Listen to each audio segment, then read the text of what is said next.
entering the Unscientific. This video is purely for entertainment and does not infringe on copyrights or laws. The rights to the novel and image belong to the original author. We do not claim ownership. Don't like waiting and want to listen to this fanfic in full now? Subscribe to our Patreon, where you'll find the best fanfics. Chapter 251. That's right. It must be Prim. In just a few seconds, William Hewell locked on the man behind the scenes and had a rough guess about the context of the matter. Prim. This person was the little old man that Soo-yoon met with Iome and Thompson outside Hewell's office when he first arrived at Cambridge University. At that time, he and Hewell had a fierce quarrel and threw Iome's axe at Hewell's door. As for the cause of the quarrel, it was naturally the staffing issue. Prim had been employed at Cambridge University for more than 30 years, but it was not until 1848 that Cambridge University established an honorary degree in moral sciences, that is, the degree mentioned earlier with Tennyson as the chief, that political economy officially had a name. But Hewell believed that Prim was not qualified to eat this meal because of the conflict of ideas, and Cambridge University should dismiss him. Because of this, there was a dispute that day. Actually, before the opening of the entrance ceremony, Hewell had always been puzzled. Why didn't Prim say anything about his actions? This was obviously not in line with his character. This time, Hewell not only removed Prim from the list of courses taught by Trinity University, but also persuaded several other deans of theological schools to give all the political economy courses of the 4 theological schools to McCulloch. This is like 2 teachers of the same subject in later generations. One teaches a key class with excellent grades, and the other can only show up in an ordinary class. But this teacher is the most experienced teacher in the school, and the first batch of students he taught are about to have grandchildren. In this case, where do you let him put his face? So Hewell had prepared for Prim's protest and appeal early, and even made a backup plan with the school board. But after the course schedule was announced, Prim did not express anything. It was as if the whole thing had nothing to do with him. Unexpectedly, this old yin coin actually came with such a cold arrow when Soo-yoon appeared. Strictly speaking, William Hewell's original approach was definitely not rigorous and there were some loopholes. But the problem is that no matter how rigorous or not, no one will take this kind of thing seriously, okay? Any normal person would understand that the original letter of the letter to the calf is more important than confirming Soo-yoon's identity. But on the other hand, when this issue is singled out and magnified in this occasion, it can become a sharp weapon for criticism. Now with the expansion of the British territory, Prince Albert will probably step down from the position of principal soon. As the president of Trinity College, Hewell is one of the candidates with the best chance of succeeding Prince Albert as the president of Cambridge University. Once he is labeled as eager for quick success and instant benefits in his reputation, it will undoubtedly be a knife for his opponent in the political struggle. Thinking of this, thick beads of sweat suddenly appeared on William Hewell's face on the stage. What should I do? If Prince Albert and Faraday were not present, it would be easy to say. He might be able to rely on his identity as the principal to force the matter to end, but now that so many big guys are present, something will happen. Just as William Hewell racked his brains but didn't know how to deal with it, he suddenly heard a faint chuckle in his ear. Before he could confirm whether the chuckle was real, a voice suddenly sounded beside him. Is this the name of Senior Angus Roman? William Hewell turned his head and found Soo-yoon looking at Angus Roman with a smile, and said, Senior Roman, what you said does make sense, so no problem. How do you want to verify my identity, Luo Feng? Hewell subconsciously opened his mouth, wanting to stop his behavior, but found that he didn't know how to start. It's easy to make Soo-yoon shut up, but what about later? Without giving an accurate result, the current situation cannot be alleviated. But Soo-yoon's true identity is honest. Even Hewell himself doesn't believe that the other party is the descendant of Fiayu. Otherwise, he wouldn't have used that bill to bury Soo-yoon. After all, such a capable person, even if the 2nd or 3rd generation came to establish a relationship with the Mavericks or the British royal family, would not be so poor that he couldn't even produce a primary school graduation certificate, which is equivalent to the junior high school graduation certificate in the future. Thinking of this, William Hewell could not help but sigh. Whatever. There was no other way at this point. Let's see if this so-called descendant of Fatfish can have a tacit understanding with me. If he knew how to behave, he would choose to bite the bullet and never deny it. It would be embarrassing, but he could save his face. He would definitely repay him later. Just as Ewell was thinking, Angus Roman in the audience was suddenly delighted and said loudly, "Mr. Luo Feng, since you are the descendant of Mr. Fatfish, I guess your family should have a biography left by Mr. Fatfish, right? I have another piece of news to tell you. 2 days ago, the Royal Society of London secretly unsealed a batch of long-sealed letters from the Lord. Some of the letters record some of the past events between Sir Newton and Mr. Fatfish. Few people know about it, but our Newton Research Society does not count them, so I want to ask you a few questions first. If you can answer them, you will pass the preliminary test. Otherwise, well, hearing this, William Hewell on the stage shrank his pupils again, his heart skipped a beat, and an extremely absurd emotion emerged in his heart. How is this possible? It's fine that the Royal Society of the United Kingdom unsealed Newton's archives, but Trinity College, as Newton's alma mater, did not receive any notification? If this is for the sake of high confidentiality, then why would someone take the lead and bypass Trinity College to tell the student organization on campus about this news? Is the priority of a student organization still before Cambridge University? Wait, William Hewell suddenly thought of something, and the face of a middle-aged man emerged in his mind. If I remember correctly, the current director of the Royal Society Archives is called Maclean Wheeler, a graduate of Cambridge University. Maclean Wheeler's family is poor, and he was able to continue his studies with a scholarship for poor students, and his scholarship recommender was, Prim, of course. Soo-yoon on the side didn't know the details, let alone the curse in Hewell's heart. After Angus Roman spoke up, he realized that this was a great opportunity to improve his mission score. In 1850, the scientific community did not even understand the structure of DNA, let alone the relevant detection methods. Therefore, if Angus Roman wanted to verify his identity, he could only start with verbal inquiries. Others might have doubts about his identity and the so-called past of Xioniu and Feiyu, but didn't he know it yet? That's right. He is indeed not the descendant of Feiyu, because he is Feiyu. Thinking of this, Soo-yoon's smile on his face became brighter. He looked at Angus Roman. At this time he didn't know that this was Prime's plan, and he simply thought that the other party was a brain cramp.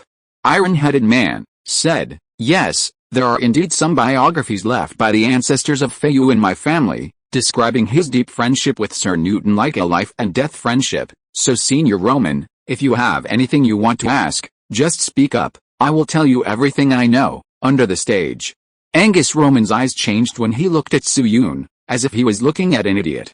Before today's ceremony, he had discussed with Plum many times about the possible situations on the scene. He even made targeted arrangements for Soo-yoon's possible excuses such as lost biography and family changes. As a result, this guy actually admitted it directly. You know. This time, the Royal Society unsealed some top secrets that have never been made public, and even involved some of Sir Newton's dark history. People who don't know can't make up stories even if they are asked to do so, right? This is really asking for trouble by going to the English bathhouse to take a bath. Then Angus Roman took a deep breath, suppressed his emotions, and said to Soo-yoon, "Then classmate Luo Feng, let's stop talking nonsense and start now." Soo-yoon nodded, "Please." Angus Roman organized his words, raised the corners of his mouth slightly, and asked, "The first question, when Mr. Feiyu first met Sir Newton, what happened between them?" Puff. Hearing Angus Roman's words, Xiaomei, who was sitting in the seat, suddenly couldn't help laughing, and said to Evelyn beside him, "Senior Evelyn, wasn't that Senior Roman really arranged to help Mr. Luo Feng? The first chapter of the first semester of LV2 textbook is about a meeting between Mr. Feiyu and Mr. Newton. Who doesn't know those things?" Then Xiaomei said leisurely as if reciting a textbook, "It was a sunny afternoon. Sir Isaac Newton was strolling in the countryside of Woolsthorpe. He met Mr. Fatfish, who had been separated from his family, under an apple tree. The two had a great conversation and hit it off. The hospitable Sir Isaac Newton invited Mr. Fatfish to stay at his home. Later, in order to commemorate their friendship, Mr. Fatfish gave his pair of shoes to Sir Newton. Sir Newton refused at first, claiming that helping others should not be rewarded. It was just that Mr. Fatfish was so kind that Sir Newton had no choice but to accept the gift. Many students at the scene also had similar discussions, and they were somewhat puzzled by what Angus Roman said. Among the people who were discussing, Evelyn and Prince Albert had completely different expressions from others. A descendant who is now closest to the Mavericks, an uncrowned king of Great Britain, They have a lot of information that is far beyond the reach of ordinary people. They naturally know some historical truths. After more than 10 seconds, the discussion at the scene gradually disappeared. Soo-yoon glanced at Angus Roman, who was staring at him, and after a moment's silence, he slowly said, "According to the family records, when our ancestor Fiayu met Sir Newton, he was conquered by the power of the knowledge in the Bible and fainted for a short time. Am I right, Senior Roman?" Angus Roman was stunned when he heard this, and then his body shook, his breathing stopped for a few breaths, as if struck by lightning. On the seat, Evelyn was also slightly absent-minded, and an inexplicable look flashed in her eyes. The originally stiff and motionless facial lines were obviously softened. Albert was also briefly stunned, and after coming back to his senses, a smile rose at the corner of his mouth. Luo Feng, of course. Facing Soo-yoon's incoherent words. In addition to the above three people, including Huel, the faces of the rest of the people at the scene all had a visible question mark. Why can I understand every English word, but when they are connected together, it doesn't feel like human language? Soo-yoon ignored the reactions of the other students, stared at Angus Roman, and asked, "Senior Roman, am I right?" Gurgle. Angus Roman swallowed his saliva, and after a few seconds, he said dryly, "Yes." Wow. Hearing this yes, the ceremony side erupted in a commotion again, even louder than when Soo-yoon answered. Angus Roman stood in the center, facing greater pressure than Soo-yoon, and didn't know how to speak. Soo-yoon's answer was too brilliant, not only accurately telling the truth, but also not tarnishing Xionyu's image as a saint. And if he gave any additional explanation, he would probably be hated by many Mavericks crazy fans. Seeing Angus Roman's dull expression, several students sitting near him could not help but ask loudly, "Senior Roman, please give us an accurate explanation. Senior Roman, please say that the British don't cheat the British. Senior Roman, are you really not whitewashing this Oriental guy? Riddler, get out of here." Just when the situation seemed to be getting out of control, a strong voice suddenly rang out from the first row of seats. Silence. Everyone looked over subconsciously. Prince Albert stood up from his seat, looking around the ceremony with sharp eyes. "Students, Mr. Luo Feng's answer is completely correct, but he just made part of the process artistic. The specific content of the unblocking will be announced to the members of the Royal Society of the United Kingdom within a month. If you want to know more truth, work hard to become a member of the Royal Society, okay?" Mr. Roman, do you have any questions? The uncrowned king of the British Isles is now in full swing. After speaking, he completely suppressed the situation that was originally out of control with just a few words. When he finished speaking, the scene was already audible. Most students looked at Soo-yoon with eyes no longer questioning, but strong curiosity. Of course, the doubts that subsided here mainly refer to the speculation that Angus Roman and Soo-yoon were acting, not to completely dispel doubts about Soo-yoon's identity. After all, Soo-yoon only answered one question now, and it was impossible to shut everyone up. If you want to prove your identity, this answer is far from enough. At the same time, with the last words of Prince Albert, the pressure came to Angus Roman again. The forehead of the president of the Newton Research Society of Cambridge University was visibly covered with a bunch of fine beads of sweat. In fact, what Soo-yoon didn't know was that according to the normal plan, the first question raised by Angus Roman should be something Soo-yoon had done in the sales of ketchup. But before he opened his mouth, Angus Roman suddenly had an idea and wanted to complete a one-shot kill, so he brought out the original killer. In other words, those who can answer the first question will definitely know the answers to some other secret questions.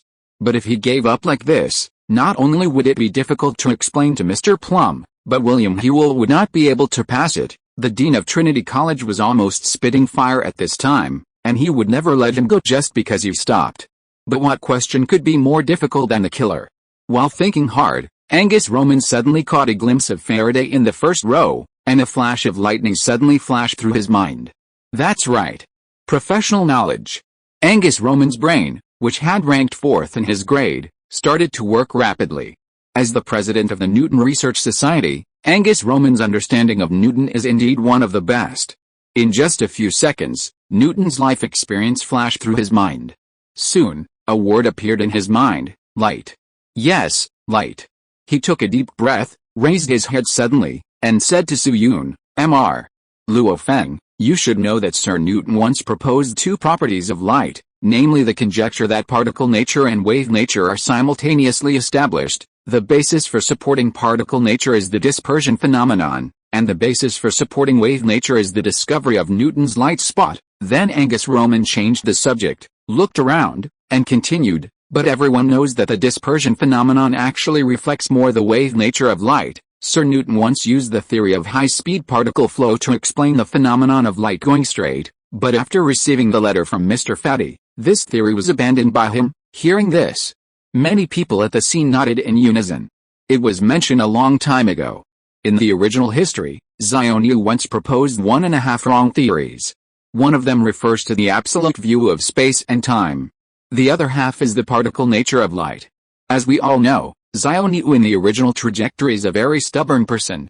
He discovered Newton's rings when he was grinding the realm, and discovered the dispersion of light under the prism. These two things are typical examples of the wave theory in later generations, but Zionia forcibly found an explanation for them from the particle theory. He first explained light as a high-speed particle flow, so that the straightforward phenomenon can be reasonable. Then he proposed a guess: when the particles that make up light pass through the interface, they will enter a special temporary state. During the propagation process, they will recover at equal intervals, and when they recover, they will pass through the next interface more easily, and between the two recoveries, they will be more easily reflected. It's very mysterious, right? The particles recover periodically, and when they recover, they pass through, and when they don't recover, they reflect.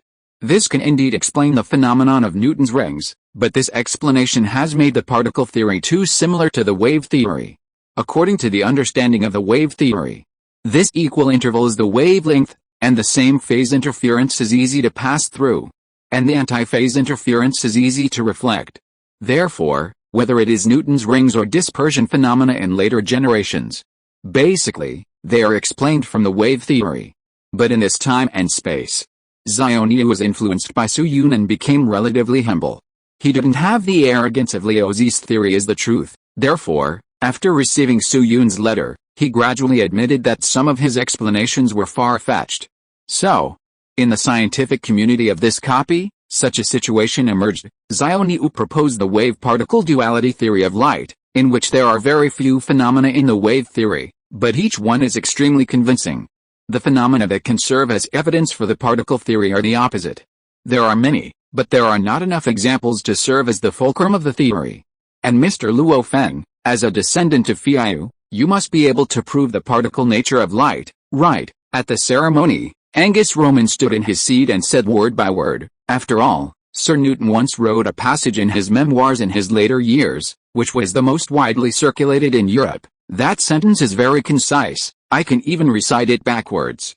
The dog chapter cut off the sky and killed all over. The hand was on the knife day. Half of it was left and half of it was said, but it was said that the style was clear, that the grain was small and the fish was fat." Quotation mark. Chapter 252, It's a mess. The whole 19th century is a mess. Light.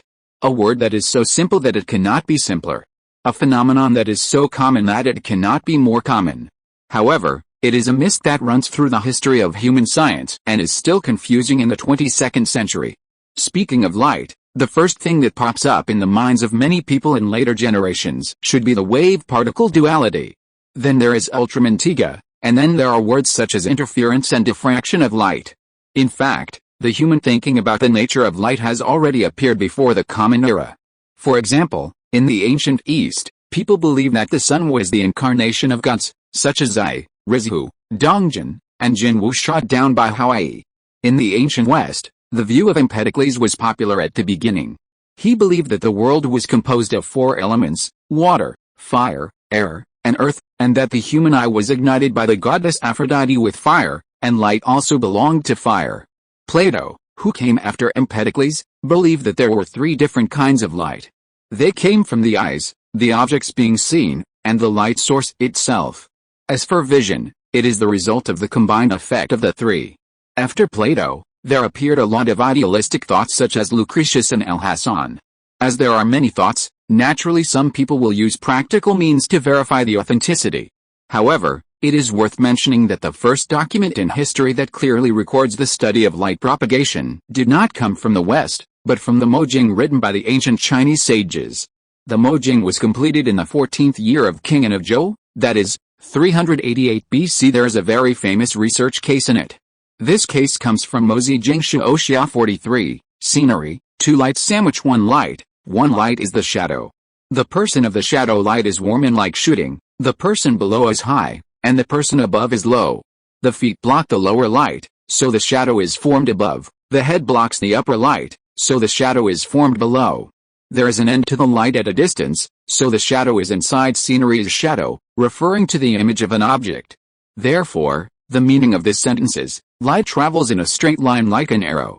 The lower part of the human body blocks the direct light, which passes through the small hole and forms a shadow on the top. The upper part of the human body blocks the direct light, which passes through the small hole and forms a shadow on the bottom, which becomes an inverted shadow. This description of the macroscopic properties of light is completely consistent, and it is also the first scientific explanation of the propagation of light in a straight line. In addition, the Mahists also knew another concept: light will focus in front of a lens or concave mirror. There is an end to the light at a distance, so the shadow is inside. Inside means to receive, which means to gather at one point. The focus is often called positive or inside in Mojing, so the Mahists at that time had also studied the principle of light gathering. But unfortunately, due to the incomplete scientific system of ancient China, there were not many highlights in the subsequent development of optics in ancient China. Of course, this does not mean that no one in China studied optics, but that after Mojing, China could not find a record of optical research that could be sorted into a timeline. In the West, Euclid studied the reflection of light in his book Reflection Optics, and Ptolemy supplemented the macroscopic properties of light. Later, researchers such as Kepler appeared. In 1621, the Dutch physicist Niels summarized the law of refraction of light. Then, at about the same time, Descartes first proposed the possibility in refraction optics, one of the 3 appendices of his methodology. Light is a kind of pressure that propagates in the medium, and there is a substance called ether in the world. This is also the root of all evil in modern optics, a very important note. Now, since then, optics has emerged as 2 completely different factions, just like the sword sect and the air sect. The first to appear was the wave theory. Today, it is generally recognized that the proposer of the wave theory is Huygens, but in fact, the first person to discover evidence for the wave theory was an Italian mathematician. This person is called Francesco Grimaldi. At that time, he did an experiment. He let a beam of light pass through 2 small holes and found it on the screen in the dark room, and found an image of light in dark stripes on the edge of the projection. So Grimaldi proposed that light might be a wave similar to water waves, which was the earliest wave theory of light. Unfortunately, the mathematician had limited ability and could not conduct further research. In the end, Huygens gave the first complete definition of light. Light is not a material particle, but a wave generated by the vibration of the medium. As for the medium for propagating light, it is the ether that was reignited by Descartes. Later, Hooke took the lead and Maverick proposed the particle theory. However, it is worth mentioning that although Maverick's particle theory and wave theory are mortal enemies, Maverick did not deny the ether. In the absolute view of space and time that Maverick originally insisted on, ether is the representative of absolute motion. Even Xiaomi did not get out of this circle. He introduced the concept of ether in electromagnetism and tried to derive the expression equation of ether in the inertial system in his later years. As a result, in 1887, British physicist Michelson and chemist Morley used the ether drift experiment to deny the existence of ether, which shocked the entire scientific community for a long time. This is one of the 2 dark clouds mentioned earlier.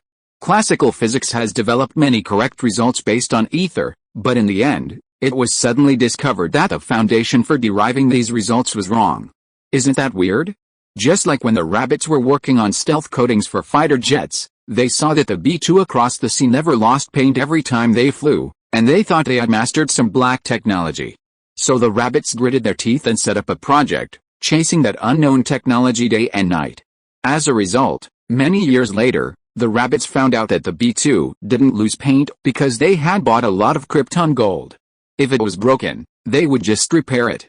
Then the rabbits looked at the machines in their warehouse and fell into deep thought, so what the hell did I do? In short, ether is really weird. In the 21st century, there are still a lot of people who believe in its existence, including Nobel Prize winners. Let's return to the original topic.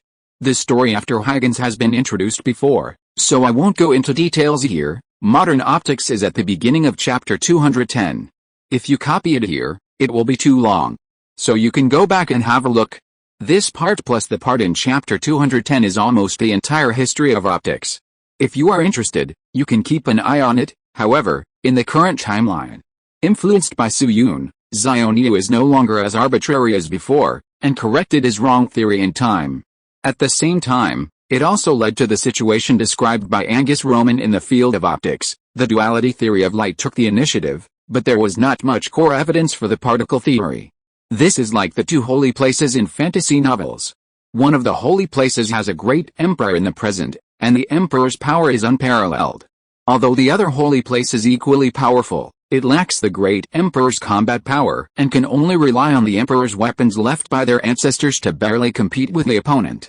Therefore, Angus Roman made this calculation. Didn't you say that Fiu left a biography? Well, if you have the ability, come up with evidence that can refute the wave theory. As Angus Roman said this, the atmosphere on the scene suddenly became a little weird. To be fair, Angus Roman's request was undoubtedly a bit unreasonable, but his hat was too clever. After a series of justified statements, at least in this public place, Su Yun was forced to an awkward point where he had to answer. Of course. The word awkward was defined by Angus Roman and other bystanders.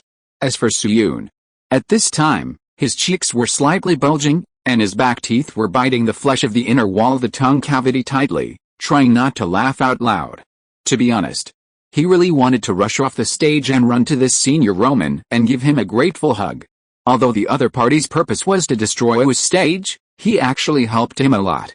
It's not an exaggeration to say that this is a big favor that may even determine the direction of the dungeon score. Tears JPG. Just when Su Yun was trying to hold back his laughter, a whisper suddenly came from his side. Luo Feng, how is it? Can you do it? Su Yun turned his head and found William Huel looking at him. It was obvious. Although the first question he answered correctly could not completely convince people that he was the descendant of Fiu, in William Huel's eyes, his credibility was relatively improved. Seeing this, Su Yun pondered for a moment, quickly glanced at the scene, and nodded slightly to William Huel. Dean Huel, my ancestors did leave relevant records, and I remember them all. William Huel's pupils shrank suddenly, and he had a premonition that something big was going to happen. If Su Yun was just talking nonsense, it would be fine, but if what he said was true, if he could easily come up with a theory to refute the wave theory, he must have a deep understanding of physics. Why can't he even take out his elementary graduation certificate? Is it really lost? His mind was racing. William Huel remembered Su Yun's first answer again. With this answer, his certainty about Su Yun's identity is now maintained at about 65%, which is obviously not a value that can be safely bet on. But William Huel quickly glanced at the audience, his eyes passing over the professors who were sitting upright. Prime was coming with great momentum today. If this old coin didn't make a move, it would be a combination of punches. He dared to guarantee it. Among these old professors in the audience, some must have been bribed by Prime. If Su Yun couldn't stand the pressure, someone would stand up and attack again based on his seniority. At that time, the contradiction would not be Su Yun, but himself. Thinking of this, William Huel took a deep breath, and a decisive look flashed in his eyes. He turned his head and said to Su Yun, Student Luo Feng, tell me, how do you want me to cooperate with you? The current situation. I hope you know it in your heart. Su Yun nodded, approached William Huel, and whispered a few words in a voice that readers could hear. Mr.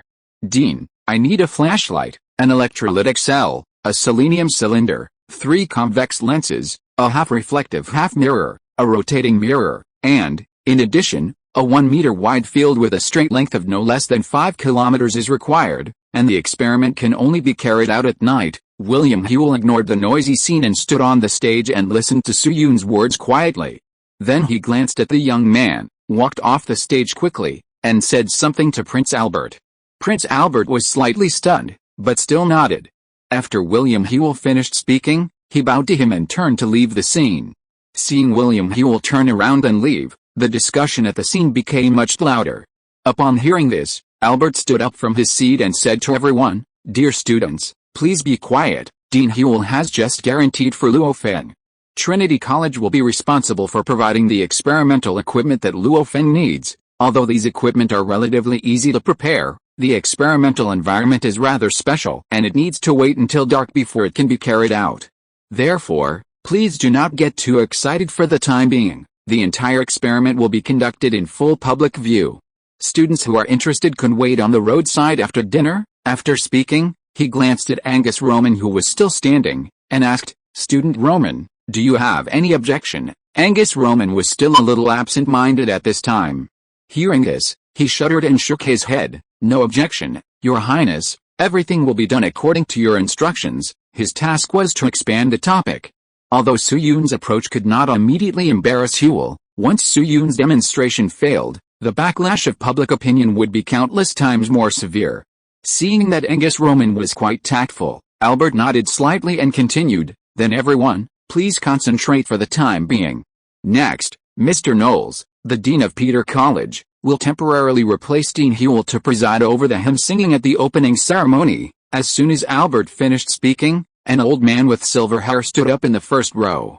The old man slowly walked to the stage and took over the command on the spot. Su Yun saluted very tactfully and quickly returned to his seat. Compared to when he went on stage, at this time, there were more and more sharp eyes on Su Yun. Although physics is still subordinate to chemistry today, its importance has begun to show signs. Not to mention other colleges. At least in the 4 seminaries on the scene, except for the seminary students who are studying hard for theology degrees. Most people have mastered or understood the theoretical disputes at the forefront of the scientific community today. Since more than 100 years ago, a large number of physicists have been trying to find the core evidence of the particle theory. But all along, the results have been unsatisfactory. As a result, at this opening ceremony, Su Yun said that he could produce evidence to refute the wave theory. This kind of statement beyond common sense, combined with the identity of the descendant of fat fish, immediately made people question it, and at the same time, they would have another thought in their hearts: maybe what he said is true? What if he is really the descendant of fat fish? He is a strange man that even Sir Newton would admire. In this mentality, the students' thoughts had already flown away for a long time. Many people were obviously absent-minded in the subsequent parts of the opening ceremony, and they just dealt with it hastily. After the ceremony, the students adjourned the meeting as usual and left in an orderly manner. Of course. Except for Su Yun. Accompanied by several student union cadres, he came to a small shed to wait for the night to fall. At the same time, on the road from Trinity College to King's College, a strip area with a length of more than 5 kilometers was vacated. This area was closed with waist-high blockades, attracting a large number of students to stop and watch, and talk about it. "Hey, Rupp, do you know what this is for? A running competition?" "I'm not going. I did hear some things. It's said that the Oriental who got in through the back door wanted to show how he could write 30,000 words in a day." There were many people who were puzzled by the blockade area, but there were also many students who participated in the opening ceremony. Therefore, under the spread of eyewitnesses, a piece of news quickly swept Cambridge University: the descendant of the legendary fat fish will come up with a piece of evidence to refute the wave theory tonight. Another half an hour passed. Luo Feng, Thompson, who hurried over after receiving the news, strode into the studio. As a candidate for the president of the student union, it was not difficult for him to pass the trial. "Luo Feng, I heard from Maxwell that you can come up with strong evidence to refute the wave theory." Looking at Thompson, who was still out of breath, Su Yun felt a little warm in his heart. "That's right. Are you sure?" "Of course." Thompson looked at Su Yun seriously for a while, and then nodded slightly. "That's good." He and Xiaomei had both experienced the night attack personally, and their understanding and trust in Su Yun were much higher than ordinary people. Let's not talk about anything else. Just because Su Yun could read his Morse code during the night raid, Thompson was sure that Su Yun was not an illiterate who had not even received primary education. Now that Su Yun's face was not very nervous, Thompson naturally had some confidence. An hour later, another person appeared in the shed. Michael Faraday. In the future life that Su Yun traveled to, a girl group once released a popular song, in which there is a line that everyone is familiar with: "You are electricity, you are light, you are the only myth." From this line of lyrics, it is not difficult to see that there is an inseparable connection between electricity and light. Therefore, as the soul of the Second Industrial Revolution, Faraday naturally had a very in-depth study of Guangxu.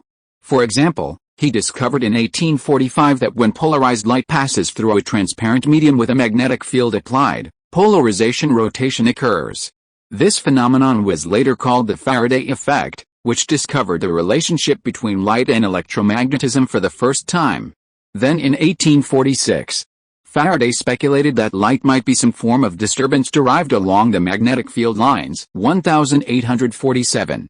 Faraday proposed that light is a high-frequency electromagnetic vibration that can be derived without a medium. If you extend the time from the perspective of later generations, you will find that it is based on this theory that Xiaomei discovered the phenomenon that self-generated electromagnetic waves propagate at a constant speed. At the same time, this speed is exactly equal to the speed of light, which leads to the conclusion that light is an electromagnetic wave. Now that he knows that Su Yun can actually come up with evidence to refute the wave theory, how can Faraday remain calm?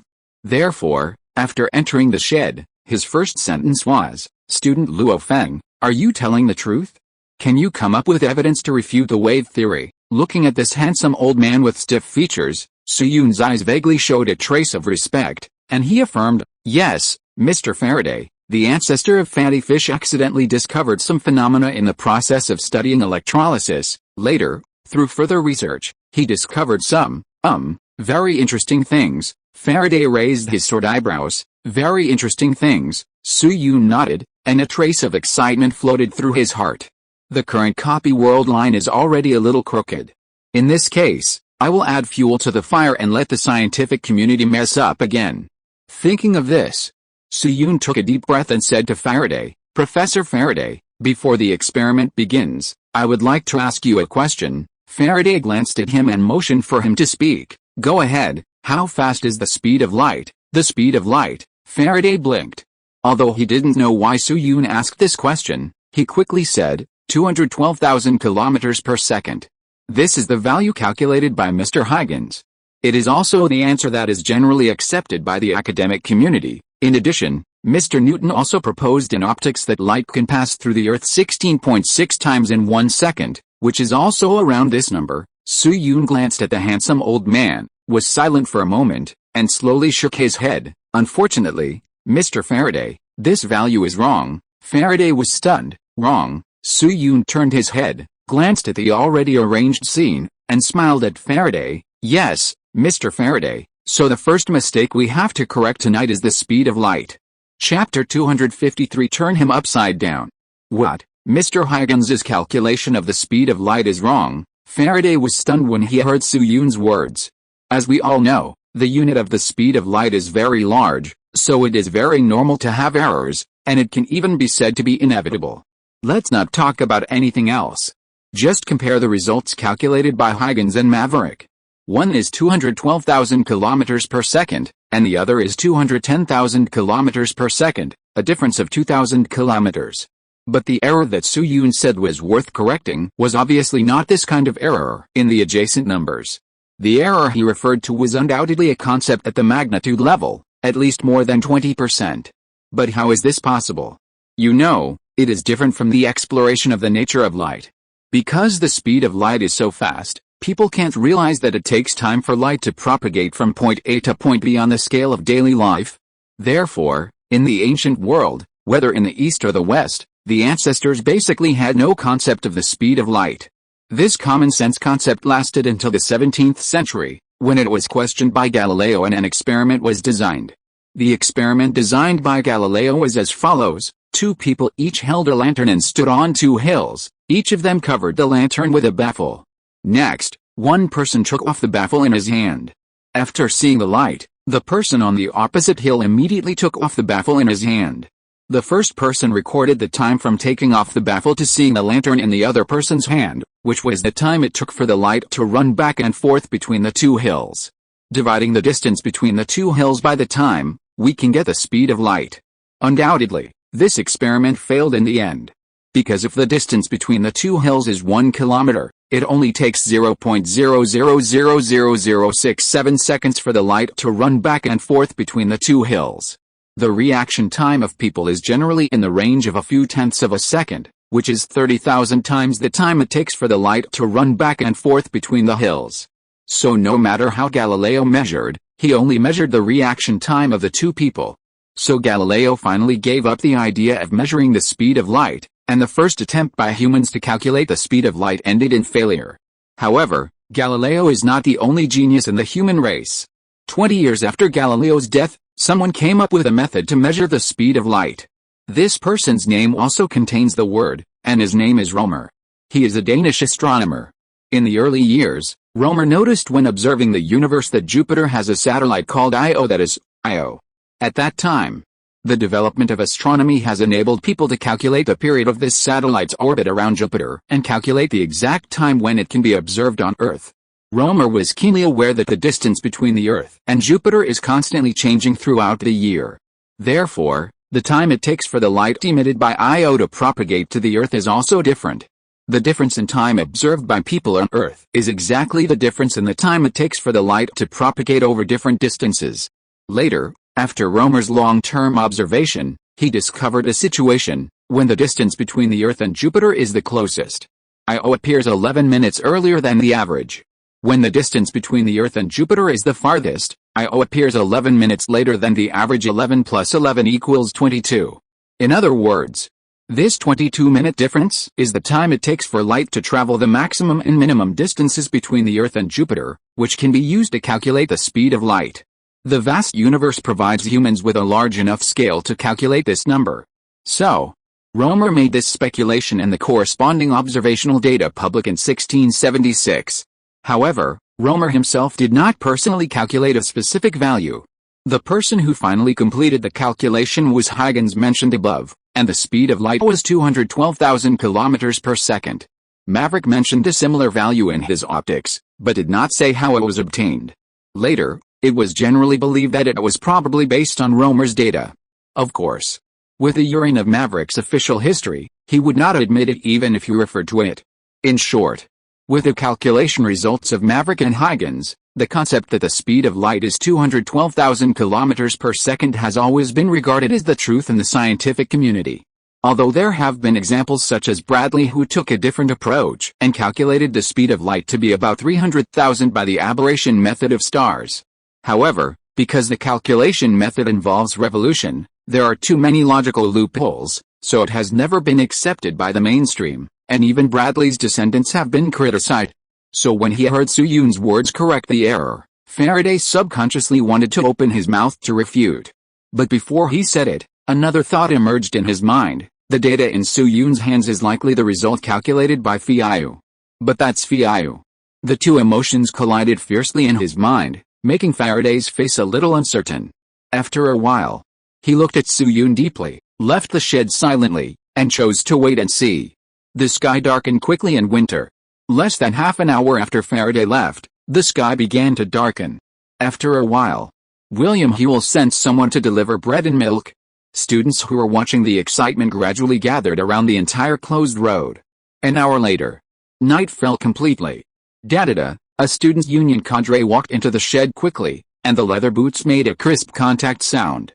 He whispered a few words with his colleagues, and then said to Suyun, "Student Luo Feng, the time and equipment are almost up, please follow me." Suyun nodded, followed him out of the shed, and came to an open space.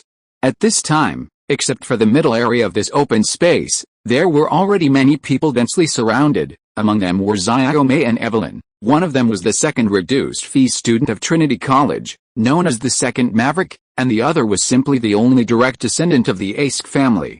It was normal for them to appear here. In addition, there were Angus Roman, Frederick Agar Ellis, who regarded Thompson as a rival, and the future composer Max Christian Frederick Brooke, etc. These people were all elected student representatives to witness the whole process on behalf of the students group. The rest were leaders and professors, including Prince Albert, William Whewell, Faraday, Stokes, and others were all present. At the center of their gathering, there were some prepared equipment. The equipment Suyun requested was actually very simple. There were 4 modules distributed in 4 different areas. The first was the operating table where Suyun was. There was a table, a flashlight fixed on the table, a silver-plated lens, and a telescope. The second area was to his left, about 20 meters at the 9 o'clock direction. There stood an imaging board. The third area was at the 10:30 direction in the left front. There was a rotating mirror that kept rotating, and the line connecting it to the imaging board was perpendicular to the line connecting the operating table and the imaging board. The rotating mirror, the imaging board, and the operating table formed an L shape. As for the last module, it was 5 kilometers away, where there was a concave mirror, guarded by several assistants from Trinity College. The line connecting the concave mirror and the rotating mirror was perpendicular to the line connecting the rotating mirror and the imaging board. That is, a vertical line was drawn horizontally at the top of the left side of the L. Seeing this, I believe some smart students have already guessed it. That's right. What Soo-yoon was going to use this time was the rotating mirror photometry invented by Foucault. It was mentioned above. The values of the speed of light calculated by Neo and Huygens were regarded as authoritative for a long time. This situation lasted until 1849. At that time, a scientist named Armand Fizeau was inspired by our ego and came up with a sophisticated experiment to break this authority. He designed a gear and placed it between the light source and the mirror. When the gear is not moving, the light emitted from the light source passes through the gap of the gear. After being reflected by the mirror, it will pass through the same gap and be observed by the observer.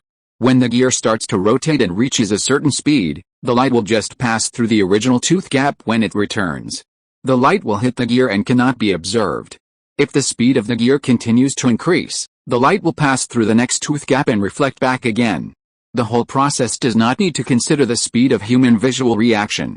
You only need to know the number of teeth, speed and distance between the observer and the mirror of the gear to calculate the speed of light. However, due to the influence of technology, this method still has some problems. After all, the gears were used to block the light, which resulted in an error of about 5% in the speed of light measured.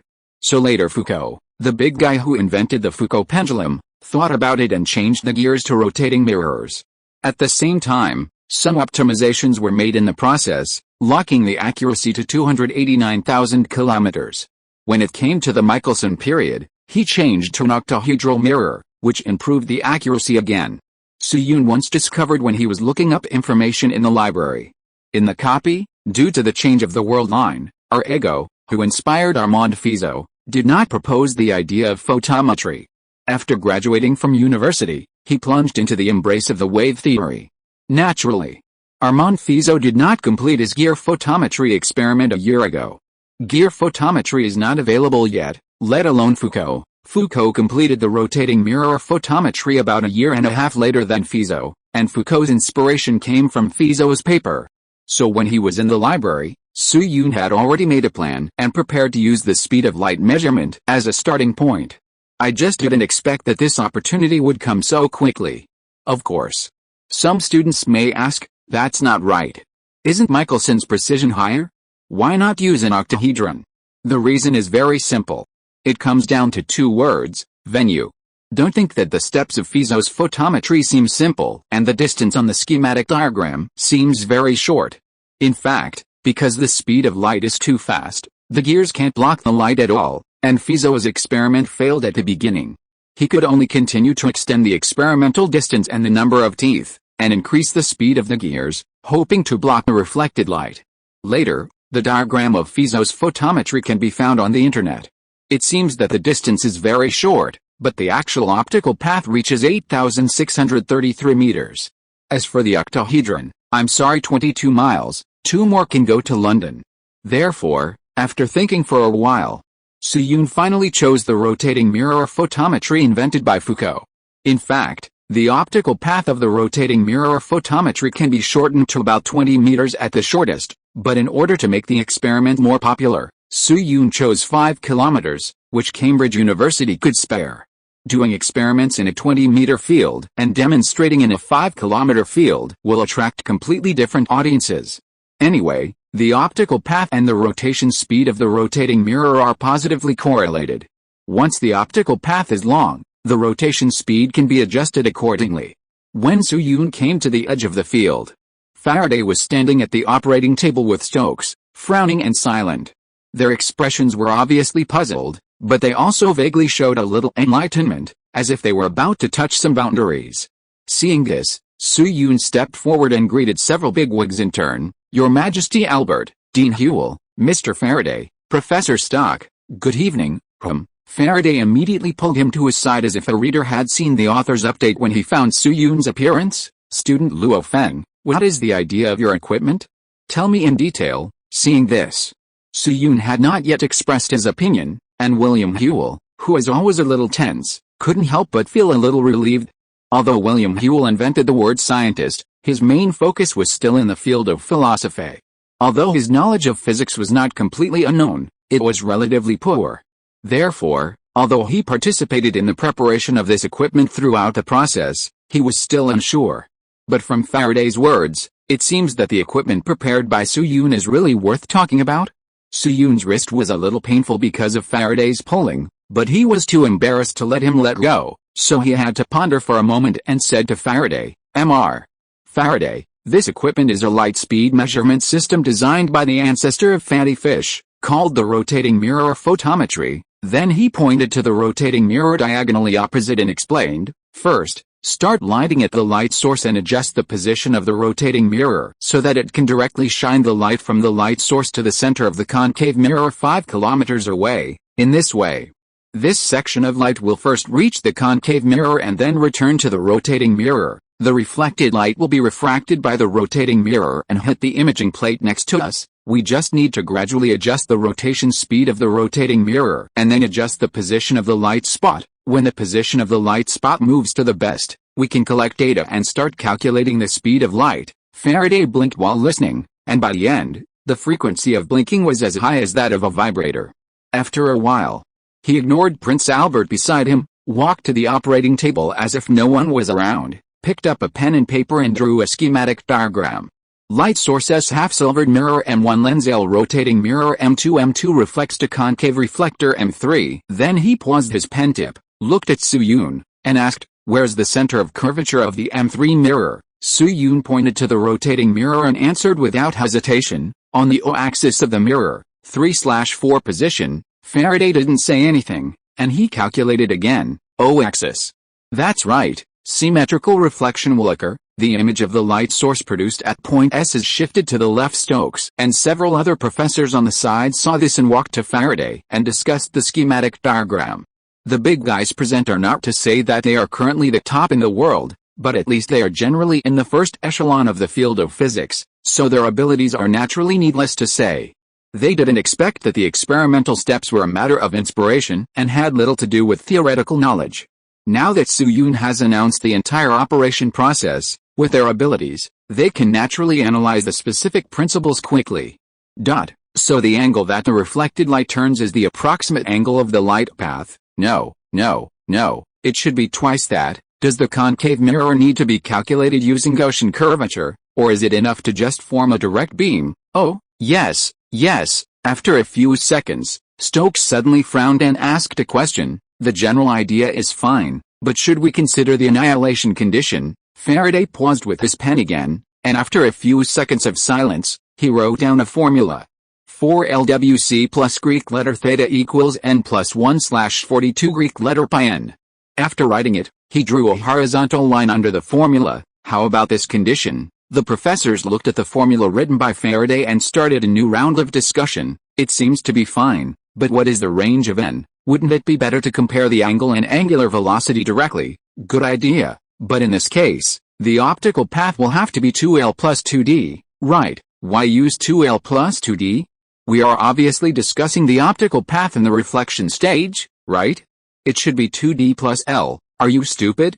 Shouldn't the reflection angle consider the situation of M3? Little red man, what's wrong with your brain? Consider a mere M3." Just as the professors were arguing, a weak voice suddenly sounded from the side. "That? Professors, is there a possibility that we only need to consider the rotational speed?" Hearing this, the scene suddenly became quiet. The next second, including Faraday, everyone looked at the person who spoke.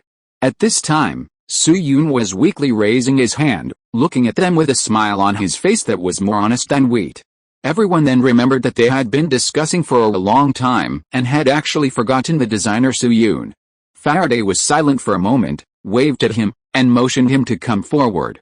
His tone was much softer than before. "Student Luo Feng, what do you mean by this?" Soo-yoon walked to his side obediently, looked at the handsome face of the old man, and explained, "Professor Faraday, although the optical path has 3 stages and 2 values, it is very troublesome to calculate. Don't forget that the rotation speed of the rotating mirror is easy to measure, and the positive correlation can be calculated using the variable method. So in fact, We only need to measure the difference in gear speed when the reflection is completely extinguished twice in a row. At most, we can adjust it a few more times. After Soo-yoon finished speaking, he hesitated for a moment, picked up the pen on the table, and saw that the old man did not stop him, so he wrote another formula. 2LWC plus Greek letter theta equals n plus 1/22 Greek letter pi n. Compared with the old man's formula, two values were corrected. Then Soo-yoon explained, Greek letter theta represents the relative angle between the gear position where the observer is pointing and the gear position where the candlelight is pointing. N is an arbitrary number. This is the boundary condition for total annihilation. After simplification, it is 2LWC equals 2 Greek letter pi n. As Soo-yoon finished speaking, the scene suddenly fell into a strange silence.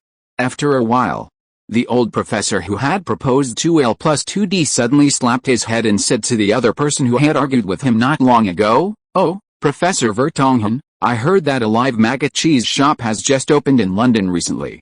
The fly larvae in it taste great. Let's try it if we have a chance." "That's great. My wife also bought a very sexy swimsuit recently. Come to my house this weekend to take a look." "Very good, very good." Looking at the two professors chatting awkwardly, Soo-yoon's mouth twitched slightly, but speaking of this, he had heard of the live maggot cheese that the old professor mentioned. It was a strange cheese in Italy called casu marzu. It is said that when maggots are touched, they will jump around in your mouth, like popping candy. Ahem. Then Lao Fa calculated Soo-yoon's formula again, put down his pen, and sighed with emotion. Although the whole experimental idea was proposed by Fiao, Soo-yoon seemed to be just a porter. But Soo-yoon was able to keep up with his discussion with other professors, which was enough to prove that his knowledge reserve was not lacking. After the idea was verified, the remaining part was the practical operation. After getting the permission of Prince Albert, Soo-yoon walked to the fixed light source, that is, the flashlight, and pressed the switch. Swish, a beam of light came out of the flashlight. Then, under the focus of a lens coated with a little mercury, it turned into a very thin light thread. The light thread hit the slowly rotating mirror directly, and immediately began to refract to the concave mirror 5 kilometers away. In the dark night, this light thread traveled in a straight line along the blocked path, and in the eyes of everyone along the way, it hit the center of the concave mirror directly. At the same time, Lao Fa stood beside the imaging plate and began to observe the situation on the imaging plate, and took the initiative to report the situation. The light spot flickers on the left. "What is the speed of the rotating mirror?" Stokes, who was beside the rotating mirror, glanced at the instrument panel and reported a number, 60 revolutions per minute. Lao Fa looked at Soo-yoon, who walked to his side, and asked, "Student Luo Feng, try to increase it to 300. Soo-yoon nodded. "Okay." The speed increased quickly, 300 revolutions per minute. The period is 60/300 equals 0.2 seconds. Greek letter omega equals 2 Greek letter pi t equals 10 rad s. This speed is obviously not enough from the perspective of later generations. For a 5-kilometer optical path, the speed must be at least 800. However, Soo-yoon decided to let Lao Fa and his team explore it slowly from a practical point of view. 10 minutes later, Lao Fa looked at the light spot at the center of the imaging plate, vaguely realized something in his heart, and a flush surged on his face. At the same time, Stokes walked up to him with a table with a lot of data, and said respectfully, "Mr. Faraday, the data has been counted. All professors agree that you should complete the final calculation, now, including Prince Albert." No one has any objection to Stokes' words. As the sole figure who single-handedly opened the door to the second industrial revolution, no one is more suitable than Lao Fa to complete this last step. Lao Fa took a deep breath, took the table, and did the calculation on the spot.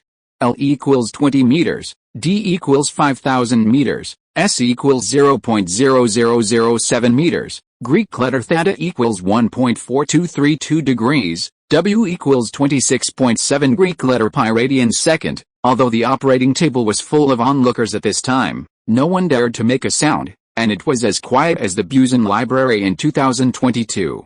Only the rustling sound of the pen touching the parchment could be vaguely heard. 10 minutes later, Lao Fa put down the pen and sighed with a complicated expression. After a long silence, he still didn't speak. Prince Albert stepped forward, picked up the parchment and took a look. The speed of light 298,372 kilometers per second. Lao Fa nodded slowly and firmly. took off his glasses with trembling fingers, pinched his nose, and had mixed feelings. The principle of rotating mirror photometry is very simple. Compared with the measurement method through IO, it is obviously more intuitive and countless times more accurate. The reason why scientists recognized a number of 212,000 kilometers per second before was, firstly, because of the double guarantee of Huygens and Maverick. Secondly, the scientific community could not find a way to measure light other than the starry sky. In everyone's subconscious, if you want to measure the speed of light, the scale space outside the Earth is the only choice. Unexpectedly, Soo-yoon only used a few mirrors to easily measure the speed of light on Earth. Mr. Fatty, it's really terrifying. Just as Lao Far was surprised, an inappropriate voice suddenly sounded in the open space. That's not right, Mr. Luo Feng. Didn't you say you could provide evidence to refute the wave theory?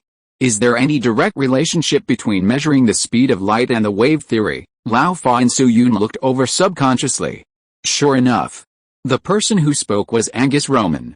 Looking at the somewhat exasperated Angus Roman, Soo-yoon suddenly smiled brightly, revealing a row of white teeth. Yes, so measuring the speed of light is just an appetizer, and the main course is the rest. Chapter 254, Lift anything. Appetizer?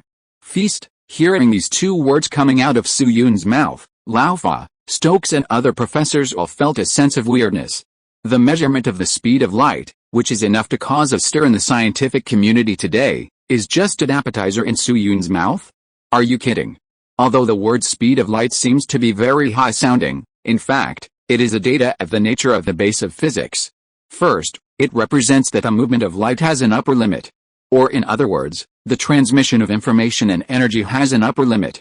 That is, things happening in different regions of the universe will not reach the Earth or any planet with life instantly, and organisms will not be flooded by massive amounts of information.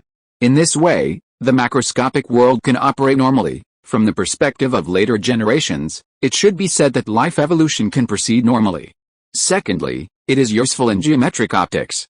There are a large number of formulas in the theory that require the definition of the speed of light. This definition may not produce straightforward numerical results, but it will constitute the rules and regulations of the theoretical model, and its importance is self-evident. So after calculating the results, Lao Fa and others generally had mixed feelings. They were surprised that Soo-yoon could give the final answer to the long-debated calculation of the speed of light in the scientific community, and felt disappointed that their efforts for half a lifetime could not match the plan proposed by Fei Yu more than 100 years ago. They were also delighted that the relevant theories and even human technology would be greatly developed. Unexpectedly, this set of exquisite plans that are enough to be recorded in history, and the proposer will undoubtedly win the Copley Medal. Damn, it's not even the staple food? It's like the heroine in the book thought that the other party had entered all of it, but in fact only half of it was inserted. This is a very subtle feeling. Therefore, after learning that there was still a large part that had not been stuffed in, Lao Fa's heart suddenly had a complex emotion of fear mixed with expectation. The appetizer is so exciting, how about the staple food? Lao Fa even touched the inner pocket of his chest, where there were 2 tablets of nitroglycerin specially supplied by the British royal family. Then he was silent for a moment, took a deep breath, and said to Soo-yoon, "Student Luo Feng, what experiment are we going to do next?" Soo-yoon glanced at Angus Roman not far away, turned to William Hewell and asked, "Mr. Hewell, have you found all the other equipment I asked you to prepare?" William Hewell was originally chatting and laughing with Stokes. Hearing this, he raised his waistpants and said in a soft tone, "Don't worry, it's ready long ago, but there are a few small modules that are more special and are temporarily stored in a laboratory. I have arranged for Thompson to take someone to get them in person, and they should be back in 10 minutes. William Hewell's expression at this time was very kind, with an irrepressible joy in the corners of his eyes. He just learned the significance of the photometry experiment from Stokes, and the current situation has little to do with Angus Roman's doubts. In other words, no matter whether Soo-yoon can come up with evidence to refute the wave theory next, it will not have much impact on his identity as the offspring of fat fish. After all, this scheme for measuring the speed of light is so ingenious. Who else could have thought of it except Fatty? It can't be Luo Feng himself, right? In the context of the concept of wave-particle duality, the importance of this experiment may not be much less than the evidence that refutes the wave theory. This is like someone in later generations solving the Goldbach conjecture, but in the end, He proved the Hodge conjecture. Even if he can't solve the Goldbach conjecture in the end, does that mean he is not a top mathematician? The answer is obviously no. Of course. In the past, Stokes and others made judgments based on existing concepts without knowing Su-Yun's next arrangements. In short, in front of Su-Yun's appetizer, Prime's killer combo, which was sent by Angus Roman, has actually lost its effect on William Whewell. This means that he has retained the dignity of the president of Trinity College and is still eligible to run for the new president. How can he not be happy about this? Therefore, before Su-Yun spoke, he arranged for Thompson to go to the laboratory in person and asked him to move the equipment Su-Yun requested to the site. 10 minutes later, Thompson and Xiaomei returned to the open space with a few boxes. Clank, clank, soon. Several parts, metal sheets whose specific materials could not be seen, metal balls, and a wooden load-bearing frame the size of a piano were placed on the open space. Su-Yun put on latex gloves and began to assemble the equipment himself. Although rubber gloves were not invented until 1889, latex gloves doped with basic lead carbonate had already been on the market for 11 years. In addition, these parts had been debugged in the laboratory, so it would not be particularly troublesome to assemble them. More than 10 minutes later, a simple electrolytic cell appeared on the wooden table where the flashlight was placed before. The electrolytic cell was about the size of the delivery box equipped by the deliveryman in later generations. It was wrapped with black bandages on the outside and filled with solution. The solution was divided into two areas in the middle by a thin film, and a metal plate was inserted in each area. The size and appearance of the metal plates were consistent, and it was obvious that the specifications were arranged in advance. Then Su-Yun called Thompson to whisper a few words, and asked him to assemble another set of experimental equipment first. After Lau Thompson left, Su-Yun nodded to the many bigwigs around him and said, "Prince Albert, Mr. Faraday, Dean Whewell, oh yes, and Senior Roman, we can start the next stage of the experiment." Lau Faraday took another step forward and was the first to come to the side of the equipment. As an electrical bigwig, he was very familiar with the electrolytic cell. He put his hands behind his back, approached the electrolytic cell and looked at it for a few times, even sniffed it, and judged, "Is this a acid solution?" Su-Yun nodded and added, "To be precise, it is a mixed solution of silver chloride and fluosilicic acid." Seeing that, Lau Fa looked at the metal plate placed in the solution again, and his eyes stayed on it for a moment. "Platinum electrode." Su-Yun gave him a thumbs up and praised, "You really have a good eye." "Yes, it is a platinum electrode." Lau Fa ignored Su-Yun's flattery, frowned slightly, and a trace of confusion flashed in his eyes. "Platinum electrode, silver chloride and fluosilicic acid, what do these have to do with light?" Looking at Lau Fa, who was lost in thought, Su-Yun asked tentatively, "Professor Faraday, then I will start now." Lau Fa came back to his senses, looked around, and quickly said, "Okay, let's start." Su-Yun also informed Prince Albert and others beside him, and took a strong light flashlight and an ammeter from Xiaomei. According to the original timeline, Weber invented the two-wire ammeter in 1841 and the electric power meter in 1846, which are important nodes in the history of electronic components.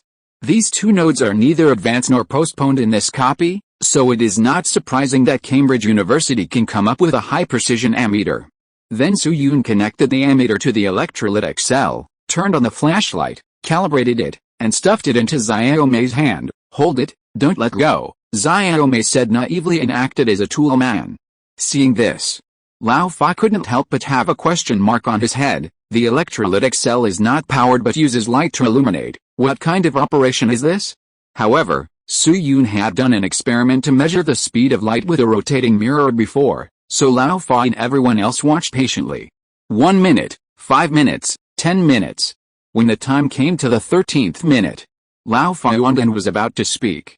But before he opened his mouth, he seemed to see a flickering shadow of something in the corner of his eye. He subconsciously turned his head to look. When he saw the situation clearly, Lau Fa's scalp was numb. At this moment, the pointer of the ammeter, which had no reaction at first, was jumping faintly and stubbornly. Lau Fa's action quickly attracted the attention of other professors, and gradually some people turned their attention to the ammeter.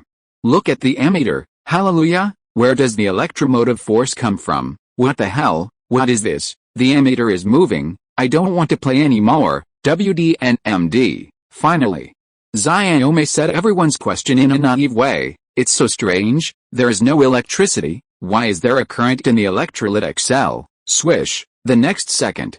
Everyone's eyes were locked on Su-Yun. Even William Whewell's eyes were full of curiosity.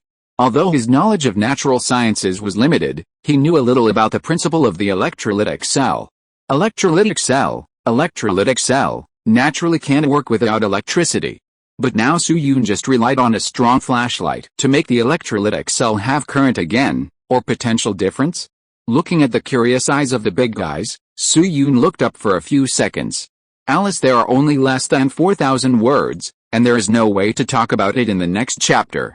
So he sighed slightly and said to Lao Fa, one morning more than 100 years ago, the old man Fiayu immersed 2 platinum electrodes in the electrolyte solution in order to debug the equipment for an electrolysis experiment. At that time, someone happened to visit, and the old man Fiayu put the unpowered electrolytic cell on the windowsill. As a result, when he finished visiting, he returned to his original place and suddenly found that there was an electric potential difference in the electrolytic cell. So he eliminated the external factors one by controlling the variables.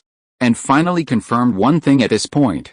Su-Yun paused, looked around, and made a final decision. Platinum electrodes will generate electromotive force when exposed to light. There must be some special close relationship between the electrical properties of matter and light waves. Hearing this, there was another strange silence at the scene. A few seconds passed. The old man looked at Su-Yun with a complicated look and asked, did Mr. Fiar name this phenomenon? Su-Yun nodded and explained, yes, the ancestor of Fiar called this phenomenon the photovoltaic effect, or photovoltaic effect for short. The old man turned his eyes to the gurgling electrolytic cell and murmured, photovoltaic. Conductor, that's right. The second experiment demonstrated by Su-Yun this time was the photovoltaic effect. The photovoltaic effect was discovered in 1839 by chance. Alexander Becquerel saw this phenomenon. The phenomenon of the effect is as Su-Yun demonstrated, 2 platinum electrodes are placed in the electrolyte and irradiated with light, and an electromotive force will appear in the electrolytic cell. However, in this timeline, influenced by the Mavericks, the field of electronic components has developed extremely rapidly. Becquerel's father, Anton Cissa Becquerel, participated in the invention of the electric light, so Alexander Becquerel missed the opportunity to discover the photovoltaic effect. No one discovered this foreshadowing, so sad, of course. Since Alexander Becquerel has been mentioned, we have to mention another person, Madame Curie. In 1903, in recognition of the discovery of the element radium, the Nobel Prize Organizing Committee awarded the Nobel Prize to Becquerel and the Curies. Among them, Becquerel ranked first, Pierre Curie, Madame Curie's husband, ranked second, and Madame Curie herself ranked third. And Madame Curie's name was added by Becquerel at the strong request of her husband Pierre. But in fact, Becquerel's award winning this time has a lot of water, which can be regarded as one of the earliest examples of mixed works. The reason why he won the Nobel Prize is very simple. He discovered natural radioactivity in 1896 and led related research. But in fact, Becquerel identified this phenomenon as fluorescence and ignored it directly. In the process of discovering radium, the Curies were the ones who contributed the most. In addition, it was rumored in later generations that Pierre and Becquerel worked closely together, which is also a lie. Pierre had always hated Becquerel.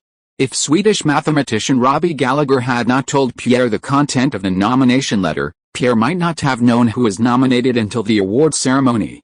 As for what happened later, everyone should have heard about it. In 1906, Pierre Curie was hit by a carriage on the road and died on the spot. After being a widow for several years, Madame Curie got together with her student Lang Ziwen. It is normal for people to start a new family after the death of their husbands, not to mention that Madame Curie did not have a seamless transition. The shortest one took more than 3 years. But Lang Ziwen was a married man at the time, which led to a lot of controversy over their love story. On November 7, 1911, Reuters reported that the Nobel Prize in Chemistry would be awarded to Madame Curie that year. As a result, on November 23, Madame Lang Ziwen published Madame Curie's love letter to Lang Ziwen in the newspaper through her brother. Since then, Gaulish newspapers began to report the mysterious love affair between Marie Curie and Langevin in a series of articles, and began to publish a large number of her letters. Some Gauls also attacked her house and smashed her windows with stones. A group of Gallic scientists who originally supported Marie Curie also began to change their positions. They jointly wrote a letter asking Marie to leave France. As a result, Marie Curie was not elected as a member of the Gallic Academy of Sciences. Instead, she fled to a monastery in Gaul and hid for 14 months before she survived the storm. The insulting word Polish slut appeared at that time. Here is another more saucy episode. After Langevin separated from Marie Curie, his wife agreed that Langevin could openly have a lover other than Marie Curie as a condition to save the failed marriage. Many years later, in order to support his lover, Langevin shamelessly asked Marie Curie to arrange a position for this female student in the institute, CNKI, Sun, KXSJ, 02014-07-019. There are strange things every year, especially in the early 20th century. Okay. Let's return to the original point. The photovoltaic effect is not directly related to the wave theory in a strict sense, but it is an important step that cannot be ignored. First, this is a transition in thought to prevent these big guys from having a heart attack after suddenly seeing certain phenomena, causing a tragedy in the history of human science. In addition, it is to inspire Laofa. Don't forget, the concept of semiconductor was proposed by Laofa. Look at his current shaking frequency like Wu Lauer. If it is put in a fantasy novel, it would be a complete epiphany, right? Then several professors came to the electrolytic cell one after another and observed the phenomenon again. Stokes even touched the platinum electrode plate with his hand, and withdrew his finger in a flash. I don't recommend trying it. It feels a bit like a metal mainframe with a leak. Don't ask me how I know. I was just stubborn back then. It's really strange. Touching his sore fingers, Stokes frowned and said, "Why does the solution generate current when light is irradiated on the platinum electrode? According to Mr. Ampere's theory, light creates a closed circuit with a potential difference inside the electrolytic cell." Another professor at the side took 2 steps forward and stretched his head to look into the electrolytic cell. This person is Bart Briggs, a physics expert who ranks among the top 5 in Cambridge University and is also well known in Europe. He pondered for a moment and analyzed, is it possible that it is a thin layer of impurities from the surface of the film? For example, it is doped with a heat source effect. Laofa quickly shook his head and denied this guess. The light from the flashlight should not be able to reach the level that causes changes in the thin layer of impurities. At most, the bromide and iodide will briefly decompose and produce an electrical effect, but it will not last long. Then he glanced at Su-Yun, who was standing aside, and reached out to pick up a clean platinum electrode from the table. He curled his slender index finger slightly and tapped it, so it is obvious that there must be conditions that can form a cell field in metal plates like platinum electrodes. Stokes saw this and asked, Mr. Faraday, have you thought of anything? A trace of hesitation immediately appeared on the face of the old law, as if he was struggling with some thoughts, and finally said, it's just some vague guesses. I think there is such a possibility. For example, there are some charges in the platinum electrode, which originally remain in a relatively balanced closed state, so they do not show the property of being charged. It is excited under the light, or the balanced knot is interrupted, resulting in an electric potential difference. But in this case, the actual environment of the excitation may not be visible to the naked eye. Looking at the old law, who was talking freely, Su-Yun remained silent. But his clenched hands showed that he was not calm at the moment. As we all know, the essence of the photovoltaic phenomenon is attributed to the atomic band structure, involving the concepts of valence band and conduction band. The so-called valence band refers to the area close to the nucleus. The electrons here are tightly attracted and cannot escape easily. The conduction band is an area far away from the nucleus, where the electrons are not regulated and are relatively free. If there is an external electric field to make these electrons run, the material will conduct electricity. In addition to these two areas, there is another area above the valence band and below the conduction band.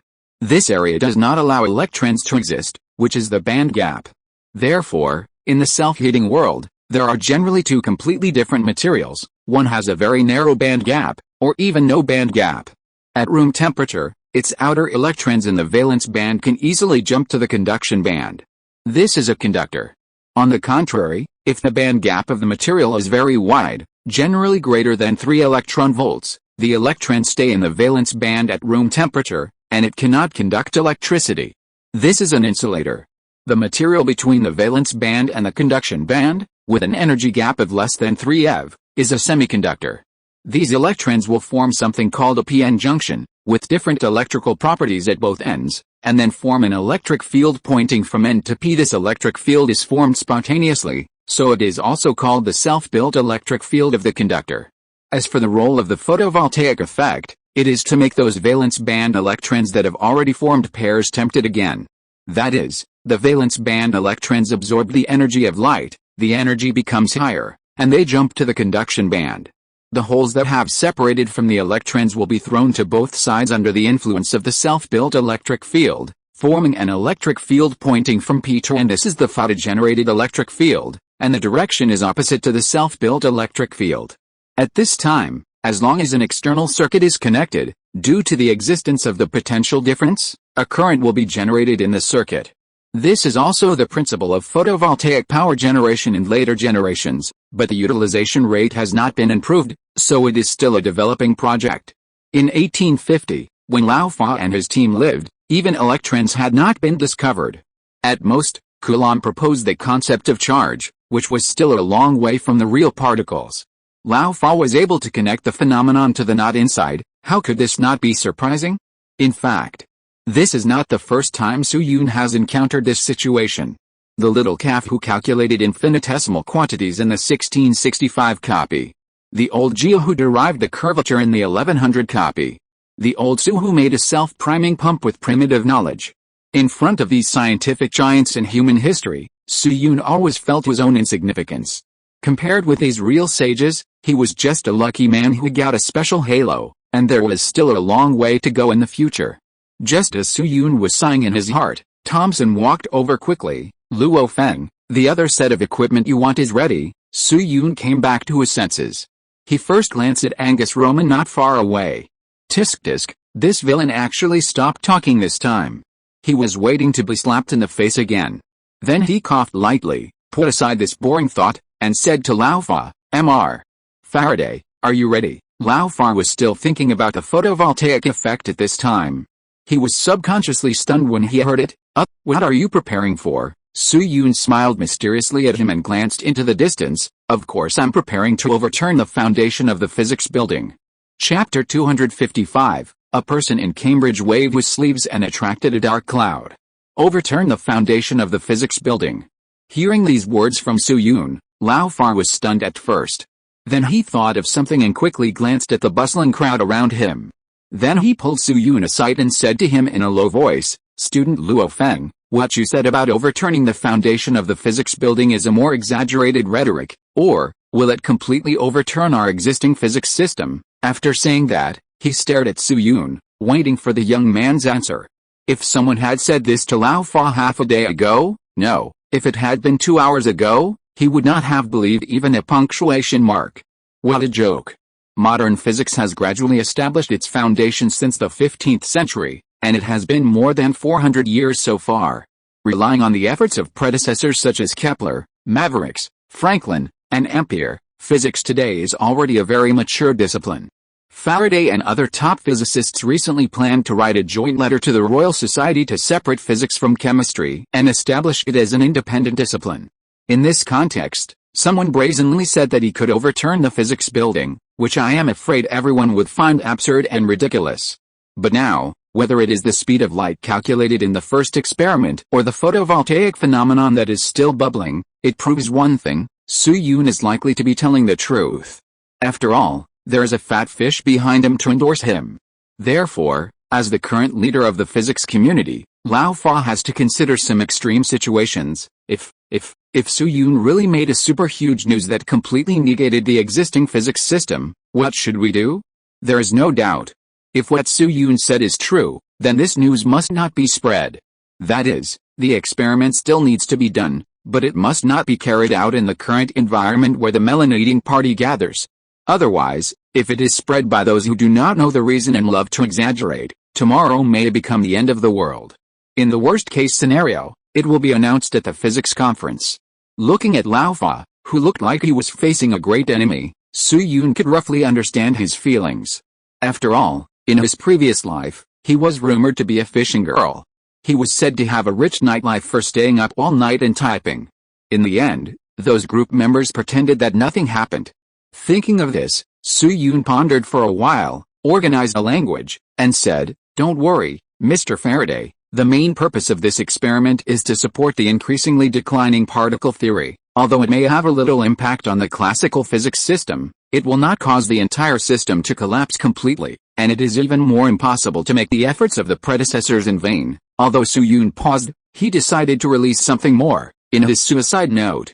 The old man Fatfish called the world that people can see with their naked eyes the macroscopic world. The concepts we summarize from the macroscopic world only need to ensure that there are no problems in the macroscopic field. Is that what you said, Mr. Faraday? Lao Fa nodded as if he understood.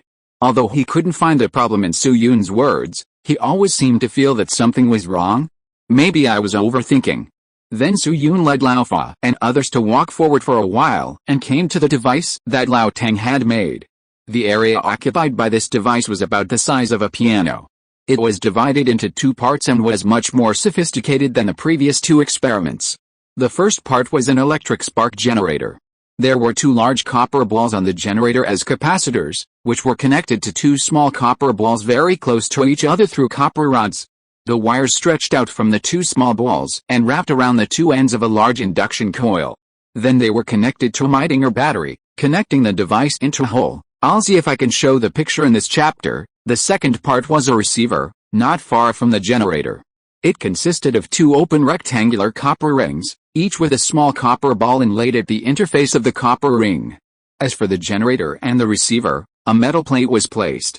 The generator, the receiver and the metal plate formed a triangle, and the line connecting the generator and the receiver was the base of the triangle.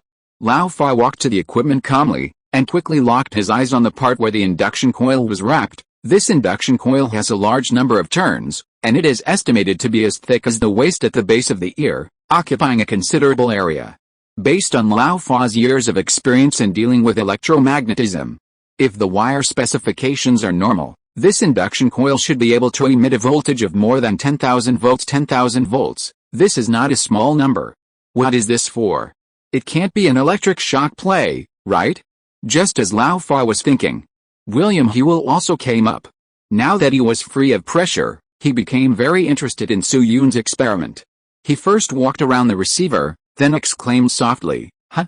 Mr. Faraday, did you forget to connect the wires to the equipment on the right?" Old Faraday pondered for a moment and shook his head gently. "It's not that you forgot to connect it, but that it doesn't need wires." William Hewell was stunned when he heard this, blinked, and asked, "Why? Have you figured out the principle of this equipment?" Old Faraday adjusted his glasses, neither nodded nor shook his head, and hesitated, "Just some guesses." Then he pointed to the metal plate not far away and said, "Dean Hewell, you rarely participate in frontline research, so you may not understand some situations. The imaging plates we often use in optical experiments are generally composite plates made of marble as the base, mainly for clear display of images. As for metal plates of this material, they are more common in reflection experiments, such as sound waves or light, etc. Luo Feng requires the experiment to be carried out under dark conditions, so it must be related to light. Therefore, I think this metal plate should be used to reflect light." As he said this, he glanced at the equipment again,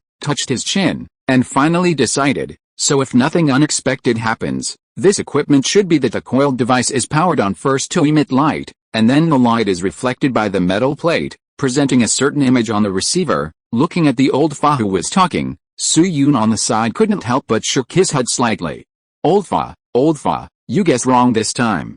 This experiment has nothing to do with optical imaging. Of course. This is not the fault of Old Fa. After all, the phenomenon of this experiment is too bizarre, far beyond people's cognition at the time. People can easily repeat this experiment countless times, but they are troubled by its principle. It was not until 20 years after it was discovered that Einstein completed the theoretical analysis. In the year of 1850. If someone can predict the results of the experiment just by looking at the equipment, Su Yun will eat the Axon's Iome's dormitory on the spot.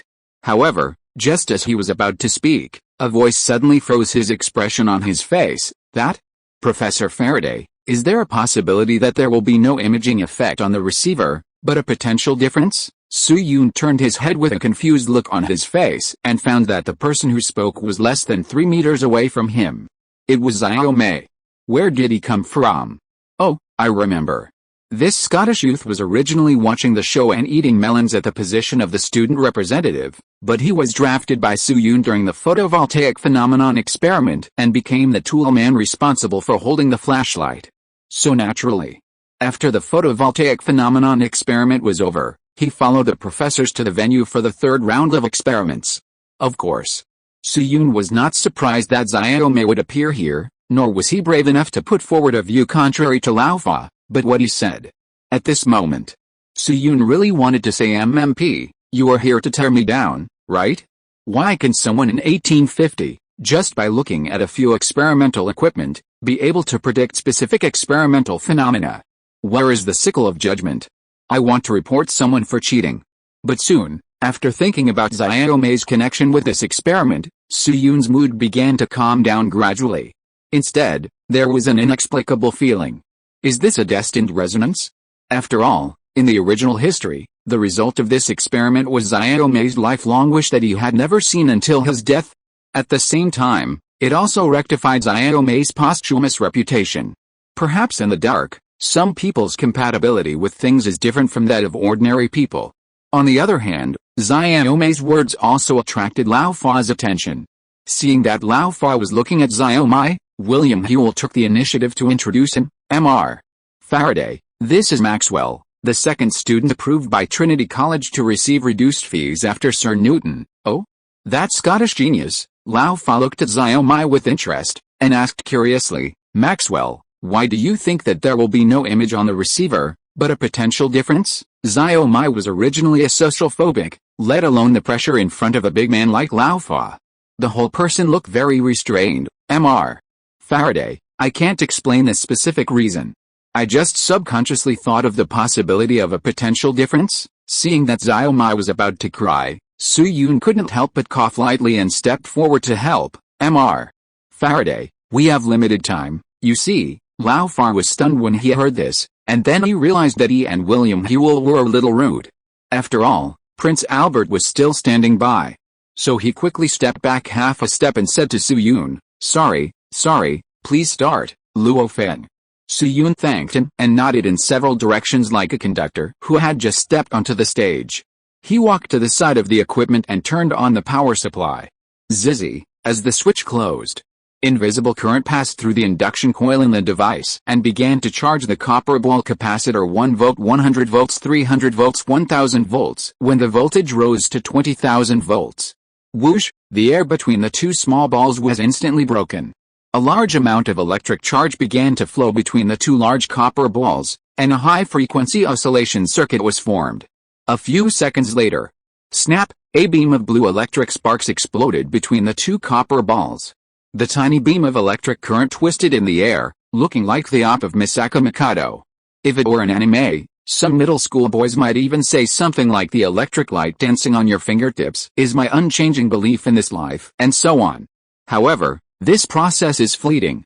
Because each vibration is accompanied by a small amount of energy loss, the voltage across the capacitor quickly drops below the breakdown value. Seeing this, Lao Fa and others look very calm, with almost no big fluctuations. This is a common phenomenon in the laboratory. The scientific community in 1850 was not unfamiliar with high-frequency oscillation circuits, that is, LC circuits. But the next second, Lao Fa and others' facial expressions suddenly changed dramatically, and even distorted. Stokes even sang a high note comparable to C5, which sounded a little distorted. My God, what is this? No one wanted to laugh at Stokes's duck voice. At this moment, everyone's eyes were focused on the receiver not far away. At this moment, every time the generator burst out a blue electric spark, there would be a flash of electric light between the copper rings on the receiver. Under the traction of some unknown force, the receiver without a wire connected. Current appeared. Lao Fa even walked to the receiver without paying attention to anyone around, looked at the flashing sparks at close range, and murmured, Jesus. The whole process lasted for several minutes. Finally, Soo-yoon estimated that the effect was almost there, so he went forward to turn off the switch. The scene was silent, and it looked like a time stop in a short movie. After a while, Lao Fa walked back to the crowd, looked at Xiaomei with a complicated look, and said, Student Maxwell, your guess is correct. There is a potential difference on the receiver, Xiaomai scratched his hair innocently and laughed non-stop. Then Lao Fa looked at Su Yun again, his eyes were unclear. Is this the first time he has been surprised by this Oriental man today? Indeed. Although these experiments are all attributed to Fiao, Su Yun can skillfully replicate them, so there is no need to say more about the relevant theoretical level. At the beginning, he heard from Huel that Su Yun used Xiaoniu's handwritten letter to exchange for a place in the school. Although he didn't say it, he still felt that this person was a little unsure. But now it seems that he was very wrong. Then Lao Fa took a deep breath, pulled his mind back to reality, and asked Su Yun, "Student Luo Feng, what is this phenomenon called?" He didn't ask the reason, which shows that Lao Fa has figured out many things in this short time. Su Yun was silent for a moment, and said a name, photoelectric effect. That's right. The experiment that Su Yun chose in the third round was the famous photoelectric effect. Looking at the history of human science, there are only two phenomena that can really be regarded as the core evidence of refuting the wave theory: Compton effect and photoelectric effect. Among them, Compton effect requires X-ray assistance, and the current copy of the technology tree has not reached that level. Therefore, at the beginning of the event, Su Yun's options have actually been determined. The photoelectric effect is a phenomenon discovered by Hertz in 1887, and finally completed by Einstein. In fact, the photoelectric effect is very simple in terms of interpretation. It is to use light to illuminate the metal plate, and the electrons inside certain substances will escape to form an electric current after absorbing energy. That is, light-generated electricity. In later generations, the photoelectric effect experiment in schools usually uses a zinc plate as the demonstration body, and a tester that can open and close is connected to the back. Then the teacher shines light on the metal plate, and the tester will gradually open, which means that light generates electricity. More responsible teachers will also take out a negatively charged stick with a shaved fur, and the tester will close after it touches the tester, which means that the metal is positively charged. But in fact, the significance of the photoelectric effect is far more than just the surface. Otherwise, Su Yun would not have bothered to talk about the photoelectric effect after doing the photovoltaic effect, although everyone in later generations knows that the photovoltaic effect and the photoelectric effect are two different things, one is on the surface and the other is on the inside. But in 1850, when electrons were not discovered, the two are actually somewhat similar in phenomenon. Again, Su Yun's goal is to shake the classical physics building by a few 100 million points. The current situation is shocking enough, but it is still a little far from shaking the physics building. The sight returns to reality.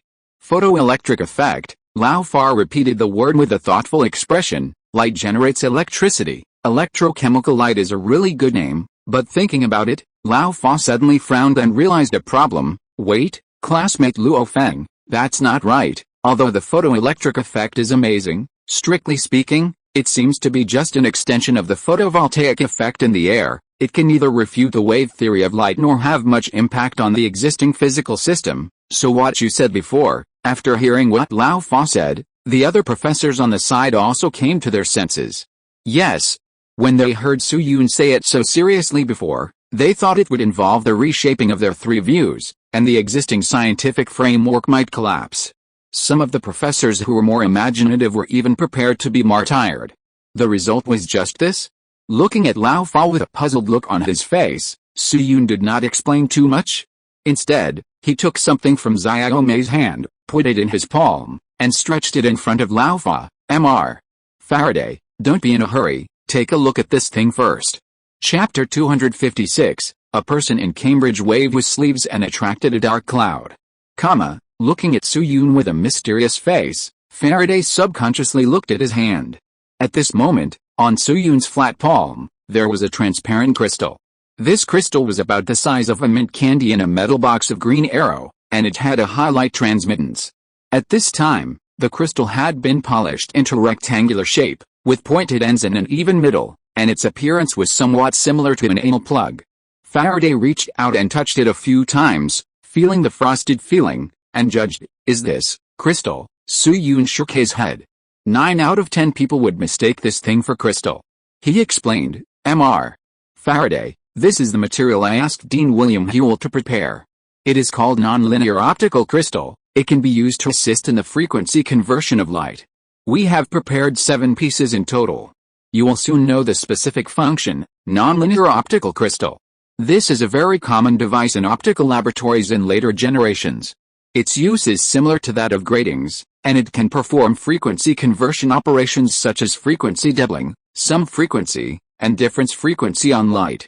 However, most of the nonlinear optical crystals in later generations are artificially designed and synthesized, and the development process is closely related to lasers. For example, lithium tribrate crystals, lithium tribrate cesium crystals, etc. The level of science and technology in 1850 was far from reaching that technical level, so Su-Yun chose to process natural crystals, and the method was relatively primitive. Fortunately, Cambridge University, as one of the world's top universities in this era, has some reserves of crystal raw stones on campus.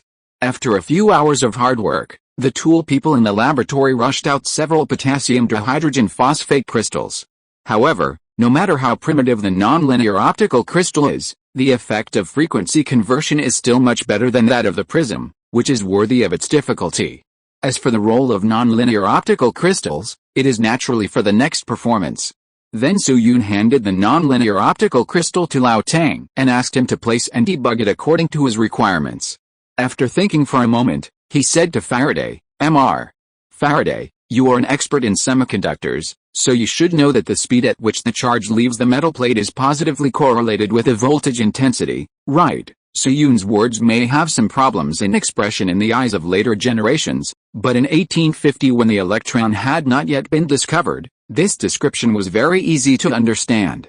Faraday nodded and affirmed, "That's right, he had discovered this phenomenon when he was studying chlorine crystal cage compounds in 1833, and had tested the relevance results with a ammeter." Later, another J.J. Thomson was able to discover the electron, which was also related to Faraday's research manuscript. Of course, if we trace it back further, we have to go all the way back to Coulomb's generation, so I won't go into details here. Su-Yun further asked, "That is, the greater the voltage, the faster the charge leaves, right?" "That's right." Su-Yun snapped his fingers when he saw what he said, and the vaccination was almost in place. "Then Professor Faraday, what conditions do you think the sparks on the receiver and the photoelectric effect are related to?" "Sparks on the receiver?" Faraday was slightly stunned, and after a little thought, he blurted out, "Of course it's the intensity of the light." Su-Yun's mouth curled up slightly, and he asked, "So it has nothing to do with the frequency of light, right?" Faraday's tone was more determined this time, and he shook his head decisively and said, "Of course it has nothing to do with it. How can frequency affect the generation of sparks?" The professors around, including Stokes, also expressed their agreement. "Of course it has something to do with the intensity of light, frequency. How can that thing be linked to sparks? There is no doubt that it must be the light intensity, that is, the amplitude that causes the sparks." "So does anyone want to see my wife's swimsuit?" In the eyes of Faraday and those professors, although they didn't know why there was a synchronous spark on the receiver when light was emitted from the generator. But it was obvious. The conditions for the appearance of sparks on the receiver must be related to the intensity of light. That is, the greater the intensity of light, the stronger the spark will be. Because the wave in classical theory is a uniformly distributed energy state, and the charge, electron, is something bound inside the object. To knock it out, you need to give enough energy to a single charge. The charge will be used instead of the electron in the following, because there was only charge in 1850. According to the wave theory, the light wave will distribute the energy evenly on many charges, that is, the charge continues to receive the energy of the wave and then jumps out together. Wait until around 1895. The scientific community also tried to explain this by adding plane wave functions and block functions in periodic potential fields. Even in 2022, when Su-Yun came, some scholars who took a different approach also introduced the Born-Oppenheimer approximation in the scattering process of photons and electrons. In actual calculations, they took the approximate first two terms, and finally obtained the photoelectric effect through the final state electron wave function. However, it is also quite magical that there is no explanation for the reason why the whole process should be described by probability amplitude. In his previous life, Su-Yun had dinner with a friend who was an external review editor of a certain journal and heard that some folk scientists who held the above ideas were forced into a corner, and even said something like, "As long as you are lucky, you can succeed," in short. In the inherent concept of Faraday and others. Whether the spark can appear on the receiver must be positively correlated with the light intensity, and has nothing to do with the frequency. Suyun did not explain too much about this, but waited for Lao Tang to finish debugging the nonlinear optical crystal. 10 minutes later, Lao Tang gestured to Suyun and said, "Luo Feng, the crystal has been fixed as you requested." Suyun thanked him and called Faraday and others to the equipment stand. At this time, the nonlinear optical crystal had been placed on the refraction point of the reflective zinc plate and could be rotated at any time as needed. Suyun first walked to the side where the optical crystal was fixed and made fine adjustments according to the marks on it to ensure that the light could be refracted smoothly to the receiver. After more than a minute, Suyun stood up and said to Faraday, "Professor Faraday, the crystal has been debugged and everything is normal in the circuit. The refracted light you will see next will be orange light with a wavelength of 590 to 625 x 10-9 meters. The wavelength of light was calculated by Thomas Young as early as 1807, but the unit of nanometer was not proposed until 1959 by Chad Feynman. Therefore, the quantitative description of the wavelength of light at this time is still expressed in tens to the negative power of meters. In addition, all students whose physics teachers are not mad at them should know that the shorter the wavelength of light, the higher the frequency. Red, orange, yellow, green, blue, indigo, and purple. From left to right, the wavelength gradually decreases, and the frequency increases successively. Although Faraday still couldn't figure out why Suyun was obsessed with the frequency of light, he nodded in cooperation. "I remember, you continue, classmate Luo Feng," Suyun said as he walked back to the transmitter and pressed the start button. Whoosh, the voltage started to rise again from 0-1 volt, 100 volts, 300 volts, 1000 volts. However, to Faraday's surprise, when the voltage rose to the first 20,000 volts, sparks appeared on the generator as usual, but there was no movement on the receiver. Soon, the voltage rose again 22,000 volts, 23,000 volts. As we all know, the intensity of light is related to power, and when the resistance remains unchanged, power is related to voltage. That is, P equals U, UR, the higher the voltage, the higher the power. However, when the voltage of the generator increased to 28,000 volts, there was still no spark on the receiver. Looking at Faraday and others whose expressions gradually became solemn, Suyun waved to Xiaomei again. Soon, Xiaomei came up with a convex lens. Friends who have transformed into Tiga should all know that under normal circumstances, there are basically only three principles for increasing light intensity: reduce the solid angle of the light beam, reduce the spot size, or increase the energy of the light. Among them, the convex lens is an extended application of the first principle. That is, through refraction, the light is gathered more finely, and it is condensed from scattered into a group, so as to achieve the effect of increasing the light intensity. Then Suyun took the bald realm from Xiaomei, placed it on a device similar to the live broadcast stand of later generations, and moved it in front of the reflector. Under the focusing effect of the convex lens, the light splashed out by the electric spark on the generator was gathered into a small strip, and the magnitude was once again greatly improved. If converted into pure power, the light splashed out at this time, the magnitude of light is approximately equivalent to the voltage effect of about 50,000 volts.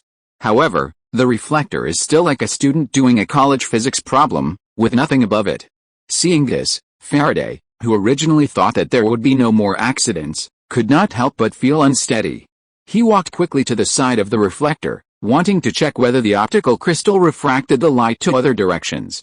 However, no matter how he calibrated the crystal, there was still no electric spark on the receiver. But how is this possible? 6 no less than 30 times, no matter how unlucky he is. Wait! Faraday suddenly thought of something, his eyes hidden. He glanced at Tatum Austin in the crowd. Could it be because of the black classmate who was clamoring to grow watermelons and cotton? If I remember correctly, this black classmate was from Mozambique and was the next chief of the tribe, so he could receive a good basic education. And just as Faraday was thinking, Suyun on the side estimated that the time was almost right, so he asked Xiaomei to remove the convex lens, turn off the power and readjust the optical crystal. This time, the target he chose was another natural cascade crystal with a walk-off angle of about 40 degrees. As for self-collimation, stupid readers don't know what it is anyway. Well, since it is difficult to measure and time is limited, Suyun did not go into the calculation. Anyway, under this experimental condition, The self-collimation performance is above 80%. In short, this crystal can reflect blue light, that is, light with a wavelength between 440 and 485 nanometers. After debugging, Soo-yoon returned to the generator again and pressed the switch. The voltage still rose from 0. After half a minute, snap! As usual, an electric spark appeared on the generator, and what made Faraday and others hold their breath was that a spark also appeared on the receiver. As the world's top, how could physicists like Faraday not realize what this means? However, this is not the end. Soo-yoon waved his hand again, and Xiaomei came up with a few polarizers and handed them to Soo-yoon. After shaking the polarizer in his palm, Soo-yoon's expression was a little subtle. Speaking of the use of polarizers, many students must be familiar with it. It allows light with a certain electric vector vibration direction to pass through, while absorbing light vibrating perpendicular to it, that is, it has dichroism. That is, Greek letter lambda equals cosine n. Among them, n is the refractive index with radiant change, which comes from the difference between different media. The velocity of the flow field will change in gradient, n equals 1 uc. In layman's terms, after natural light passes through the polarizer, the transmitted light basically becomes plain polarized light, and the light intensity is reduced by 1/2. According to the historical trajectory, the polarizers commonly used in later laboratories were not produced by Rand across the sea until 1908. But in this copy, because the wave theory was not suppressed for a long time like in the original timeline, it even surpassed the particle theory. Therefore, many small devices related to the wave theory came out much earlier. According to Soo-yoon in 1650 to 1830, information learned from the book 200 Years of Leaps in the History of Science, 42 years ago, in 1808. Not long after Malus verified the polarization phenomenon of light, the polarizer was first born. Although the polarizer at this time was far less sophisticated than later generations, it could still support most experimental requirements in the early 19th century, when the microscopic world had not yet been involved. It has always been used to support the wave theory of light because only transverse waves can be polarized. But today, this little thing in my hands will become one of the tools to prove the particle theory. Everything in the world has it is so magical sometimes. This time, Soo-yoon prepared a hybrid system composed of 3 polarizers. The polarization directions of the first and third polarizers are perpendicular to each other, and the polarization directions of the first and second polarizers are parallel to each other. At the same time, the second polarizer rotates around the direction of light propagation at a constant angular velocity w. After natural light passes through polarizer P1, it forms polarized light with an intensity of I1 equals I/2. At the same time, according to Malus's law, the intensity of light passing through P3 is I3 equals ICOS. Since the polarization directions of P and P3 are perpendicular, therefore, the angle between the polarization directions of P and P2 is Greek letter phi equals Greek letter pi 2 Greek letter theta, I equals I1 cos 4 Wt, 16.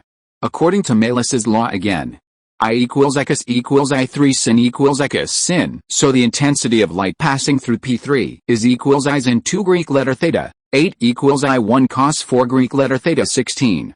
When cos 4 Greek letter theta equals -1, the light intensity passing through the system is the largest.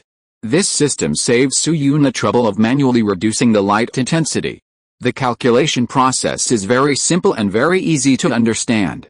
Then Soo-yoon placed the polarizer system in front of the zinc plate, took a deep breath, and returned to its original position. Soon, under the action of the polarization combination, the intensity of the light splashing out of the generator has been reduced, and the lowest period has even reached 1/16.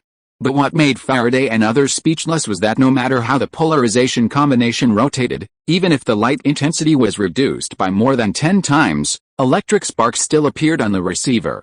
Pa pa pa. Looking at the leaping electric light in front of him, Faraday suddenly turned pale, made a shah sound, covered his chest with one hand, and began to gasp for breath. Stokes on the side was the first to notice his abnormality, and hurriedly supported his shoulders. His forehead was instantly covered with fine beads of sweat, and he shouted, "Mr. Faraday, are you okay? Where is the school doctor? Where is the school doctor?" Seeing this, Soo-yoon, who was standing next to the generator, was startled and rushed to Faraday. "Mr. Faraday. Mr. Faraday. It was not until this moment that Su-Yun recalled something he had overlooked. Faraday had severe coronary heart disease. He died while reading in his study on August 25, 1867. A very mainstream view in later generations was that he had a sudden angina pectoris.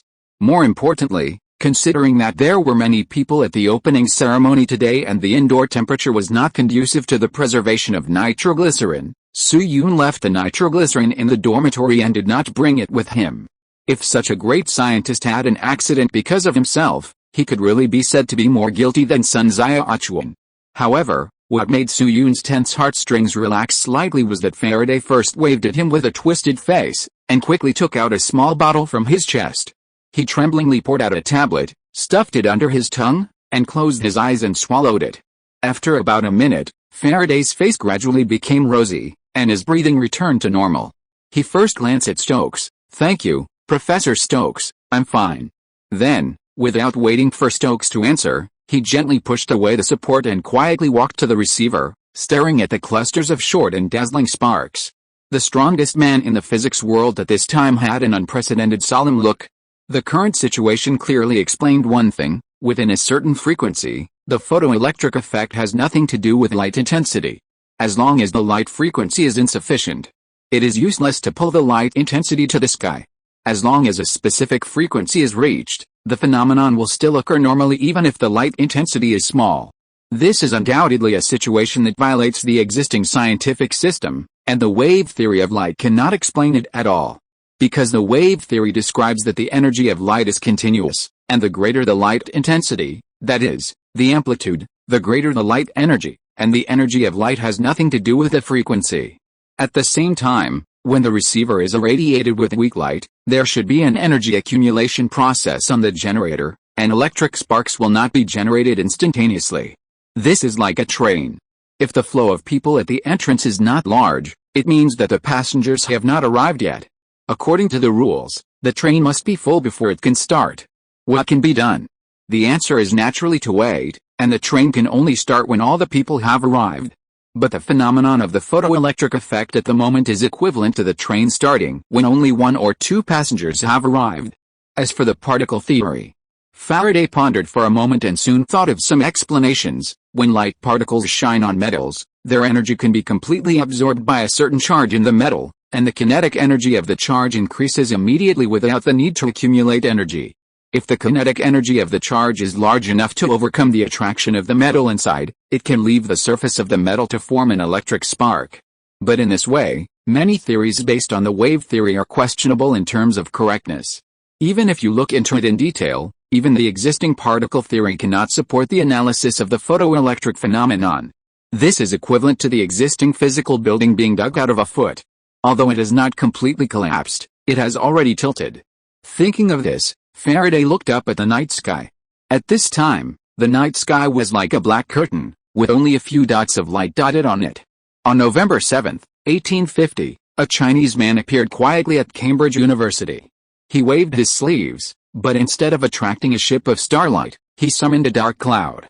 The electric sparks and the waves rippled in everyone's heart. The pool under the elm shade was not a clear spring, but a mixed solution of silver chloride and fluosilicic acid.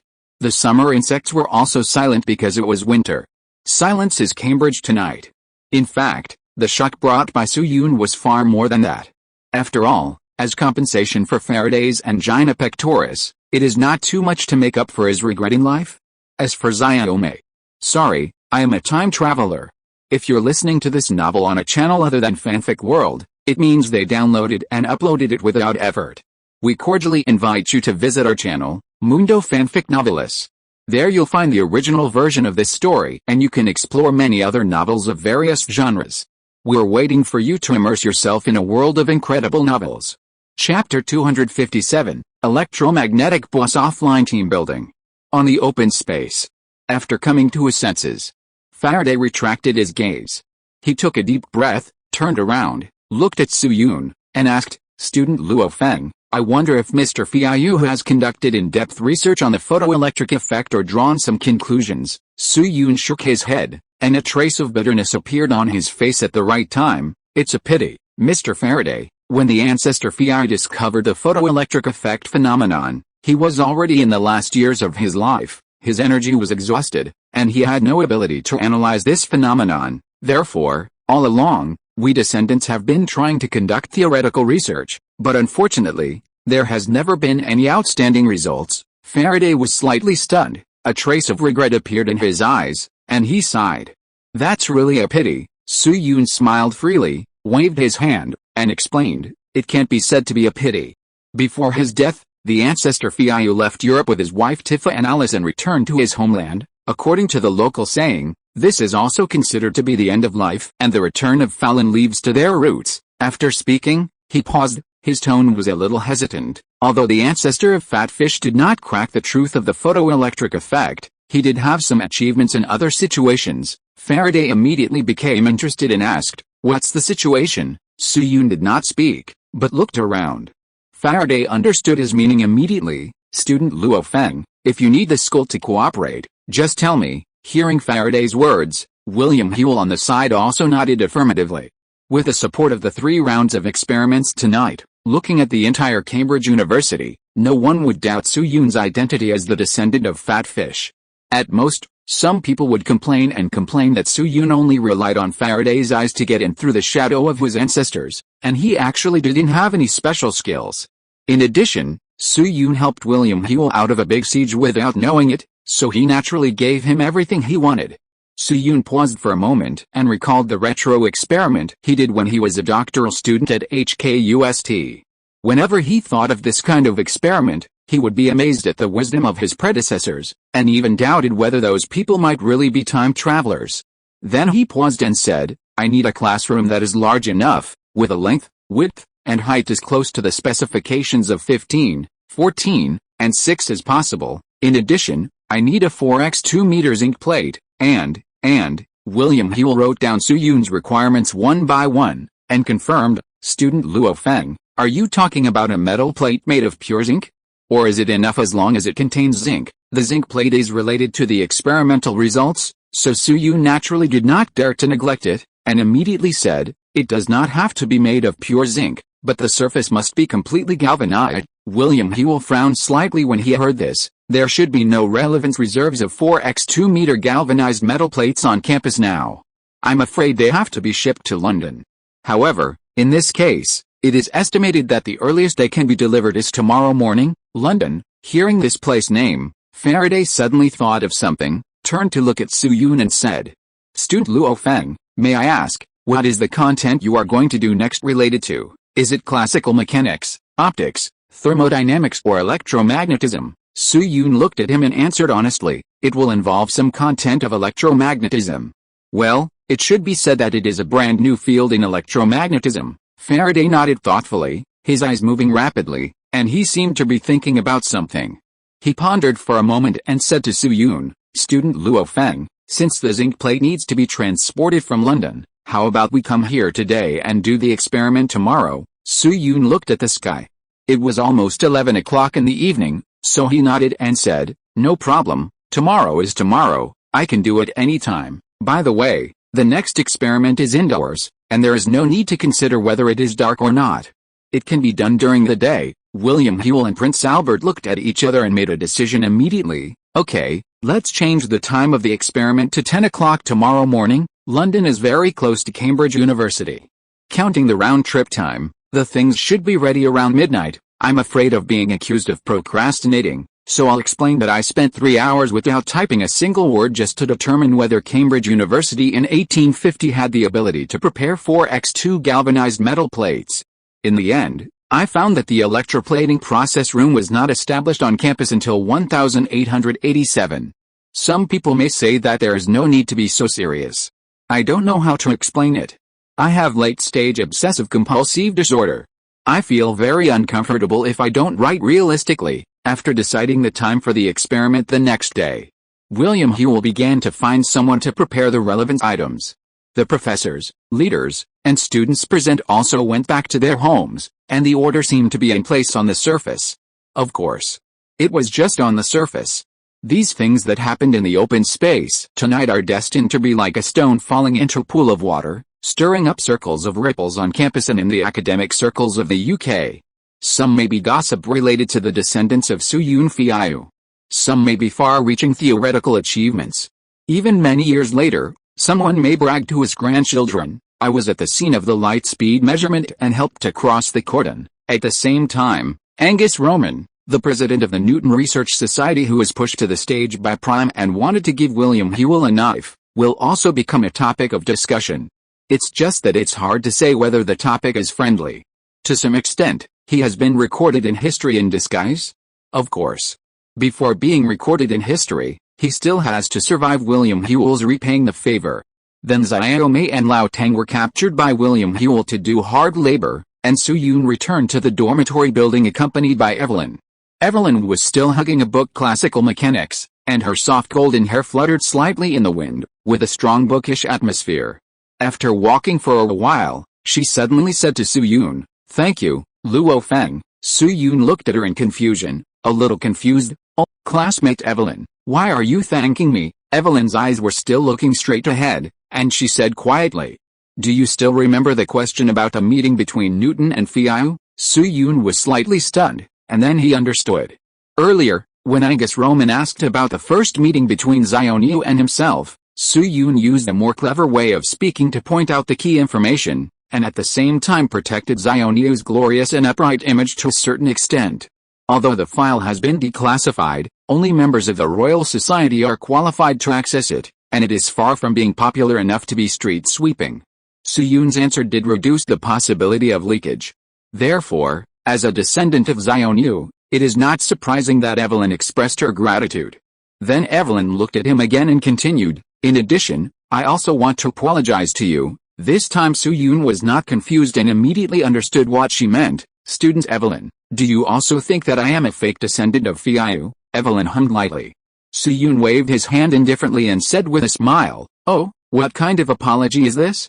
If you want to, you should blame me, the descendant, for not being capable. I can only rely on the letter passed down by my ancestors to get into Cambridge. It is normal for everyone not to trust me." Hearing Suyun's words, Evelyn, who was standing aside, suddenly stopped and looked at him seriously and said, "You can easily find those 3 experiments, and even Professor Faraday had a heart attack. Is this called incompetence?" Suyun shrugged and explained, "That is all the credit of the ancestor Fiayu, and it has little to do with my descendant. I am just a porter and did some insignificant work, not worth mentioning, not worth mentioning." Evelyn looked at him again, said nothing, and walked back to the dormitory building. Suyun heaved a sigh of relief and quickly followed. Women are so annoying. JPG. A few minutes later, the two arrived at the dormitory building. Evelyn stopped at the entrance, looked at the lights not far away, and said to Suyun, "Luo Feng, let's go here first. I won't take you upstairs." Suyun nodded and thanked him. "Thank you for your trouble, classmate Evelyn." Evelyn didn't say anything, turned around and went back the way she came. Just as Suyun was about to enter the dormitory, Evelyn suddenly turned around and said to Suyun quietly, "Luo Feng, can I ask you a question?" Suyun stopped and nodded. Of course, Evelyn still had a cold expression. "Luo Feng, please tell me, how old was Mr. Fiayu?" Suyun was stunned when he heard this, and quickly reported an answer. The ancestor Fiayu lived to be 82 years old and died in 1723. When he met Xiaoniu in 1665, Xiaoniu was exactly 22 years old. He introduced himself as an assistant professor at the University of the Netherlands. The age of this identity is generally between 24 and 26. In this way, Suyun's answer should be more reasonable. Hearing Suyun's answer, Evelyn was silent for a moment, and the corners of her mouth suddenly curved. "Then do you know that Mr. Volta only proposed the concept of volt in 1769? Suyun was stunned.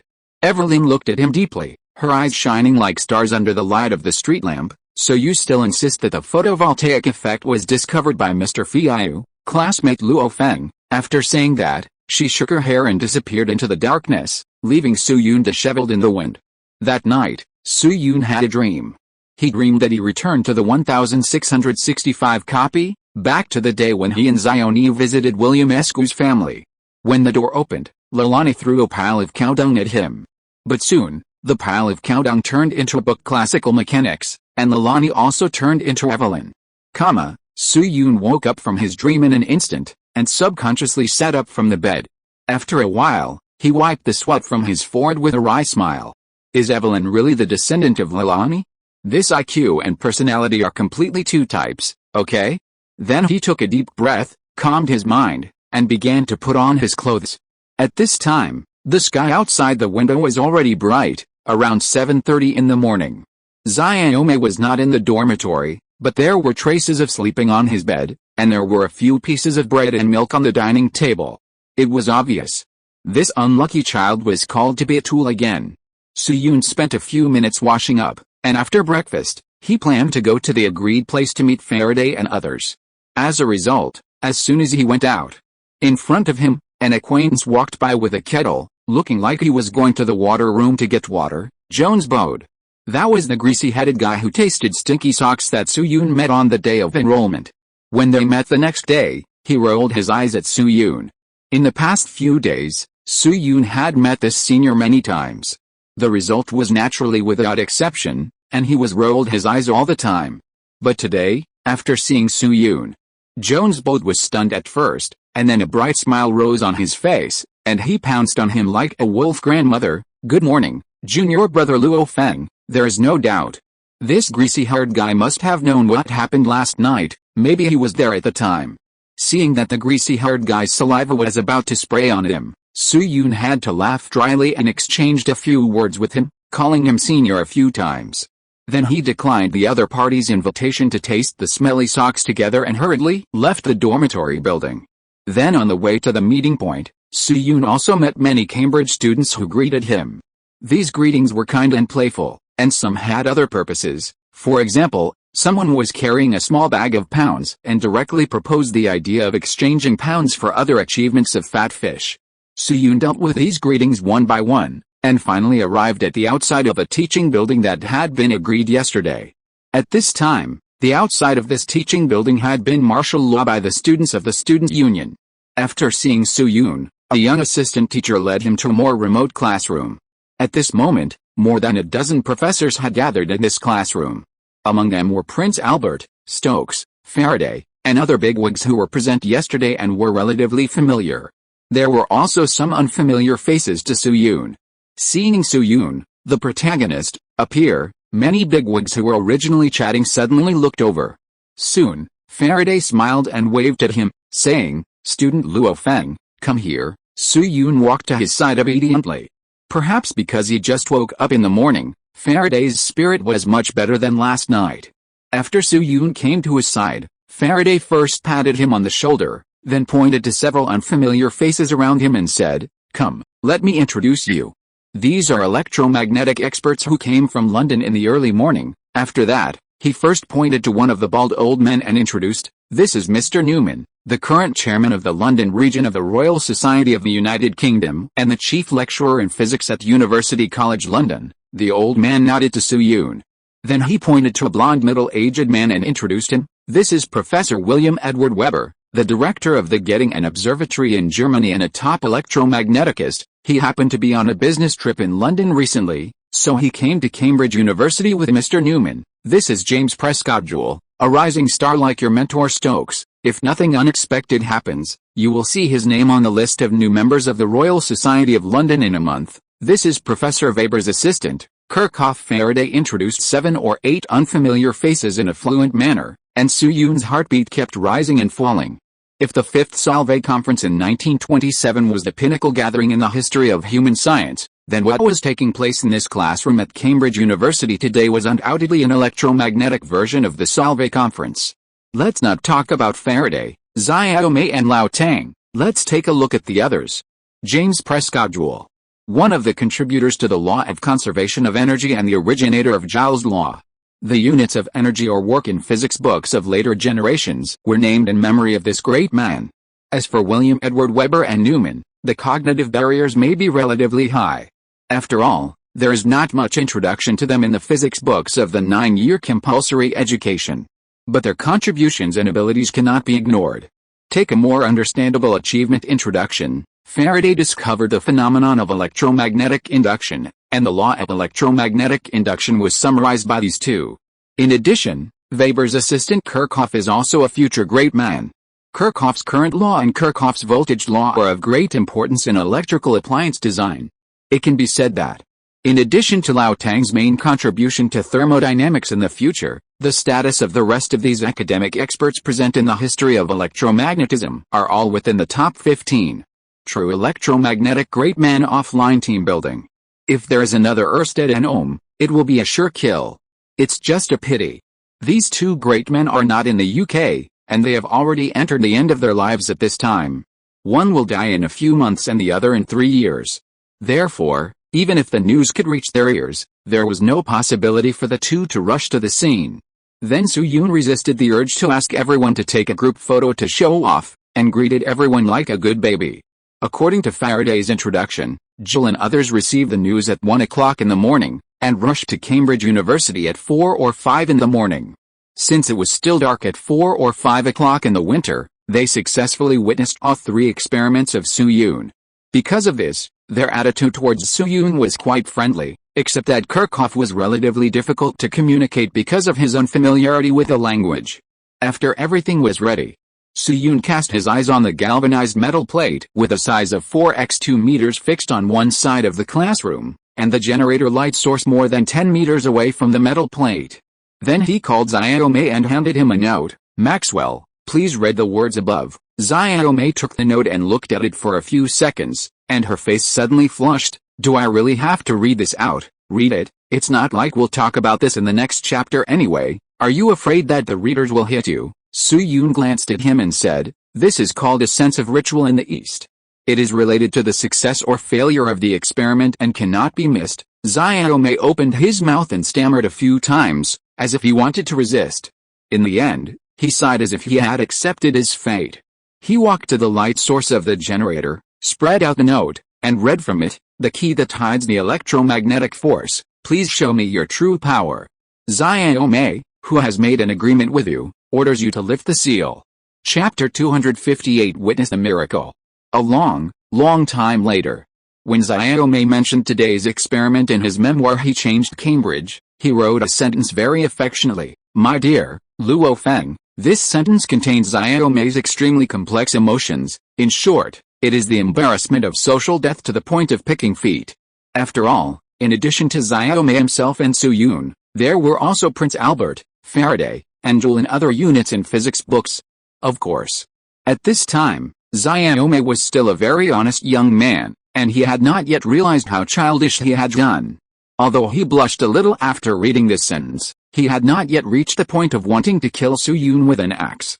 Then he returned the piece of paper to Soo-yoon and asked, "Mr. Luo Feng, what are we going to do next?" Soo-yoon glanced at him, patted his shoulder earnestly, and said, "Didn't I say that we should unlock the seal of the electromagnetic world, Xiaomei?" Then Soo-yoon's expression became serious, and he took him to Faraday and others. "Mr. Faraday, according to the original idea of ancestor Fiu, there are 2 things we have to do next." Faraday and others listened attentively. Soo-yoon raised a finger and explained, "First, derivation, and then experiment." Derivation. Faraday adjusted his glasses, repeated the word, and asked Soo-yoon, "Derivation of what?" Soo-yoon did not answer the question directly, but asked back, "Mr. Faraday, I heard that you once proposed a theory that there must be an electric field around the electric charge, right?" Faraday nodded. "Students who have studied physics should know it." Faraday first introduced the concept of electric field and proposed the idea of using electric field lines to represent electric field. At the same time, he also used iron filings around the magnet to simulate the situation of magnetic flux lines. Soo-yoon smiled slightly, suppressed his emotions, and said calmly, "What we are going to deduce next is something that exists in the electric field." Then he picked up a piece of paper and a pen and drew a wave graph on the paper. That is, the graph of the sine function. Then he drew a circle on the graph and said to Faraday and others, "Mr. Faraday, the purpose of our study of physics is to summarize a certain consistency from the various phenomena in the ever-changing natural world, then use the language of mathematics to quantitatively and accurately describe this consistent phenomenon. For example, Mr. Newton proposed F equals ma, S0 in thermodynamics in 1824, readers equals handsome beauties, etc. Then the question is, in our existing world, is there a mathematical equation that can describe waves, Faraday and others were silent for a moment and slowly shook their heads. Wave. This is a very common word, or phenomenon, in life. In addition to the nazi, a stone falling into the water produces waves. Shaking a rope also produces waves. The wind blowing across the lake also produces waves. It has been introduced earlier. The level of physics in 1850 was not low. The scientific community at that time could measure relatively precise values, such as frequency and wavelength of light. The unit of description was still negative cubic meters, unlike the nanometer and micrometer in later generations. In this case, many people have tried to study waves, such as Mavericks and Euler. Unfortunately, due to the limitations of the thinking of the times, the scientific community has not been able to derive a standard mathematical equation that can describe the law of waves. However, Su Yun asked this question now. Could it be that student Luo Feng has Mr. Fiu derived the mathematical expression of wave motion? Su Yun still did not answer the question directly, but continued to write on paper. He first made a basic coordinate system on the function graph drawn before. He drew it in the x-axis direction and wrote a v. This means that a wave moves in the positive direction of the x-axis at a certain speed v. Then Su Yun explained, first of all, we know that a wave is constantly moving. This image is just the appearance of the wave at a certain moment.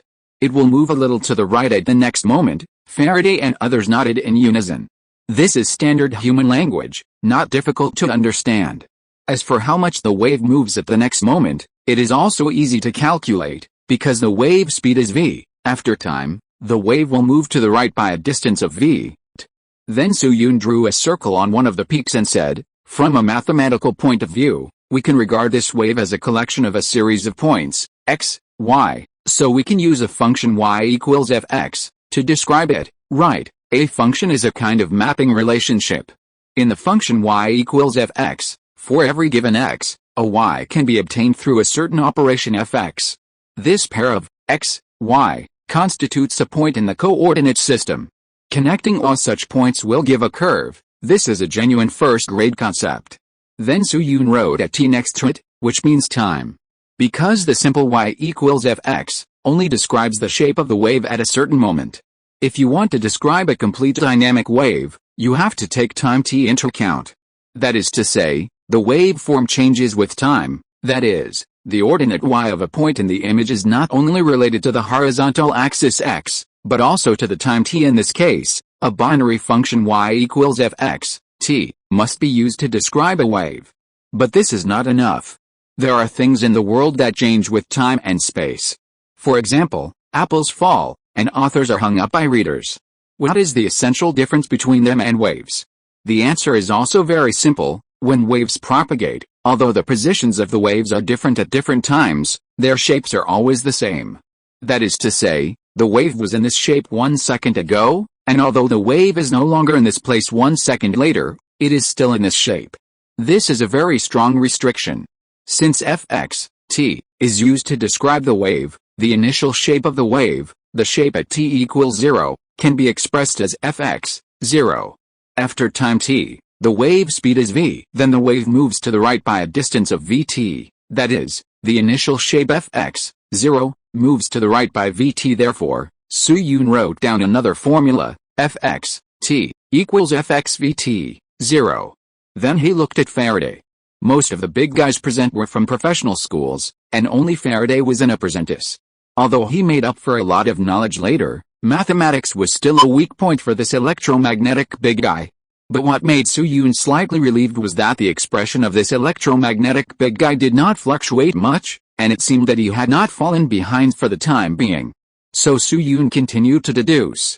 That is to say, as long as there is a function that satisfies fx, t, equals fx vt, 0, and the shape at any time is equal to the initial shape translated for a period, then it represents a wave. This is a purely mathematical description, but it is not enough.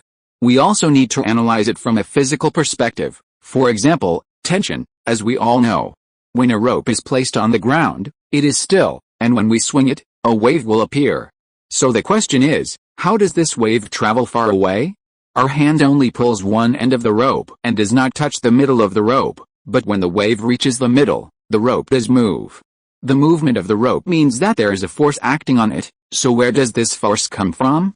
The answer is also very simple. This force can only come from the interaction between adjacent points of the rope. Each point pulls the point next to it, and the point next to it moves. Just like when we line up and report number, we only notify the person next to you. This kind of force between the ropes is called tension. For example, if we pull a rope with force, I obviously apply a force to the rope, but why is this rope not stretched? Why is the point closest to my hand not pulled? The answer is naturally that the points near this point apply an opposite tension to this particle. In this way, this point is pulled on one side and pulled on the other side by its neighboring points, and the effects of the two forces are offset. However, the action of force is mutual. If the nearby point applies a tension to the end point, then this nearby point will also be subject to pulling force from the end point. However, the nearby point did not move, so it must also be subject to the tension of the inner point. This process can continue to propagate, and the final result is that all parts of the rope will be tense. Through the above analysis, we can summarize a concept. When a rope is stationary on the ground, it is in a relaxed state and has no tension. But when a wave reaches here, the rope will become a wave shape, and then there is tension. It is this tension that makes the points on the rope vibrate up and down, so analyzing the influence of this tension on the rope becomes the key to analyzing the wave phenomenon. Then Su-Yoon wrote another formula on the paper, F equals ma. That's right. It is the second law of Newton summarized by Zion-Yu. As we all know, Zion-Yu's first law tells us that an object will remain stationary or in a uniform linear motion state when it is not subject to force or the net external force it receives is zero. So what if the net external force is not zero? Zion-Yu's second law goes on to say, if the net external force F is not zero, then the object will have an acceleration a, and the relationship between them is quantitatively described by F equals ma. In other words, if we know the mass m of an object, as long as you can analyze the net external force F it receives, then we can calculate its acceleration according to Maverick's second law F equals ma. Knowing the acceleration, we know how it will move next. Then Su-Yoon randomly picked 2 points on a certain section of the function graph. One was written as A and the other was written as B, and the arc of the two was marked as L. After writing it, he pushed it in front of Zion-Yu. Student Maxwell, why don't you analyze the total external force in this section? Don't consider gravity. Zion-Yu was stunned when he heard it, pointed at himself, and said in surprise, me. Su-Yoon nodded, sighing slightly in his heart. What he is going to do today will have great significance for Faraday, the electromagnetic community, or to put it more broadly, for the entire human history. But it may not be a good thing for Zion-Yu and Hertz. Because this means that some of their contributions have been erased. Just like a worker with a monthly salary of $4,000 suddenly knows that he could have become a billionaire, but a reborn person took away your opportunity on the grounds of common development of mankind, how would you feel? To be fair, it was a little unfair. So deep down in Su-Yoon's heart, he felt a little guilty towards Zion-Yu. How to compensate Zion-Yu in the future was another matter. In short, in the current process, all he could do was to let Zion-Yu enter the side of these big guys as much as possible. Of course, Zion-Yu didn't know what Su-Yoon was thinking. At this time, he was holding a fountain pen and writing the force analysis on the paper. Mr. Luo Feng said that gravity should not be considered, so we only need to analyze the tension T at both ends of band knob. Band knob is subjected to the tension T toward the lower left at point A and the tension T toward the upper right at point B, which are equal to each other, but the area of the band is curved, so the directions of the two T's are not the same. Assuming that the angle between the direction of the tension at point A and the horizontal axis is Greek letter theta, the angle between point B and the horizontal axis is obviously different, recorded as Greek letter theta plus Greek letter delta Greek letter theta, because the points on the band move up and down when fluctuating. We only need to consider the components of the tension T in the up and down directions. The upward tension at point B is T, sin plus Greek letter delta Greek letter theta, and the downward tension at point A is T, sin. So the total force on the entire ob segment in the vertical direction is equal to the difference between these two forces. Soon, Zion-Yu wrote a formula on the paper, F equals T, sin plus Greek letter delta Greek letter theta, T, sin. Su-Yoon nodded with satisfaction, and then said, then what is the mass of the wave? The mass of the wave, this time. Zion-Yu frowned slightly. If it is assumed that the mass per unit length of the band is Greek letter mu, then the mass of the band with a length of L is obviously Greek letter mu. However, Because Su-Yun took a very small interval. Assume that the horizontal coordinate of point A is x, and the horizontal coordinate of point B is x plus z. That is to say, the projection length of rope ob and the horizontal coordinate is. Then when the rope length is very short and the fluctuation is very small, z can be used to replace l. In this way, the mass of the rope can be expressed as Greek letter mu, z at the same time. Kirchhoff on the side suddenly thought of something, his pupils shrank slightly, and he said in somewhat dry English, wait. The resultant external force and mass have been determined. If we find the acceleration, hearing Kirchhoff's words, the classroom, which was not very noisy to begin with, suddenly became a little quieter. Yes. Unknowingly, Su-Yun has derived the resultant external force and mass. If we derive the acceleration, can't we express the equation of the wave in the classical system in the form of Newton II? Thinking of this, several big guys took out paper and pen and tried to calculate the final acceleration. Speaking of acceleration, we must first talk about its concept. This is a quantity used to measure the speed of speed change. As for acceleration, the faster the speed increases, the greater the value of acceleration. For example, we often hear I want to speed up and so on. If the speed of a car is 2 meters per second in the first second and 4 meters per second in the second second, then its acceleration is the difference in speed, 4 and 2 equals 2, divided by the time difference, 2 and 1 equals 1, and the result is 2 meters per second. Let's think back. How is the speed of a car calculated? Of course, it is the value obtained by dividing the difference in distance by the time difference. For example, a car is 20 meters away from the starting point in the first second and 50 meters away from the starting point in the second second.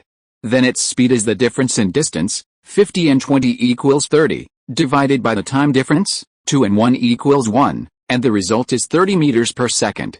I wonder if you have discovered anything from these two examples? That's right.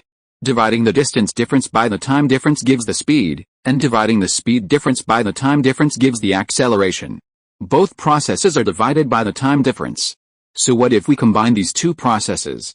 Then can we say, dividing the distance difference by the time difference once, and then dividing it by the time difference once again gives the acceleration? Of course. This is just a way of thinking. Strictly speaking, this statement is not very accurate, but it can make everyone understand this idea very conveniently. If the distance is regarded as a function of time, then take the derivative of this function once. It is the distance difference divided by the time difference above, but it tends to infinitesimal, and we get the speed function. Taking the derivative of the speed function again, we get the representation of acceleration. I don't know if the students understand it. Anyway, these big guys present quickly thought of this point. Yes. The function fx, t, listed above describes the position of a certain point on the band at different times t.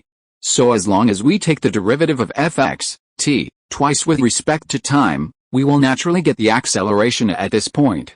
Because function f is a function of two variables x and t, we can only take the partial derivative of time ft, and then take the partial derivative again and add 2. So very quickly, including Faraday, all the big guys wrote down a value, acceleration equals ft. And combining this value with the previous resultant force and mass, a new expression appears, F equals t, sin plus Greek letter delta Greek letter theta t, sin equals Greek letter mu, zf t. Then William Weber took a serious look at this expression and frowned slightly. Student Luo Feng, is this the final expression? I seem to feel that it can be simplified. Su-Yun nodded, of course, F equals t, sin plus Greek letter delta Greek letter theta t, sin equals Greek letter mu, zaf t. This is the most primitive set of equations. The content is not very clear, and the things on the left side of the equation look too troublesome. Therefore, it still needs to be transformed. As for the idea of transformation, where is it? Of course, it is sin. Su-Yun picked up a pen and drew a right triangle on the paper. As we all know, the sine value sin is equal to the opposite side c divided by the hypotenuse a, and the tangent value tan is equal to the opposite side c divided by the adjacent side b. Su-Yun drew another right triangle with a very small angle, which was estimated to be only a few degrees, but once the angle Greek letter theta is very, very small, then the adjacent side b and the hypotenuse a will almost coincide. At this time, we can approximately assume that a and b are equal, that is, ob. Then who wrote on the paper, so cb cia, that is, tan sin, The previous formula can be written as F equals T, tan plus Greek letter delta Greek letter theta, T, tan equals Greek letter mu, Zaf T. Wait a minute, seeing this, Faraday suddenly frowned and interrupted Su-Yun. It's obvious. At this time, he had already shown signs of falling behind. Student Luo Feng, what is the significance of using tan instead of sin? Su-Yun looked at Xiaomei again, and Xiaomei immediately understood. Mr. Faraday, because the tangent value tan can also represent the slope of a straight line, that is, it represents the derivative of the curve at a certain point. The expression of the tangent value is tan equals cb. If you build a coordinate system, then this c is exactly the projection di of the line on the y-axis, and b is the projection dx on the x-axis. Their ratio is exactly the derivative di dx, which means tan equals di dx. Faraday listened carefully, spent 2 minutes calculating on paper, and then slapped his forehead in sudden realization. So that's it, I understand, please continue. Student Luo Feng. Su-Yun nodded and continued to explain. Because the wave function fx, t, is a binary function of x and t, we can only find the partial derivative at a certain point, then the tangent value is equal to its partial derivative at this point, tan equals fx. And the original wave equation can be written like this. Su-Yun then wrote down a new equation on paper. Tfxlx plus xfxlx equals Greek letter mu, Zaf t. It looks a bit more complicated than before, but the eyes of these big guys on the scene are brighter. At this point, the next idea is very clear. As long as both sides of the equation are divided by s, the left side becomes the difference between the values of the function fx at x plus s and x divided by s. This is actually the derivative expression of the function fx. In other words, after both sides are divided by s, the left side becomes the partial derivative fx with respect to x again, that is, the second-order partial derivative of fx, t, with respect to x at the same time. Ft has been used above to represent the second-order partial derivative of the function with respect to t, so here fx can naturally be used to represent the second-order partial derivative of the function with respect to x. Then divide both sides by t at the same time, and the equation is much simpler, fx equals ftx. At the same time, if your brain is not dizzy, you will find that the unit of Greek letter mu t is exactly the inverse of the square of the speed. In other words, if we define a quantity as the square root of t Greek letter mu, then the unit of this quantity is exactly the unit of speed. It can be imagined that this speed is naturally the propagation speed v of this wave, v equals t Greek letter mu. Therefore, after substituting this value, a final formula appears, fx equals fvx. This formula is called the classical wave equation in later generations. Of course, this equation does not take into account quantum effects. If quantum effects are to be considered, this classical wave equation is useless, and it is necessary to use the quantum wave equation instead, which is the famous Schrödinger equation. Schrödinger started from this classical wave equation and combined it with de Broglie's concept of matter wave to guess the Schrödinger equation. That's right, it was guessed. I won't go into the details for now. In short, this equation freed physicists from the fear of being dominated by Heisenberg's matrix and returned to the beautiful world of differential equations. Now Su-Yun does not need to consider quantum matters, so the classical wave equation is enough. Then he wrote a new formula on the paper. As this new formula was written, Faraday suddenly found that the remaining nitroglycerin he had seemed to be insufficient. Chapter 259 Witness a Miracle. Students who have lived from BC to the present should all know this. A long time ago, people discovered that there were forces between electric charges and between magnets. But at first, people did not connect the two forces. Until people found that some stones struck by lightning would be magnetic, they guessed that there might be some relationship between electricity and magnetism. The story after that is very simple. Ørsted discovered that electricity can generate magnetism, and Faraday discovered that magnetism can generate electricity. People finally realized that the relationship between electricity and magnetism is inseparable, and began to use magnets to make generators and use currents to make electromagnets. But it was mentioned before. Although Faraday discovered the phenomenon of electromagnetic induction and used magnetic shavings to represent magnetic lines of force. But it was Newman and Weber who finally summarized the law of electromagnetic induction. It was just that they named this formula Faraday's law of electromagnetic induction in order to commemorate Faraday's contribution. The derivation process of Newman and Weber involves the Newman vector potential and the Weber vector formula, which is relatively complicated, so I won't explain it in detail here. In short, the final formula of Faraday's law of electromagnetic induction is as follows. 1.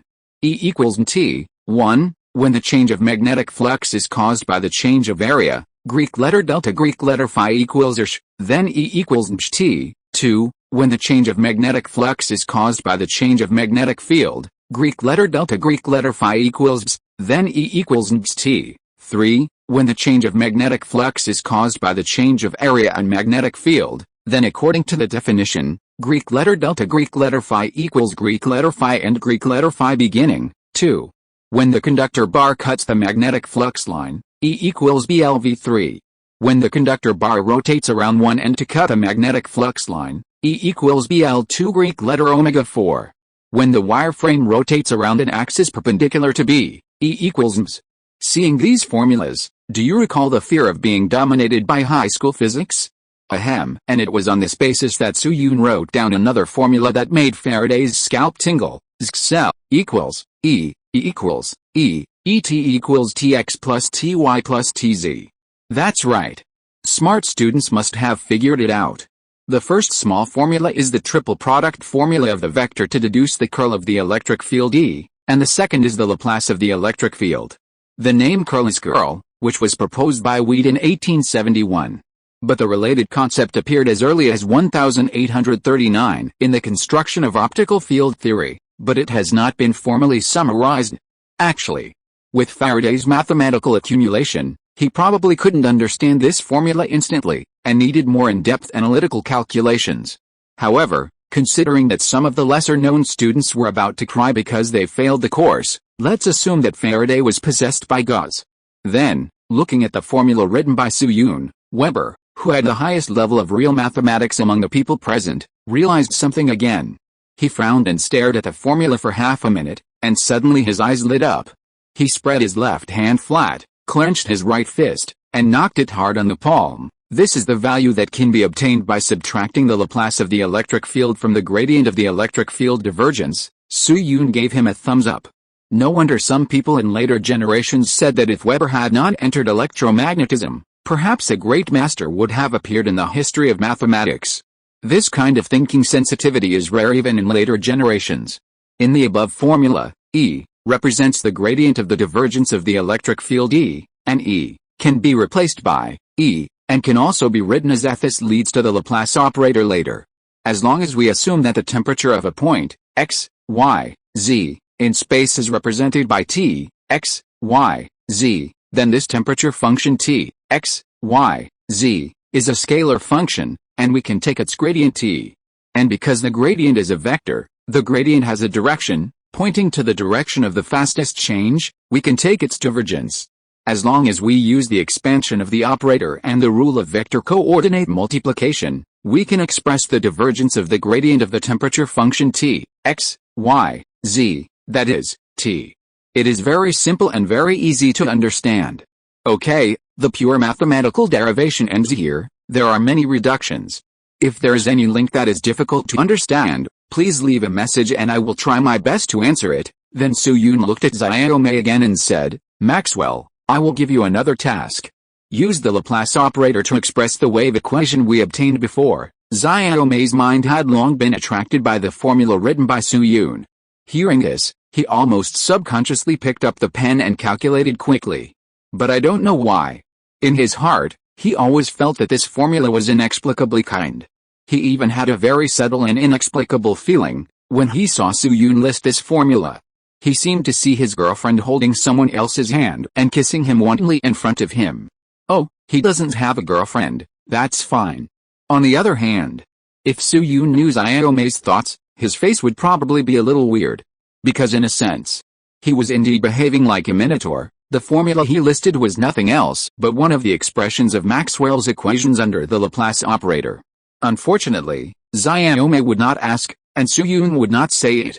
This matter would probably become a mystery that no one knew. Then Xiaomei took a deep breath and put all his thoughts on simplifying the formula. In his previous life, when Su-Yun was writing novels, a reader once raised a question that was quite high quality. The one-dimensional wave equation appeared in 1746, so why did he have to derive the formula again? The answer is simple. Although D'Alembert had studied a one-dimensional wave equation, he studied the initial solution of the traveling wave. This kind of solution is also called a general solution, and it is very different from the wave equation of later generations. Suyun listed the general solution of 1865 this time, so there is no bug that the wave equation has not been derived in this world line. Let's not talk about anything else. The Fourier transformation idea needed in the classical wave equation alone was not summarized by Fourier until 1822 and published in the Analytical Theory of Heat. The site returns to reality. At this moment, Xiaomi is like an enthusiastic pure love warrior, grunting and calculating on the paper. Take the curl on both sides, E equals 0 swish swish swish, with a movement of the pen tip. The simplified data appeared on the paper one by one. And with the appearance of these expressions, the breathing of many bigwigs at the scene gradually became heavy. Except for William Whewell and Prince Albert, Xiaomi, the only problem solver, has not realized the seriousness of the problem. After all, he is still just a student of mathematics, and has not yet formally come into contact with electromagnetism, and does not have enough physical sensitivity. He only simplifies the formula at the mathematical level, and does not have enough brain power to think about the question of meaning. However, as the calculation comes to the final stage, when the answer is about to be written, even the slowest person should react. The Scottish young man was calculating, and the tip of his pen suddenly stopped. He looked up in surprise and looked at Suyun, his face flushed. Mr.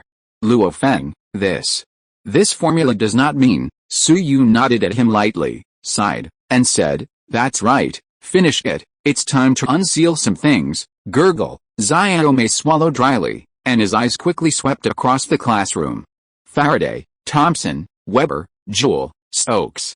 At this moment, these bigwigs who occupy 1/3 of the thickness of high school physics textbooks in later generations all stared at Xiaomi's pen with serious eyes.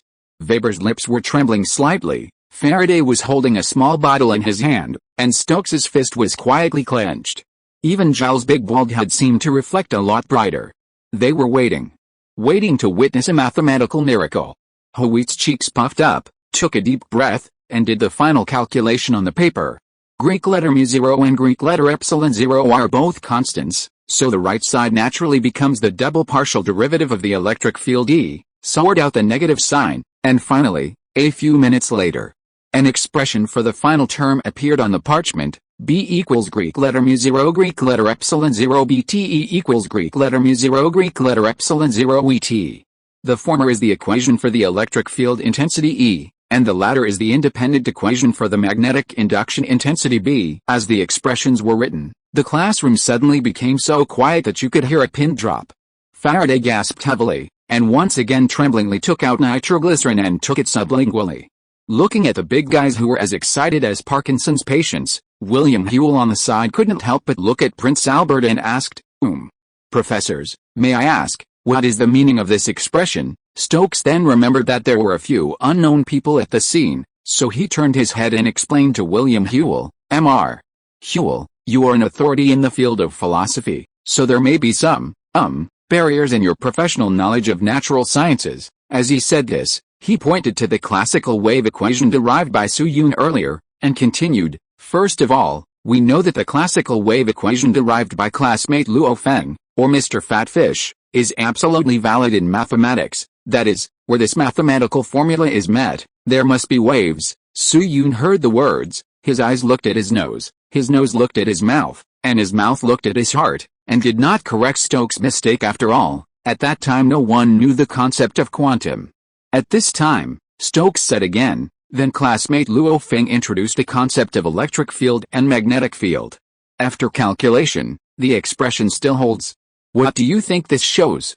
William Whewell was slightly stunned, and somewhat understood what Stokes meant, that is to say, there are waves in both electromagnetic and magnetic fields. Faraday, who was standing by, also took a breath at this time, nodded heavily, and added, to be precise, it should be mathematically verified that both electric field and magnetic field propagate in space in the form of waves, and there is a wave in the field that has never been discovered, said the last. Faraday's tone was almost a murmur.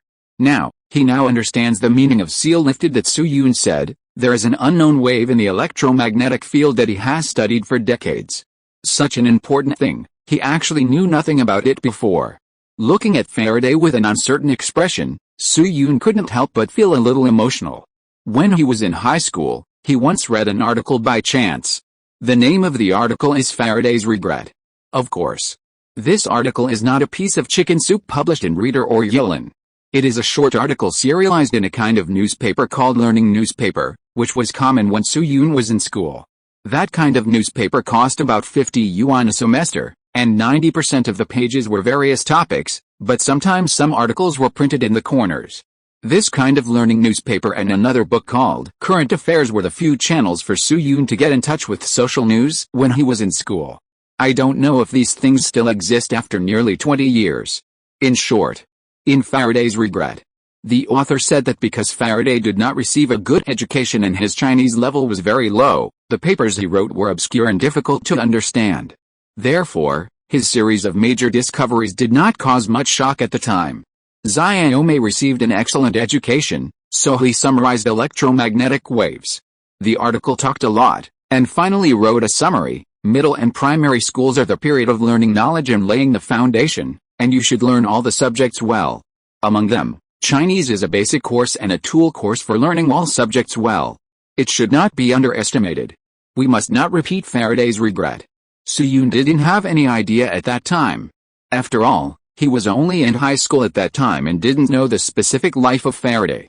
But when he went to college and studied the history of physics, he found that this was nonsense.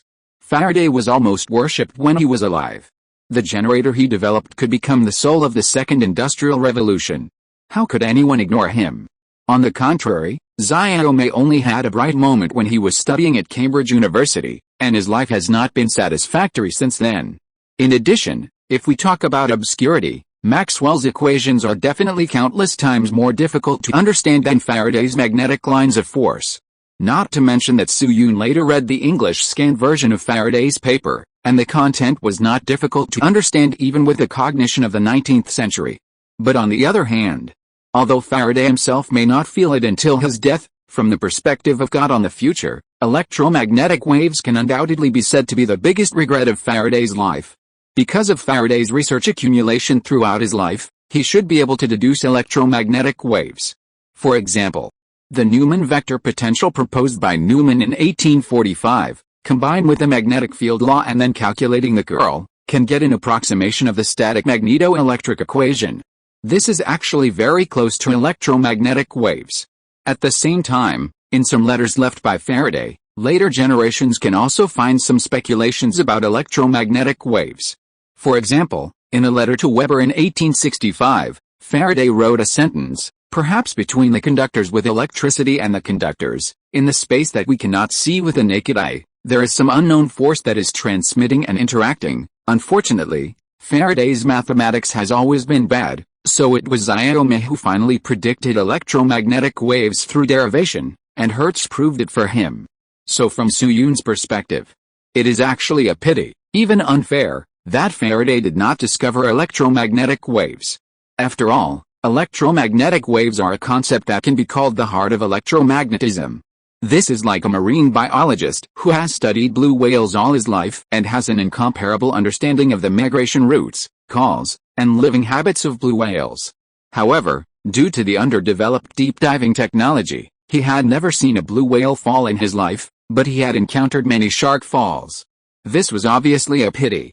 So although Su Yun's mission target this time was Xiaomei, after hesitating for a long time, he decided to remove the seal on the electromagnetic wave. This was also the reason why he felt indebted to Xiaomei and Hertz mentioned earlier. After a while, Faraday and others gradually returned to normal, and began to think about other problems when they had time. He stared at the expression derived by Xiaomei for a few seconds, frowned slightly, and said to Su Yun, "Student Luo Feng, although you have mathematically verified that there are waves in electric and magnetic fields, physics and mathematics are still somewhat different. If a type of substance is only established in mathematics, then it can only be called a prediction at most. If you want to finally confirm its existence, you must show visible evidence," etc. Before he finished the second half of the sentence, Faraday suddenly realized something.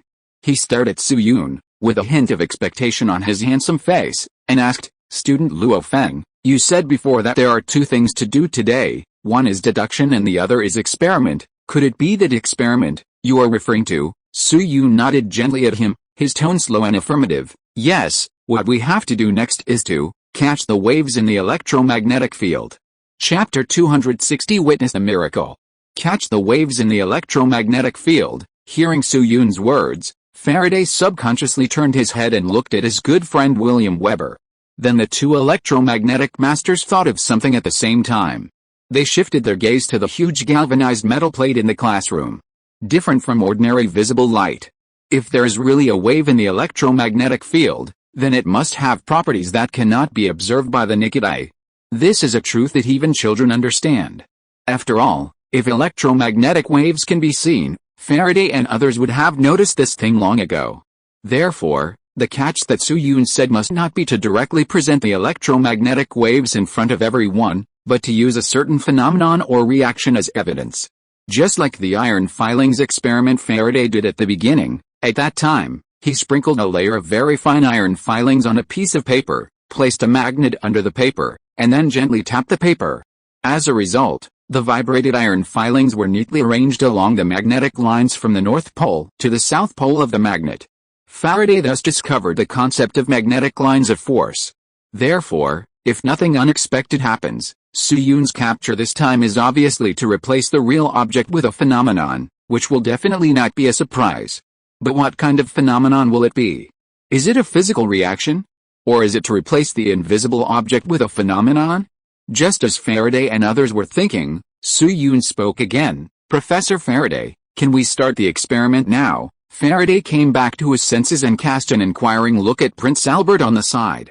Although the uncrowned king of the British Isles is somewhat lacking in professional knowledge, he is the person with the highest status on the scene after all, and the experiment must be started with his consent.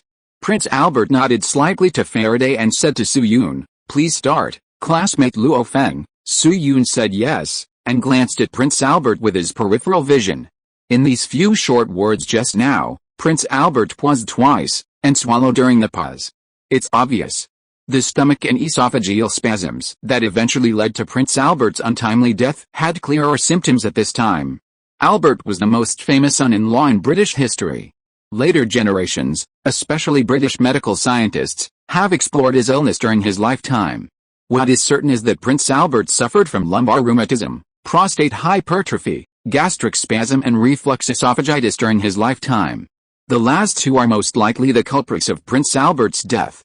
There is no omeprazole in Britain these days, and reflux esophagitis is much more painful and threatening than in later generations. But Su Yun was a little hesitant. He was not sure whether he should take action, because Prince Albert's original attitude towards China was too strange. First of all, as a benefit class, Prince Albert must have enjoyed the dividends brought to Britain by the crow. But as the uncrowned king of Britain, he himself has never expressed any attitude or instructions to China. He never paid attention to the situation in the East from beginning to end. His main focus during his lifetime was on Germany, America, industry and economy. It was as if the East did not exist at all. The British Prime Minister had always been responsible for the China strategy. In his previous life, Su Yun asked his friends to help collect scanned versions of British proposals on China between 1840 and 1865. He spent more than 700 yuan, but did not find even one proposal decided by Albert. Not to mention whether he was a good person or not, this was completely unreasonable from the perspective of a national decision-maker, who in any European class would ignore China in the 19th century? But Albert did just that.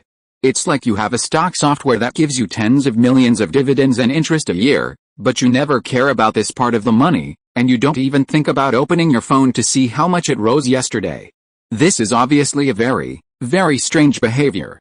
Jinling University in later generations even opened a project for this and studied Prince Albert's attitude towards China, but in the end there was no accurate conclusion.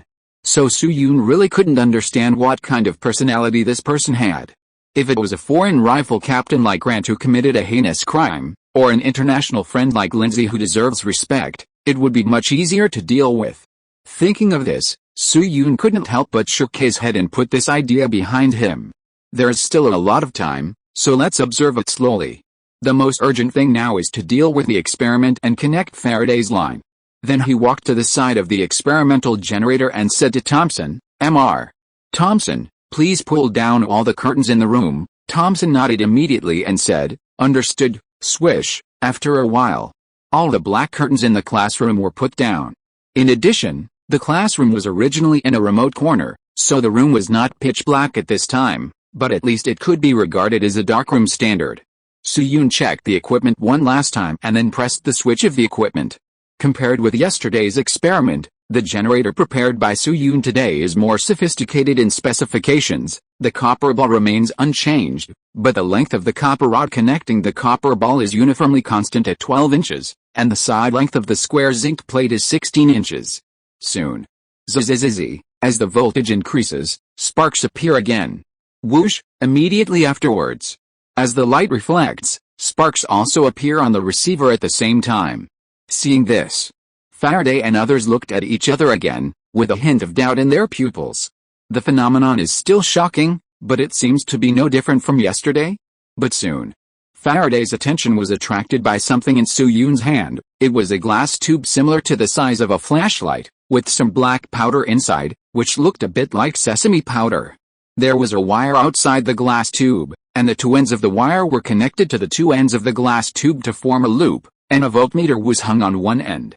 Faraday stood up and walked to Soo-yoon, pointing at the glass tube. Student Luo Feng, what is this? Soo-yoon glanced at him, raised the glass tube, and explained with a smile, this is a metal chip detector. Metal chip detector. Faraday repeated the word several times, and suddenly thought of something. He suddenly raised his head and looked at the huge galvanized metal plate fixed on the wall. After a while, he looked at Soo-yoon with emotion and said clearly, so that's it. I understand, it's standing waves. Mr. Fiu used standing waves, right? Soo-yoon smiled and nodded. As we all know, the photoelectric effect is a shining note in the history of physics.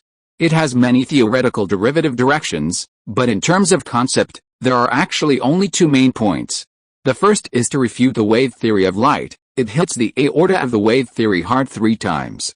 The first knife is the cutoff frequency. That is, for a certain metal material, only when the frequency of the incident light is greater than a certain frequency V0, can electrons escape from the metal surface to form a photocurrent. This frequency V0 is called the cutoff frequency, also known as the red limit frequency or the limiting frequency. If the frequency V of the incident light is less than the cutoff frequency V0, then no matter how strong the incident light is, the photoelectric effect cannot be generated. According to the view of wave optics, no matter what the frequency is, as long as the light is strong and lasts for a long time, the electrons can obtain enough kinetic energy to escape from the cathode. The second knife cannot explain why the cutoff voltage exists and only changes with the frequency. According to the view of wave optics, the kinetic energy of the electrons escaping from the cathode should be proportional to the light intensity and the exposure time. Therefore, the upper limit of the kinetic energy of the electrons should change with the light intensity and the exposure time, that is, the cutoff voltage will change with the light intensity. The third knife is the problem of instantaneity. Even if the light is very weak, the reaction time of the photoelectric effect is still very fast and does not change with the light intensity. According to the view of wave optics, at a specific cutoff voltage, the time to produce the photoelectric effect should be inversely proportional to the light intensity. But in fact, in the photoelectric effect, no matter what the light intensity is, as long as the cutoff frequency and cutoff voltage requirements are met, the time to produce the photoelectric effect is in the order of 10e14s. But the same thing. In 1850, the scientific community's understanding of the microscopic field was still too narrow, so Soo-yoon was not prepared to explain the truth of the entire photoelectric effect at this time. No one knows the answer, so he can be called a dark cloud. He is just an ordinary porter who has done a little work. It is better to ask someone else to answer the question. In addition to the anti-wave theory, another conceptual significance of the photoelectric effect is that it verifies the existence of electromagnetic waves. You know, if you only look at the photoelectric effect phenomenon itself, it is actually not enough to support the conclusion of electromagnetic waves or primary coil electromagnetic oscillation, secondary coil induction. So how did Hertz verify the electromagnetic waves? The answer is the standing wave method. Simply put, standing waves are waves that refuse to go away. Why do they refuse to go there? Of course, they are between two opposing parallel walls. A space has three sets of opposing parallel walls, that is, your front and back, left and right, and up and down. Its essence is the resonance phenomenon of space, and the comprehensive equation is y equals y1 plus y2 equals 2 acus 2 Greek letter pi, x Greek letter lambda, cos 2 Greek letter pi, tt. It is not difficult to see from this equation. The pitch of the standing wave is equal to n times the half wavelength, so as long as the pitch is known, the original wavelength can be calculated. In this way, the problem of verifying electromagnetic waves can be attributed to another new link: how to determine the pitch. In 1887, Hertz gave the answer with an ingenious design. He first arranged a secret room in the same way, and then designed a detector composed of the principle of radio wave rings, and used the detector to detect standing waves. This detector will not display numbers, but it can emit sparks according to different situations. Waves have peaks and troughs. The flame of the detector is brightest when it is at the peak and trough, and there is no flame at the zero value between the peak and the trough. By calculating the position where you are standing, you can get the pitch of the standing wave. Of course, Hertz's detector is relatively primitive and has a very low sensitivity, so Suyun made some modifications to the detector this time. He made an iron filings detector. When the photoelectric effect does not occur, the iron filings are loosely distributed. The entire detector is equivalent to a circuit breaker, and the meter will not display current. Once an electromagnetic wave is detected, the iron filings will move and gather into a ball, acting as a conductor and activating the voltmeter. The closer to the peak or trough, the more iron filings will condense, and the larger the value on the meter will be.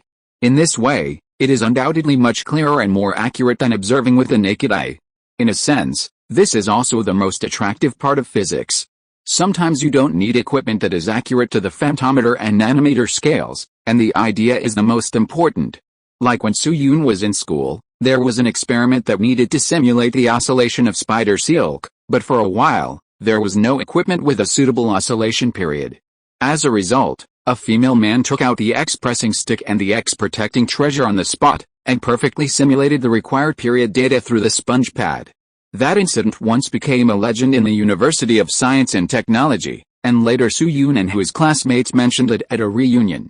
Of course, Suyun and his classmates have always had something that they haven't made clear to that girl. Later everyone thought about it, and it's actually the same with a razor.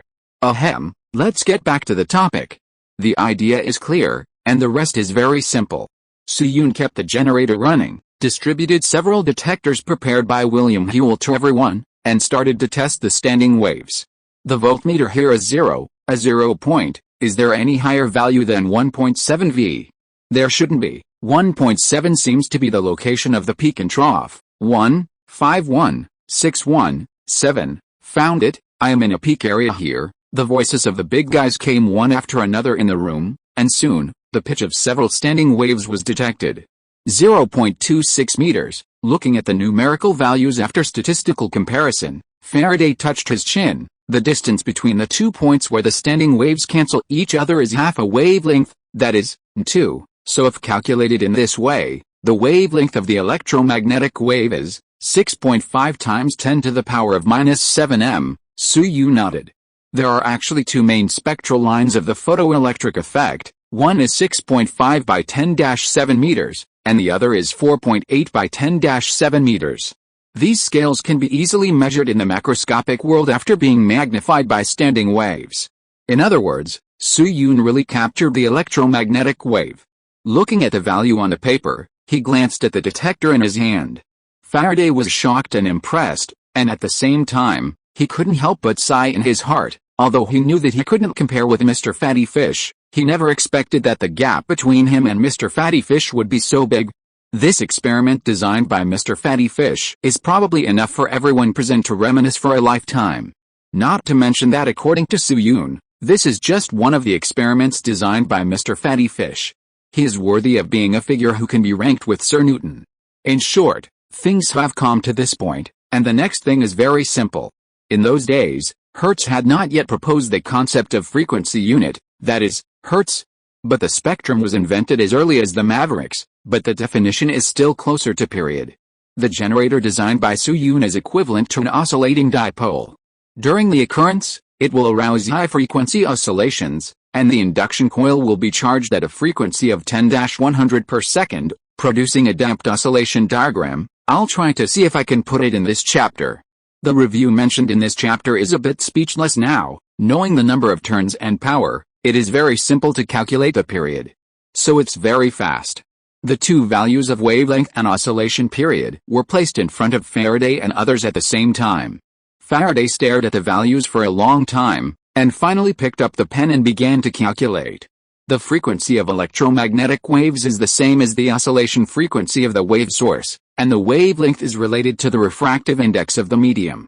Although the refractive index in the air is not quite the same as that in a vacuum, for everyone in 1850, this error can be basically ignored.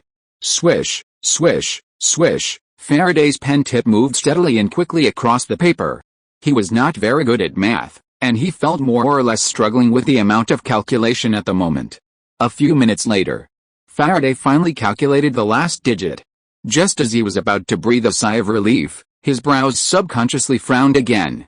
For some reason, he always felt that the number on the paper seemed familiar. Seeing Faraday's hesitant expression, Xiaomei beside him couldn't help himself. His thirst for knowledge was even comparable to that of a calf. He leaned forward and took a few glances, and suddenly exclaimed, 2.97969 by 10 cap 8 meters per second, isn't this the speed of light?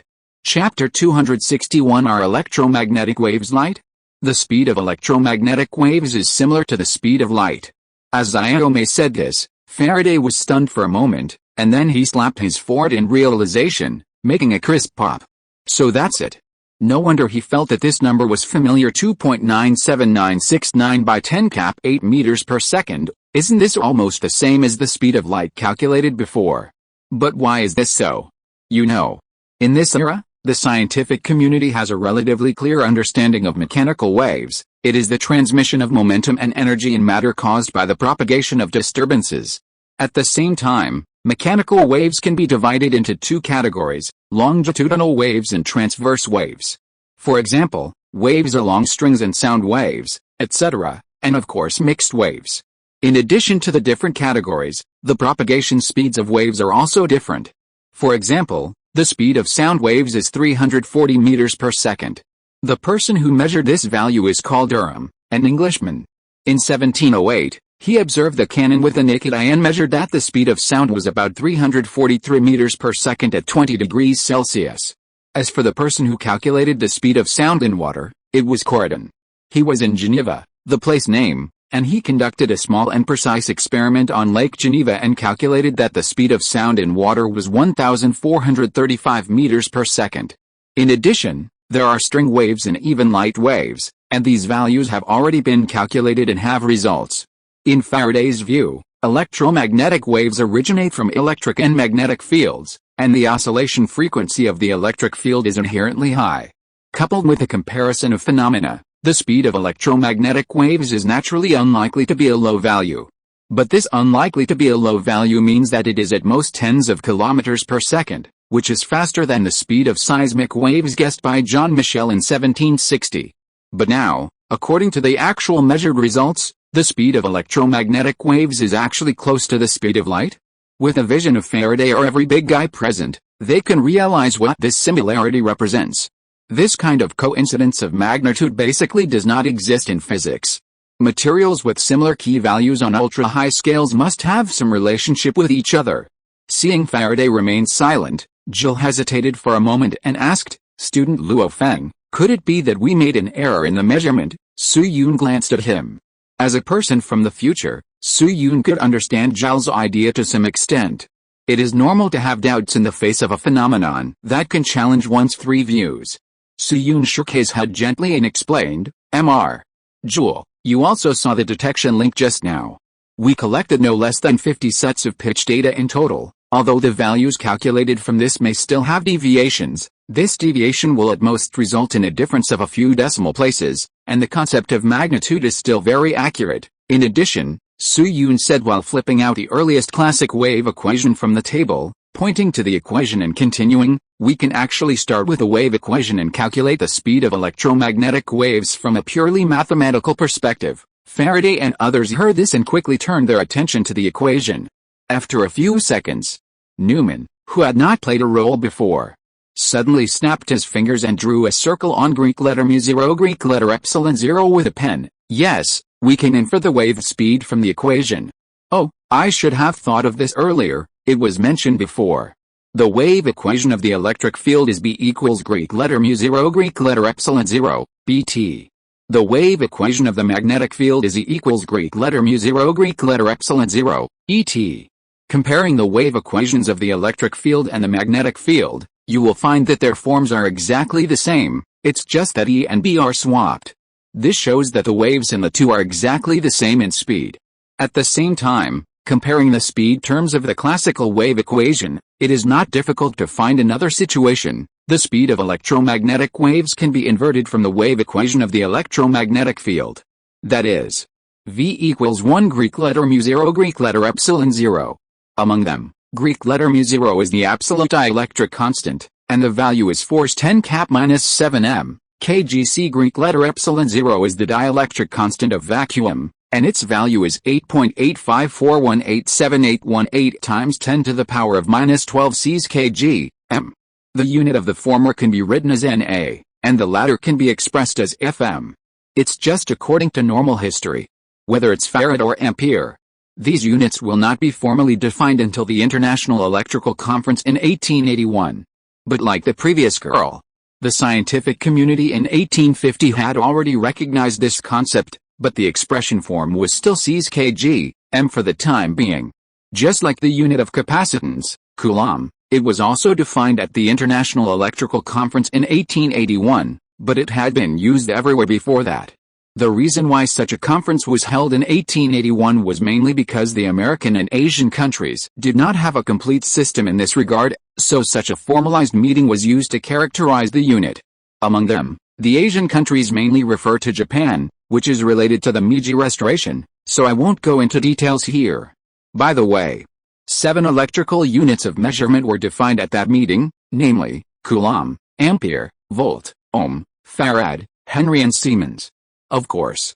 Seeing this, some students may ask, with a level of technology in 1850, how did they measure those data in a vacuum? This is actually similar to the question raised by a reader when Su Yun was writing a novel in his previous life, can the values in 1850 be so accurate? The root cause of these two problems lies in the inherent cognitive barriers. Many people think that 1850 is like 2 eras from now, and it is amazing to be able to calculate 10 x 10 equals 100. This is actually a very serious mistake. In fact, 1850 can be regarded as the near node of modern science. Within this node, many fields are not as primitive as everyone thinks. For example, vacuum measurement. In fact, as early as 1643, Galileo's student Torricelli made the world's first device to measure gas pressure. He proved through experiments that atmospheric pressure is equivalent to the pressure of 760 mm mercury column, which is 7.6 x 104 Pa, and pioneered the quantitative measurement of vacuum degree. Before 1850, Bourdon, the big guy who invented the Bourdon tube, even invented the deformation vacuum gauge. Otherwise, why do you think Xiaomi can deduce the speed of light in a vacuum from the Maxwell equations? There is no doubt that there is an insurmountable barrier between 1850 and 2022. But this does not mean that era was a pure primitive society without any highlights. This is the same as today's online novels. In 2022, more than one work with an average subscription of 100,000 was published, which was unthinkable in 2012 at that time. The average subscription of the top was only more than 10,000 or 20,000. But can you say that the online works in 2012 have no highlights? Obviously not. Works such as The Great Ruler, Devouring, Eternal Life and Mortal are still classics even from the perspective of 2022. Each era has its own limitations, but it also has its shining points. Let's return to reality. Thinking of V equals 1 Greek letter mu0 Greek letter epsilon 0, the next step is very simple. V equals 1/force 10⁻⁷ m, kgcx 8.854187818 times 10 to the power of minus 12 Cs kg. Such a complicated calculation process was naturally handed over to Xiaomei, so V equals 8.987552 times 10 to the power of 16 meters per second. The final answer is 2.9979 by 10 cap 8 meters per second. The value calculated by Xiaomei is the speed of light in a vacuum, and the measurements of Su Yun and others have more or less some errors, so it is normal to have some differences after the decimal point. 2.9979 by 10 cap 8 meters per second. Faraday repeated this number, and while he was full of emotion, another idea suddenly came to his mind. If he wanted to teach at Cambridge University for a long time, he would probably have to ask Prince Albert for some nitroglycerin regularly. Then he took a deep breath, looked at Su Yun, and asked, "Student Luo Feng, it seems that light and electromagnetic waves are the same thing." Su Yun nodded decisively, and just as he was about to say something, he stopped abruptly. In an instant, many thoughts flashed through his mind. He hesitated for a moment, and the content that should have been spoken was replaced by another sentence. "Yes, Mr. Faraday, based on the research of the ancestor of fatty fish, he finally came to a conclusion, that is electromagnetic waves, a special frequency of light. Friends who have studied high school physics in later generations should all know. Light is actually a kind of electromagnetic wave, which belongs to the true subset of electromagnetic waves. In layman's terms, it is an electromagnetic wave within a certain frequency, that is, a wavelength range, which we call light. For example, humans are only a part of primates. If humans are compared to light, then electromagnetic waves are all primates. Of course, these are just some basic concepts. It is very complicated if you go deeper. For example, electromagnetic waves can be said to not need a medium to propagate, or they can be said to propagate with space-time as the medium. For example, space-time fluctuations are open strings in string theory. Therefore, the change in space-time curvature caused by gravity can affect light. Some people even think that the ether that people have been looking for is actually space-time itself, etc. Especially some amateur scientists, who love to put forward some strange views in this regard. It is said that last year someone sent an email to the Academy of Sciences, expressing the hope to enter the tokamak for observation. Others are willing to die in the evening after hearing the truth in the morning, but this person is willing to die in seconds after hearing the truth in the morning. In short, no matter which deeper theory is correct, the concept that light is a true subset of electromagnetic waves is still correct. But after thinking again and again, Su Yun decided to put forward an opposite statement: electromagnetic waves are a kind of light.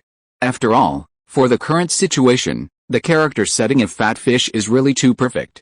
Countless examples in history tell us that a perfect God does not exist and will also have problems. Everyone will make mistakes, and even have black spots that are criticized. In the long run, this is not a good thing. So Su Yun simply learned from Xiao He to defile himself and put a black halo on the fat fish. In fact, Su Yun had considered this problem before. However, it is indeed difficult to find an experimental target that can be used as a black spot but has little impact on the development of scientific history. And by chance, electromagnetic waves are a very good choice. The disputes over the properties of electromagnetic waves and light have always been maintained in the theoretical field, and the practical operation is still the same.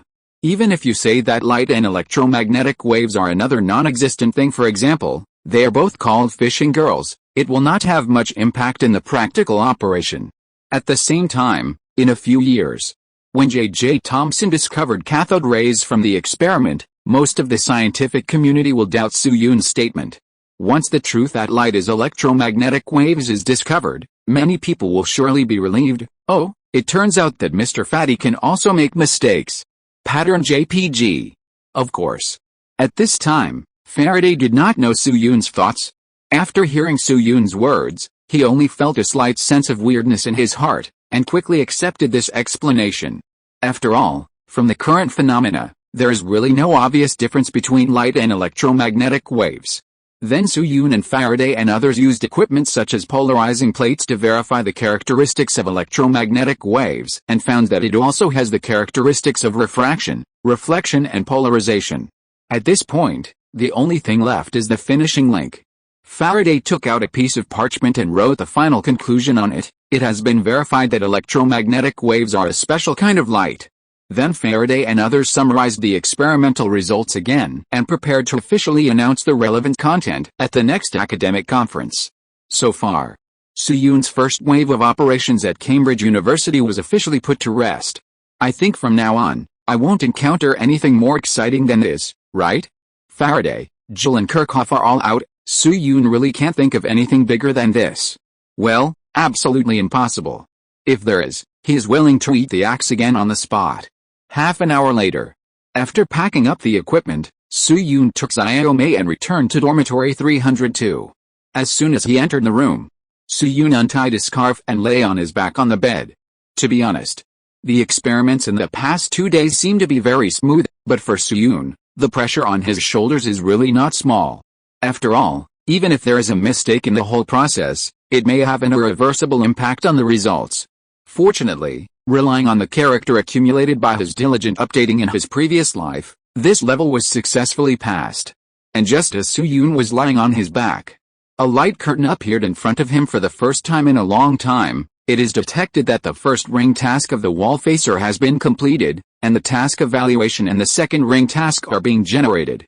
Chapter 262 Mission Settlement. Looking at the transparent light curtain that appeared in front of him, Suyun's heart suddenly shuddered. The halo finally changed. In fact, according to normal circumstances, the settlement interface should have appeared after Suyun successfully moved into the dormitory, that is, the day he smelled the stinky socks. But for some reason, the halo did not show the completion prompt of the task until then. Could it be related to the opening ceremony, and the opening ceremony must be completed to complete the first round of the task?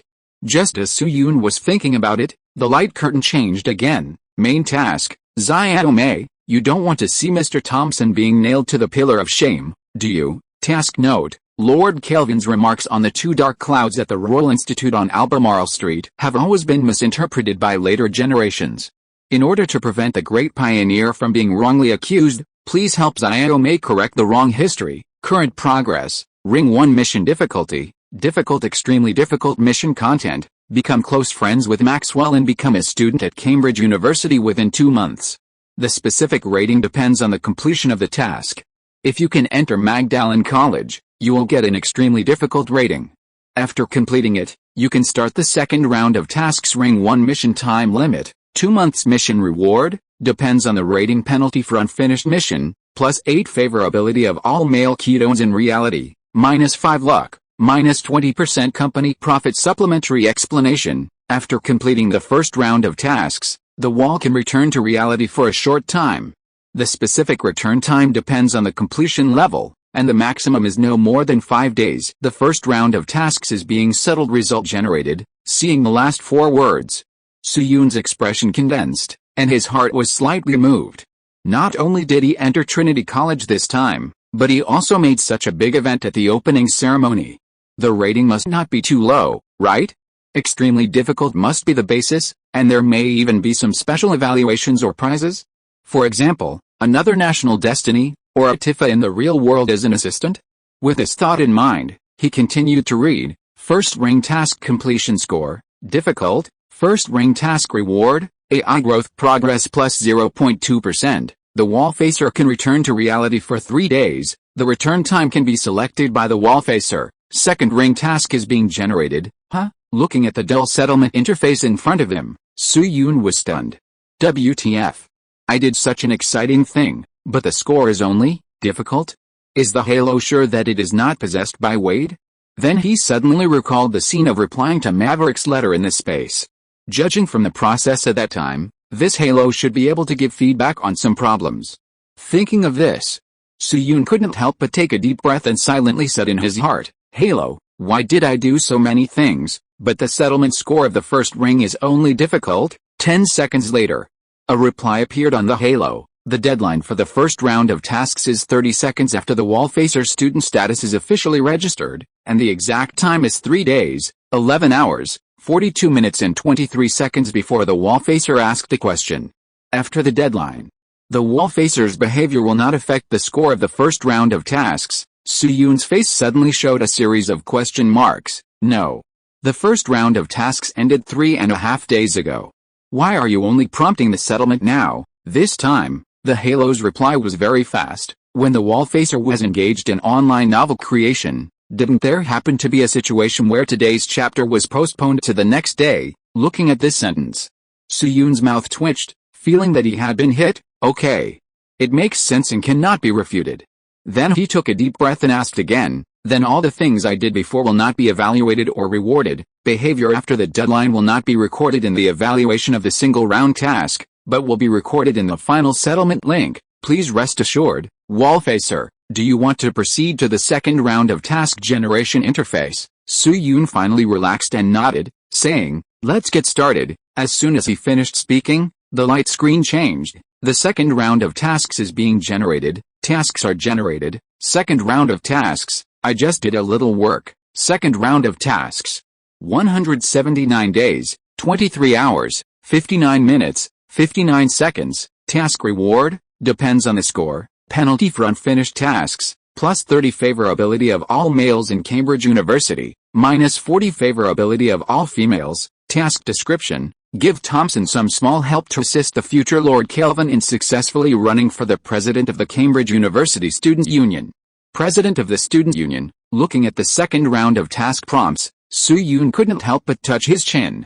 Compared with the multiple choices of the first round of tasks, the second round of tasks is undoubtedly much more straightforward. It has only one task target, and the difficulty and category are relatively moderate. Lao Teng is a strong contender for the president. At the same time, let alone other things. Just based on the relationship between Soo-yoon and Lao Teng, even without this task prompt, he would try his best to help Lao Teng get the position.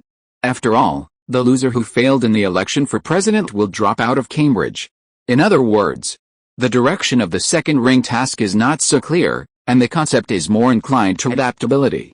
That is to say, Soo-yoon can focus on adapting to life in Cambridge, and at the same time support Lao Teng to the position of president of the student union. But on the other hand, according to the nature of the previous Halo, with such a relatively comfortable task as a foundation, the difficulty of the third or fourth ring will probably not be low. Just like replenishing water during a marathon. Replenishing water is not for your enjoyment, but for the more intense and cruel sprint that follows. So the underlying meaning of this task is actually one, adjust your posture, I'm going to speed up. Of course. This is a long-term situation. At present, Soo-yoon still has to consider how to complete the second ring task perfectly. As for the reward for returning to reality, he decided not to activate it for the time being. 3 days in reality will definitely not happen anything. The reason why Halo gives 3 days of rewards is actually similar to the first creature that newcomers can create for free in Infinite Horror. In Infinite Horror, you can create a girl to discuss life with you. Or you can create a burly bodyguard, depending on lust or the desire to survive. The same is true for the 3-day reward of the Halo. Soo-yoon can return for 3 days to adjust his mentality when he is tired, or return to reality to exchange gold when he is short of money. He can also return to reality at a critical moment to check the corresponding information or think about countermeasures. Different choices will bring different benefits. At the same time, according to the task prompts of the second ring, the same return reward will not appear next time. Therefore, this is a very special and unique trump card, so Soo-yoon does not intend to waste it at this time. Study JPG. Creak. Just as Soo-yoon was thinking, the door was suddenly pushed open from the outside, and Xiaomei, who had gone out to fetch water, walked into the room with Lao Teng. Luo Feng. Soo-yoon quickly stood up and said to Lao Teng, Mr. Thompson. Lao Teng nodded to him and raised a piece of fish in his hand. On the way back to the dormitory, I happened to meet a fish stall, so I brought a piece of fish over, just in time to eat with you. Lao Teng brought a piece of boneless eel meat. Foreign countries call this kind of boneless stuff fillet, and its commonness is probably similar to the minced meat in local supermarkets. Cambridge University has no walls, so students can often see this kind of vendors when they go back and forth, which is also one of the characteristics of Cambridge. Earlier on the way to Cambridge University, Soo-yoon used wild Yizo onions on the roadside, a foreign onion that is different from traditional shallots, but has a similar taste, to make scallion oil, and then used the fresh fish he bought to make scallion oil fish. At that time, Xiaomei and Lao Teng were eating so deliciously. So on the way to Soo-yoon's dormitory, Thompson deliberately took a detour to buy a piece of fresh eel. Then Su-Yun took the piece of fish from Lao Tang and went to the kitchen to marinate it with salt and soy sauce. It was a pity that he couldn't find cooking wine, otherwise it would be more fragrant with huadero. It takes some time to marinate the river eel, so after processing the fish, Su-Yun returned to the original place and chatted with Lao Tang. With the experience of 2 lives, he naturally saw that Lao Tang was not looking for him just for a meal. Hualala Lao Tang first poured a glass of water for Su-Yun and himself, picked up the cup and took a sip, and suddenly said, "Luo Feng, did you find anything wrong today?" "Wrong?" Su-Yun blinked and recalled the situation at the measurement site today. Everything was normal in the classroom today. If there was anything wrong, there was only one thing. He hesitated for a moment and asked tentatively, "Angus Roman?" He didn't seem to show up today. Angus Roman. This person was the president of the Newton Research Society, a knife arranged by Prime, and the source of all evil that caused so many incidents in the past 2 days. Su-Yun had seen him when he was doing 3 rounds of experiments last night, but when he was verifying electromagnetic waves today, Su-Yun did not see him appear. Originally, Su-Yun thought that his status was too low to be suitable for him to appear, but now it seems that Angus Roman's absence seems to have another hidden reason. Hearing Su-Yun's answer, Lao Tang raised his eyelids and looked at him, then nodded and said, "Angus Roman's father, Pia Roman, is a tax officer in London. Since his recommender is a well-known economic authority, his past behavior was quite flamboyant, leaving many clues. This morning, the House of Commons issued an arrest warrant to arrest Pia Roman for corruption and bribery. Half an hour ago, the school board also made a resolution to expel Angus Roman from school." Su-Yun was stunned when he heard this, so fast. Lao Tang smiled and explained, "Last night, your third experiment refuted the wave theory of light. Without the handle in other people's hands, Dean William Whewell would naturally not be soft-handed." Su-Yun nodded thoughtfully. "His experiment today requires galvanized metal plates. According to Giles' previous statement, the people sent by William Whewell arrived in London at about 1 or 2 in the morning. If the layout was started at that time, after a series of operations, it would not be particularly outrageous to issue an arrest warrant in the morning. After all, William Whewell in history was a narrow-minded person, a typical academic tyrant, who believed in taking advantage of your weakness to kill you." In the original trajectory. In 1858, William Whewell's little Fan Jevons attended an economics conference in London, and the conference room was blasted by John Stuart Mill. As a result, that afternoon, John Stuart Mill's nephew at Christ College, Cambridge University received a letter of persuasion. John Stuart Mill's uncle also went to the police station a day later and was locked up for 11 days on the grounds of provoking trouble. Academic tyrants have never been a positive word in ancient and modern times, both at home and abroad. Then Su-Yun thought of something and asked Lao Tang, "Mr. Thompson, the recommender of Pia Roman that you mentioned, is it Professor Plim?" Lao Tang secretly glanced around, nodded slightly, and said in a low voice, "That's right." Su-Yun immediately understood. So that's it. No wonder Angus Roman dared to stand up and slap William Whewell's face. So his father and Prim had this relationship? I don't know how. Su-Yun's mind suddenly popped up the scene where Voldemort asked Malfoy to attack Dumbledore, and Lucius was helpless and worried. However, unlike the movie, Dumbledore in Harry Potter died in the end, while William Whewell survived. Angus Roman did not complete the task. Facing William Whewell's counterattack, Prim would naturally abandon the cart to save the king. What Su-Yun didn't know was that in the original historical trajectory, Angus Roman's father, Pini Roman, went to the mainland in 1848 and served as the Deputy Minister of Taxation in Hong Kong. In the end, because of his many evil deeds, he was ordered to be shot by Elgin's younger brother, Pruss, in 1853. For a tax officer who can make the British take the initiative to order the execution, you can imagine how many evil things this person has done. Sometimes I really have to sigh that everything in the world is so wonderful. The above events about Pia Roman are all historical facts, including the identity of Angus Roman as the president of the Newton Research Society, but at the beginning I really chose him as the villain just because of his identity, of course. Su-Yun didn't know about this past that required a lot of information to know. At this time, his attention was attracted by another object in Lao Tang's hand. Chapter 263 Another Invitation. I don't know if it was Su-Yun's illusion.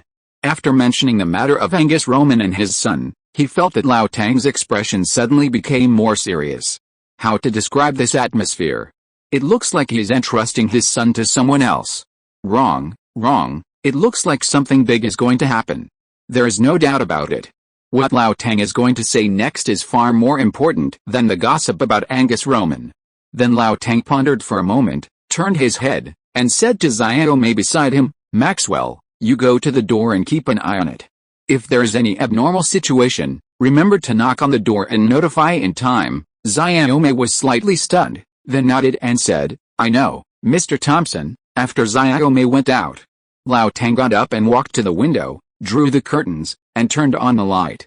Then he took out a letter from his chest pocket. Lao Tang put the letter on the table, pushed it in front of Su Yun, and said, "Luo Feng, open it and take a look. Be gentle and don't damage it." Su Yun nodded at him, took the letter and looked at it.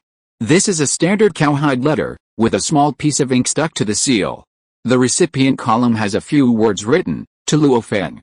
It's obvious. This is a letter to Su Yun. Considering the incident he had at Cambridge University yesterday, it's understandable that some students would write to him or even confess their feelings for various reasons, but the question is, if the letter was sent for the above reasons, would it be necessary for Lao Tang to act like an underground party member? And if it wasn't a letter sent by a student, then the target options would be narrowed down a lot. Thinking of this, a name popped up in Su Yun's mind, Prince Albert. After all, there are not many people who can make Lao Tang so serious, and there are only a few of them.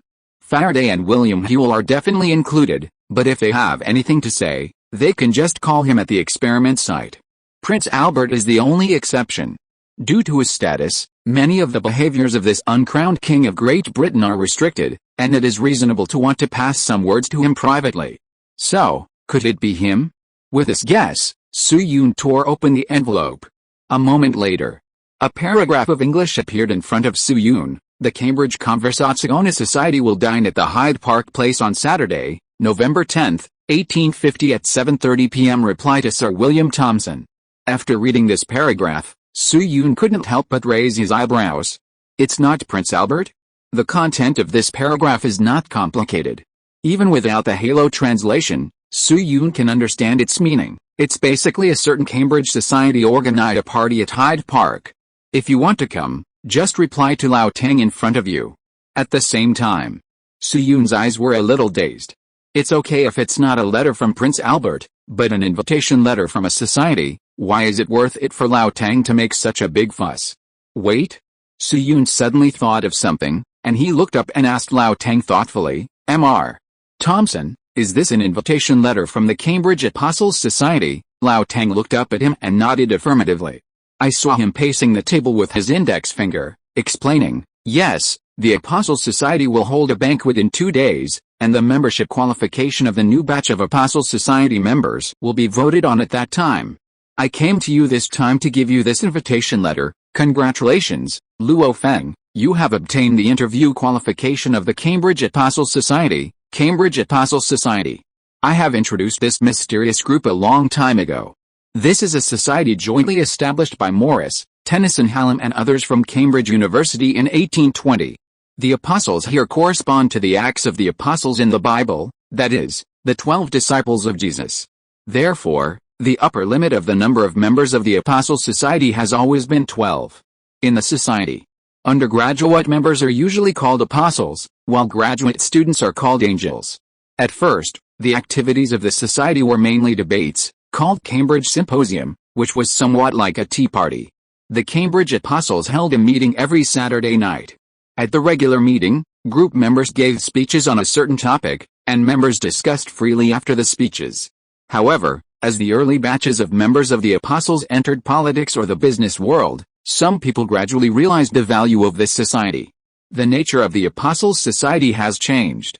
This is equivalent to the small groups created by some online writers in later generations. Originally, they may just want to chat, but gradually became a gathering place for pie. As for the way to join the Apostles Society, it is not difficult to say whether it is difficult or simple. This system is called the referee recommendation system. In other words, if you want to join the Apostles Society, you must first know an apostle member, although you may not know his identity, and then this person will propose a preliminary vote, and then you will receive an email invitation to attend a dinner held in a college at Cambridge University.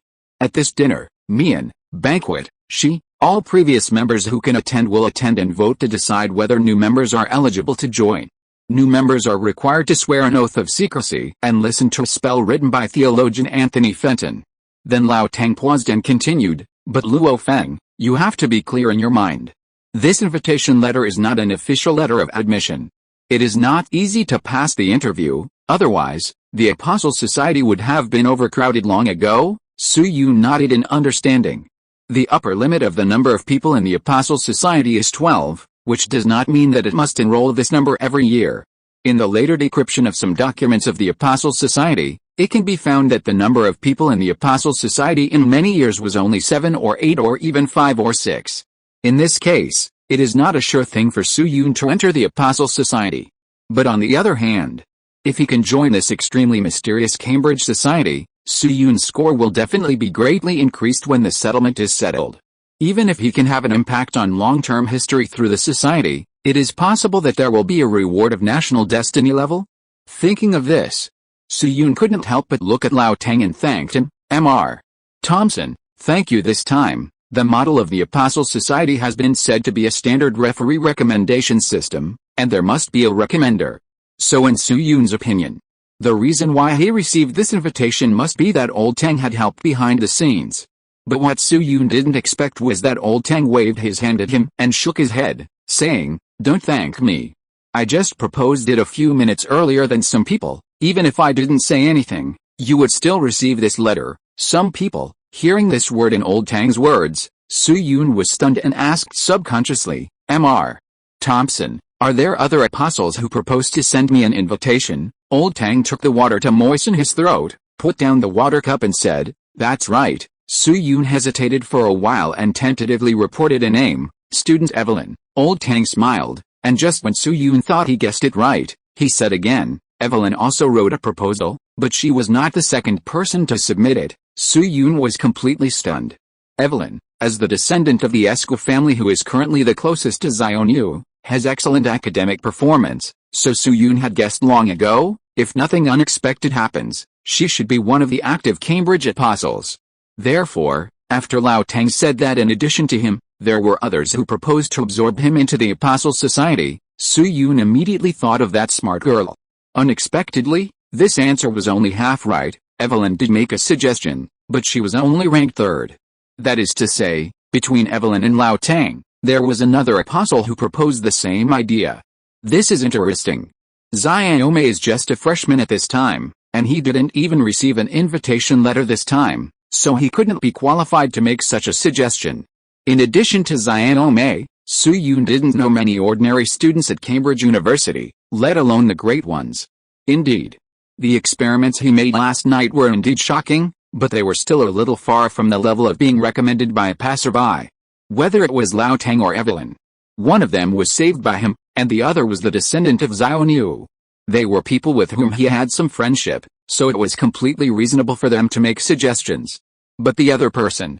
Su Yun thought about it for a full half-minute, but he still couldn't guess who it was. Playing a game, who can guess this person will add 50 chapters, and the deadline is before the next chapter is updated.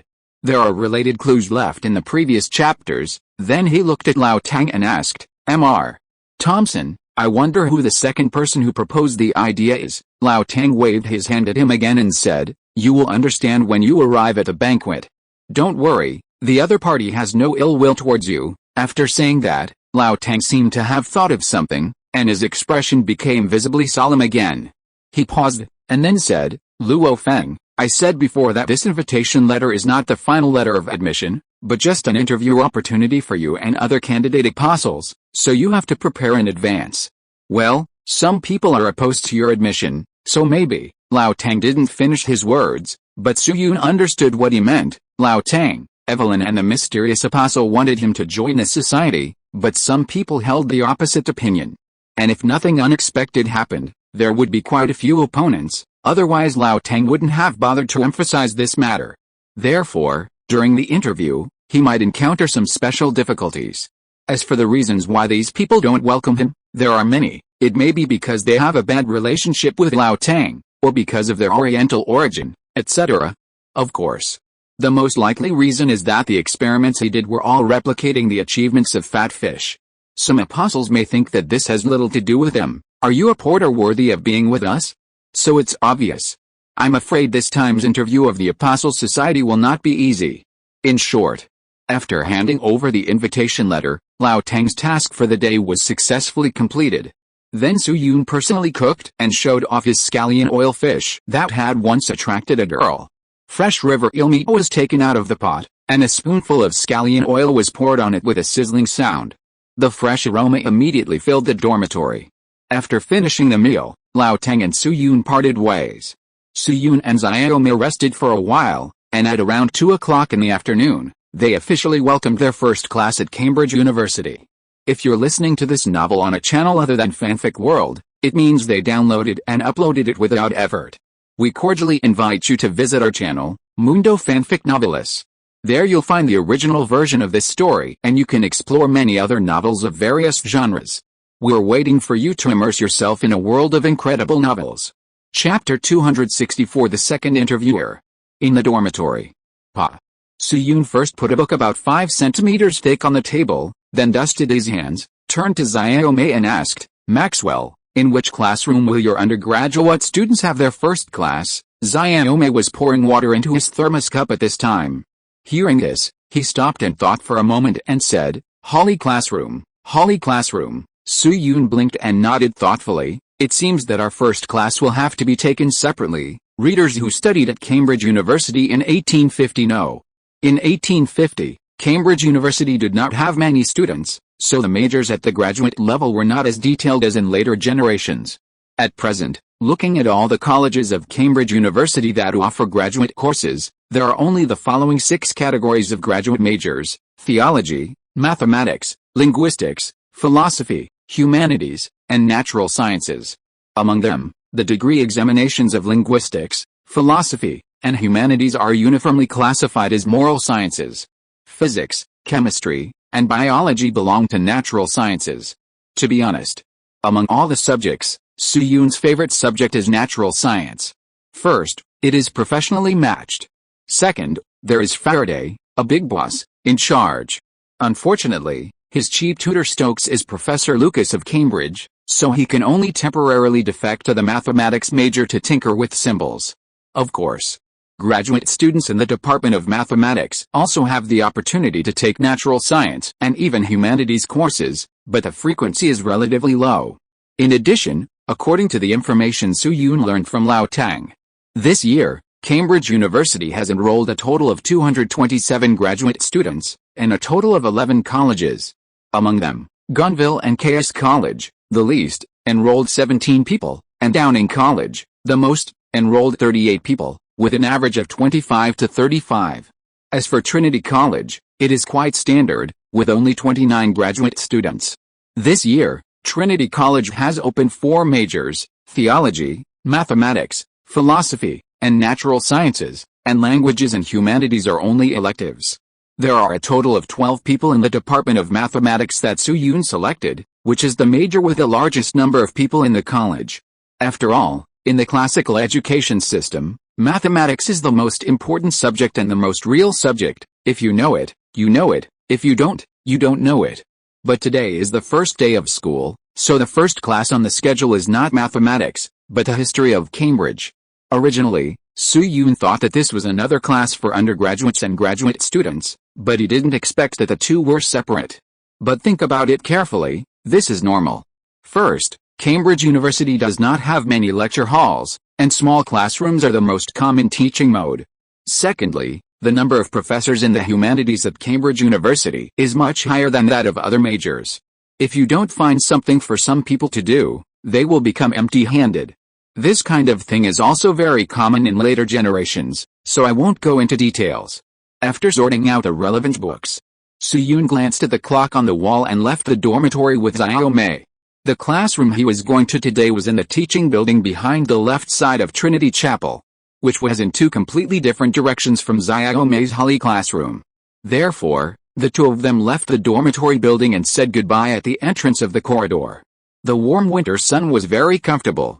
The soft light shone through the trees, dappled on the pedestrians, and also diffused the surrounding scenery in the sun, turning it into a quiet and beautiful painting.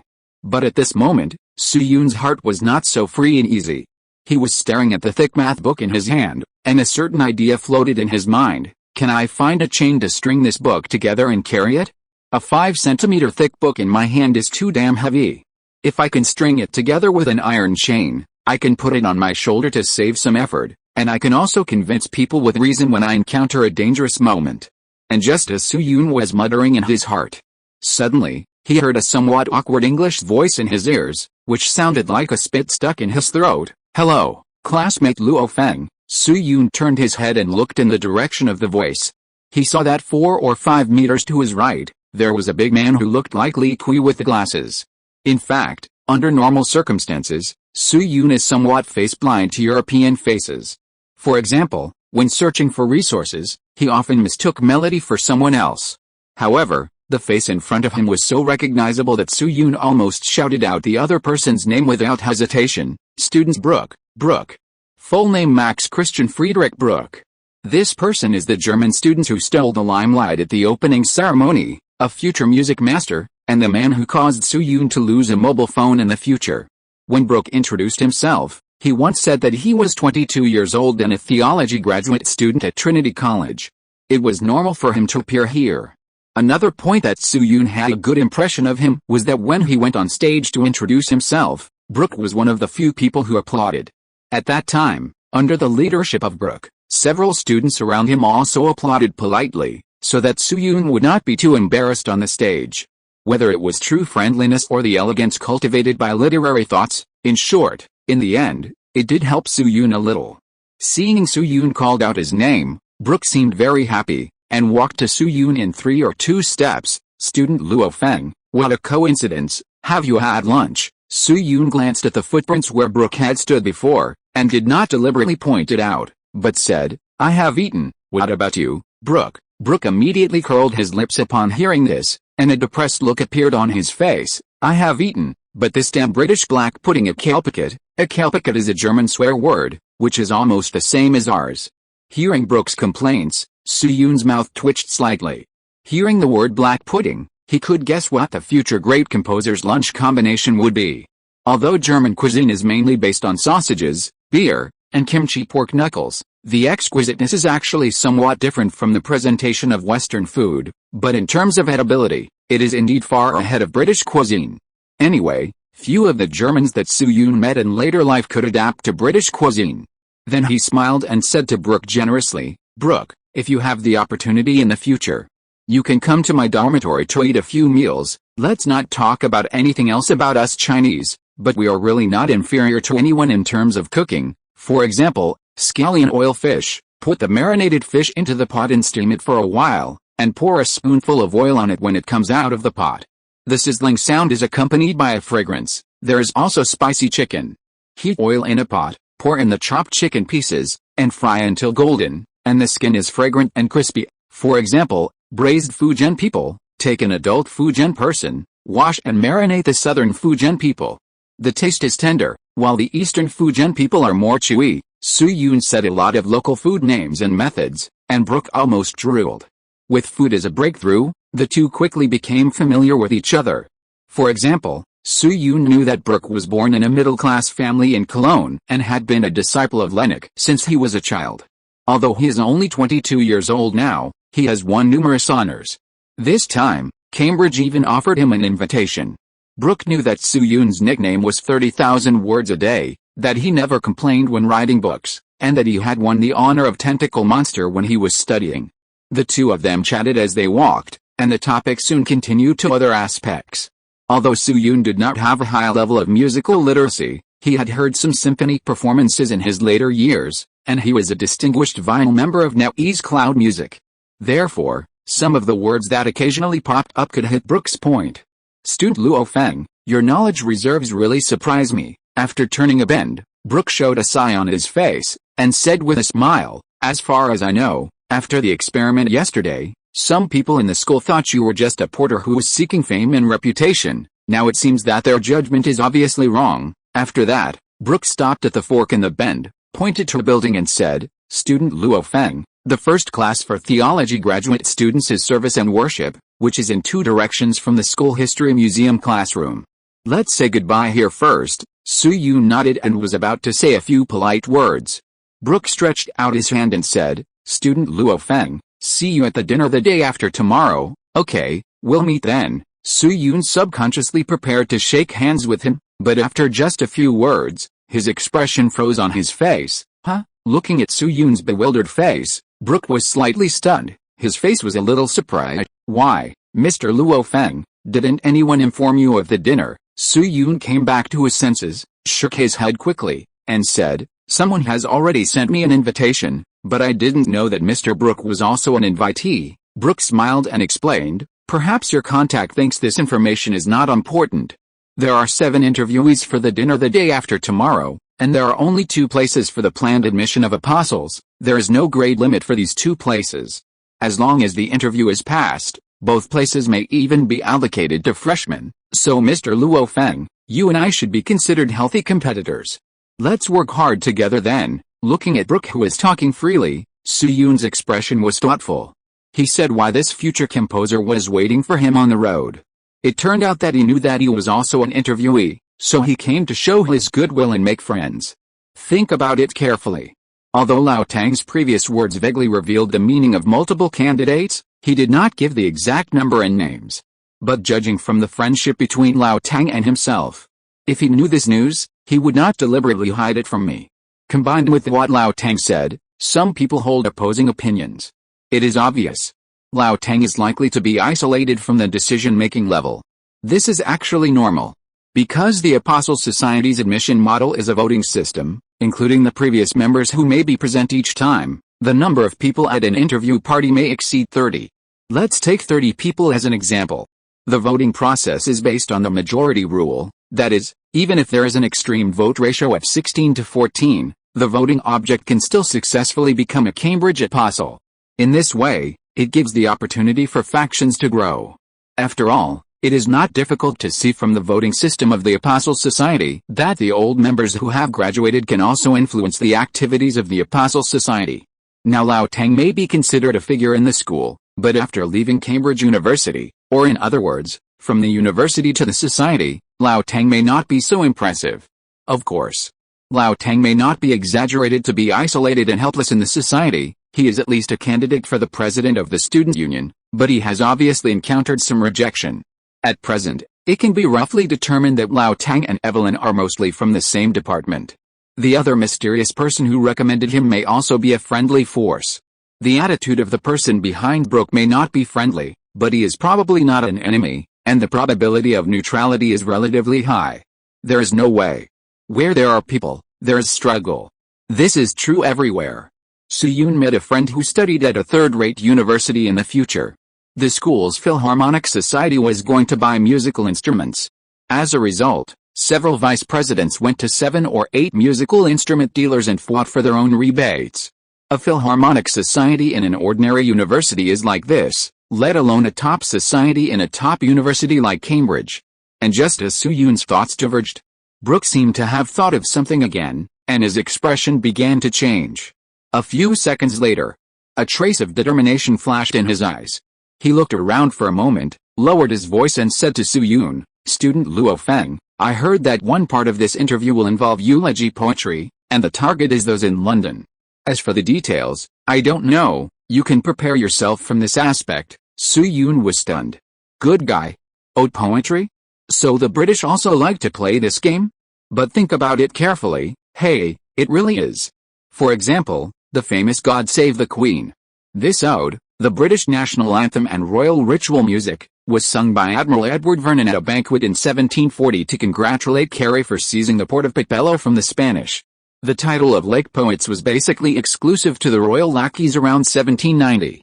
In addition, Britain was at its peak of national strength at that time, almost hegemonic. So it was normal for some literary works to be written around the ruling class.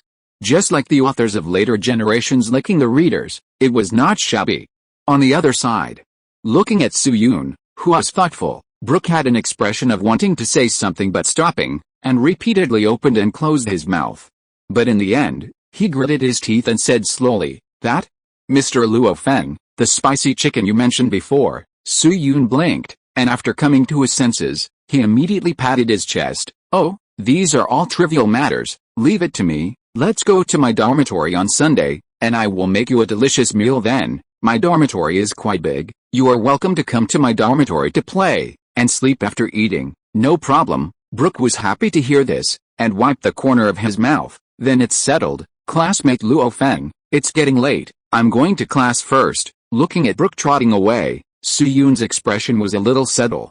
A meal in exchange for a secret that Lao Tang didn't know. It's really a blood profit. The power of my great Chinese food is really terrifying. Then Soo-yoon pulled his mind back to reality, and hummed again and rushed to the classroom with his textbook. The layout of Cambridge University in 1850 was still somewhat different from that of later generations. Some buildings and roads had disappeared or been renovated in later generations.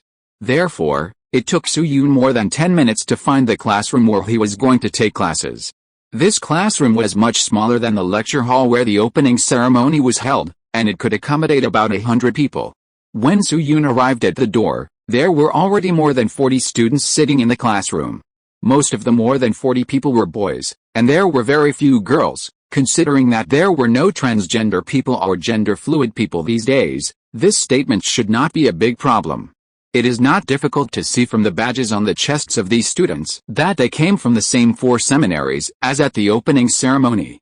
The class had not started yet, so the students were sitting relatively casually. Some were chatting with friends around them. Some simply sat on the table and shook their thighs irregularly. A few others simply started playing around in the classroom. In general, about 1/3 of the students could directly see the back door of the classroom. Therefore, when Soo-yoon appeared, there was no need to communicate, and the noise in the classroom immediately became much smaller. Some students who were reading thought that the teacher had come, so they looked up at the podium for a few times, and when they found that there was no one, they followed their sight to the back door. Swish, another 20 or 30 stares came at him. But compared to the opening ceremony, this round of stares was much milder. Although there were still some suspicious and even hostile looks, there were more neutral, curious and even friendly ones. Soo-yoon ignored these looks and was about to find a seat at the back of the classroom to sit down. Then he saw a freckled boy waving at him. Hey, classmate Luo Feng, sit here. Soo-yoon quickly scanned the Trinity College emblem on the man's chest, hesitated for a moment, and walked towards him. The freckled boy was obviously satisfied with Soo-yoon's choice. He pulled out the stool before Soo-yoon approached and stretched out his hand and said, Classmate Luo Feng, I'm Hubert Airy. Nice to meet you. Soo-yoon politely thanked him and shook his hand and said, Hello, I'm Luo Feng, after taking a seat. Soo-yoon glanced at the lonely Hubert Airy and asked him tentatively, Student Airy, may I know who George Biddle Airy is? Hubert Airy smiled with a complex expression, a mixture of pride and helplessness. That's my father. I'm the second son in the family. Soo-yoon nodded with some understanding. George Biddle Airy. This is also a well-known British scientist in the 19th century. He made important contributions to the establishment of Greenwich on the prime meridian. He is a scholar whose name and general contributions can be remembered. At the same time, he is also a well-known alumnus of Trinity College and even served as Lucas Professor for a year. However, George Biddle Airy's reputation in 1850 was not very good. In 1846, Leverrier calculated the position of Neptune, but the data he used were all observations of George Biddle Airy. So the British have been criticizing George Biddle Airy in recent years, believing that it was because of his slowness that Britain lost the opportunity to discover Neptune. This situation converged on Hubert Airy, and that complicated smile appeared. Proud of his father's ability, helpless about his father's situation. Then Soo-yoon paused and asked Hubert Airy, Student Airy, what major did you choose in graduate school? Hubert Airy leaned back and revealed the math book in the drawer. Mathematics major. Student Luo Feng, I remember you also chose mathematics. Soo-yoon nodded and smiled. Yes, we will be classmates from now on. Hubert Airy scratched his hair and shook hands with Soo-yoon. Please take care of me. Soo-yoon and Hubert Airy chatted quietly, so although the other people around them had their own thoughts, they did not show any obvious abnormalities. A few minutes later, a white-haired old man walked in. The old man was wearing a black robe, a pair of small glasses on his nose, and a judicial wig on his head. He looked like an elf from Gringotts. The old man walked slowly to the podium, slowly opened the book, coughed and said, "Dear students, I am Professor Gregory Buck of the Humanities Department and the Chief Public Lecturer of Cambridge University History. I will hold public lectures in the DD classroom every Wednesday and Friday. Students who are not majoring in humanities can sign up at their own expense. The tuition fee is £4.3 per academic year." Su-Yoon raised his eyebrows slightly. It has been mentioned before. In this changing timeline, £1 in 1850 is approximately equal to 800 Chinese yuan. In later generations, £4.3 is about 3,500 yuan. 3,500 a year is almost catching up with the tuition fees of some universities in later generations. Even in 1850, £4.3 is not a number that many families can easily come up with. But although this price is not cheap at Cambridge University, it is not the ceiling. The ceiling of the elective course in 1850 was Hallie Faddle's classical literature, which cost £6.8 per academic year. Think about it from this perspective. The policy of compulsory education and public university financial allocation in later generations of China is indeed a great and benevolent act that will benefit future generations. After advertising himself, Gregory Buck slowly began to teach. Dear students, according to the list I got, 64% of all the people present are freshmen who were admitted to Cambridge University from other schools, so the first lesson you have to take in the graduate stage is to understand the long history of Cambridge University. Cambridge University was founded in 1209 AD. It was originally established by a group of teachers who escaped from Oxford University to avoid fighting. In the past 600 years of history, Cambridge University has produced a large number of outstanding alumni, such as John Harvard, the founder of Harvard University today. In a few decades, Su's Himo of China will write a farewell to Cambridge at Cambridge University, and it will be included in the Chinese textbooks of later generations of China. Gregory Buck said a lot of things in a fluent manner, which made people drowsy. 2 hours later, Su-Yoon and Hubert Airy yawned and walked out of the classroom slowly. "Hachoo!" Hubert Airy spat at Gregory Buck's receding figure and said disdainfully, "With this level, you still charge £4.3 per school year. Are you crazy about money?" Although he has an astronomer father, there are 3 brothers in his family, so the education expenses divided equally are not much. £4.3. It is enough for him to take 2 natural science courses, and the lecturer has a very good reputation. Then Su-Yoon followed Hubert Airy to change classrooms and listened to the first professional course taught by Stokes. At this time, Stokes has not evolved into a complete body, and his lectures are relatively immature. It is roughly the kind of situation where he jumps to the summary of the above after writing a solution. He understands it, but the students are confused. Therefore, the professional courses in the Department of Mathematics are relatively boring. Even Su-Yoon, a time traveler, has a hard time following Stokes's circuit. Just like this. In various courses. 2 days passed in a flash. The day of the Apostle Society interview has officially arrived. Chapter 265 Visit Xioniu's grave first. 1850. Saturday. Britain was still as gloomy as usual today, with thick, low, grayish-yellow turbid clouds all over the sky. The cold wind was like a sharp sword, dancing in the air, making a sharp whistle. Creak, the door of dormitory 302 was pushed open from the outside, and Su-Yoon hurried back to the room with Xiaomei. Pa. As soon as the two entered the room, the sound of falling rain could be heard outside the window. The wind mixed with raindrops, as if looking for something on the ground, bumping around in all directions. In less than a few seconds, the rain picked up again. Soon, it was like a downpour, forming a waterfall. A gust of wind blew, and the rain as dense as a waterfall was blown away like smoke, fog and dust. Luckily we ran fast. Su-Yoon put a pile of notes on the table, took a breath, and said to Xiaomei, "If we had left the library a few minutes later, we would not have been able to avoid this rain." Xiaomei also walked to the window with fear, looked up at the sky, and said, "Yes, fortunately Mr. Luo Feng, you looked out the window, otherwise we would have become a drowned chicken." It was sunny when we set out in the afternoon. Su-Yoon took off his windbreaker and hung it on the hanger, picked up the water cup and took a sip of water, and said nothing more. It was winter in the UK in November, and heavy snow was common, but heavy rain was really rare. The heavy rain seemed to cover the party tonight with a layer of mist. Then Su-Yoon looked at Xiaomei again and asked, "Maxwell, you are alone in the dormitory tonight, what are you going to do?" Xiaomei retracted his gaze from the window, thought for a moment, returned to his desk and took out a very thin book. Mr.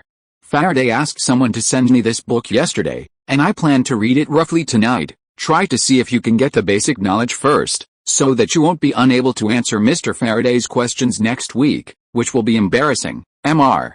Faraday, hearing this name, Soo-yoon hurriedly stepped forward and took the book from Xiaomei.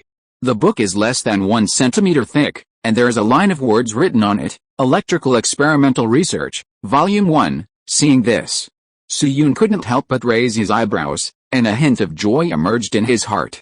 Electrical Experimental Research. This is an electromagnetic experimental work written by Faraday between 1839 and 1855, with a total of 3 volumes. It is now 1850, so this report should have just been published in the 2nd volume. And if Soo-yoon remembered correctly, Faraday also had a very perfect chapter break at the end of the chapter. At that time, in order to ask Faraday to update quickly, Gauss, who is already 72 years old, rushed from Germany to the UK to urge him to update. But Gauss was not a big spender, so Faraday blocked him with a sentence, I'm writing it. So it is said that chapter breaks have been very common since ancient times, and there is no need to make a fuss. Laughs, of course. Soo-yoon's focus is not on Faraday's chapter break, but according to the normal trajectory, Xiaomei should not see Faraday's masterpiece until 1854. Thus, he embarked on the road to becoming a god in electromagnetism. And now, under the instigation of Soo-yoon's wings, Xiaomei has been in touch with Faraday 4 years in advance. And this so-called connection is not the simple communication in the previous experiment, but a teaching relationship similar to master-disciple relationship. Judging from Faraday's approach, Xiaomei has obviously entered his field of vision. This is undoubtedly a good thing. At least in changing Xiaomei's life trajectory, Soo-yoon has achieved the initial results. Afterwards, Soo-yoon personally cooked a fairly rich lunch and had a full meal. The location of the Apostles Society interview party was Hyde Park, which is also the largest royal park in London and is located in the centre of London. It takes about 3 or 4 hours by carriage from London to Cambridge, so Soo-yoon and Lao Tang agreed to set off at 1 o'clock in the afternoon. At the same time, considering that there are basically not many opportunities to eat a full meal at the dinner, Soo-yoon still attaches great importance to today's lunch. If the stomach makes hungry sounds during the interview, it will be really embarrassing. After filling his stomach, Soo-yoon tidied up his appearance again and read books in the dormitory to kill time. About an hour later, dong dong dong, there was a knock on the door outside the dormitory. Xiaomei walked to the door lightly, glanced at the door with a cat's eye, and said to Soo-yoon, "It's Mr. Thompson." Soo-yoon nodded at him and made a gesture to open the door. A moment later, old Tang, dressed like Sherlock Holmes, walked in with a closed umbrella. After entering the room, he first walked to Soo-yoon and looked at him, then said in a deep voice, "How is it, Luo Feng, are you ready?" Soo-yoon straightened his collar, his face looked very calm. "Everything is ready, Mr. Thompson." Old Tang patted his shoulder, and seemed to be satisfied with Soo-yoon's performance, saying, "In this case, let's hurry up and leave. It's better to be early than late." Soo-yoon nodded, walked to the closet and searched for a few times. After a while, he returned to old Tang with a black umbrella and said to Xiaomei, "Maxwell, then Mr. Thompson and I will leave first. It takes 3 or 4 hours to go from the school to London, so Mr. Thompson and I must stay in London tonight. If you are tired, you can rest first, and you don't have to wait for me." Xiaomei waved the book in his hand to him, and encouraged him, "Come on, Mr. Luo Feng." After leaving the dormitory, Soo-yoon and Lao Tang each held an umbrella and walked in the southwest direction. Soon they saw a carriage that Lao Tang had booked. The two entered the carriage one after another. After they sat firmly, the coachman raised his whip high and whipped Sharma hard. Creaking, the carriage slowly began to move forward. More than 3 hours later, the carriage suddenly shook slightly, and the coachman's voice came from outside the carriage, "Gentlemen, we have arrived at Hyde Park." Soo-yoon and Lao Tang walked out of the carriage, and Lao Tang paid the fare. It was about 4 o'clock in the afternoon. After a few hours, the heavy rain gradually stopped. Although the sky was still a little gloomy and the ground was wet, the air was much fresher. Hyde Park has a long history. Before 1066, it was a large manor of Westminster Abbey and also a hunting ground. At the end of the 18th century, It was connected to the urban area and was turned into a park. Since the 19th century, the urban area of London has expanded. So Hyde Park, which was originally in the western suburbs of London, gradually became a downtown area, roughly similar to the People's Square in the later Magic City. This was also the most prosperous area in London in 1850, and you could hardly see beggars or civilians. Most pedestrians were dressed in luxurious clothes, with full faces, and the buildings were magnificent. Soo-yoon even saw some people walking their dogs. About 10 meters away from Soo-yoon. At this time, there was a little girl with exquisite clothes, holding a palm-sized piece of beef in her hand, and threw it in front of her pet dog. Looking at the dog eating heartily, the little girl clapped her hands. Seeing this, Soo-yoon suddenly thought of the little girl who stole a little gold from him when he first arrived in London not long ago. The two were of similar age, and the straight-line distance between their living areas might be less than 5 kilometers. But their situations were one world apart. The food that the former fed to the dog might not be known to the latter until death. Some microcosms of 1850 were vividly reflected in these two little girls. What? 7 pennies for such a short distance? Just as Soo-yoon was feeling emotional, he suddenly heard Lao Tang's surprised voice. Soo-yoon looked over. At this moment, Lao Tang was holding a pound in his hand, complaining to the coachman with an unhappy face, "Uncle, it only cost 5 pence to go from Cambridge to London a week ago.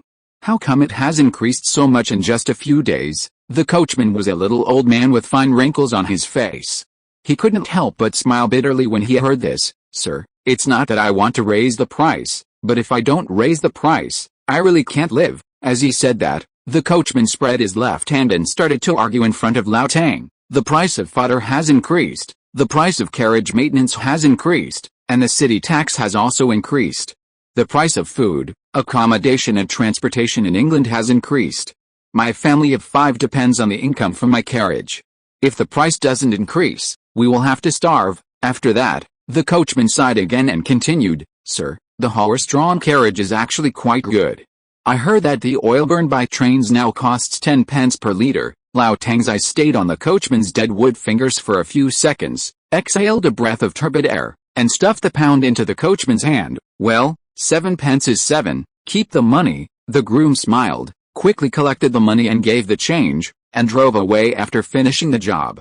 Lao Tang shook his head and walked to Soo-yoon, muttering, 10 pence for a litre of oil, you are crazy about money, right?" Soo-yoon was silent after hearing this, and wanted to say that he would rather look at Notting Hill in the distance. Then Lao Tang took out a pocket watch from his body, opened it and looked at the time. 4:30 is a little faster than expected. "Luo Feng, you rarely come to London, why don't we go to Westminster Abbey?" Soo-yoon nodded and replied, "Mr. Thompson, everything is up to you. Westminster is the largest Gothic building in the world and also the highest-ranking church in the UK. It is located next to Hyde Park. Of course.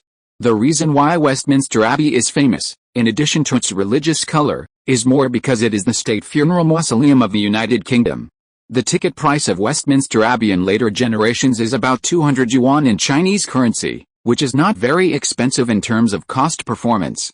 However, it should be noted that some domestic websites also list Sundays as visiting days, but in fact, Sundays are not open for visits. Soo-yoon was cheated once in the past.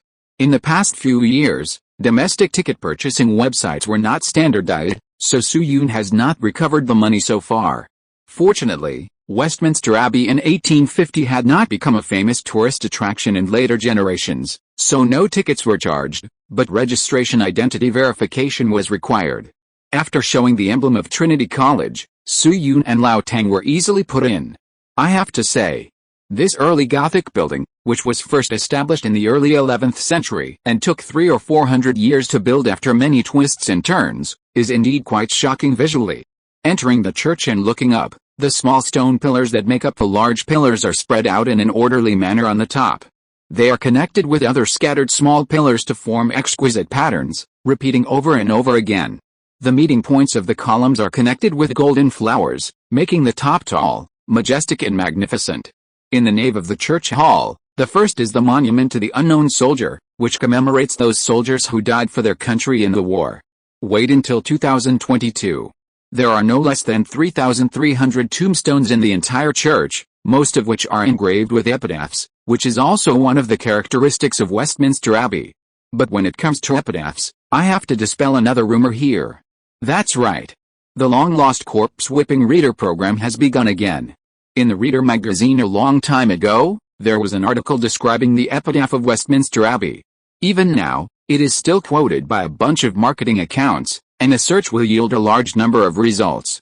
It begins like this: in the tombstone forest in the basement of the world-famous Westminster Abbey in London, there is a world-famous tombstone. In fact, this is just a very ordinary tombstone, made of rough granite and with a very ordinary shape.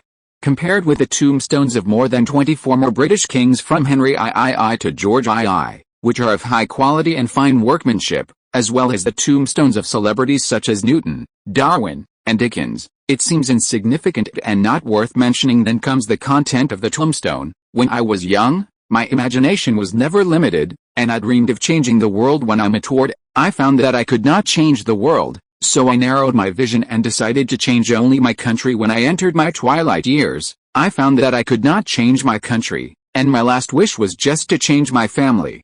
But this was impossible. As I lay on my bed, about to die, I suddenly realized, if I had only changed myself at first, and then as a role model, I might have changed my family. With the help and encouragement of my family, I might have done something for my country. And who knows? I might even have changed the world. The article said that many world dignitaries and celebrities were deeply moved when they saw this inscription, and even when the young Mandela saw this inscription, he suddenly felt enlightened and claimed that he had found the golden key to change South Africa and even the whole world. In the internet age, this article was reread at some point, causing a lot of people to sigh at the high spiritual level of Western sages. But in fact, this tombstone does not exist at all. Yes, it does not exist. The picture of this tombstone on the internet is a painting. If you magnify it several times, you can see most of the English content. But the problem is that the English in 1100 AD was not like any of the above texts. At that time, English was changing from Old English, that is, Anglo-Saxon, to Middle English. The English grammar at that time was very different from later English, especially contemporary English, and even the letters did not look exactly the same. In 2017, a friend of Soo Yoon got married in London, and Soo Yoon was invited to attend the wedding banquet. At that time, he went to Westminster Abbey to find this stone tablet. It was then that Soo Yoon discovered that Westminster Abbey had no basement open to the public. Later, Soo Yoon walked around the church and did not find the inscription. When he asked the staff on duty, they also said they had never heard of the tombstone. In addition, someone on the official website of Westminster Abbey also raised the relevant question, and the official directly denied it. The link is Westminster Abbey. Visit londonengland.com, and enter the question: is there an inscription of 1180 beginning, "When I was young, I thought I could change the world"? Actually, if you look closely at that sentence, you will find that it is actually a complete translation of cultivating oneself, managing the family, governing the country and bringing peace to the world in the Great Learning. It is obviously the thought of our ancestors' sudden enlightenment, but it has been covered with a layer of white skin by some people, and has also attracted a lot of people on the internet to sigh that the Western sages are so open-minded. Don't you think it's ridiculous? Let's return to reality. Then Lao Tang took Soo Yoon all the way and soon came to the south corridor of Westminster Abbey. This is the burial place of Geoffrey Chaucer, and it is also the oldest batch of non-royal tombs. After arriving at the corridor, Lao Tang pointed to a 2-meter-high tombstone and said, "He was the first poet buried in Westminster Abbey, so this area is also called Poets' Corner, and most famous poets are buried here." Soo Yoon didn't know much about British poetry. His body was full of either scientific cells or lust cells, leaving no room for literary cells. So he just stepped forward to pay his respects out of courtesy. Then Old Tang took Soo Yoon on a roundabout tour, passing by a series of royal tombs such as King Edward and Henry III. Of course, the empty tomb of Cromwell was also included. This Duke of the Protector was famous during his lifetime, but his fate after death was not very good. After his death, he was first buried in Westminster Abbey, but was soon dug out by Charles II, dragged through the city of London, and executed at Tyburn. Hung on the gallows. After a whole day of public display, Cromwell's head was chopped off and paraded on a spear. Finally, Cromwell's head was nailed to the roof of Westminster Abbey with a long nail, where it stayed for 25 years. until a storm blew it down and it became a private collection. And it was not until 1960 that Cambridge University bought the head back and buried it next to a small church in Oxford. The soul that had wandered for 300 years finally found a place to rest. As for Cromwell's body, it was thrown into the toilet when it was beheaded, and no trace of it could be found. Really whipping the corpse. More than 10 minutes later, Soo-yoon and the others, after turning a corner, they arrived at another funeral site. As soon as they arrived here, Lao Tang's expression became visibly more serious. He first straightened his sleeves, wiped the sweat off his face with a silk scarf, and then carefully brought Soo-yoon to one of the corners. This is an area with very luxurious decorations, about 4 meters high. On the top is a golden arch, and under the arch is a yellow and white globe with a zodiac and related constellations painted on it. Below the globe was a man lying on his side, leaning on a pile of books, wearing a pair of Vanta sneakers. Next to the man were 2 male angels, who looked as if they were laughing, playing around. At the same time, a coffin lay quietly under the carving, steady and solemn. In front of this tomb, religious masters, new and old kings, queens in distress, martyred saints, they were just like the background of the attendants, ordinary and unremarkable. His title was conferred by the king, but the king who conferred him was famous for it. His power was not as great as that of the earthly king, he only controlled the movement of the stars. He had no children in his life, but his descendants were all over the world. Although he was buried in God's church, he might very well be God's vest. Soo-yoon was silent for a moment, then walked forward slowly, feeling a little emotional. Long time no see new. Chapter 266, One wave has not yet subsided, another wave has risen. Xiaoniu. With a sigh, Soo-yoon's thoughts drifted back to the autumn of 1665. Although the time he spent with Xiaoniu was not particularly long, with only more than 40 chapters and 2,000 words. But that 22-year-old young figure has become one of Soo-yoon's unforgettable memories in his life. After all, it was the first time, the first mission. Now the third copy has been opened, but the door representing the 1665 copy is still not filled with knowledge points. So if you want to see Xiaoniu again, it will probably take a long time. So in a sense, this encounter in the 1850 copy can be regarded as the second close contact between Soo-yoon and Xiaoniu so far. When they parted, they were both in their prime, vigorous and unrestrained. They met again hundreds of years later. One of them had no choice but to put on the skin of the descendant of the fat fish, and the other had already become a withered bone in the tomb. One is outside, and the other is inside. Xiaoniu's life may be perfect and glorious in the eyes of outsiders, reaching the peak of human history. But seeing each other again at this moment, Soo-yoon only felt sad. Then Soo-yoon walked forward, reached out, and gently stroked the coffin of Newton. Newton's coffin. This word often appears on major platforms in later generations, and has even become a well-known stock. Whenever there are some scenes that violate physical common sense in anime, basically someone will post Newton's coffin can't be suppressed and so on. But what these people don't know is that the coffin of Newton actually does not need to be suppressed because there is no body of Newton buried in it at all. The area where the body of Newton is located is actually deep underground under the mural. The coffin on it was added as a decoration 4 years after Newton's death. The container for the body of Newton is a completely sealed box, and it does not need to be covered by a coffin. By the way, the posture of Newton's burial is actually very interesting. Students who have been buried in the UK in the previous life know it. There are generally only 3 postures for the body in the UK state funeral. One is that the whole person lies flat at the bottom of the coffin, with both hands flat on both sides of the thighs, and the posture looks more relaxed. The second is to put the left hand on the right shoulder and the right hand on the left shoulder, forming an X shape, and then cover it with the national flag. The third is to put both hands together, similar to the posture of praying, and then put them on the chin. This posture is generally common among royal women. For example, if Elizabeth II died 600 years later, her state funeral posture should be like this. But Xiaoniu is different. He chose to cover his face with both hands to express that his life was too unsuccessful and he had no face to face the father. This should be regarded as an early Versailles, which attracted a lot of hatred. Just as Soo-yoon was looking up at Xiaoniu's tombstone, a priest wearing a priest's robe and holding a holy book suddenly walked into the aisle on the side. Hallelujah! The priest walked quickly to the two of them, hugged Lao Tang familiarly, and said with a smile, Student Thompson, long time no see, long time no see, Father Yamcha. Lao Tang smiled and returned the greeting, then turned around and introduced to Su Yun, student Luo Feng. This is the Archpriest of Westminster Abbey, Joel Yamcha. There really is such a person. There is only one Archpriest of Westminster Abbey. Su Yun quickly stretched out his hand and took the initiative to shake hands with Yamcha. Hello, Father Yamcha, I am Luo Feng. Luo Feng. Yamcha raised his eyebrows when he heard the words, looked at Su Yun with interest for a few seconds, and asked, Mr. Luo Feng, are you the descendant of the fat fish from Trinity College? Su Yun was a little surprised that Yamcha knew him, but soon thought that it was not difficult for Yamcha to know his origins, so he answered straightforwardly, that's right, the ancestor of the family is Fatty. Upon hearing this, Yamcha's smile suddenly became much warmer, and he talked to Su Yun about the past like an elder.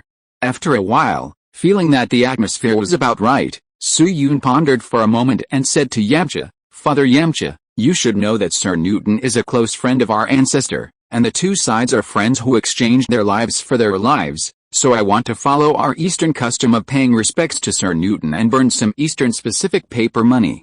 Do you think it's okay? I mentioned it before. The City of London and Cambridge University are 3 or 4 hours away by carriage, and the banquet starts at 7:30 in the evening. So Su Yun must stay in London for one night. In addition, Hyde Park is adjacent to Westminster Abbey, so when Su Yun received the interview invitation, he was ready to visit Xioniu's grave. He also specially made some special props for visiting the grave, but they have never been opened. Burning things, Father Yamcha clicked his tongue a few times, stretched out his hand and stroked his thick beard, as if he was thinking about something. The funeral corner of the church is not allowed to hold sacrifices according to the rules, especially the scientist corner where Mr. Newton is. Open flames are prohibited, but Father Yamcha glanced at Su Yun and suddenly changed the subject. Mr. Fiu has made great contributions to human history, and he is also one of Mr. Newton's few close friends, so, Mr. Luo Feng, I will guarantee you today and break the last rule, but try not to spread it. Su Yun was stunned and blinked in confusion. Is this what he was told? No way. So this High Priest of Westminster Abbey is so easy to talk to? He originally thought that he would have to spend a lot of time talking, but the rules were broken as soon as he was told? Could it be that he really has the legendary King Leorin? But isn't this a reasonable novel? Just when Su Yun was a little confused, Lao Tang beside him gently pulled his sleeve and reminded him, Luo Feng, Westminster Abbey has shares in Ketchup, and now it has tens of thousands of pounds of income every year. You are the only descendant of Mr. Fiu, and Pastor Yamcha is repaying the favor. Su Yun blinked. Okay. It turns out that it is not a kingly aura. That's fine, the misunderstanding is resolved. When Su Yun was tinkering with William's family to make ketchup, in order to ensure that the market share would not be squeezed by others, he deliberately pulled in Pastor Yarlin of Grantham Parish as a backer. Later, through negotiation, the two sides agreed.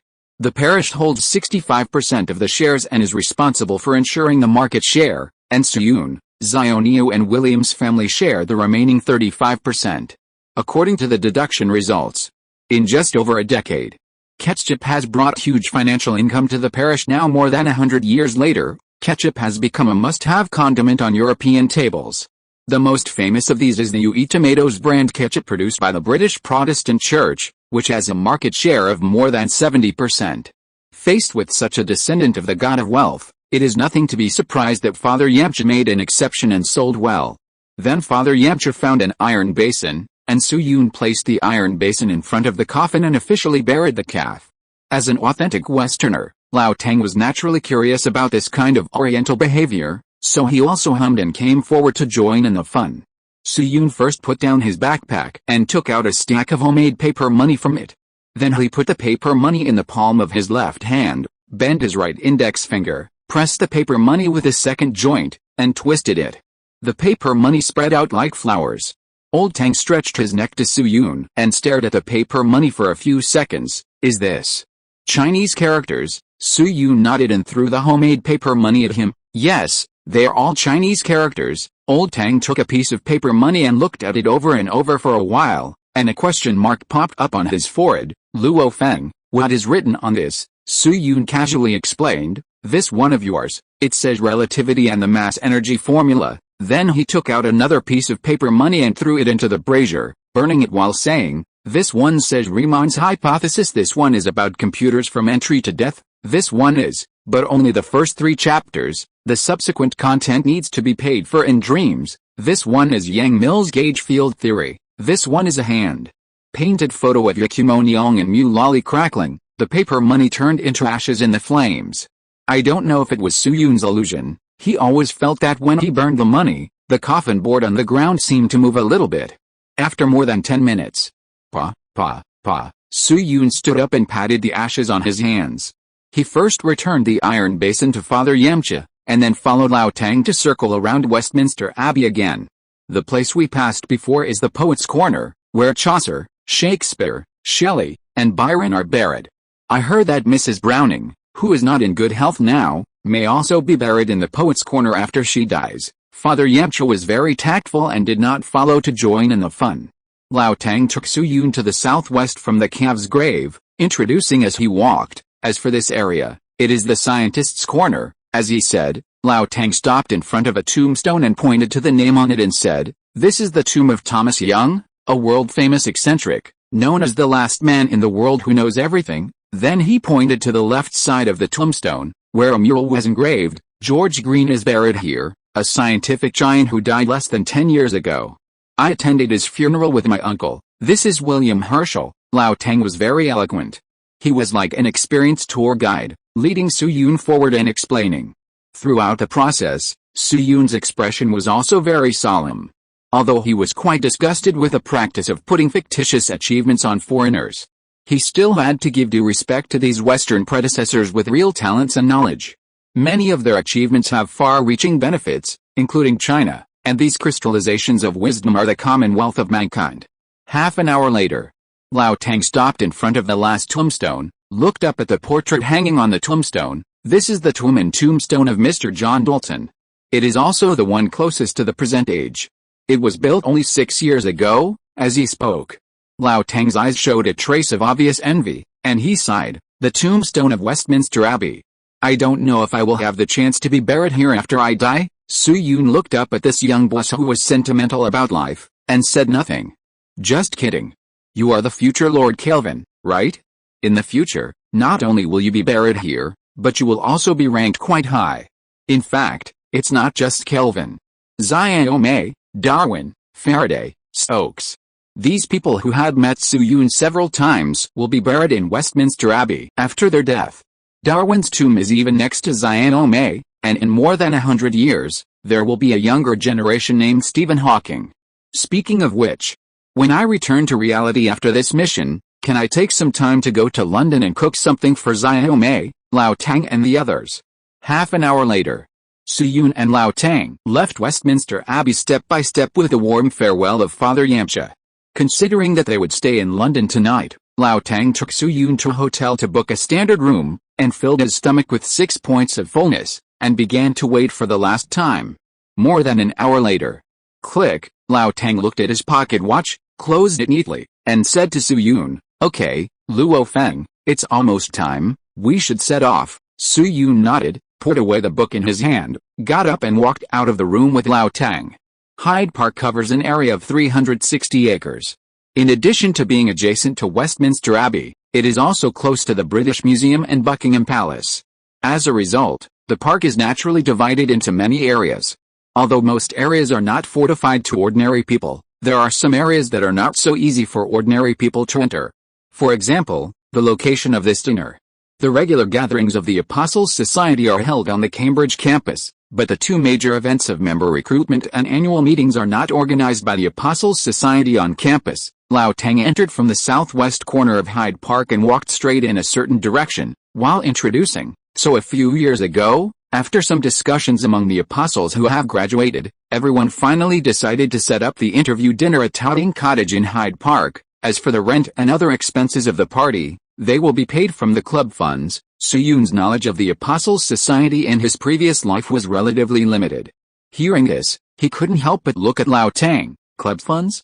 Collected by members?" Lao Tang smiled and waved his hand, with a too young too simple expression on his face, and explained, The Apostles Society is the only club in Cambridge University that enjoys school funds and royal funds. The annual activity funds are about £800, which is enough for daily expenses. More than £800? Hearing this number, even though Soo-yoon has the vision and experience of later generations, he still can't help but be a little shocked. Good guy. £800 in 1850 would be equivalent to more than 600,000 in purchasing power in later generations. More than 600,000 may not be a big deal in terms of scientific research projects, but let's put it this way: at the level of societies. In later generations, the External Relations Department of a regular college of an ordinary university could get 20,000 yuan in sponsorship a year, which was considered very impressive. The External Relations Department of a 985-level university connected with the school's Youth League Committee might be able to get more than 100,000 yuan with the school's banner, but that was the sponsorship amount of the entire elementary school student union. Not to mention that the number of people in the Apostles' Society was only 12 at most. Those apostles who had graduated would hardly go out to meet except for gatherings, or they had no face to occupy the funding quota. This shows the status of the Apostles' Society in the minds of Cambridge University and the British royal family. More than 10 minutes later, Soo-yoon followed Lao Tang to a small courtyard. The area of this courtyard was very secluded, surrounded by a fence, and the overall area was about 1 acre. The main building covered an area of about 300 to 400 square meters. It was a single-story cottage, and the decoration looked quite gorgeous. Less than 1 kilometer to the southwest of the courtyard, there is a brightly lit building complex, which forms a sharp contrast with the quietness of the courtyard. Soo-yoon had spent some time in the UK in his previous life, so he could still recognize this representative building, that is the famous Buckingham Palace. Look at the current time. Maybe Prince Albert is discussing academic issues with Queen Victoria, one welcoming her and the other teaching her everything? Then Lao Tang skillfully pushed open the fence post and led Soo-yoon into the courtyard. When Soo-yoon and the others entered the courtyard, there was a young man humming a little song in the courtyard and preparing the barbecue grill briskly. Hearing the noise coming from the fence post, the young man subconsciously raised his head and looked towards the entrance. With the help of the light, he quickly recognized Thompson, Senior Thompson. He wiped his hands on his apron, walked up quickly and opened his arms. Long time no see, Senior Thompson. Lao Tang hugged him gently.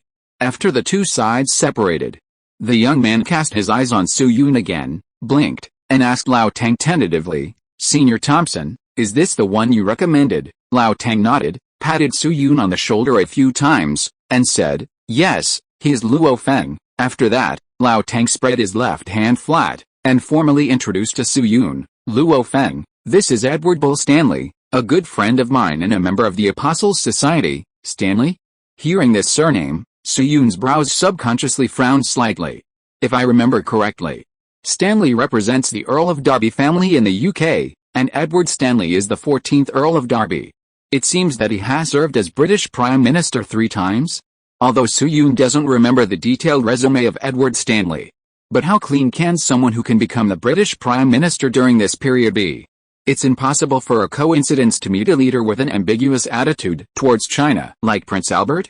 If the other party is really such a distinctive person, Soo-yoon can't have no impression. Therefore, Soo-yoon just shook hands with Edward Bull Stanley lightly, without appearing too close. Even in his heart, he subconsciously gave this person a negative score. However, what Soo-yoon didn't know was that he recognized the wrong person this time. The Edward Stanley who later served as the British Prime Minister was actually named Edward Smith Stanley. A Smith and a Bull were completely two different people.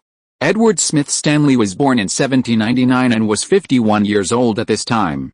Although this Edward Bull Stanley was also a member of the Stanley family, he was just a small transparent branch, and later chose to leave the family and go out for adventure. Shilajit was discovered by Edward Bull Stanley in Nepal later.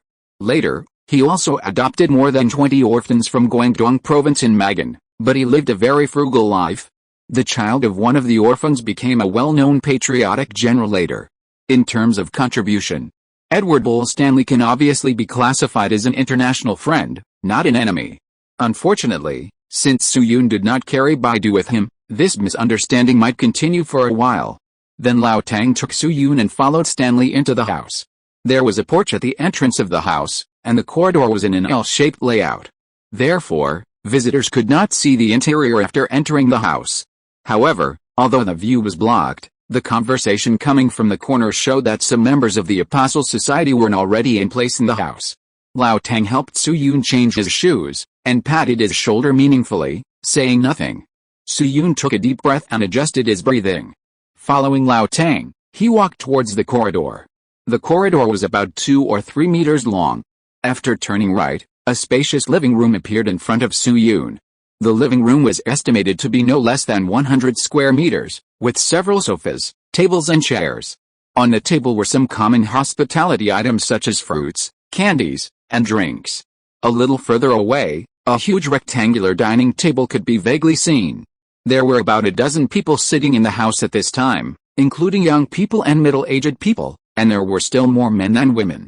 They gathered in groups of 3 or 2 to chat, some were singing hymns, and some were even playing poker. The atmosphere in the living room was originally quite lively, but with the appearance of Lao Tang, the scene suddenly became silent. To be precise, the reason for the depressed atmosphere was Su-Yun behind Lao Tang. But soon, the atmosphere was heading towards a dull mood, but was dispelled by a surprised voice. "You are the one who updates 30,000 words a day." Chapter 267. The show begins. You are the one who updates 30,000 words a day. Seeing someone talking about his merits as soon as he entered the room, Su-Yun was subconsciously stunned. When he came back to his senses, a young man was standing in front of him. This man was about 1.9 meters tall, but a little thin, with slightly protruding cheekbones and 2 extremely bright eyes. From the appearance, Su-Yun unconsciously thought of a football player named Crouch in the future, nicknamed Tall Man. Then, without waiting for him to speak, this thin bamboo pole grabbed his hand, shaking it, and chattering, "Student Luo Feng, I finally meet you in person. If it weren't for you, my family would probably have to suffer criticism for a long time. I thank you on behalf of my family. It's a pity that I was a step late a few days ago," and let Student Thompson submit the proposal first. Looking at the young man in front of him who was chattering and seemed to want to marry him, Su-Yun could only laugh dryly and stop his more violent movements. It is not difficult to see from the young man's words. He should be the mysterious man who submitted an invitation to interview later than Lao Tang, but earlier than Evelyn. But the problem is that Su-Yun doesn't even know who the other party is, let alone helping this person's family. The two had never met before today. But on the other hand, his oriental face is very recognizable in Cambridge University or the whole of the UK. In addition, the other party called out his nickname, so it can be judged that the target this person is looking for must be himself. Could it be that Meng Du possessed me one day and did something good in my sleep? This is impossible.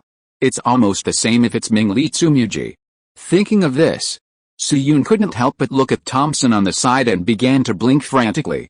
Thompson smiled slightly when he heard it, and gently nudged the thin bamboo pole with his chin, explaining, "Luo Feng, let me introduce you. This is Daniel Bradley, a second-year graduate student at Trinity College." Daniel Bradley, he repeated the name. Su-Yun's pupils shrank slightly, and his eyes were cast on the thin bamboo pole in front of him again. Could it be? Thompson nodded heavily, confirming his guess. Yes, he is the great-grandson of Bradley. After getting the answer from old Thompson, Su-Yun suddenly realized, no wonder this person is so friendly to him. No wonder this person said that he wanted to thank him on behalf of the family. Because he is the great-grandson of Bradley. Bradley was mentioned in chapter 252, and the mystery is now revealed. In fact, there was already a hint at that time. How could the difficulty of a large reward be so simple? Speaking of the name Bradley, many people may think of Omar Nelson Bradley. That is, the last 5-star general in history across the sea. But if you add the word light speed after this name and search again, you will find another person named Bradley who has left some marks in history. This person's full name is James Bradley, and most articles will call him J. Bradley. James Bradley was a British astronomer who was born in 1693 and died in 1762. The reason why he has a place in history is mainly because he discovered a phenomenon in 1728. When he observed the stars on Earth, he found that the apparent position of the stars was constantly changing. Within a year, all the stars seemed to orbit around the zenith in an ellipse with equal semi-major axes. He believed that this phenomenon occurred because it took a certain amount of time for the light emitted by the stars to reach the ground, and during this time, the position of the Earth had changed due to its revolution. Finally, he used this aberration method to measure another value of the speed of light. 299,930 kilometers per second. This value is very different from the 210,000 kilometers per second measured by Mavericks and Huygens, and it does not conform to the inherent cognition at the time. At the same time, James Bradley's method also had some loopholes that could not be solved at the time, so his calculation results have not been accepted by the academic community, and he was even ridiculed as a villain who did not know the height of the world. James Bradley must have been dissatisfied with this, so he appealed in 1731. In the original history, James Bradley suffered a massive online explosion because of his complaint in 1731. Throwing stones at the glass of the house was a basic daily routine. Bradley himself was fired by the British Observatory, and his brother who worked at Barclays Bank also lost his job because of this. In 1743, his son Hart Bradley applied for Oxford University. Although his score was sufficient, he was rejected because of political review. This was the case in the original history, let alone the timeline in which this little cow could be deified. In the past 100 years, Bradley has encountered more intense real attacks than before. Now, more than 120 years have passed, although many restrictions have been gradually lifted. For example, Daniel Bradley, a younger generation, not only entered Cambridge University, but also became a member of the Apostles' Society. But all kinds of visible and invisible criticism still exist today. However, just when Daniel Bradley thought everything would continue like this, an accident happened. Not long ago, Suyun's experiment remeasured the speed of light, and the value was infinitely close to the calculation result of his ancestors. This was not only recognized by Faraday and many other bigwigs, but was also submitted to the Royal Society in the form of a written report. It is estimated that it will be published in an official form in early next month. Without any preparation, the clown hat that the Bradley family had been carrying for 100 years was taken off. Even James Bradley's evaluation in history may change from a fool without self-awareness to a brave man who dared to throw stones at Goliath. How could Daniel Bradley not be excited? Therefore, early the next morning, Daniel Bradley handed the proposal to the current president of the Apostles' Society and became the mysterious second person. A question was solved. The site returned to reality. At this moment, Daniel Bradley seemed a little regretful that he could not help Suyun, so he invited Suyun to his dormitory for tea when he was free. For example, they all call me Brother Dan, I live alone, and my dormitory is quite big. If you want to come, I can take you to the convenience store and buy some delicious food later, and so on. During the whole process, no one else in the room spoke. They looked at this place with cold eyes, or with amusement, or calmly, and occasionally communicated with each other through their eyes. Daniel Bradley soon noticed the change in the atmosphere, and simply took over Lao Tang's job, grabbed Suyun's wrist, and took him to the sofa in 3 or 5 steps. He first led Suyun to an elegant young man with long brown hair and introduced him, Student Luo Feng. Let me introduce you, this is Gabriel Rossetti, the current president of the Cambridge Apostles' Society, who just graduated from the Royal College 2 years ago and is currently a day student at Cambridge University. Daniel Bradley was interrupted by the long-haired man without mercy before he finished speaking. Daniel, please call me Dante Gabriel Rossetti. Thank you. Then the long-haired man ignored the embarrassed Daniel, but turned his head and looked directly at Suyun. He looked at Suyun for half a minute with a scrutinizing gaze, and then said indifferently, "Hello, Luo Feng Trunk Seo." Seeing this, Suyun did not extend his hand, but just replied calmly, "Good evening, President Rossetti, Dante Gabriel Rossetti." Almost a moment he heard the name, Suyun knew who this person was. One of the 3 founders of the Pre-Raphaelite school in Britain in the 19th century. The elder brother of the poet Christina Rossetti and the painter William Michael Rossetti. A big figure who was very important in the art world in the 19th century. Dante Gabriel Rossetti graduated from the Royal Academy, but he briefly studied for a master's degree in Cambridge between 1850 and 1851, and could barely be considered an alumnus of Cambridge. However, although Rossetti was famous, accomplished and had a high status. But to be honest, Suyun did not like this person. First of all, he often added a lot of erotic and pornographic content in his works, and often portrayed female characters as prostitutes. In addition, Rossetti's private life was also very chaotic. He first cheated on Jenny Boldini and Elizabeth Heidel, and later developed the housekeeper Fanny Conforth into his new lover, depicting her as a symbol of physical sexual desire in his paintings. Then he cheated on his good friend William Morris, and made his wife Jane Morris his other mistress. Many people in later generations attributed Rossetti's actions to the artist's personality, describing him as an indulgent and open-minded prodigal, and then lightly passed it off with a sentence, "Aren't all artists like this?" To be honest, Soo-yoon felt a little disgusted every time he saw these comments. I don't know if those who said Rossetti was true to his nature can still be so open-minded after being cheated on by their brothers in life. Promiscuity belongs to the category of scum, and destroying other people's families is completely a matter of values. At present, Rossetti's attitude towards him is obviously a little cold, which just happened to kill Soo-yoon's mind, and there was no need to worry about what to do. Rossetti then glanced at old Tang, who was walking over, and an undetectable cold snort came from his nose. He turned around and leaned back on the sofa, crossed his legs, and lazily tasted the red wine. Daniel Bradley scratched his head with an awkward smile, and cast an apologetic look at Soo-yoon. The meaning was very clear. Although he knew that he might be given a cold shoulder by Rossetti, he was the current president of the Apostle Society after all, and it was impossible to bypass him to introduce other people. Soo-yoon shrugged at him knowingly, indicating that he was very stable. Then Daniel led Soo-yoon to another sofa, where a naive little fat boy was sitting, student Luo Feng. This is Leopold George Frederick Agar Olsen, a third-year undergraduate student at Gonville and KS College. Leopold George Frederick Agar Olsen? Soo-yoon had no impression of this person, but just hearing this name that seemed to be very good, he had a natural liking for this person. "Hello, Senior Olsen, I am Luo Feng from Trinity College." The little fat man put down the fruit in his hand and shook Soo-yoon's hand gently. "Student Luo Feng, welcome to the interview dinner of the Apostles Society. I hope that the Apostles Society will have its first member from the East." Soo-yoon nodded and was about to say a few more polite words. A sudden sneer sounded from his right behind. "Olsen, unfortunately, your blessing may not come true tonight." Soo-yoon and Olsen turned their heads and found that the person who spoke was a short man with a long horse face. This man was wearing a gray jacket, his hair was tied into a single ponytail behind his head, and he was accompanied by a boy with a nervous expression. The two looked vaguely similar, and seemed to have some blood relationship. Obviously, this boy with a stern face was one of his competitors this time.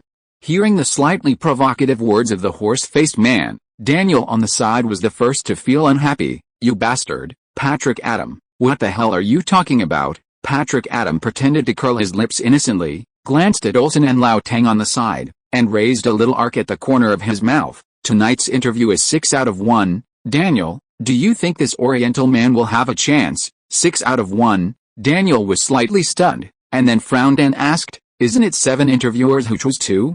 How come it has become 6 out of 1? Patrick Adam hummed at him, and said nothing.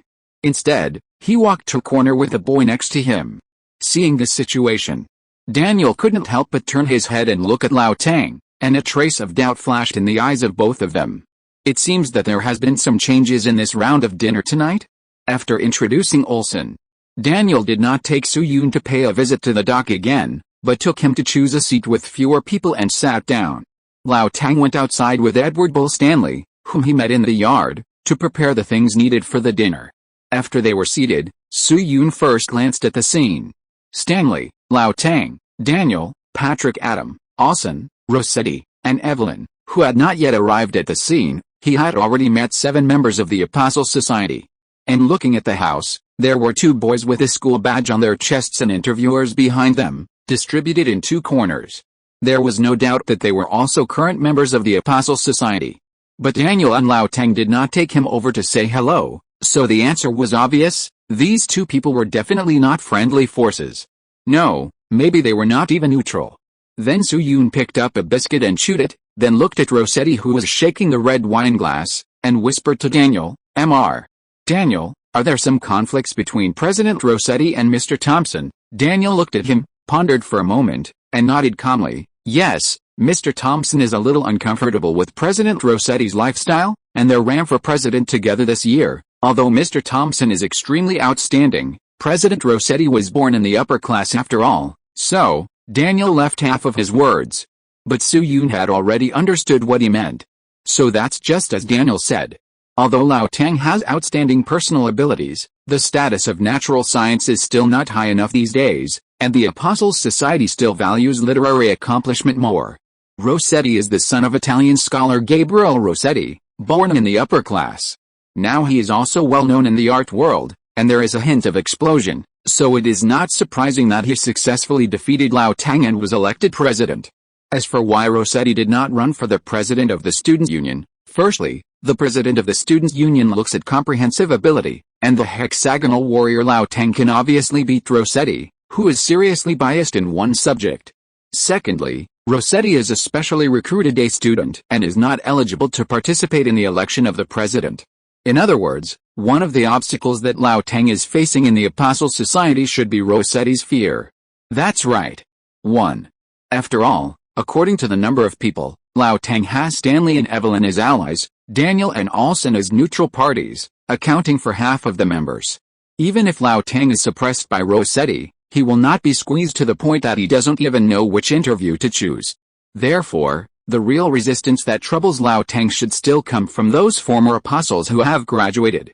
Just as Su Yun was thinking secretly, an acquaintance suddenly walked into the aisle, Max Christian Friedrich Bruck. Bruck walked to Alson with ease, sat down and talked to Alson for a few words, then quickly looked up at Su Yun. After their eyes met, he raised his glass to Su Yun from a distance and made a gesture of greeting. Su Yun also quickly returned the same gesture to him, indicating that he had greeted him. After putting down the glass, Su Yun gently touched his chin.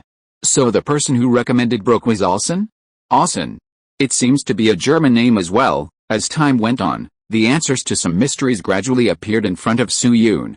Then, taking advantage of the time to chat, Daniel began to introduce the other former apostles in the room to Su Yun, that is Mr. Edward Fitzgerald, a poet and translator of some fame, and also a senior whom I admire very much. The one in front of your left is Imre Robin, yes, the bald one, now the Deputy Commissioner of the London Police, and that one, he's even more amazing, his name is William Makepeace Thackeray. Daniel went through the characters in the room in a simple and eloquent manner. Some of them are still famous even after more than 100 years. For example, William Makepeace Thackeray. That's right. He is the author of Vanity Fair. Vanity Fair is a recognized world masterpiece. Thackeray is as famous as Dickens in later generations and is regarded as a great literary master by many people. Another example is Edward Fitzgerald, who is also a late bloomer. He would not publish his famous work The Euphrates until the next year, and would not reach the peak of his life until he published a Rubaiyat in 1859, when he was already 50 years old. In fact, apart from the problem of character, the ability of those who can enter the Cambridge Apostles Society is actually not needed and cannot be denied. Even Patrick Adam, who sneered at Su Yun before, can become a painter of some fame in the future. In the future, he is also an upper middle class with a net worth of tens of millions. His son, Patrick Adam Jr., is the author of Afternoon Light. It can even be said that unless they are members who died young, you can find some traces of them in the future. Maybe there are not many traces left by them, but it is remarkable that there are still traces after 170 years. Then more than 10 minutes passed. Old Tang and Stanley returned to the scene, followed by Su Yun's old acquaintance Evelyn. She was also the only girl at the scene. In the future, Old Tang and others would probably be hung up and hammered by some group for 7 days without repeating the same thing. Evelyn and Old Tang also sat near Su Yun, and the group gathered here, looking like they were going to compete with Rossetti. In the following time, other former members of the Apostle Society arrived at the hut one after another. Among them were members of the Donghasan Company. There were also professors from a certain university. There were also well-known writers or artists. After about a quarter of an hour, a figure appeared at the corner. With the appearance of this figure, including Lao Tang, Evelyn, and Rossetti, everyone stood up at the same time, and then snapped. Chapter 268. Something unexpected happened. The man who appeared from the corner was not tall, about 170 centimeters, wearing a gentleman's hat and a thick beard. His loose long hair was scattered in an H shape on his forehead and spread to both sides, and then vertically from behind his ears to his neck. From the outside, he looked a bit like Sirius Black in Harry Potter. No, to be precise, he was the prototype of Sirius Black in the film and television works of Harry Potter, and the idol of director Alfonso Cuarón, Alfred Tennyson. Actually, Su Yun's impression of Tennyson was not very deep, at least he could not recognize the other person's identity by looking at his face. But don't forget, this is the gathering of the Cambridge Apostles Society. In this context, the only people who could make all the members of the Cambridge Apostles, including Rossetti, stand up and applaud could be the three founders of the Apostles' Society, F.D. Morris, Tennyson, and Arthur Henry Hallam. Among these three people, Morris was a priest with a bald head, and he was very recognizable. Hallam traveled to Europe with his father in 1833, but he suffered a cerebral hemorrhage during the trip and died in Vienna in September. So the melancholy middle-aged man who appeared at this time must have only one possibility. He was the man who countless women and even men were willing to offer themselves to him, and there were many stampedes at the occasions he attended. In 1850, a manuscript could be sold at a high price of £1,200. He was the most attractive man in the UK or Europe today. Tennyson. But it is worth mentioning that Tennyson did not appear alone. He was followed by a somewhat shy boy who looked young, in his early 20s. He was not tall, but a little hunchbacked, with a little blush on his freckled face, and a college badge on his chest. These days, Soo-yoon has made up for his knowledge in this area, so he recognized the college to which the college badge belonged at a glance, Christ College.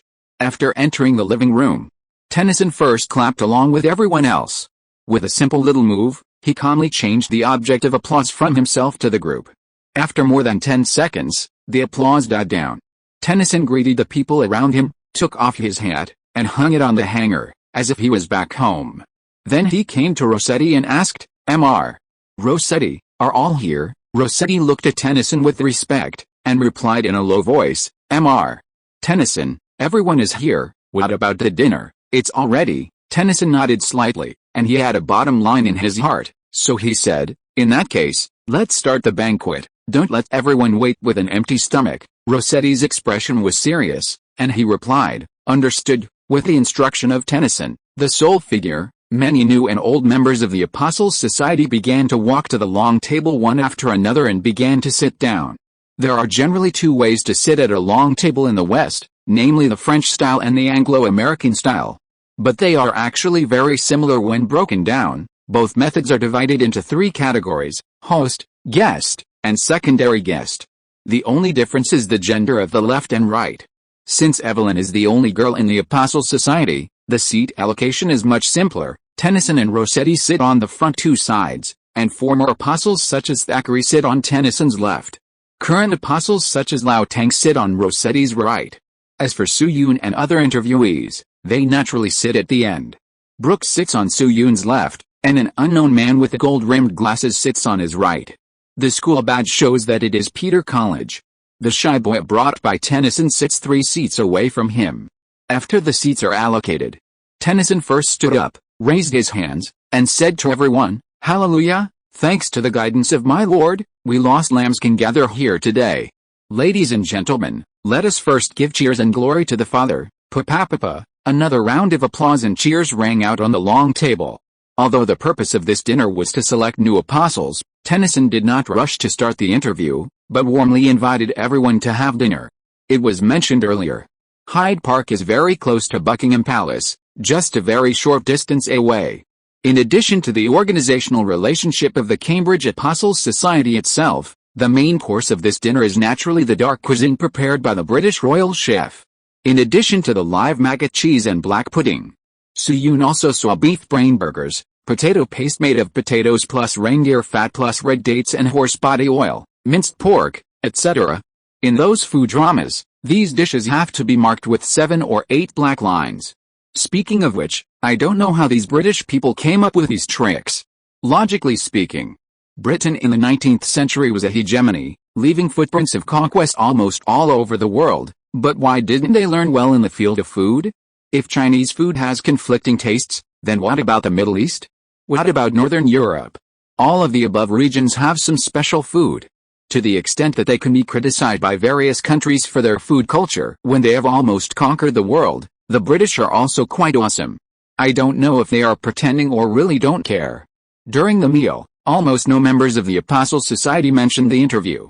They were all talking about the past or chatting with each other, and it looked like a dinner party without any conflicts of interest. Sitting opposite Soo-yoon were 2 middle-aged men in their 30s, who were obviously graduated apostles.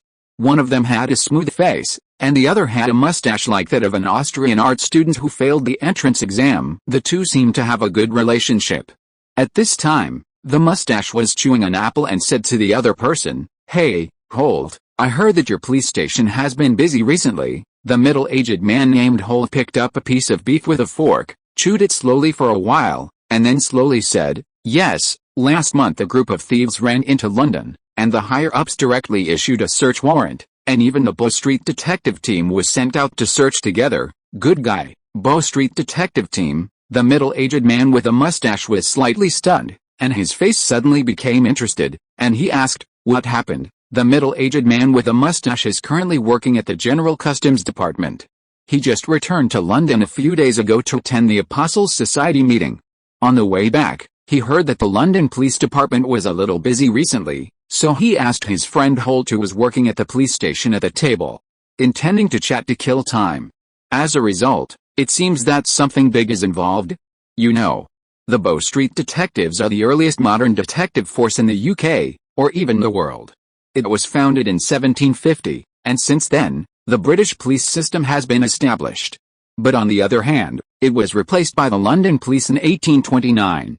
The current Bow Street detectives only patrol the area around Buckingham Palace and are the royal secretaries.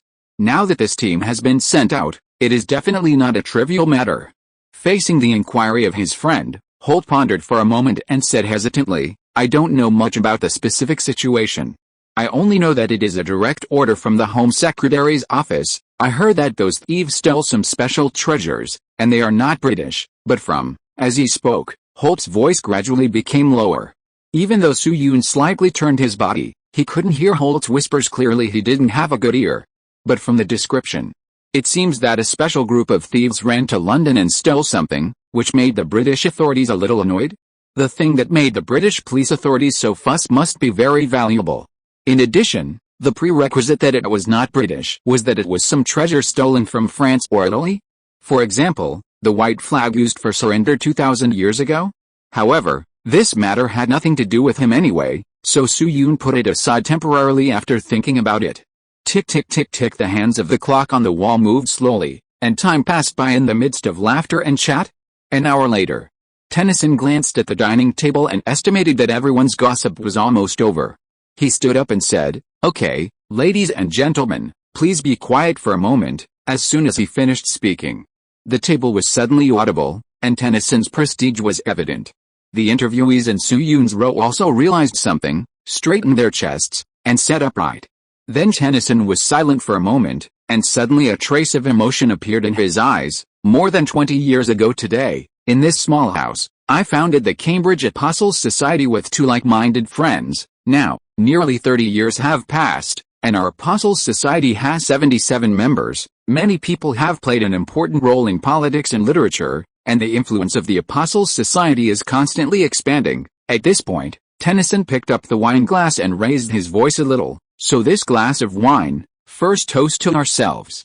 Salute to the name of Apostle." Tennyson's voice fell. All members of the Apostles Society raised their glasses at the same time and shouted, "Salute to the Apostles." Tennyson raised his head and drank the wine in one gulp.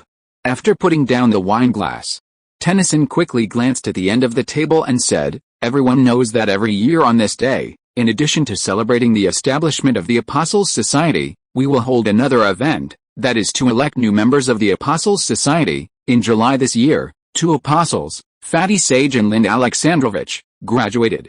One of them went to India and the other went to America, including the original vacant position. There are currently 9 members of the Apostles Society, 3 angels and 6 apostles." It was mentioned before.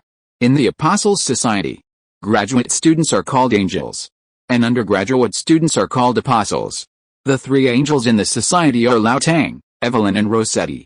Evelyn was promoted from an apostle to an angel after the opening ceremony.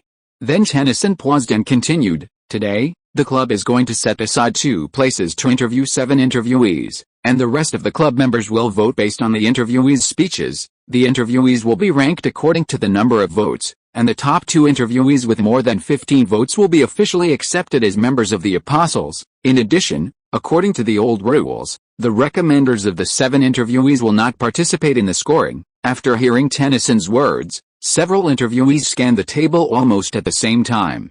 The total number of members of the apostles is 77, and there are 39 present today. Excluding the 7 interviewees, there are 32 current and past members of the apostles present. Excluding the recommenders of the 7 interviewees from the 32 people, there are only 25 members with voting rights. Not to mention the issue of the voters' camps. For example, Rossetti and Adam are obviously unlikely to vote for me. In this way, the number of votes I can strive for will be even lower. If the estimate is good. Even if his performance was impeccable, the final number of votes was estimated to be between 18 and 20. It would be difficult to rank at the top with this number of votes. Thinking of this, Soo-yoon couldn't help but take a deep breath. Whatever. Man proposes, God disposes. After Tennyson finished explaining the rules, he handed the floor to Rossetti, who then described the interview requirements. To put it bluntly, the interview process is actually very simple, with only 2 steps. The first is a self-introduction. In this round, the interviewee should describe his or her situation as clearly as possible so that everyone can have a basic understanding of the image. The second is a talent assessment. Rossetti will then announce the topic, and the interviewee will complete the creation according to the requirements. After the 2 steps are completed, the final scoring will begin. After explaining these rules, Rossetti clapped his hands heavily and said to everyone, "Okay, now we will start the first round of the interview. Please invite the 7 interviewees to introduce themselves. Let's go from the front to the back. Please invite the first interviewee, Trevor Perron." As soon as Rossetti finished speaking, a few steps to the right of Soo-yoon, a blue-eyed young man with a shaggy hair stood up. Gulu, the blue-eyed young man swallowed his saliva a little restrainedly and said word by word, "Hello, seniors. I am Trevor Perron from King's College. My father is an Italian jeweler." The blue-eyed young man looked quite nervous, but after the introduction, he also revealed some information. For example, he is a sophomore undergraduate at King's College, his father is a jeweler, and his family is well off. In addition, from his nationality and the way he kept glancing at Rossetti, it is not difficult to see that he should be the interviewee recommended by Rossetti. Although Rossetti is a very bad person, his vision and ability are still very high. Those who caught his eye and were recommended by him were obviously amazing in some aspects. We cannot make a conclusion based on the stuttering performance in the first round. After Trevor Perron sat down, Rossetti hesitated for a moment and subconsciously glanced at Tennyson. He then cast his eyes on the shy boy who was 2 steps away from Soo-yoon and said, "Next, Fitzhenry Hallam." Wow, as this term came out, there was a burst of inhalation and discussion at the scene. Several old members in their 40s stood up suddenly.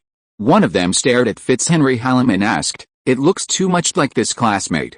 What is your relationship with Arthur Henry Hallam?" The shy boy blushed, shook his hand a little awkwardly, and said, "That's my brother." Swish. The moment they got the answer, everyone at the scene cast their eyes on Tennyson. Soo-yoon, Lao Tang, and Daniel also showed a look of realization on their faces at the same time. No wonder Patrick Adams said that tonight is a 6-choice game. It turns out that the root cause is here. In the long journey of life, most people will meet someone who has a profound impact on their life trajectory. He may have helped you, or he may have hurt you or backstabbed you. In short, whether good or bad, he actively or passively pushed your life and character in a certain direction. For example, the military brother that Soo-yoon met at the beginning. For example, many people may suffer emotional injuries. Another example is Arthur Henry Hallam, the man Tennyson met in college. Tennyson was born in Lincolnshire, England. The beautiful scenery and pastoral mood made him develop the temperament of a romantic poet since he was a child. After entering Trinity College, Cambridge University, he met Hallam, the son of historian Henry Hallam. Hallam was talented and hit it off with Tennyson at first sight. The two soon became close friends. They had planned to publish a collection of poems together, but this plan was opposed by Hallam's father because it required a lot of money. Eventually, Tennyson published a collection of poems alone, and Hallam wrote an article entitled "On the Characteristics of Modern Poetry and Tennyson's Lyric Poetry" to publicly praise his friend's work. This unreserved love for his friend greatly moved Tennyson. Later, Hallam fell in love with Tennyson's sister, which made the friendship between the two young people closer. However, things did not go as planned, and the marriage was once again opposed by Hallam's father. In order to ease the relationship with his father, Hallam decided to travel to Europe with his father, hoping to find an opportunity to see if he could convince his father. Unexpectedly, he suffered a cerebral hemorrhage during the journey and died in Vienna in September 1833. Since then, The word death has become a permanent theme in Tennyson's poetry. This sentimental melody also pushed Tennyson back and helped him become the most popular person in the Victorian poetry world. The ancients said it well. The dead are gone, and the living are like this. Therefore, when Hallam's only brother was admitted to Cambridge University, Tennyson did not hesitate to recommend him to the interview dinner. The younger brother of a founder of the Apostles' Society and the junior recommended by another founder are undoubtedly the ones who will definitely occupy a place in the society. This statement can be said to be a backdoor, but Soo-yoon is not very dissatisfied. The Apostles' Society was originally founded by his elder brother. Arthur Henry Hallam has been dead for more than 20 years now. It is completely understandable to give his younger brother a place in the society. At most, he will sigh that he is unlucky and a bit unlucky. Then, under the gaze of everyone, Fitzhenry Hallam began to introduce himself. Hello everyone, I am Fitzhenry Hallam, graduated from Manchester University, and now a first-year graduate student at Christ's College, Cambridge University. Fitzhenry Hallam's self-introduction was very brief, but no one dared to underestimate Hallam's younger brother. Even if nothing unexpected happens, with the support of Tennyson, when Rossetti graduates from the day school, Fitzhenry Hallam may very well become the next president of the Apostles' Society. After Fitzhenry Hallam finished his introduction, it was the turn of the boy brought by Patrick Adam. Then came the other person on Soo-yoon's right, Soo-yoon himself, and Brooke. After about 20 minutes, the first round of self-introductions was over. In this round of self-introductions, the one with the biggest advantage was undoubtedly Fitzhenry Hallam. This second generation of founders had already secured a spot. In the second tier were Brooke and another young man named Dario Duarte. One of them was a well-known artist, and the other was the great-grandson of Lord Duarte, who met the definition of elegance of the Apostles' Society. As for Soo-yoon, he was just average. His experience in his previous life prevented him from being nervous or losing his composure during the whole process, but the intersection with Faraday and others that he deliberately mentioned did not arouse the interest of those former members. After all, when these former members were studying, the Apostles' Society was still a purely literary society, and the status of natural science was still too low. If Soo-yoon were to give a score himself, the full score would be between 60 and 65 out of 100.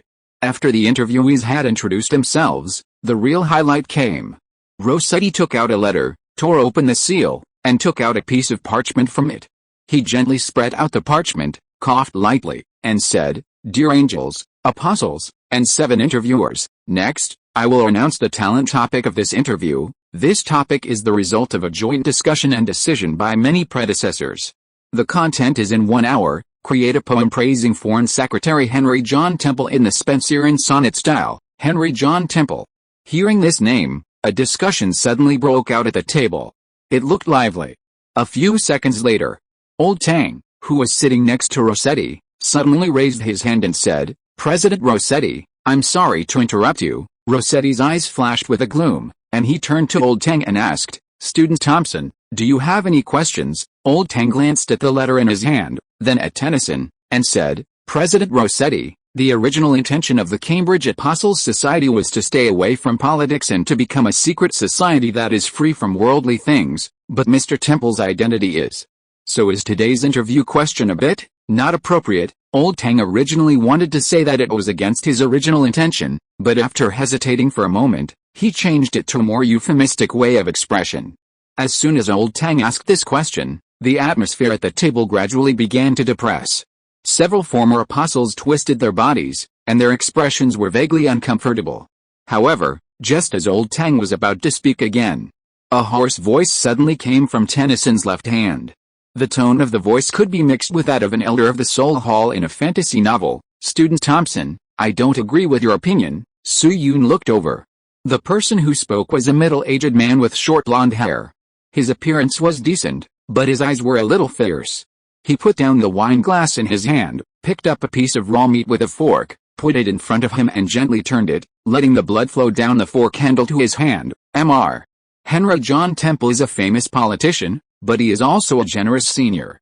He has also created beautiful works such as the Song of Lamora. He is the pride of Cambridge University. We praise him as juniors. What does it have to do with politics? Thompson, your vision is still too narrow. After saying that, he paused and added, Mr. Angel, think about your own identity. Sometimes it is a very smart thing to keep your mouth shut. After saying that, the blond middle-aged man stuffed a fork into his mouth. His cheeks twitched a few times, and a stream of scarlet blood slid from the corner of his mouth onto the plate. Hearing the blond man's condescending words, Lao Tang was obviously a little angry, but Stanley beside him held his hand tightly. Seeing this, Su Yun's mind flashed a flash of enlightenment. The blond middle-aged man's language was too aggressive, with a condescending sense of scrutiny.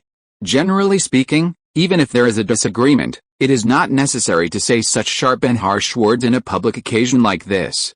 In addition, judging from this person's seat, he is most likely an early graduate of the Apostle Society, and his status is at least in the top 3 or 4. So if nothing unexpected happens, this blond middle-aged man is likely to be the culprit for Lao Tang's exclusion in the society. Okay, just when the atmosphere was a little tense, Tennyson at the top spoke. Clement, your tone is a bit too much. The Apostle Society is not an office for you to scold your subordinates. Then he looked at Lao Tang again, organized his words, and slowly said, Student Thompson, this test question is the result of a joint review by many former apostles. Do you understand what I mean? Lao Tang was silent for a moment, his eyes kept fluctuating, and finally he took a deep breath. Sorry, Mr. Tennyson. Tennyson waved at him, turned around, and said to Rossetti, in this case, Mr. Rossetti, give these 7 students paper and pens. Rossetti nodded, took out several sets of paper and pens from a small box, and prepared to distribute them to everyone. However, at this moment, at the end of the table, after Lao Tang's interruption, an untimely voice sounded for the second time. Sorry, Mr. Tennyson, President Rossetti, I choose to abstain, I choose to abstain. These few words were like the selected comments of later generations. In less than half a second, the entire banquet became silent. Even Tennyson, a great poet who was somewhat sentimental all day, looked a little stunned at this moment. He looked in the direction of the speaker.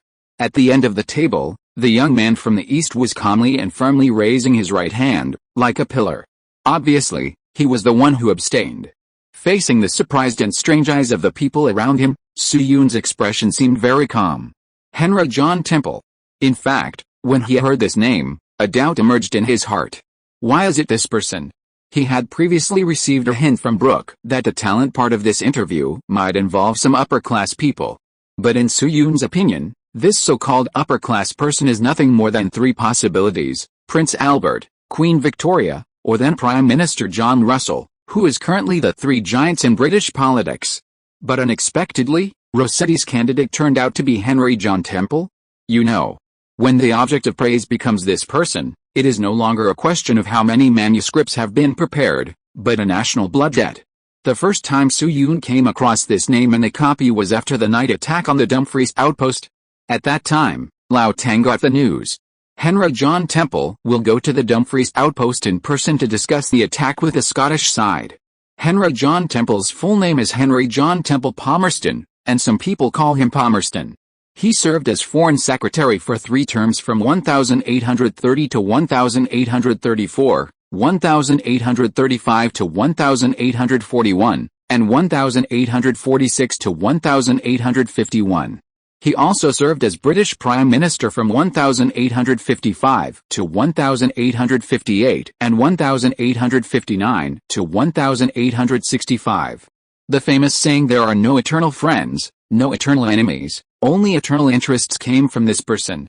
He was the most famous imperialist during the Second Empire of England, pursuing a policy of internal conservatism and external expansion. As for why Su Yun was unhappy with him and even said that it involved national hatred, just look at his achievements and you will understand. He launched the First Crow and Second Crow Wars and personally ordered the suppression of the Taiping Heavenly Kingdom. At the same time, he also provoked the Crimean War to suppress the Indian national uprising. In addition, during the Civil War across the sea, he also supported the Southern slave owner group. This is a representative of militarism through and through. It is also worth mentioning that when the First Crow was launched, the British House of Commons once held a discussion on whether to start a war. In the end, the British House of Commons passed the proposal to send an expeditionary force to the mainland and take military retaliation with 271 votes in favor and 262 votes against. In this round of voting, more than 130 votes in favor came from Henry John Temple, who was the real behind-the-scenes promoter. Indeed, perhaps he did not kill as many people as Grant, the captain of the foreign rifle team, and even if you look through his resume, you can't see any record of him killing people. But the crimes he committed were not less than Grant at all. Again, the same sentence. Soo-yoon had no good feelings towards the corrupt regime in the East in 1850, and would not consider extending his life for even half a second. But this does not mean that he would have a good impression of those historical invaders, let alone compose odes for them. Therefore, when he heard that the object of the eulogy was Henry John Temple, Soo-yoon was ready to give up. In this copy, when encountering things involving Henry John Temple, Soo-yoon would at most ignore it. If he could dig a hole for him, that would definitely be the best. But want Soo-yoon to sing a eulogy for him? Sorry, a funeral song is more like it. The ancients said, a real man has something to do and something not to do, and he knows what he can do and does it. There is just one thing that Soo-yoon can't figure out no matter how hard he thinks. Why does the Cambridge Apostles Society have to write an eulogy for such a foreign minister in the interview for membership? His status doesn't seem to be high enough, right? In fact, what Soo-yoon didn't know was that according to the historical trajectory, this topic would really become the interview question for the Apostles Society in 1853. The reason is very simple. At this time, Henry John Temple is very popular to become prime minister. There is a saying, my enemy is his hero. In the eyes of the British in 1850, Henry John Temple was indeed a leader who could bring them benefits. Since the establishment of the Cambridge Apostles Society, many members have entered the British political arena and are expected to achieve some achievements in the House of Commons. In this case, some former members secretly reached a consensus. Let's sing praises to Henry John Temple and see if we can catch his eye. Think about it. Societies of the level of the Cambridge University Apostles Society regard Henry John Temple as an idol, which is a great political gift. Facing these old members, even Tennyson could not raise objections. After all, this proposal did not involve any interests for Tennyson himself, but there was no loss or disadvantage. It was still the original historical trajectory. Henry John Temple eventually became the Prime Minister of the United Kingdom, and the votes of the Cambridge system did play a significant role. This is actually normal. After all, it is 1850 now. People like Lao Tang, Xiao Mai, Evelyn and even Brooke are actually a minority. Especially for those Cambridge students who have graduated, it may be better if they don't go into politics. Almost few of those who go into politics are clean. Okay, let's return to reality. A few seconds after Soo-yoon issued a declaration of abstention, everyone came back to their senses one after another, and the whole table suddenly boiled. Abstain? Did I hear it right? It's ridiculous. This is disrespectful. The interview of the Apostles Society is not a place where you can come and go as you please. How dare you? The man with gold-rimmed glasses sitting on Soo-yoon's right moved his seat quickly, as if avoiding the plague and moving far away from Soo-yoon. Brooke uttered a low hey, his tone a little serious. Hey, Luo Feng, are you crazy? This is the interview side of the Apostles Society. Do you know what you are doing? Looking at this German who is not in a hurry to sever his relationship with him at this time, Soo-yoon felt a little warm in his heart. However, his attitude was still very firm. He sighed and said, sorry, classmate Brooke, there are some things I can't explain to you too clearly, but I have to do it now. Tell the truth. If Soo-yoon wrote something casually to deal with the interview and left the scene with a score in the last few places, it would theoretically be a pretty good way to leave. But Soo-yoon has a problem. Congenital mental cleanliness, especially at the national and ethnic levels. Just like when he wrote novels in his previous life, there was a volume of the story that also took place in 1850. He would rather spend a few hours to check very remote information than let those evil people who were stained with the blood of Chinese civilians have the opportunity to be mistakenly let go and appear in his book as innocent characters. In fact, Soo-yoon himself understood that this was a bit too serious. But if I don't do this, I can't get over the obstacles in my heart. This interview is also true. You ask Soo-yoon to use the simplest sentence to promote Henry John Temple, and he still can't do it when he puts pen to paper. As for handing in a blank paper, is it different from giving up? Therefore, after thinking about it, Soo-yoon decided to do something. And at the top, looking at the many emotional members, Tennyson at the head rubbed his temples a little irritably. There has been no incident in the gatherings of the Apostles Society for more than 10 years, but today, at the important moment of Hallam joining the society, how come there is an abstentionist? Then he took a deep breath, calmed down a little, and gestured to the people around him. Okay, everyone please be quiet. Then he stood up and looked at Su Yun seriously. Student Luo Feng, right? Can you give me a reason to abstain? Su Yun had a good impression of Tennyson, so he decided to tell the truth. I'm sorry, Mr. Tennyson. Mr. Temple and I have very serious differences in our views on right and wrong, so I'm sorry that I can't write a hymn for him. Views on right and wrong? Tennyson was slightly stunned, but soon nodded. I understand. In this case, student Luo Feng, I'm afraid I have to ask you to leave here. Su Yun had a hunch about this, and he stood up decisively after hearing this, and said to Tennyson, I'm sorry, Mr. Tennyson, I don't know if you believe it, but I really didn't mean to cause trouble to this party. After saying that, he patted Brooke's shoulder, cast an apologetic look at Lao Tang, and planned to leave the room. However, before he took a few steps, a familiar hoarse male voice came from behind. Lowly Oriental, get out of here. Hearing this, Su Yun paused slightly, but continued to walk out. However, soon, this person said again, Hey, Oriental boy, when the door to the east is blown open by the Empire, I hope your compatriots can be as tough as you. By the way, Senior Tennyson, I heard that Mr. Temple intends to promote the attack on the east. Can our Apostles Society do something? Note, this is a true story encountered by Su Bingxiao, the first Cambridge student in China, near the Eight-Power Allied Forces invasion of China, but the target was not Temple and Tennyson. Everyone knows the final result, so don't spray dog blood. Chapter 269 Oops, I was careless. Period. With the experience of living two lives, Su Yun's thinking may be more active because of his young body, but his concentration is always much higher than that of his peers. Even when Nutrien issued a ban and refused to provide Huadong Biosciences with a production line of FOERDA, T632 sequence, he only felt a little depressed, but not angry to the point of losing his composure. But this time, Su Yun couldn't help it. He took a deep breath, turned around, and walked step by step to the speaker, the golden-haired middle-aged man. Sir, may I ask your name? Aha. The golden-haired middle-aged man originally thought that Su Yun was going to attack him. He was slightly stunned when he heard the words, and subconsciously said, Harvey Clement, British. Yes, what do you want to deduct? The golden-haired middle-aged man was a little confused this time, and a question mark appeared on his face. Don't you understand? Su Yun touched his chin and murmured, That's strange. He is British and can't understand neon language, so why is he barking like a dog? The golden-haired middle-aged man can become a member of the Apostles Society, so his IQ is naturally not low. He understood what Su Yun meant on the spot.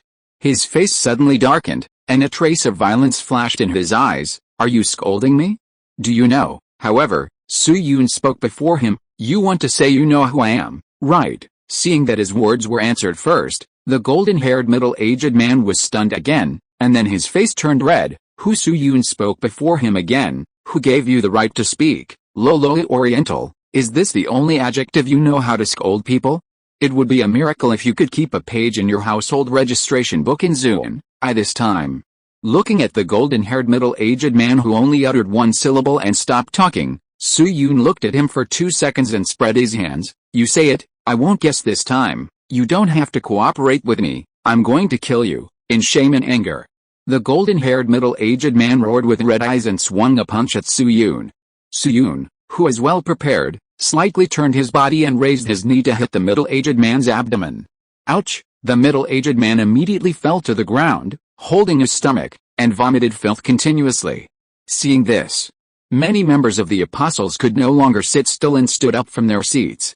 Some of them came to the blond middle-aged man with concern, while others glared at Su Yun and scolded him.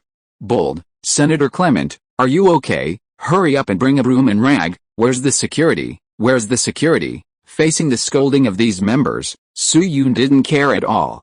He turned his head and cast his eyes on Tennyson. Mr. Tennyson, do you think this is my problem? Tennyson glanced at Su Yun, then at the blond middle-aged man lying on the ground, and the members of the Apostles who were around him. After a moment of silence, he let out a long sigh.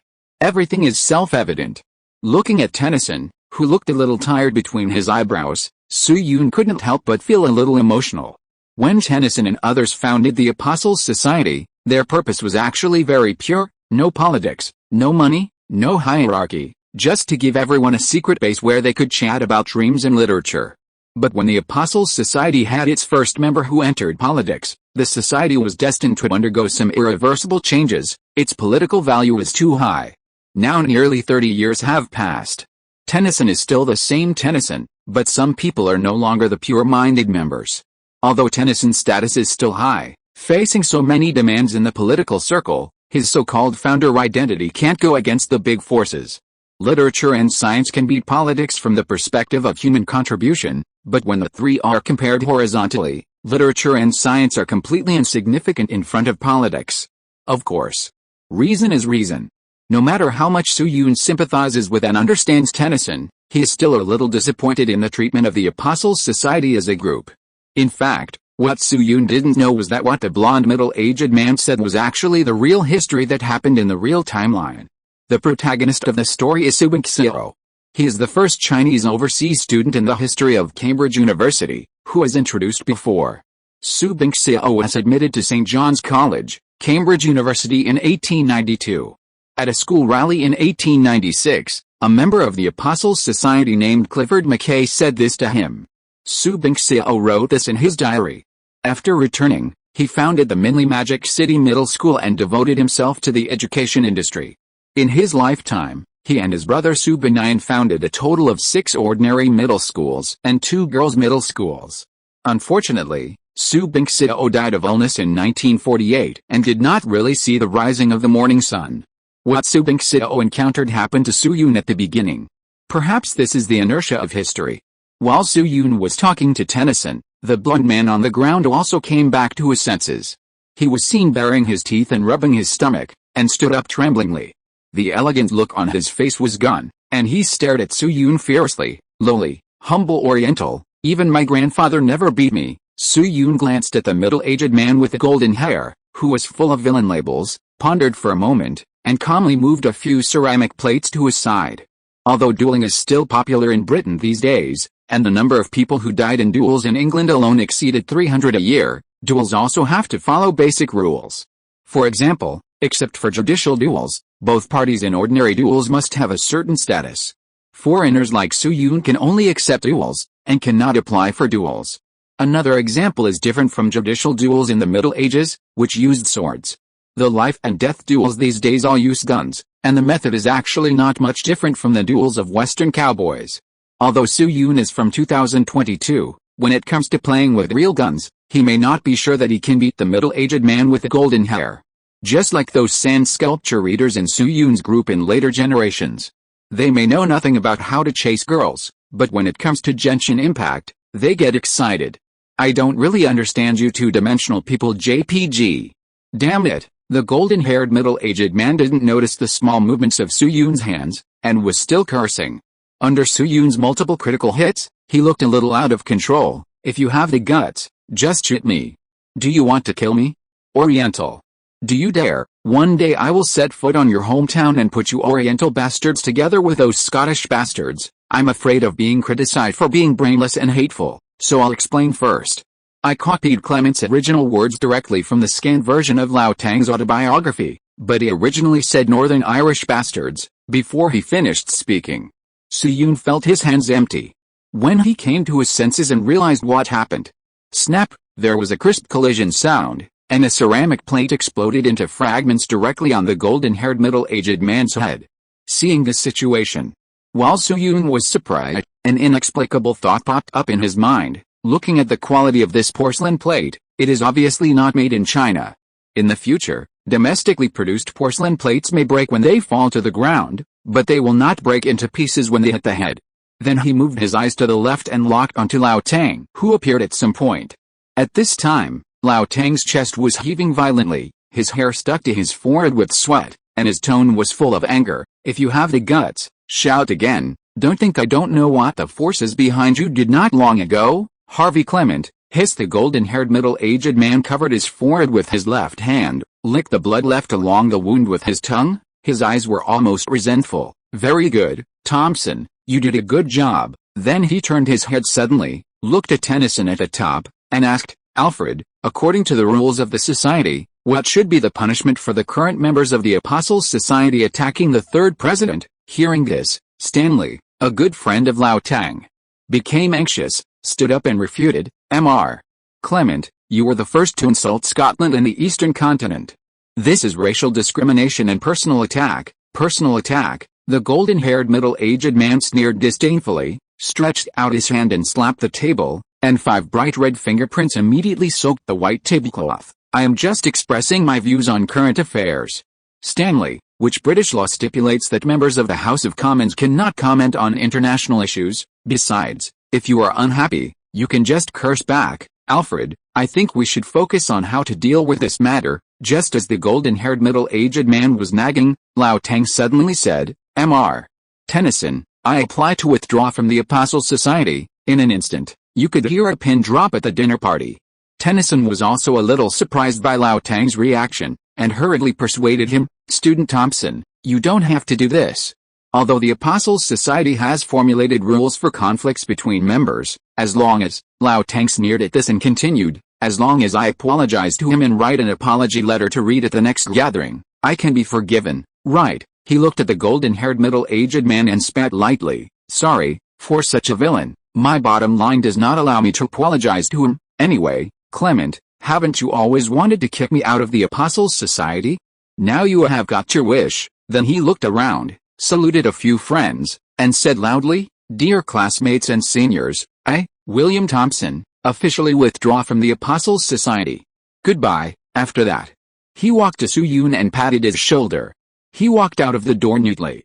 The golden-haired middle-aged man obviously did not expect Lao Tang's reaction to be so intense, but soon, a sense of joy filled his heart. He pretended to be in pain from the wound and bent down, whispering secretly, Get lost, 2 bastards. As the golden-haired middle-aged man was talking, he suddenly felt a sharp pain in the sole of his left foot. Before he could observe the situation, an apologetic voice rang in his ears, Sorry, Mr. Clement, I didn't mean to step on you. The golden-haired middle-aged man looked up and laughed dryly after seeing the person who spoke. Oh, it's okay, it's okay, it's okay if it's not intentional. The other party smiled gratefully and continued, By the way, Mr. Clement, there are 2 things I want to tell you. Thinking of the identity of the person in front of him, the expression of the golden-haired middle-aged man suddenly became more serious. What is it? The first thing is, I have also decided to withdraw from the Apostle Society. Hearing the words of the visitor, the expression of the golden-haired middle-aged man froze on his face. Then, before he could think about it carefully, the other party said, As for the second thing, snap, there was another crisp sound of a porcelain plate exploding. Amid the astonishment of the crowd, Evelyn clapped her hands gently. I did it on purpose this time, Mr. Clement. Chapter 270, A Decision That Went Against Our Ancestors. What did you say? At the entrance of Hyde Park. Seeing Evelyn, who left the house only 2 minutes later than the 2 of them, Su Yun's pupils suddenly widened. Evelyn, you also quit the Apostle Society, opposite him. Evelyn nodded calmly. Her expression looked casual, as if she had given up a piece of clothing while shopping. Yes, there is not much meaning in staying in the society anyway, and some people like to talk about my gender behind my back, so I just quit the society together. Besides, when I left, I hit Clement's head, while speaking. Evelyn also made a gesture of hitting someone, and her expression was vaguely excited. I don't know why. When seeing Evelyn's action, Su Yun subconsciously thought of the pile of cow dung that was thrown directly at his face by the girl when he first met Lilini. The original Evelyn was too quiet, and it was not until this time that some of the shadows of that naughty child could be seen. Could it be that the bloodline has awakened? No, now is not the time to think about these things. Then Su Yun shook his head and forced himself to come back to his senses. He first looked at Lao Tang, then at Evelyn, and slapped his forehead. Trouble, he was still worried about Lao Tang's behavior, but he didn't expect Evelyn to follow suit before he even left the park. This is the Cambridge Apostles Society. Although Lao Tang was not very happy in this society in the original history, he was already in his 3rd year of graduate school this year, and only about a year and a half away from graduation. So in the end, he successfully spent the last period of time and pushed Xiaomei into the society. But now that Lao Tang has withdrawn from the society in advance and waived his rights, Xiaomei will definitely not join in next year. In this way, J.J. Thompson, who discovered electronics, and Godfrey Hardy, Xiaomei's little fan, are also likely to lose the possibility of joining the society. Hardy's friend Bertrand Russell will probably choose to refuse. Without so many honking bigwigs, isn't it very likely that the Cambridge Apostles Society will not be able to reach its future heights? You know, the influence of the Apostles on modern history is not necessarily all negative. To be honest, Britain is actually a very complicated country. They have brutal and shameless invaders, dark and despicable backstabbers, and international friends who are willing to sacrifice themselves for justice. If you have paid attention to British history, you will find that they often have examples of the descendants of the upper class sympathizing with the common people and even sacrificing their lives for the common people. For example, the famous Cambridge Five. These five are true Reddists, and even caused M6 to issue a decision not to recruit any personnel in Cambridge in the late period of the war. So there are bad people in the Apostles, but there are also neutral people or international friends. Not to mention that the Cambridge Apostles' contribution to scientific research is not low. With a gradual improvement of the status of natural sciences, the Apostles will pay more attention to the absorption of scientific research talents in the future. Although some members of the Apostles were vested interests during the invasion of China, it would be a bargain for them to be shot 800 times. But these people together cannot reach the concept of behind the scenes. At most, they are the weight that affects the direction to a certain extent. So when the vision is expanded to the entire Apostle Society, and looking down from the span of the next 200 years, the merits of the Apostle Society are still greater than the faults. If such a society has some bad changes, there is no doubt. At the final deduction and settlement, this part will definitely be negative points, and the deduction points must be high. What should I do? Click. Su Yun couldn't help but kick a stone away, feeling a little annoyed. Then he looked at Lao Tang beside him, and suddenly thought of something, and asked, "By the way, Mr. Thompson, what's the matter with that man named Clement? I didn't provoke him. Why did he act like a gunpowder when he opened his mouth?" "You mean Clement?" Hearing this name, Lao Tang first put his hands in his trouser pockets, looked up at the sky, and then slowly said, "He is a very radical and extreme racist." Su Yun was stunned for a moment, and repeated, "Racist?" Lao Tang nodded, and continued, "Remember the story of Scotland and England in chapter 223? Clement is a descendant of a northerner. He only recognizes the blood relationship of England and Wales, and is extremely hostile to Scotland and Northern Ireland, not to mention the distant eastern continent. He is currently a member of the British House of Commons, affiliated with the Whig Party, and has proposed to conquer Scotland by force many times." Lao Tang paused, glanced at Evelyn beside him, and said, "In addition, he is also the third president of the Apostles Society, and his status can get in touch with many secrets. The attack we encountered at the beginning is suspected to be behind the shadow of Clement's forces, and the probability is very high." Su Yun heard this and his steps suddenly stopped. Good guy. Extreme nationalists, violent maniacs, and suspected to be related to Xiao Mei's attack. Now he has to confront them even if he doesn't want to. Then his eyes turned, and suddenly he understood something. The Whig Party, is that the party Henry John Temple's in? Lao Tang nodded again and said, "The Whig Party is also divided into several factions. The faction behind Clement showed some decline because of the failed attack, so he hopes to find a new faction to be sheltered and developed." Su Yun nodded thoughtfully, and suddenly realized it in his heart. So that's how it is. In this way, everything makes sense. At the beginning, Lao Tang was excluded in the Apostle Society and was in a difficult situation. These exclusions mainly came from two aspects. First, it was the targeting of the current President Rossetti, and the second was the conflict because of the election for the president. The second was the hostility of Clement, an old member. Lao Tang was a real Scotsman. At that time, in order to break the deadlock, Lao Tang took the initiative to apply, hoping to go to Scotland to pick up wheat. What happened next was digging Su Yun out of the grave and the night raid on the outpost. In fact, after the night raid, Su Yun always had a question in his heart. Logically speaking, a large number of people come in and out of Cambridge University every day, so Lao Tang's itinerary would not attract much attention. Moreover, this kind of pickup and drop-off should theoretically be highly confidential.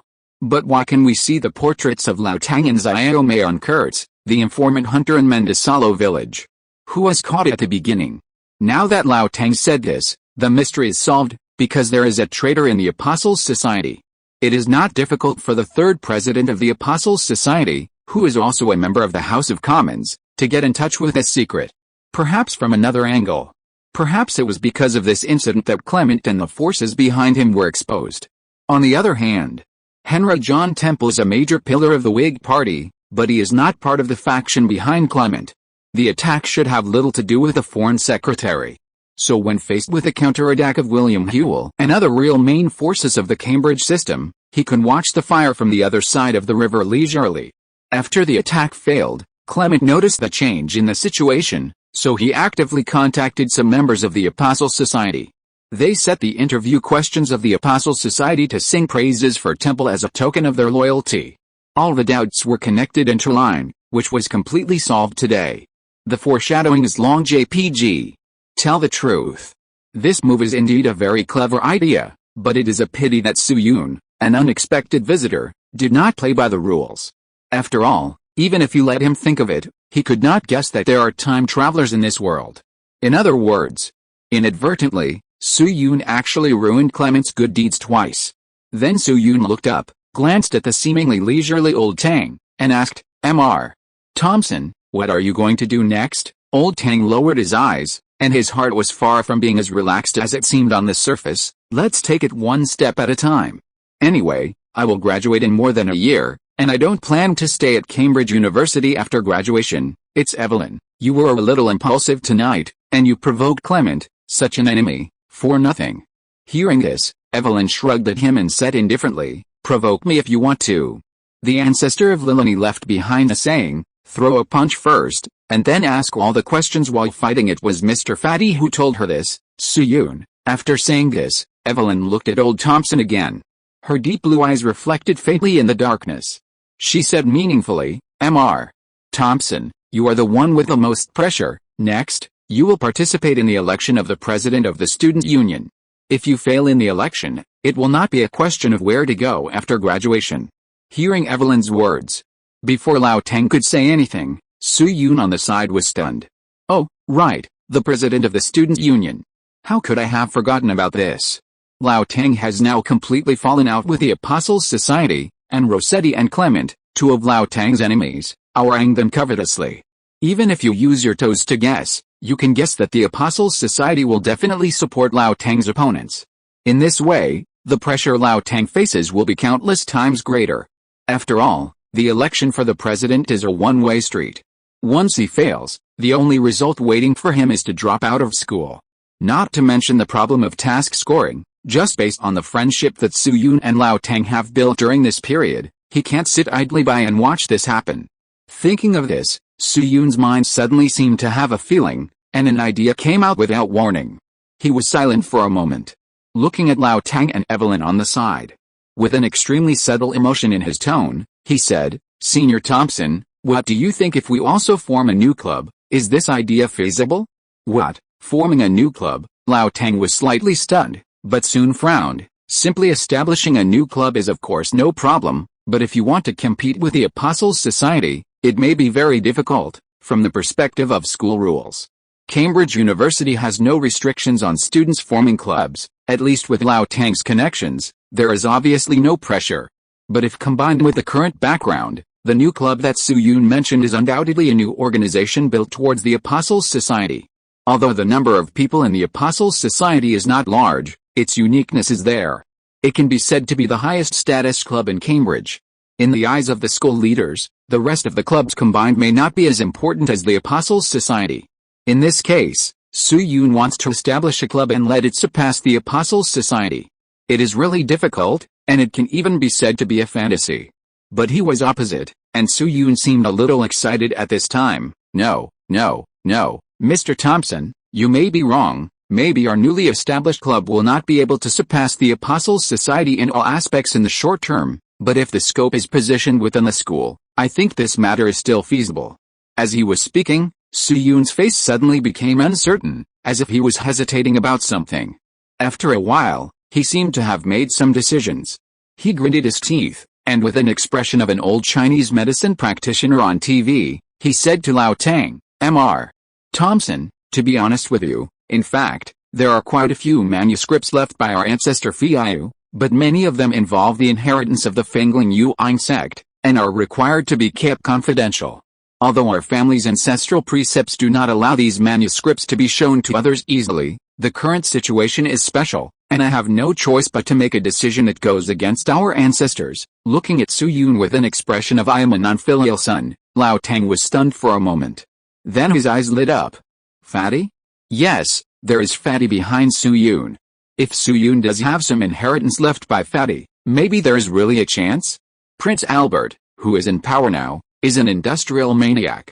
It is not difficult to see from the establishment of a natural science degree at Cambridge University that the importance of science and technology in the vision of high-level officials is increasing. If Su Yun can really come up with something attractive, Cambridge University will certainly provide support. By then, perhaps he will still not be able to compete with the Apostles' Society at a higher level, but he may really be able to suppress the Apostles' Society on campus. Let's not talk about anything else. Just based on the information that Lao Tang himself has learned, there are many students in the school who are very interested in technology. Besides, there is a saying, it doesn't cost money anyway, so why not give it a try? If this new club can bring a little support to himself in the election of the president of the Students' Union, or slightly offset the pressure from the Apostles' Society, it can be regarded as an unexpected surprise. Thinking of this, Lao Tang couldn't help but stop and asked Evelyn beside him, "Students Evelyn, what do you think?" Evelyn glanced at Su Yun quietly, until she made him a little nervous, then said, "I have no objection, count me in if you want to build a club." Seeing this, Su Yun heaved a sigh of relief. That's right. Establishing a new society, this is the idea that just popped up in his mind. After all, the Apostles' Society is destined to lower its own score, so why not just create a society with a higher score? Anyway, looking at the history of the Apostles' Society for more than 200 years, the members who participated in politics in the period of 1850 to 1900 were basically no good stuff. In this case, why not abandon these tumors and establish a society with a stronger scientific research color? As for the confidence of this new society to compete with the Apostles' Society, there are mainly 2 points. One is Su Yun's identity as a time traveler. In terms of politics, he may be a younger brother, but in 1850, talking about science is a joke. If you tie up the people in the Apostles' Society, I'm afraid you can't beat him with a finger. The second reason is that the Apostles' Society is still very young, and the tricks cannot threaten Su Yun's personal safety. The Apostles' Society was founded in the 1820s. The specific year is different than later generations, but one thing is certain, Tennyson did not enter Cambridge University until 1828. Even considering that Tennyson had known F.D. Morris 3 years earlier, the actual founding time of the Apostles would not be earlier than 1825. 1850 to 1825 equals 25. According to the calculation that angels, that is, graduate students enter school at the age of 22, the oldest of the first batch of apostles is only 47 years old. Not to mention that this is only the most ideal situation. According to the information available to later generations, the first member of the apostles to enter politics was named Felipe Vera, who was only 42 years old. Even if an apostle of this age entered the House of Commons, he would at most be an ordinary member of Parliament, that is, one of the 650 seats in the House of Commons. The status of a Member of Parliament is certainly very distinguished in the current British society, but it is at least 15 years away from the real center of power. So, if you are facing 2022 as for the Apostles' Society, which has branched out over the years and involved countless industries, Su Yun would definitely go back to the hotel to take a shower and sleep without saying a word, and he could deduct as many points as he wanted when settling the bill. But in the Apostles' Society of 1850, Su Yun thought he still had some chances to compete. Of course, the intention to establish a society is easy to set up, but there are still many steps to go through in practice. For example, the matter of recruiting new members. It happened to be a coincidence that Lao Tang and Evelyn booked the same hotel, so the three of them saved the trouble of arranging another place for the conversation. After returning to the hotel, they soon reunited in Su Yun's guest room. Lao Tang first bought some common British side dishes such as dried fruits, mustard peas, fried pork skins, and Cornish pasties from the hotel front desk, and asked Su Yun to bring back a bucket of butterbeer. The three of them drank in the room and talked about the society. Mr. Thompson, this is what I think.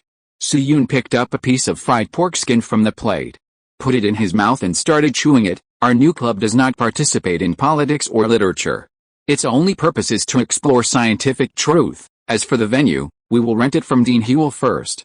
With the foundation of the past few days, it should not be a big problem. William Hewell proposed the word scientist more than 20 years ago, so Lao Teng easily understood his idea and asked, "Do you mean to form a group of natural science enthusiasts?" Su Yun nodded and affirmed, "Yes, but the subjects may be more inclined to physics, chemistry and biology.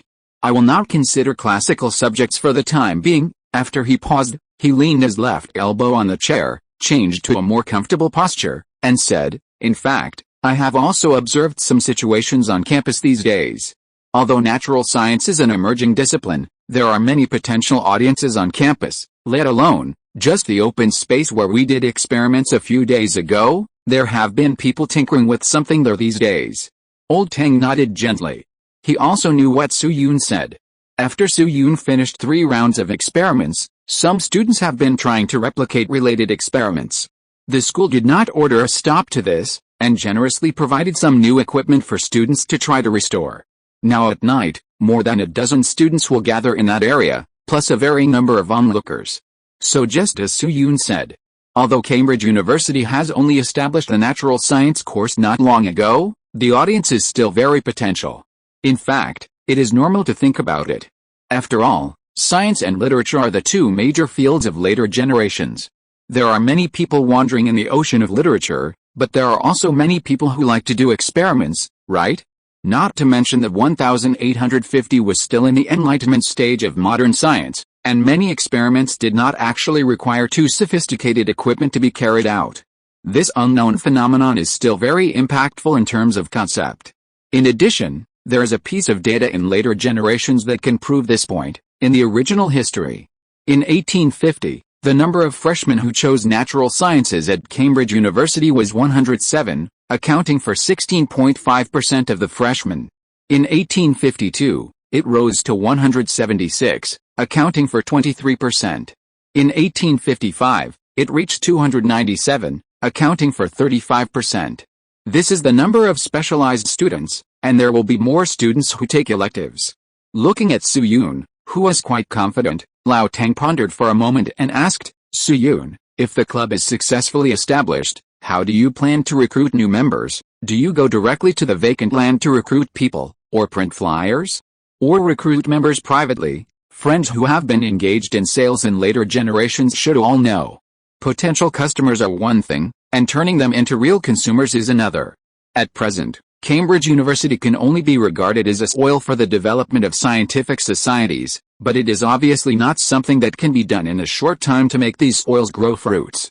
In Lao Teng's opinion, Su Yun's way of attracting people should be the following: go to the open space at night to try to persuade students who are repeating the experiment, or distribute flyers in a wide-ranging manner. If it's a little more outrageous, he will personally dress up as a woman and do PY. Such as the Apostles' Society back then. That's right. The Apostles' Society also encountered difficulties in recruiting people at the beginning. In the early days of the establishment of the society, Tennyson and others took a fancy to a freshman majoring in classical literature named Janelli Cohn, but the other party had some resistance to joining the society. So Tennyson and others privately raised some money and invited the other party to come as a guest in the form of a tea party. After more than a month of soft and hard persuasion, Janelli Cohn finally succumbed to the deserts of the Apostles' Society. By the way, let me tell you a very interesting thing. Tennyson later published a book lyrics at his own expense, that is, the book that prompted Hallam to write on the characteristics of modern poetry and Tennyson's lyrics. After publishing it, he became a pauper. In addition, Hallam and another F.D. Morris were also poor, so the Apostles' Society had no money to buy desserts for a time. So, in desperation, Tennyson could only go out in person and chased after the daughter of a cake shop owner in London. From then on, the Apostles' Society had a new source of desserts. The girl's name was Tina Selwood, and she became Tennyson's sister-in-law 20 years later. Well, sister-in-law. In 1850, Tennyson married Tina Selwood's sister Emily Selwood, and Tina Selwood was the bridesmaid. Fortunately, Tennyson did not live in the Conan world, otherwise one person would die in the investigation, and 2 people might die in a big gathering. In short, the Apostles' Society, with Tennyson, who was a youth idol at the time, had such a difficult development at the beginning, let alone the new club that Su Yun planned to establish. Recruiting 10 people within 2 months and seeing initial results within half a year to help himself, this is the limit that Lao Teng can foresee. As for faster? Absolutely impossible. If this kind of thing really happened, he would go and eat the Axon's Iome's dormitory on the spot. In the guest room, facing Lao Teng's question, Su Yun leisurely picked up a pea, stuffed it into his mouth, chewed it and said, Mr. Thompson, I do have some ideas for the recruitment plan. I am sure that we can recruit more than 20 members within 2 weeks after the establishment of the club. Lao Teng did not pay attention to the number Su Yun said at first, and gave him a shot of defense according to his original idea. Well, this goal is still a bit high. The underwear club I founded only recruited 3 people in a month. Wait, as he was talking, Lao Teng suddenly reacted. He stared at Su Yun blankly, and after a while his voice rose a lot. What are you talking about? 20 members in 2 weeks. Looking at Lao Teng with an expression of do you know how many people there are in Cambridge University? Su Yun nodded again. Yes, 20 members in 2 weeks. Su Yun's tone was very calm. In fact, if it weren't for the fucking weather in the UK, he was originally going to say 1 week. Opposite him, Lao Teng opened his mouth and subconsciously wanted to refute back. But then he thought of Su Yun's previous actions, and his expression suddenly became uncertain. Since he met Su Yun, he has seen too many bizarre things from this Oriental man. A few seconds later, he looked at Su Yun deeply and asked, Luo Feng, what are you going to do? Su Yun spread his hands and said directly, keep it secret, Lao Teng and Evelyn. Seeing this situation, Su Yun couldn't help but sigh and explained, Mr. Thompson, you may not understand that we in the East have some special customs in this regard. It's just that if I say some things now, there will be no subscription in the future, and it won't work, so please forgive me. I will tell you when the time is right, Lao Teng said and looked at Evelyn, and they both saw helplessness in each other's eyes. Well, I don't know if Su Yun's previous operation gave Lao Teng confidence. He really didn't ask Su Yun about his plan, but asked, in that case, when you go back, you can get an application form from me and complete the process as soon as possible. After saying that, he thought of something and continued to ask, by the way, have you decided on the name of the club? Su Yun shook his head and asked, why, Mr. Thompson, do you have any good suggestions? Lao Teng took a gulp of beer, wiped his mouth after finishing, and said, I do have some ideas. Then he looked at Su Yun and Evelyn, pondered for a moment, and said, although natural science is an emerging subject, judging from the current trend, its barriers are actually higher than literature, right? Su Yun and Evelyn nodded in unison. As we all know, although there are some villains who seek fame and reputation in both the scientific and literary circles, from a horizontal comparison point of view, the water content in the literary world is obviously greater. Even those who are just pretending to be qualified in the scientific community can pass the basic knowledge test to some extent, and the professional knowledge can even fool some laymen. But it is different in the literary world. There is a saying in later generations that as long as you know how to use the spacebar, you can write poetry. This saying is enough to explain many things. For example, Mr. Jia and Zhao's Huzi.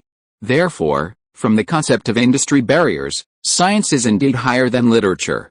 Seeing that Su Yun and Evelyn agreed, Lao Teng became more talkative, so the members we recruit in the future must be potential talents in related fields. Therefore, I think the name of our club should be Shuisha. Su Yun, not appropriate. Evelyn shook her head before Su Yun said anything. The name Shuisha is a bit rustic.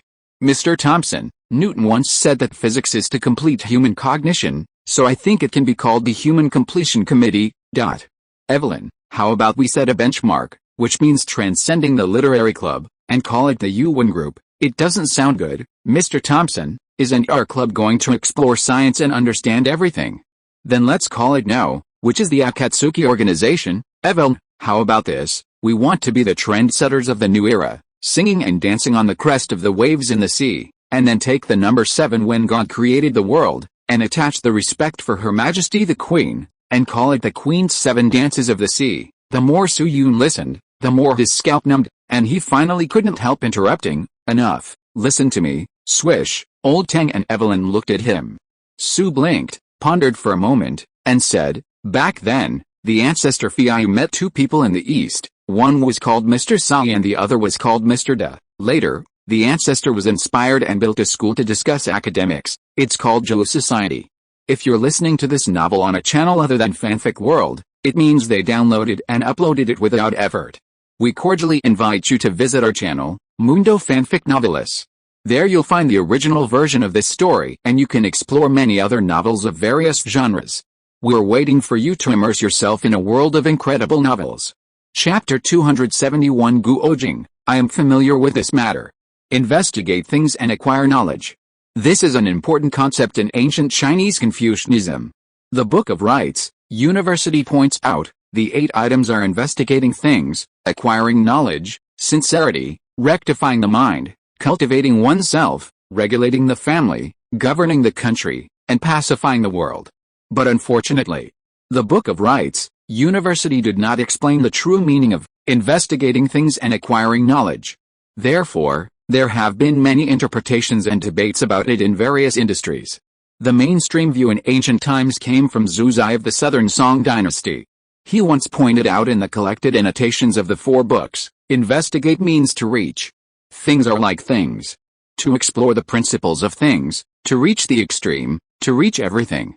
It means that investigating things is to explore the principles of things, and acquiring knowledge is to make the intellect reach the extreme.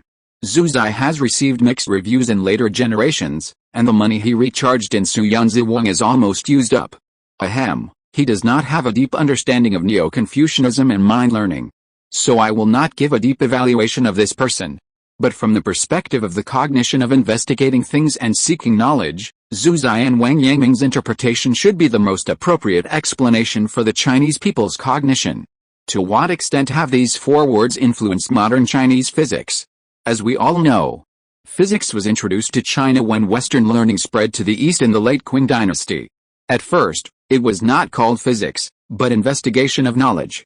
The influence of this name is so profound that many students in the Department of Physics at Fudan University still think that they are studying investigation of knowledge, and most of them will self-study a liberal arts subject to make up for their regrets.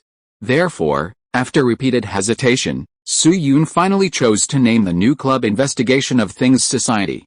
It's the same old saying that has been said countless times. He didn't have any idea of helping Oriental Securities to continue its life, but it was impossible to offend the majesty of the river crab beast. But if he could leave some Oriental marks in the history of modern science dominated by the West, then Su Yun would still be willing to do something. Otherwise, Su Yun's original idea was to call it the Axe Gang. After deciding on the intention to form a new club, Su Yun, Lao Tang and Evelyn chatted about some other things. For example, tomorrow is Sunday. Lao Tang and Evelyn are going to attend a church gathering, while Su Yun is going to go for a walk in London. The 3 agreed on the spot to act separately on Sunday and meet again at 4 o'clock in the afternoon. After chatting about these, the 3 went back to their rooms to sleep. There was no conversation all night. Early the next morning, the sun shone through the window and fell on the books on the windowsill. Students who have wrapped themselves in quilts in winter should know. Unlike in summer, when you can open the quilt with a whoosh, winter bedding is like a sealed scroll. It is difficult for those without great perseverance to get out of it. If you add the condition of a weekend holiday, the sealing effect of the scroll will be even more terrifying. For example, you woke up at 9 in the morning. But it was already 11:30 when you got out of bed. Even though Su Yun has lived 2 lives, he can only barely get out of the seal by relying on the willpower cultivated by his diligent coding in his previous life. After getting up, Su Yun walked to the window, looked at the ground through the 3rd floor window, and glanced at the still sunny weather. It's a nice day, praised the sun. Then he dressed, washed up, went downstairs to have breakfast, and left the hotel alone. He had 2 important things to do today. The hotel chosen by Lao Tang was called Charing Cross Claremont Hotel.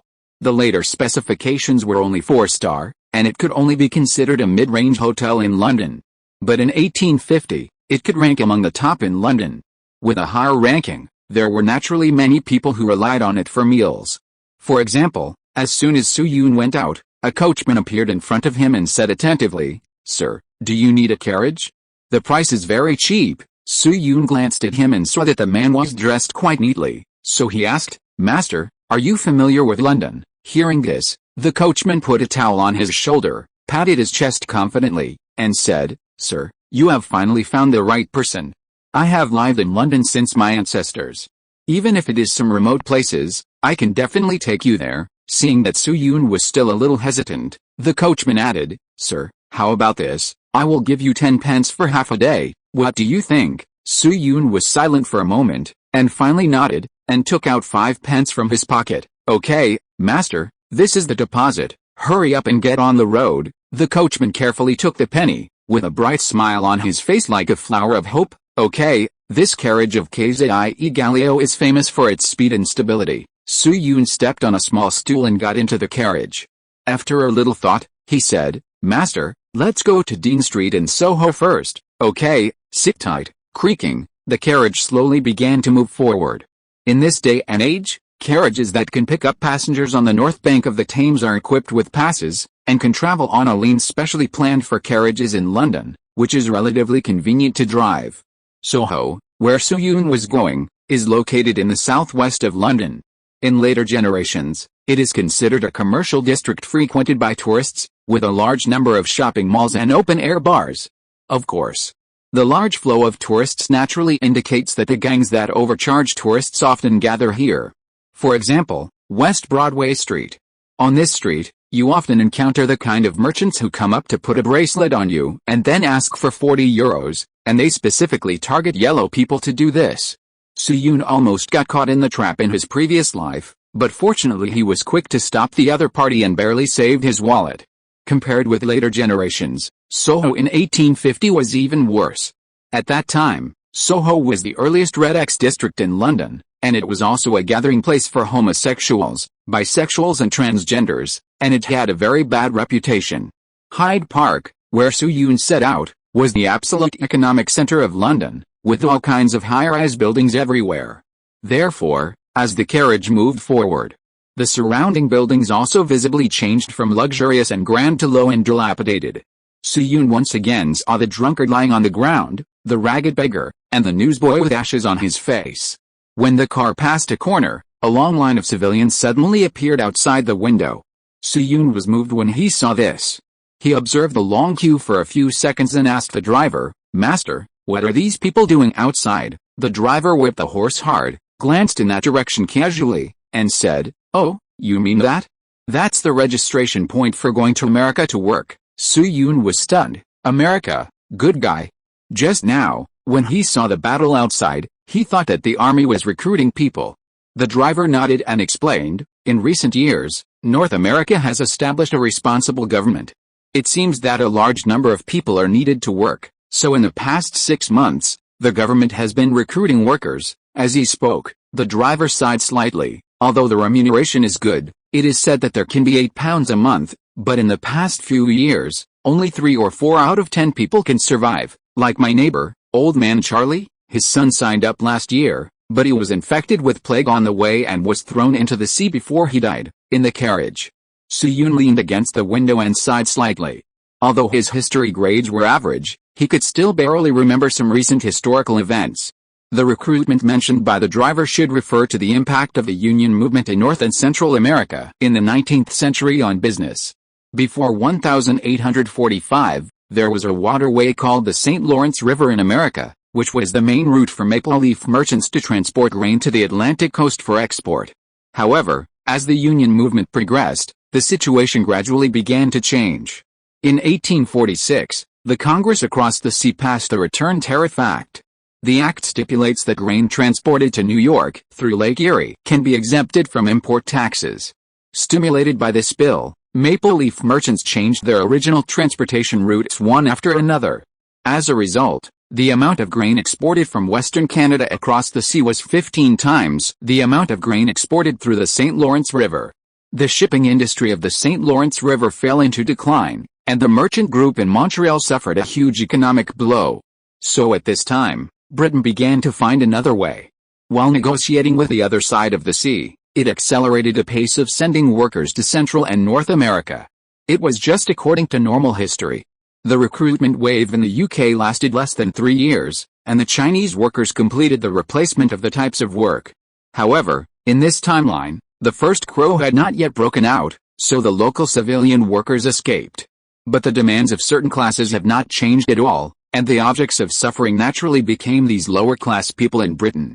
Then the carriage slowly passed through the street, leaving only a complex sigh in the air. Half an hour later, the carriage shook slightly and the carriage stopped moving.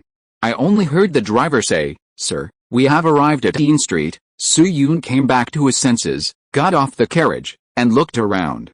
The nearby buildings are not very high, generally about 3-4 floors, the wall skin has long fallen off, and the wall is uneven. Many windows are dilapidated and crooked, as if they will fall down at any time. The street exuded a strange sour smell. Some pedestrians walked numbly, and there were many flies and mosquitoes flying around the few stalls. In the distance of the street, many factories with thick smoke could be vaguely seen. It seemed that they were not very far from the industrial zone. Then Soo-yoon asked the driver to stay where he was, and he walked along the street. He first came to an old man basking in the sun, bent down, and asked, "Old man, can I ask you about someone?" The old man raised his wrinkled forehead and looked at him, tightened his clothes that smelled a little, and said nothing. Soo-yoon pondered for a moment, and took out a piece of bread left over from breakfast. "Old man, this," before he finished speaking. The old man grabbed the bread and said to him with shining eyes, "Sir, just tell me who you are looking for. No one around here knows this place better than me." The second half of Soo-yoon's words got stuck in his throat. Then he took a deep breath and asked the old man, "Old man, is there a family from Germany living on the street?" "There should be 6 or 7 of them. The couple should be around 30 or 40 years old, but they may look close to 50. Germans." The old man thought for a moment, and suddenly thought of something, and said, "I understand, you are talking about Heinrich's family, right?" He pointed forward and continued, "They just moved last week and should be living at number 28 now. Go straight to the end and then turn a corner and you will arrive." Soo-yoon nodded at him. "Thank you, old man, Heinrich." As soon as he heard the name, Soo-yoon knew that the old man was talking about the person he was looking for. Then he said goodbye to the old man and walked along the house number. 5 minutes later, he stopped at a narrow staircase. The width of the staircase was only about 1 meter. There was a rusty mailbox hanging at the entrance, and a metal bucket was placed underneath. If you don't pay close attention, it is easy to overlook this place. Soo-yoon straightened his collar at the entrance, put down his sleeves, and walked upstairs. The wooden stairs were a bit unsteady to walk on, and the sound was creaking, as if it might collapse at any time. Fortunately, Soo-yoon was not a deaf person, so although the process was a bit depressing, he finally reached the second floor. After arriving on the second floor, Soo-yoon did not rush to knock on the door, but leaned sideways to listen to the movement in the house. At this time, some noises could be heard in the house, and it seemed that someone should be at home. Seeing this, Soo-yoon's expression straightened, stretched out his hand, and knocked on the door. After a while, a babyish voice came from the house. "Who is it?" Soo-yoon cleared his throat and said kindly, "Hello, I'm here to see Mr. Carl." The person in the house quickly said, "Sorry, sir, my mother is not at home." Soo-yoon was slightly stunned, and then asked, "Then where's Miss Jenny? Is she here?" "Mom is not at home either. She and her mother went to the landlord to discuss the rent." Soo-yoon was silent for a moment, and suddenly said, "You are Jenny, right, huh?" The voice in the house suddenly rose a few notes. After a few seconds, as soon as the door opened, a little girl of about 5 or 6 years old poked her head out. "Sir, how do you know my name?" Soo-yoon smiled at her and said, "Mr. Carl told me that he has a very cute daughter named Jenny." "Oh." The little girl hurriedly opened the door, rubbed her hands a little awkwardly, and apologized. "Sorry, sir, I didn't know you were my father's guest." Soo-yoon waved his hand indifferently. His eyes stayed on the little girl's patched clothes for a few seconds, and sighed softly. Then the little girl looked at the clock in the room and said to Soo-yoon, "Sir, Mama and Papa should be home soon. Would you like to come in and wait for a while?" Soo-yoon pondered for a moment. In the end, he shook his head. The identity of the owner of this house is still a little sensitive. Since the other party is not at home, it means that it is God's will. It's better not to meet. Thinking of this, he took out 2 letters from his pocket, handed them to the little girl, and instructed, "Jenny, when Mr. Carl comes back, please give these 2 letters to him. Just say that it was given to you by an Oriental friend, okay?" The little girl took the 2 letters, flipped through them curiously, and asked, "Sir, what's in the letter?" Soo-yoon smiled and touched her head, and replied, "Some words I want to say to Mr. Carl, but you must not open them secretly." Understand, the little girl nodded heavily with a don't worry expression on her face. Jenny is very obedient and never touches Papa's things. Soo-yoon couldn't help pinching her little face when he heard it, stood up and prepared to leave. Okay, Jenny, I'm leaving. You be careful at home, goodbye. But after a few steps, Jenny behind him called him, by the way, sir, do you have anything you want me to pass on to Papa? Soo-yoon originally wanted to say that everything was written in the letter, but after hesitating for a moment, he still said, please tell Mr. Carl that the fire will not go out even after hundreds of years. Please believe in the international shall be the human race. After leaving the hut, Soo-yoon looked up at the sky and exhaled a breath of turbid air, feeling a little complicated. I hope that the two things I left behind can help the gentleman solve some problems. In addition to some things that Soo-yoon wanted to express, the letter also contained some business plans that would not infringe on the rights of workers too much. If everything goes well, the other Friedrichshafen textile factory should be able to get good benefits, thus providing more powerful support for Mr. Carl. At the very least, the £300 Lloyds Bank check I left in another letter can help a little. At least the gentleman doesn't have to worry about rent and food anymore. Those who carry firewood for the people should not be frozen to death in the wind and snow. Those who control water for the people should not be drowned in the lake and the sea. Those who open the way for freedom should not be trapped in thorns. Those who live for the people should not be killed in silence. Back to the carriage. Soo-yoon calmed down and said to the driver, Master, let's go to University College London now. Try to hurry, okay? The driver took a few quick puffs of his pipe, and when he was done, he put the end of the pipe against the shaft and whipped the horse. Go. Generally speaking, in terms of education, a country usually has a university named directly after the capital. For example, the University of Washington, Yenching University, the University of Paris, etc. But the UK is different. The University of London in the UK does not refer to a certain university, but a university administrative system established by more than a dozen universities.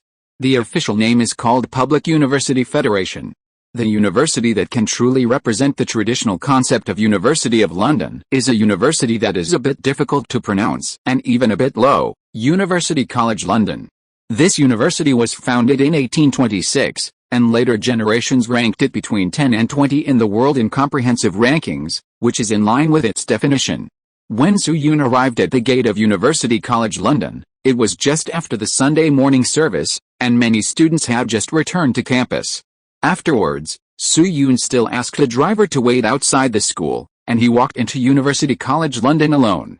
Compared with the elite policy of Cambridge University, University College London, which has only been established for 24 years, is undoubtedly closer to the future generation's understanding of universities. This year, University College London has enrolled as many as 1,800 new students, and the number of undergraduates and graduate students in the school has exceeded 7,000. By 1880, it will become the first university in human history to have more than 10,000 students. Of course, with the current population and education penetration in the UK, it is actually quite difficult for a university to have more than 7,000 students. Therefore, at the beginning of its establishment, University College London made a show, allowing students who choose schools to apply. School selection refers to students who are below the minimum admission score but have a strong desire to learn. In fact, everyone understands that this kind of student source is just two words, buying points. And how outrageous is the school selection of University College London? Its admission score in 1844 was 364 points, and the lowest score for selective students was 66. Only data from 1844 was found. So compared with a learning atmosphere at Cambridge University, the situation on campus at University College London is much more complicated.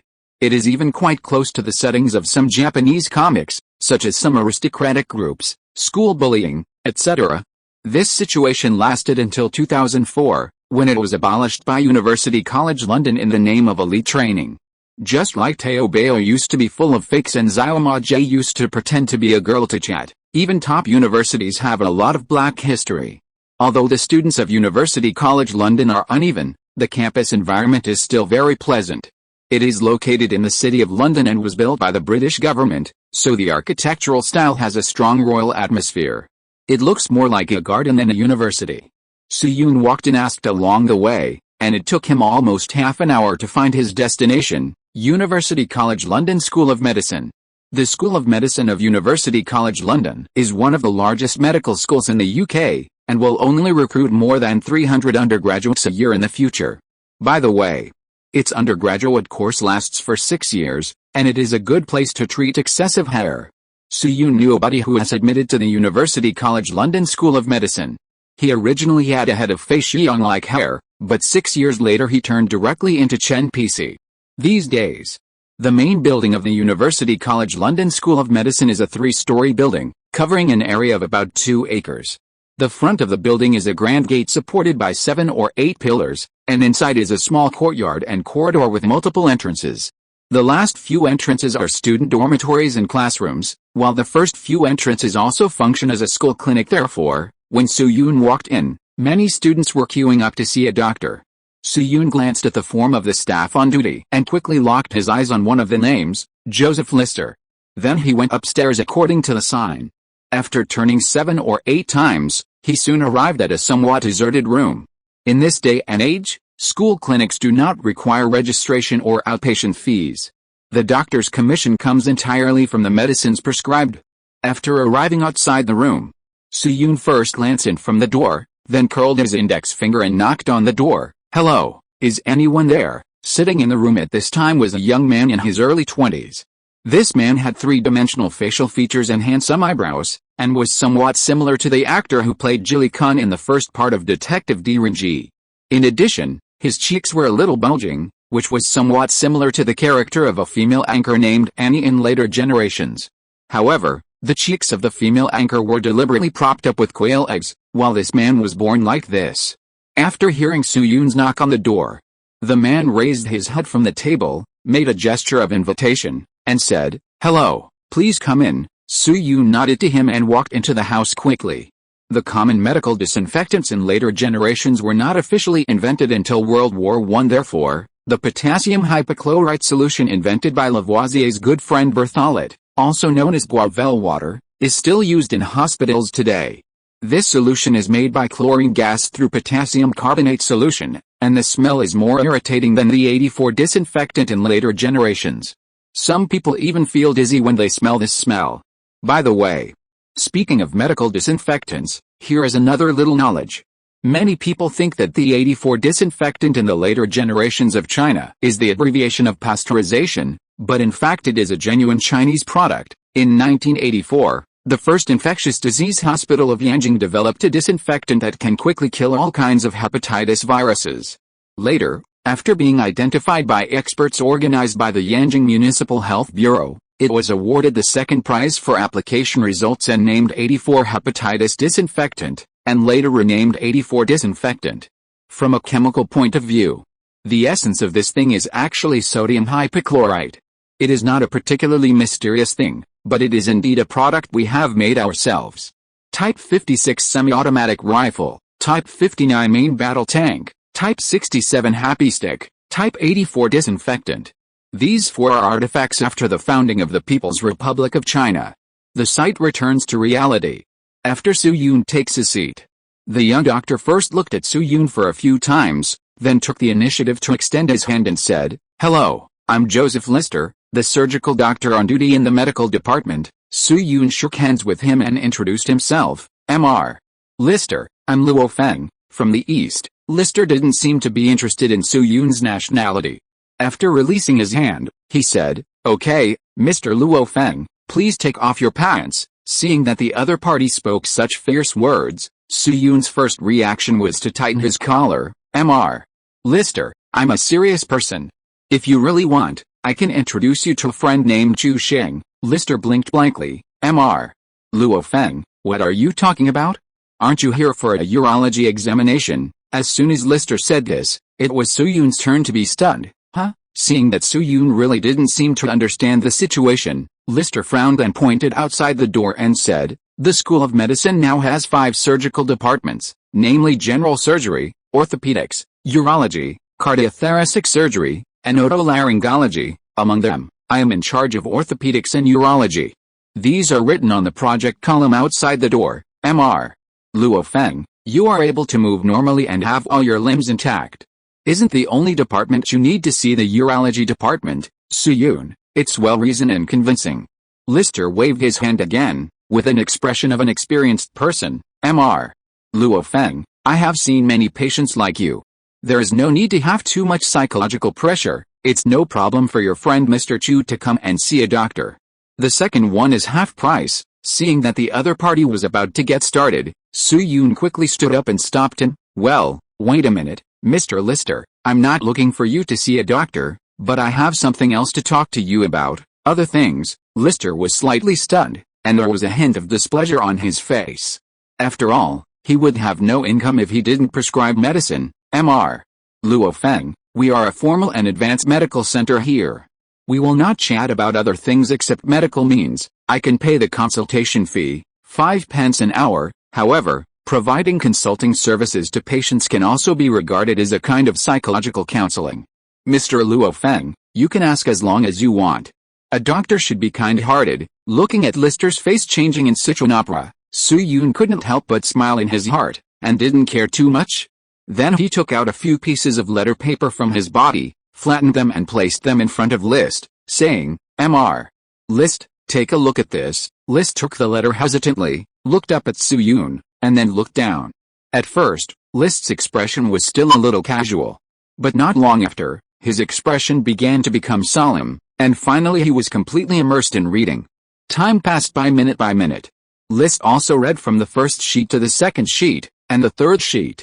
After about 10 minutes, List turned over the fifth sheet of letter paper in his hand, and suddenly his expression was stunned, and he looked up at Soo-yoon. Mr. Luo Feng, why is there only half of it? What about the rest? Soo-yoon smiled at him, revealing a row of bright teeth. It's broken. Hey, don't take the knife, be careful. It's a scalpel. 10 minutes later, List and Soo-yoon sat opposite each other again.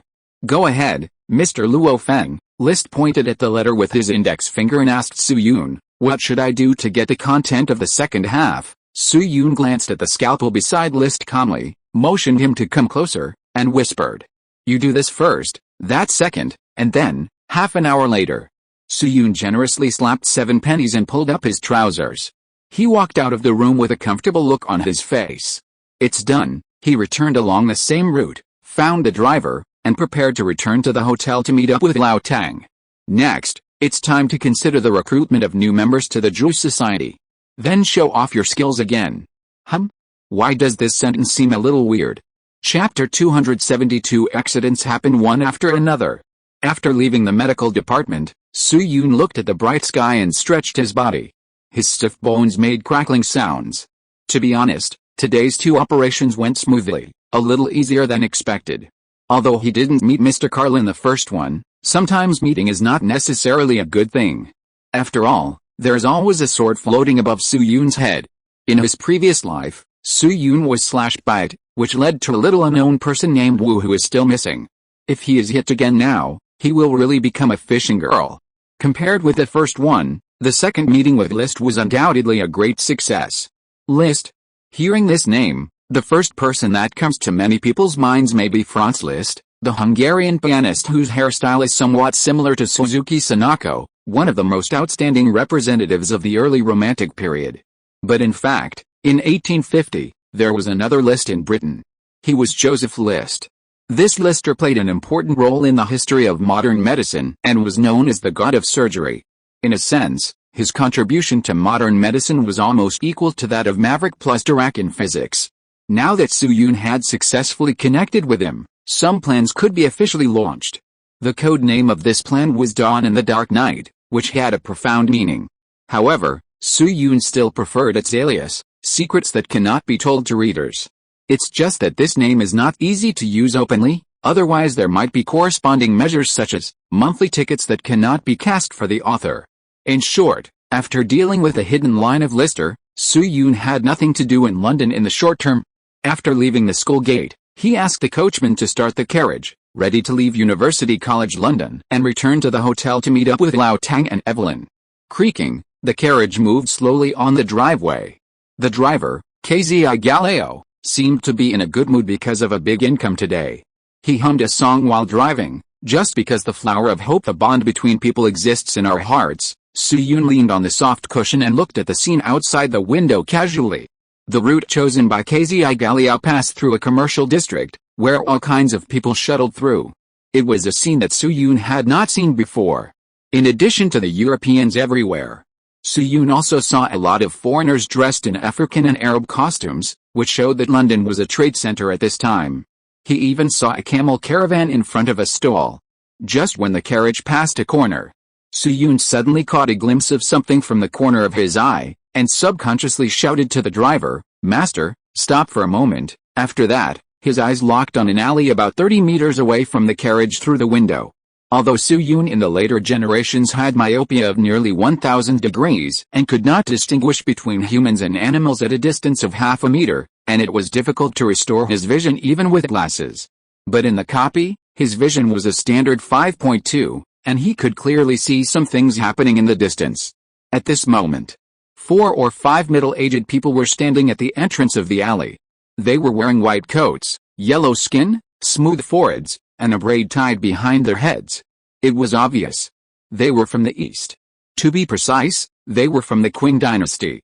However, it was not these Orientals that surprised Soo-yoon. After all, it was not strange to see Orientals doing business or working in Europe these days.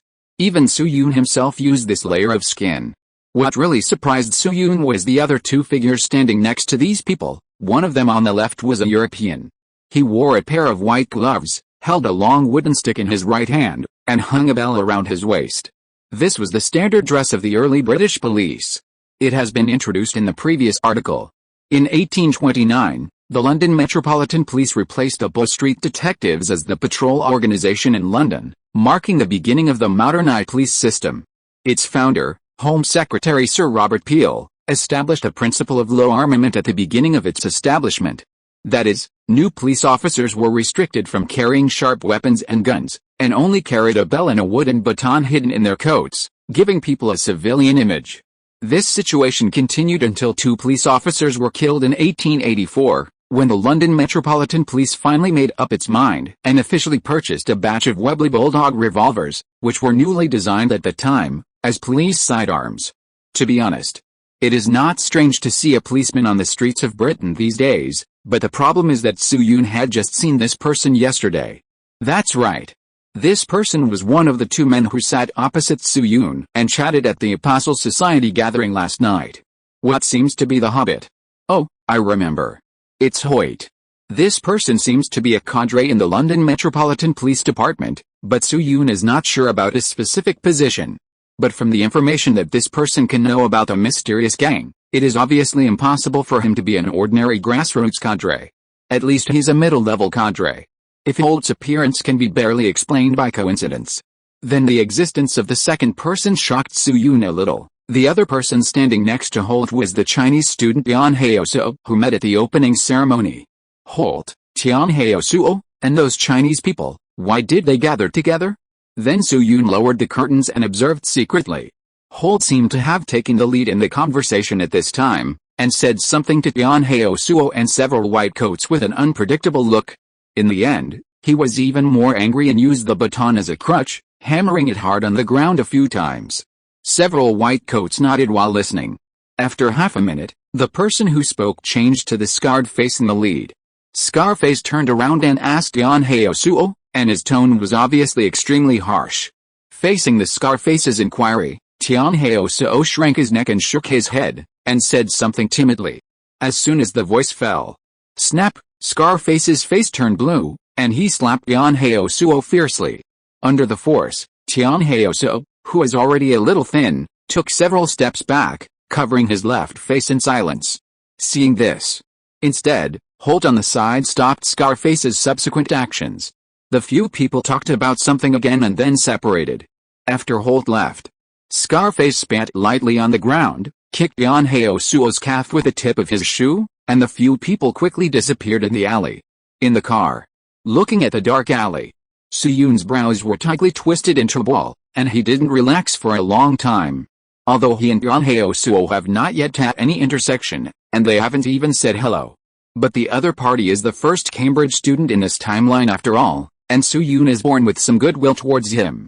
For a knowledgeable person these days, one more person may change many things. Seeing Tian Heo-suo being bullied, Su-yoon naturally felt a little unhappy. But the more important thing is, what is the relationship between these people? What are they planning?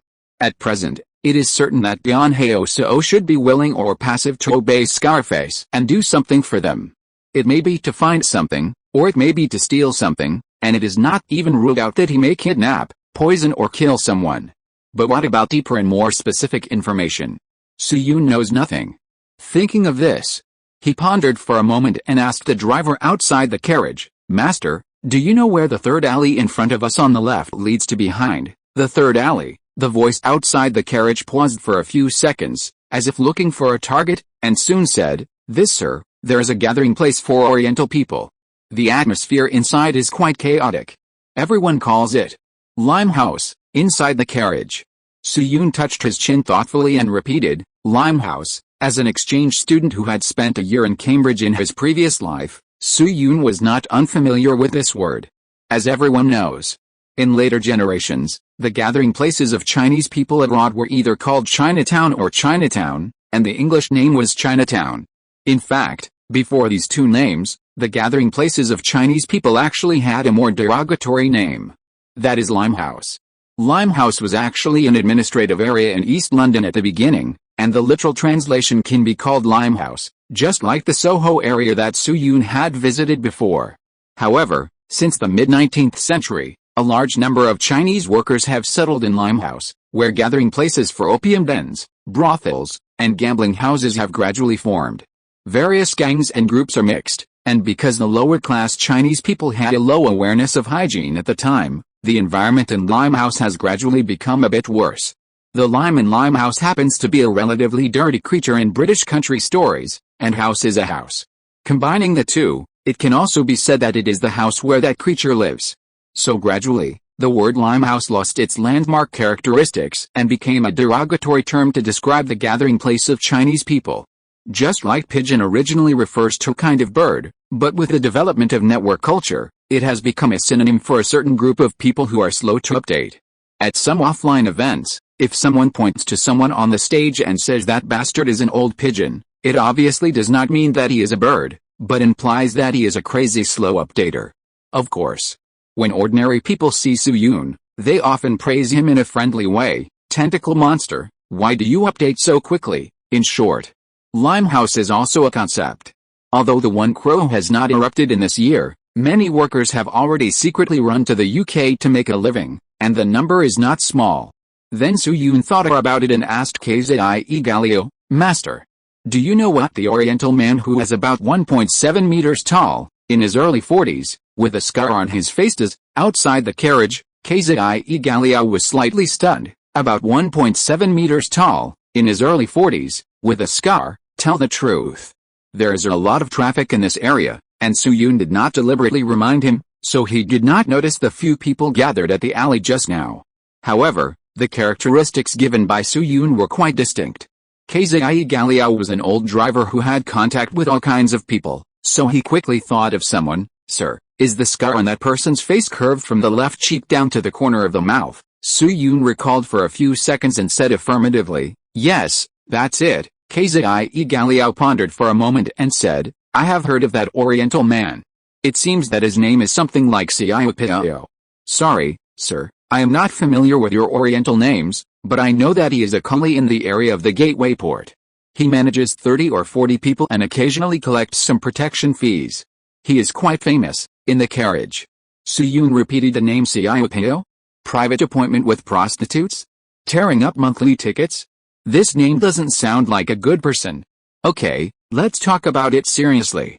There are not many surnames in China that are pronounced Si, and only Si and She are relatively famous. However, if the driver does not pronounce the word she correctly and says Si instead of she, then there are many options, not to mention the two U and Piao at the end. It is really difficult to determine his real name. According to what the driver said, how could such a labor leader have anything to do with Yeonhae-seo? Could it be that he sponsored Yeonhae-seo to go to Cambridge University? This explanation seems a bit far-fetched. Unfortunately, there is not much information in hand now, and Su-yoon dare not rashly become a lone brave and go into the dark alley alone to explore the truth. Therefore, He can only remember this scene firmly in his heart and call the driver to continue to the hotel. I think that with what Yeon Heo-soo just experienced, he may suffer some physical pain, but his life should be safe. An hour later, the carriage stopped steadily outside the Claremont Hotel in Charing Cross. Soo-yoon paid the remaining fare neatly and returned to the room to wait for Lau Tang and Evelyn to return. About half an hour later, knock, knock, knock, there was a knock on the door outside, and Lau Tang's voice followed. Luo Feng, are you back? I'm coming. Soo-yoon put down the Times in his hand, walked quickly to the door, and opened it. Welcome back, Tang. What's going on? Looking at the situation outside, Soo-yoon's original words were stuck in his throat. At this moment, in addition to Lau Tang and Evelyn at the door, Lau Tang was carrying a sack on his shoulders, looking like he was picking up rags. Lau Tang was obviously prepared for Soo-yoon's surprise, and he winked at him secretly and said, "Come in and talk." "Oh, okay." Soo-yoon came back to his senses, vacated his position, and let Lau Tang and Evelyn enter the house. Then Lau Tang locked the door, leaned against the door and observed for a while, and then returned to Soo-yoon. Then he carefully put the sack on the sofa and gently untied the rope. A few seconds later, a comatose little girl emerged from it. Although Soo-yoon couldn't see the other person's face because he was lying on his side, judging from his outline and height, this person should be around 7 or 8 years old, a little older than Jenny from Mr. Carl's family. Mr. Thompson, what is this? If he didn't believe in the character of Lau Tang and Evelyn, seeing this scene, Soo-yoon almost wanted to say that he had kidnapped people. Lau Tang made a calming gesture to him, and then explained, "Evelyn and I originally planned to go to Westminster Abbey to attend the worship today, but as soon as we arrived at the church door, we met Rossetti and Clement and others. In order not to affect the mood of worship, I discussed with Evelyn and changed the worship point to St. Martin's Church in Trafalgar Square." Soo-yoon nodded to show his understanding. Protestantism has a deep influence in the UK. Many believers do not like to worship with their opponents because they believe that this kind of resentment will give the devil an opportunity to take advantage. In addition, there are many churches in the UK, and their commonness is like the local shacks and snacks in later generations, so it is very common to temporarily change the place of worship. The St. Martin's Church that Lau Tang mentioned is located in the northeast corner of Trafalgar Square. It was built less than 10 years ago. The site is located at the junction of the rich area and the slum area. Compared with Westminster Abbey, St. Martin's Church will appear more civilian in size and nature, and the members of the gathering are more mixed. Then Lau Tang looked at Evelyn again and continued, "On the way to St. Martin's Church, we met 5 or 6 people blocking the road. They asked us if we had seen a little girl with golden hair and showed us a sketch." As he spoke, Lau Tang frowned slightly. The attitude of those people was quite polite. They claimed that the little girl was their lost family, but how can I say that they are definitely not normal people? There are knives hidden in their boots and clothes. Most of them have seen blood. Lau Tang's tone was a little sullen, and it seemed that he had a bad impression of the group of people. Although he is a science student, he was selected as the guide for Xiao Mei to enter the school. In fact, he has a lot of experience in life. Almost immediately after meeting them, he noticed something unusual about those who blocked his way. Although they were dressed in a proper manner, they still revealed a strong sense of the market in some details. In the words of later generations, this group of people were gangsters. Then Lau Tang paused, pointed his chin at the girl, and continued, "At first, Evelyn and I didn't take those people seriously, but on the way back from the meeting, we found her in a pile of wood. She looked the same as the person in the portrait, and those people obviously had bad intentions, so Evelyn and I brought her back." Soo-yoon glanced at the still unconscious girl, a trace of pity flashed in his eyes, and said, "Did she faint because she was too hungry?" Hungry? Lau Tang was stunned when he heard this, and then his face became a little strange, and his eyes kept looking at Evelyn. Actually, she was very sober at the beginning, hiding behind the pile of wood and not coming out. We were afraid that those people would do something bad to her, but she was extremely wary of us, and Evelyn happened to bring a Bible today, so... Looking at the somewhat embarrassed Lau Tang and Evelyn, Soo-yoon always felt as if the left side of his head seemed to be aching for some reason. As expected of Xiaoniu's distant relative, Villani's direct descendant, and the inheritor of the fine tradition of the Aescu family, she is not fighting alone. Speaking of which, this T.M.D. Is it kidnapping? Seeing Soo-yoon's eyes twitching constantly, Lau Tang's paralyzed face rarely showed a trace of panic, and hurriedly explained, "Luo Feng, we observed her situation before we took action.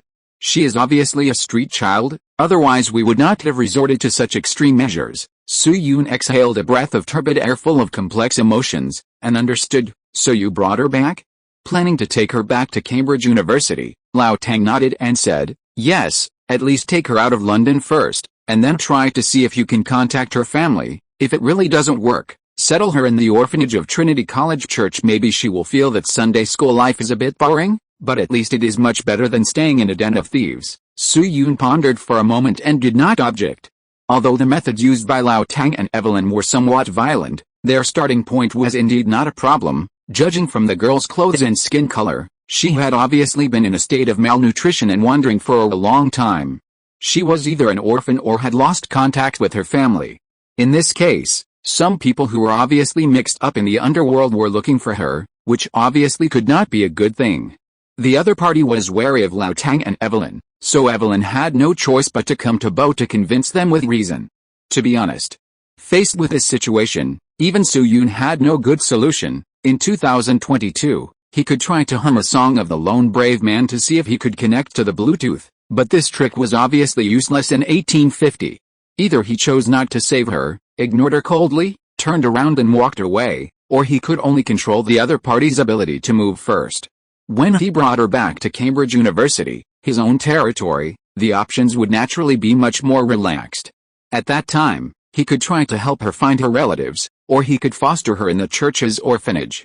Anyway, British Protestantism is not very clean these days, but at least there are no malicious hobbies for treating young children. It was introduced a long time ago that British Protestantism and Catholicism are two different situations. So it is safer to place this girl in the church. Well, just as Su Yun was silent, a murmur suddenly came from the mouth of the unconscious little girl. After a few seconds, the little girl slowly opened her eyes. She touched the soft sofa under her body in surprise, looked around for 2 seconds, and suddenly her body stiffened when she saw Lao Tang and Evelyn. Her pupils shrank, save before she could say the last word. Lao Tang stepped forward and covered her mouth, and said, "Little friend, listen to me first. We have no ill will towards you. The big sister and I met some people with your portrait on the road, and we brought you here for a fear that something might happen to you. This is the hotel we are staying in. You can feel your physical condition first. We haven't done anything bad to you. I will count to 5, then let go of your hand. You calm down and communicate with us. Okay, 5, 4, 3, 2, 1. After the countdown, Lao Tang moved his left hand away from the little girl's mouth, but he was still physically ready to control her again. The little girl looked around helplessly for a few times, and then looked at her hands and feet. Then he hugged his knees and sat back on the sofa, huddled in the corner, and 2 lines of tears flowed down. Woo woo woo. Old Tang looked at Su Yun and Evelyn when he saw what he said, and all 3 pairs of eyes looked a little confused. It's okay for you to ask them to do scientific research and talk about literature, but who the hell can coax a child? Looking at the little girl who kept crying, Evelyn hesitated for a moment, picked up a piece of bread from the table, and handed it to her. Little sister, don't cry, eat something, okay? Seeing this situation, Su Yun shook his head gently. Just kidding, how can people eat noodles in this environment? This thought has not yet finished. Then the little girl shrugged her nose a few times, took the bread, and bit it 1 bite at a time. Su Yun, but speaking of it, why does he always feel a little weird when looking at this little girl? It seems that there is a strange sense of familiarity. Thinking of this, Su Yun couldn't help but lower his head and look at the little girl who was chewing bread carefully. A few seconds later, a memory emerged from his mind and exploded. Su Yun slapped his forehead and suddenly said, "Oh my god, it's you." Then he looked at Lao Tang beside him and asked, "Mr. Thompson, do you still remember the little girl we met at the checkpoint when we first arrived in London?" Checkpoint? Little girl? Lao Tang was not a fool. He was just stunned for a moment, and then he understood. Oh, that little girl who was timidly begging for bread. Su Yun nodded heavily. That's right. The girl in front of him was no one else. It was the little beggar Su Yun met when he entered the city on the day he first arrived in London. At that time, he and Xiaomei were full of sympathy and kindly gave her some food, but the girl stole a few gold coins from them. No wonder Su Yun always felt that the other party looked familiar. Thinking of this, Su Yun couldn't help but glance at her and asked, "Little sister, "What's your name?" The little girl's cheek, which was originally chewing bread, froze when she heard the words. He gently moved towards Evelyn and said weakly, "Sylph." Evelyn pulled the little girl over and touched her head while rolling her eyes at Su-yoon. "Luo Feng, keep your voice down. Look how scared Sylph is. Su-yoon, please, you are the least qualified to say this among the 3 people present." Then he shook his head and looked at Sylph again. She was about 7 or 8 years old, her clothes were tattered, her hair was dry, and her skin was an unhealthy waxy yellow.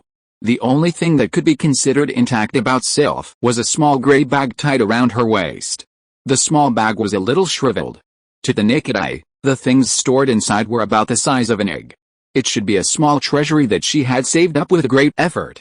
Judging from the size, it would be a lot to stuff 6 pounds in it. Then Su-yoon sighed and asked Sylph, "So Sylph, those people chasing you are members of the theft gang, right?" Sylph nodded and prepared to speak. But before speaking, he glanced at the bread in his hand again, couldn't help but take another bite, swallowed it with effort, and then said, "Well, Brother Fredge died of illness yesterday. Before he died, he told me to escape from there." Hearing this, Su-yoon looked at Lao Tang and Evelyn, and they all felt heavy in their hearts. The life of the thieves group today can be seen from Oliver Twist. London in 1850 seems beautiful, but in fact it is a man-eating flower blooming on blood. I don't know if the bread has increased the favorability. After Evelyn proposed the idea of returning to Cambridge Town together, Sylph's little head immediately nodded quickly, and the frequency was almost shaking out the afterimage.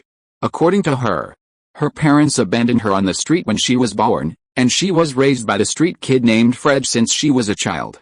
Now that Fred has passed away, Sylph is helpless, so she is naturally willing to follow Evelyn back to Cambridge. There were 3 people when they came, and there was 1 more member when they left. But the process was not very troublesome. After all, the thieves' gang was a low-class organization and had no ability to check the carriages in and out of the city. So Lao Tang and Evelyn simply wrapped a scarf around Sylph's face and covered her head with a hat.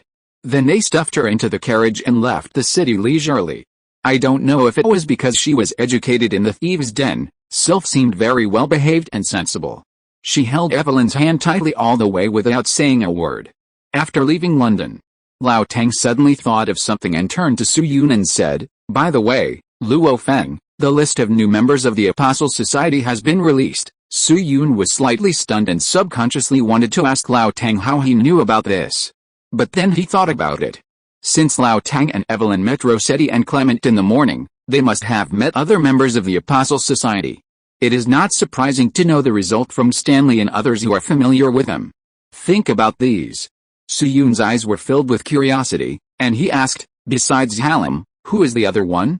"Brooke." Old Tang shook his head and said, "It's Dario Duarte, who won the second qualification to join the club with a 2-vote advantage." Su-yoon was stunned when he heard this, and suddenly fell silent. Dario Duarte. He had an impression of this person, and he was one of the best performers in the first round of self-introductions. At that time, Su-yoon had done a rating himself, and Dario Duarte and Brooke could be tied for second place. In addition, he was the grandson of Lord Duarte, and his birth was undoubtedly noble. Now that he knew that Dario Duarte had surpassed Brooke in the final number of votes, Su-yoon couldn't help but feel a little guilty. If it weren't for his incident, Brooke would have had a chance to join the Apostles Club. Let's not talk about anything else. According to the requirements of the club interview, Old Tang, as one of the 7 interview recommenders, he was not qualified to vote throughout the process. But Evelyn will not be bound by the rules. If she votes for Brooke and against Dario Duarte, in this way, the gap between Brooke and Dario Duarte will be eliminated. At the same time, Brooke did not choose to draw a line with himself after he abstained from voting. This behavior will definitely affect the impression of 1 or 2 apostles, right? Brooke has no hatred with Rossetti and Clement. According to the pattern of World War II, he and Rossetti were still Axis allies. Brooke has been an artist from beginning to end. Joining the apostles has only benefits and no harm to him, but now. Thinking of this, Su-yoon's eyes flashed with a heavy feeling. If Brooke is a scientist, it would be simpler. Just like the wave equation and electromagnetic waves that Su-yoon derived before, although he took the credit from Xiaomei, he has many ways to make up for Xiaomei. But in terms of literary music, let's be honest. The music that Su-yoon is most familiar with is the opening song of Mixabing Chang in Tokyo Hot. In this case, How can he make up for it? Then Su-yoon shook his head, forcing himself to put this headache behind him. He straightened his face and said to Lao Tang, Mr. Thompson, according to the plan, we will start preparing for the Jewish Society next. Lao Tang nodded and asked very straightforwardly, I understand. In addition to the procedures, is there anything else that needs my cooperation? Just tell me. Su-yoon was silent for a moment, went over his thoughts, and said to Lao Tang, Mr. Thompson, can you persuade some students from the Department of Mathematics to come and help? Students from the Department of Mathematics. Lao Tang raised his eyelids and looked at him, and subconsciously said, how many people do you want? Su-yoon took a sip of the water bottle he carried with him, and replied, at least 30 people, no upper limit. This time I need a strong computing power for mathematical support, so these people must be capable, and don't choose those who are just idling around. Lao Tang's face changed for a while, and finally said, no problem, leave the manpower to me, at least pull 30 people over for you. Is there anything else? Su-yoon thought about it, and said to Lao Tang again, the second thing is, can you invite Mr. Daniel Bradley to help? Daniel Bradley. Hearing this name, Lao Tang was slightly stunned. What do you want to do with him? Daniel Bradley. This person is the mysterious second person who proposed the interview of Su-yoon's Apostle Society, and the member of the Apostle Society who was grateful to Su-yoon for his work to redress the ancestor at the speed of light. Su-yoon glanced at the sky outside the window. At this time, the sky was a little dark. He explained, the Bradley family has been engaged in astronomical research for a long time. They have privately observed and compiled a batch of very critical data. These data are very important to my next plan. If I can't persuade him, it's not that I can't come up with an alternative plan, but the time and cost will be very high, at least 3 times longer. Seeing Su-yoon's serious words, Lao Tang's expression began to become formal. He was silent for a while, then slowly said, Luo Feng, you should know that Daniel has never been a member of my department and has always chosen to remain neutral. Now we are somewhat incompatible with the Apostles' Society. If you want him to help you under pressure, you can only hope that he is grateful enough to you. Su-yoon also nodded and said with understanding, everything depends on human efforts. If it doesn't work, we will start the alternative plan. Anyway, I will make preparations for both situations. Lao Tang seemed very satisfied with Su-yoon's answer and continued to ask, besides Daniel, are there any other links that need my leadership? Su-yoon thought about it carefully and shook his head. In addition, we need to ask someone else. But it should be simpler on his side, so I should be able to do it. Lao Tang blinked and asked, who? Hubert Eli, my cheap classmate. Chapter 273 The First Shot of Jewish Society. In summary, if the direction of Greek letter sigma is on the lower side, t will also change to the opposite direction accordingly, then the signs of both ends of the above equation change at the same time, so the above equation still holds. In the classroom, Stokes wrote the ending of the derivation process on the blackboard and threw the chalk head away neatly. He looked up at the clock behind him and said, okay, students, our math class will end here today. Finally, I will inform you of one more thing. Professor Burton of Modern History will be replaced by a handicraft class tomorrow because he has to fight a life and death duel with a nobleman. The lecturer of the handicraft class is Professor Peiting from Goal. The content is the 7 ways to weave the white flag. Everyone remember to prepare for the class. We can adjourn now. Goodbye everyone. As soon as the voice fell, the students below shouted in unison, goodbye, Professor Stokes. Stokes nodded calmly, packed up the courseware and left the classroom. With Stokes's departure, the atmosphere in the classroom suddenly relaxed. Some students picked up their books and left quickly, while others made appointments to study or meet in groups of 3 or 4. Hubert Airy still had few people around him because his father, George Biddle Airy, missed the opportunity to discover Neptune, and he looked quite lonely. However, over the past few days, he gradually accepted and adapted to this situation. In fact, Hubert Airy was more worried about the pressure on his father than his own situation. George Biddle Airy is currently the director of the Royal Greenwich Observatory and Hubert Airy's most admired idol. Not long ago, a big shot suddenly came to his father and hinted that the observatory's equipment was aging and that a new batch of instruments could be considered. But George Biddle Airy believed that the observatory's equipment could still operate normally and hoped to use the relevant funds for scientific research and employee welfare, so he rejected the other party's good intentions. At that time, the big shot was not very dissatisfied. After a conversation, He chose to leave very politely. But less than half a month after that person left, some media outlets picked up their pens again and criticized George Biddleary's mistakes in the verification process of Neptune. They believed that he handed over the glory that should have belonged to the British Empire to outsiders, which was an extremely serious dereliction of duty. Some media outlets believed that George Biddleary should be dismissed. Some radical media outlets even proposed to investigate George Biddleary and suspected that he might be involved in some espionage activities. Under the instigation of these media outlets, many civilians also began to express their dissatisfaction. Although the royal family did not listen to public opinion at will, and George Biddleary seemed very calm on the surface, no one could say how this matter would develop in the future. In the long history of Britain, even the royal family has been swayed by public opinion. Just when Hubert Airy was a little worried, a familiar voice suddenly sounded beside him. "Students Airy, are you free now?" Hubert Airy paused while arranging books, turned around, and found student Luo Feng standing beside him. But he quickly came to his senses and quickly replied, "Of course I am free, student Luo Feng, what do you want?" Su Yun did not make excuses, nodded briskly, and said, "I have something to talk to you about. Let's find a place to sit down. I heard that a cafe has just opened in the town. The coffee and red velvet cake are both very good. I'll treat you." Hubert Airy blinked subconsciously when he heard this. He had talked with Su Yun in the first class, and he had a good impression of this Oriental man. Therefore, after a little hesitation, he agreed. "Then I will be disrespectful to refuse." Half an hour later, Su Yun and Hubert Airy sat opposite each other at an open-air table, with 2 cups of coffee and some desserts in front of them. Su Yun first added a spoonful of sugar to the coffee, and the spoon gently turned in the cup, making some crisp collision sounds from time to time. "Students Airy, how was your weekend?" Hubert Airy curled his lips, shrugged at Su Yun, and shook his head. "What else can I do? I went fishing for 2 days alone." Su Yun was also a fishing expert in his previous life. Hearing this, he immediately became interested and asked curiously, "Fishing? What fish did you catch?" Hubert Airy picked up a cherry with a fork, stuffed it into his mouth casually, and said, "A pair of boots, a rusty kitchen knife, a pair of pants. Oh, by the way, there is also a skeleton specimen discarded by the medical school." "A real skeleton?" Su Yun, "Okay. A fisherman, not surprising."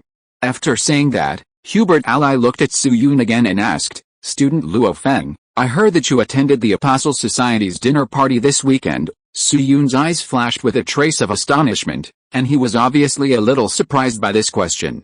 After coming to his senses, he was surprised and said, "Why, Student Ally, do you know about this?" Hubert Ally nodded, and his chin casually pointed in a certain direction. "I heard about it from others during breakfast. There were quite a few people talking about it. It seems that the banquet process was not very pleasant." Su Yun nodded, which was considered an affirmative answer, and his expression was thoughtful. "It was mentioned before.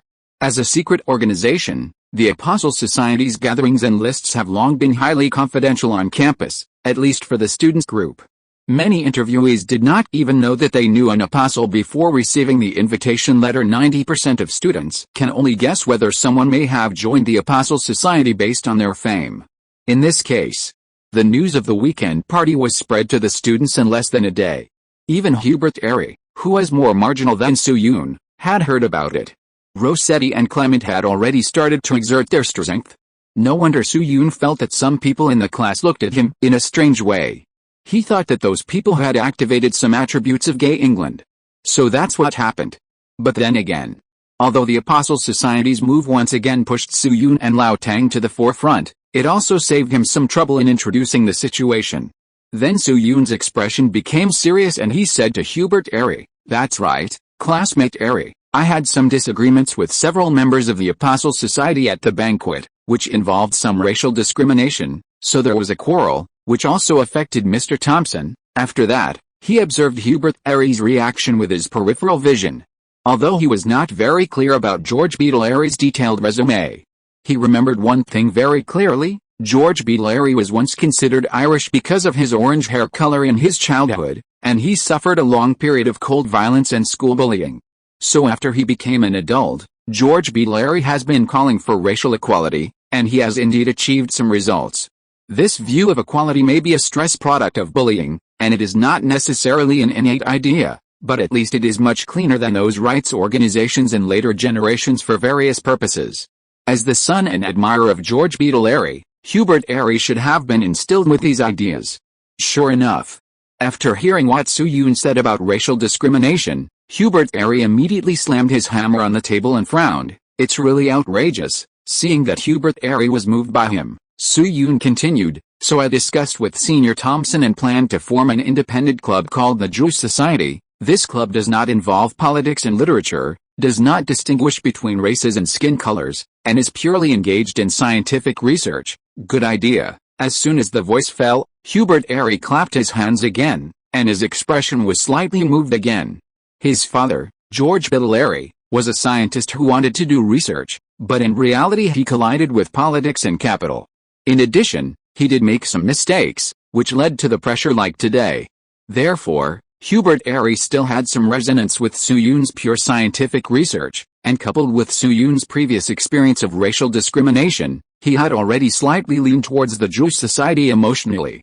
But soon, Hubert Airy realized something, and he looked at Su Yun with a look of enlightenment, and asked, "Student Luo Feng, you came here today and told me these things, could it be?" Su Yun nodded decisively, confirming his guess, and said frankly, "Yes, Student Airy, I want to invite you to join the Jewish Society." Join the society? Hubert Airy's expression hesitated when he heard this. Although he had a good impression of the Jewish Society under Su Yun's previous hint. But the problem is that emotions can't be eaten. You know.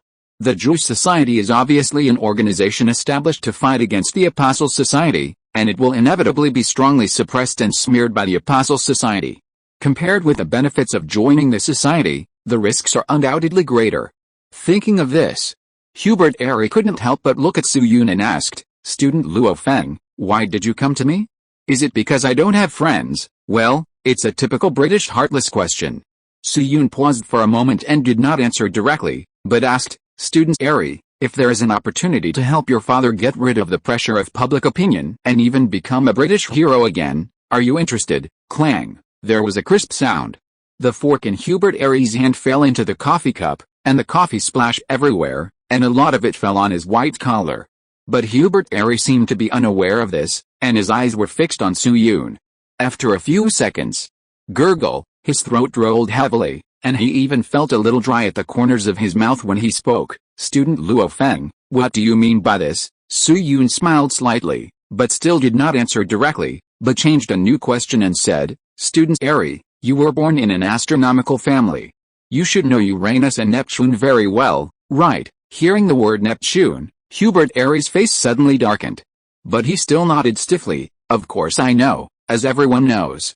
Uranus is a classic planet that can be observed with the naked eye. However, due to its dimness and extremely slow orbit, it was never considered a planet by ancient observers.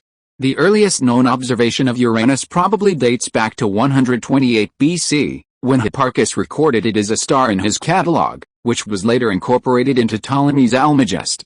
John Flamsteed also observed Uranus at least 6 times, cataloguing it as 34 Tauri in his catalogue. French astronomer Pierre-Charles Lemonnier also observed Uranus at least 12 times between 1750 and 1769, including 4 consecutive nights. However, none of them judged Uranus to be a planet, and it was not until March 13, 1781, that William Herschel observed and formally characterized Uranus. This was the first time in human history that the known boundaries of the solar system were expanded, and Uranus became the first planet discovered with a telescope. As for Neptune, it is even simpler. The process has been introduced earlier. George Beadle Airy spent more than 10 years compiling relevant data, but did not find any connection between them. He just recorded them in the document as reference materials. Aubin Lee Verrier calculated the data observed by George Beadle Airy, and Johann Gottfried Galle discovered the planet at the Berlin Observatory on the night of September 23 to 24, 1846. This is also the only planet in human history that was discovered by mathematical prediction rather than observation. Throughout the process, George Beadle Airy's image is not very glorious, and even looks like a clown. To use an ancient Chinese poem, that is bitterly hate to press gold thread year after year, to make wedding clothes for others. But what does Su Yun mean by bringing this up at this time? Just when Hubert Airy was doubtful, Su Yun spoke again. Since you know Uranus very well, then Mr. Airy, you must know another thing, right? Hubert Airy asked subconsciously. What is it? Soo-yoon looked at him meaningfully and said slowly, even with the effect of Neptune, the orbit of Uranus still has a series of irregularities. Hubert Airy was stunned again when he heard this. It was mentioned above. Auburn Le Verrier used the data observed by George Biddle Airy to conduct an NTR in the field of mathematics. The reason why this happened was that there was something wrong with the orbit of Uranus. After William Herschel discovered Uranus, the astronomical community conducted long-term observations and calculations on the orbit of Uranus, which is similar to the re-examination in later generations. But as they were checking, the astronomical community suddenly felt that something was wrong. Oh my God, the orbit of Uranus does not conform to the classical mechanics formula of Maverick. But Maverick cannot be wrong, so the only thing wrong is Uranus. It was from this basis that Auburn Le Verrier was able to calculate the orbit and period of Neptune. Therefore, the day when Neptune was discovered was also called the most glorious day in the history of Newtonian mechanics. However, some things in this world are like Kennedy driving a convertible, the fun comes and goes quickly. With the observation of Neptune's orbit, the astronomical community discovered some problems. Although when the force field of Neptune was substituted into the calculation, the orbit of Uranus was corrected a lot. But after all, the revolution period of Uranus is as long as 84.81 Earth years, which is a very long arc, and there is naturally a lot of observable data. So as the measurement continued, the astronomical community discovered that Uranus's major problems were gone, but minor problems continued. For example, a series of irregularities. For example, equiangular spirals, such as speed differences on the outer orbit, etc.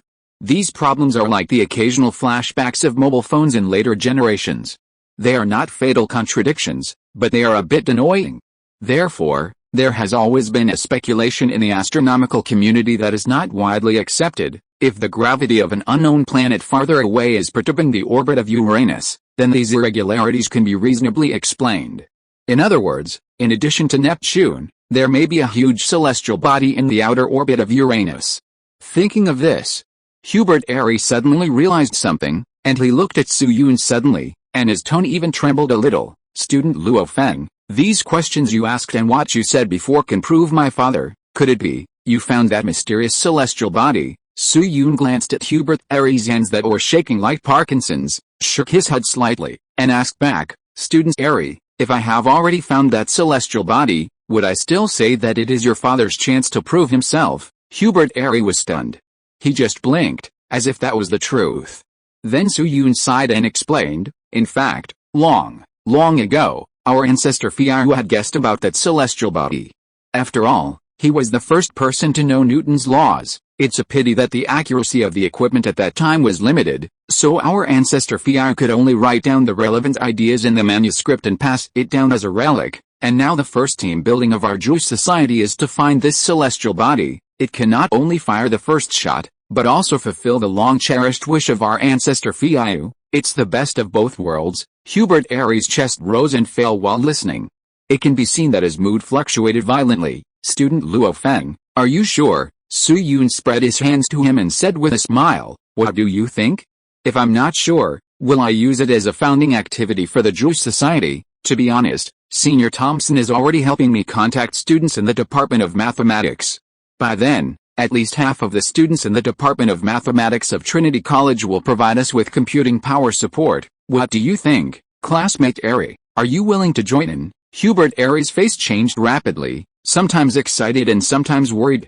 After a long while, he asked, Student Luo Feng, what do you need me to do? Soo-yoon raised a finger to him and said, first, I need a lot of data from the Royal Greenwich Observatory, whether it is newly recorded or long-sealed observation records. I want them all. Hubert Airy paused and said slowly, that shouldn't be a problem. After all, a lot of data is public. But Student Luo Feng, since there is a first, there must be a second, right? Soo-yoon nodded and raised his second finger. Second, I want to borrow the telescope at the Greenwich Observatory. Listen to me, when I say borrow, I don't mean to observe at the observatory, but to transport it from the Greenwich Observatory to Cambridge University. This time, Hubert Airy fell silent. Soo-yoon didn't urge him, and just quietly tasted the coffee. There weren't many coffee addicts in 1850, At least they wouldn't be criticized for adding an extra spoonful of sugar, so Soo-yoon still tasted it very comfortable. That's it. After 4 or 5 minutes, Hubert Ally raised his head and said, "Student Luo Feng, I will write a letter to my father, detailing what happened in the past few days and try my best to help you convince him." Soo-yoon felt relieved when he heard this, but his expression remained unchanged. "That's great. I'll wait for good news. I don't know if it's because he has made a good decision." Hubert Aries' expression was obviously much more relaxed. His eyes turned smartly and he asked curiously, "By the way, Mr. Luo Feng, Mr. Fiao didn't discover that celestial body, but did he name it?" Soo-yoon nodded, "Of course." "Oh? I wonder what its name is." Cananster, Conan Star. Note, today is 77, don't forget the national humiliation, our generation is strong. Chapter 274. You forced me to do this. As the famous elementary school student of the God of Death, Conan is well known in the later generations. Regardless of the plot, the popularity of the two words Conan even exceeds that of Naruto and One Piece. And there is only one star that can be described by Soo-yoon as Conan Star. That is Pluto. This is also a very controversial and topical mysterious star. The initial understanding of Pluto in the astronomical community was a series of minor problems shown by Uranus mentioned above. So some astronomers believe that there was another planet in the outer orbit of Uranus, exerting gravity on it from a long distance. So since the beginning of the 20th century, astronomers have been trying to observe the possible planet. This observation process lasted for more than 20 years, and the planet was named Planet X. The first person to take a photo of Pluto was Percival Lowell. He was a wealthy Bostonian who established a Lowell Observatory in Flagstaff, Arizona in 1894 to try to find the mysterious Planet X. Lowell actually took 2 images of Pluto on March 19 and April 7, 1915, one of which showed Pluto in the center of the picture. Unfortunately, he did not recognize it as Pluto. It was not until 1929 that another young man named Clyde Tombaugh officially discovered Pluto. However, the person who proposed the term Pluto was not Clyde Tombaugh, but an 11-year-old British girl named Venetia Burney. The girl had been interested in classical mythology since she was a child, so she suggested naming the planet after Pluto, the god in charge of the underworld, so the Chinese name of the planet is Pluto. And the girl also relied on this incident to leave a black and white makeup photo of herself in the history books forever. If you are interested, you can search for it, and you can see the photos on Baidu. But as one of the most controversial celestial bodies in the past century, the story of Pluto is far from over. It can even be said that its discovery is just a prologue. Friends who were born before 1995 may remember this. About 20 years ago, I suddenly saw a news report that the 9 planets in the solar system suddenly became 8, and Pluto was removed from the list. Friends with better memory may still remember that this unlucky guy was classified as a dwarf planet. This actually happened in 2006, when an International Astronomical Union conference was held in Prague, Czech Republic. At the conference, astronomers from all over the world voted to pass a new definition of planets and officially decided to downgrade Pluto. There are 7 reasons why Pluto was downgraded, such as its inclination and its companion Charon. But considering that some of the content is more complicated, only one very critical factor is mentioned here, because of the Kuiper belt objects, or to be more intuitive, because of the many discoveries of Pluto killer Mike Brown. Kuiper belt. People who have read science fiction novels should not be too unfamiliar with this term, such as the book Friends of Bom Ren. In fact, the Kuiper belt is a region rich in icy small celestial bodies at the edge of the solar system. More than 1,000 Kuiper belt objects have been discovered so far. It is estimated that there are more than 100,000 small celestial bodies with a diameter of more than 100 kilometers in the Kuiper belt. Its extension and total amount of matter are much larger than the asteroid belt between Mars and Jupiter. DOI 10.1126 Science AAW 9771. Science Magazine. Very interesting. Mike Brown is an astronomer who is obsessed with Kuiper belt objects. This guy has led a team to tirelessly search for new large Kuiper belt objects since 2001, and has discovered as many as 37 so far. The most famous of them are Sedna, discovered in 2003, and Eris, discovered in 2005. And Eris is the murderer who dealt a critical blow to Pluto. Eris is smaller than Pluto, with a diameter of about 100 kilometers smaller, which is almost not much difference for a star. But its mass is 1.27 times that of Pluto.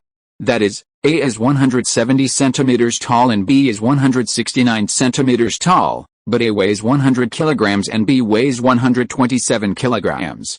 It is self-evident who has a greater impact to the naked eye. So, the opposition voices in the astronomical community at that time were even louder. If Pluto is the 9th largest planet, then shouldn't the newly discovered Eris be called the 10th largest planet in turn? Can other celestial bodies in the Kuiper belt be called the 11th largest planet and the 12th largest planet? And then, maybe some online writers will keep writing by replacing numbers when introducing the Kuiper belt, so as to achieve the achievement of 30,000 daily updates? That would be really cool, bah, that would be really shameless. So this is obviously unreasonable.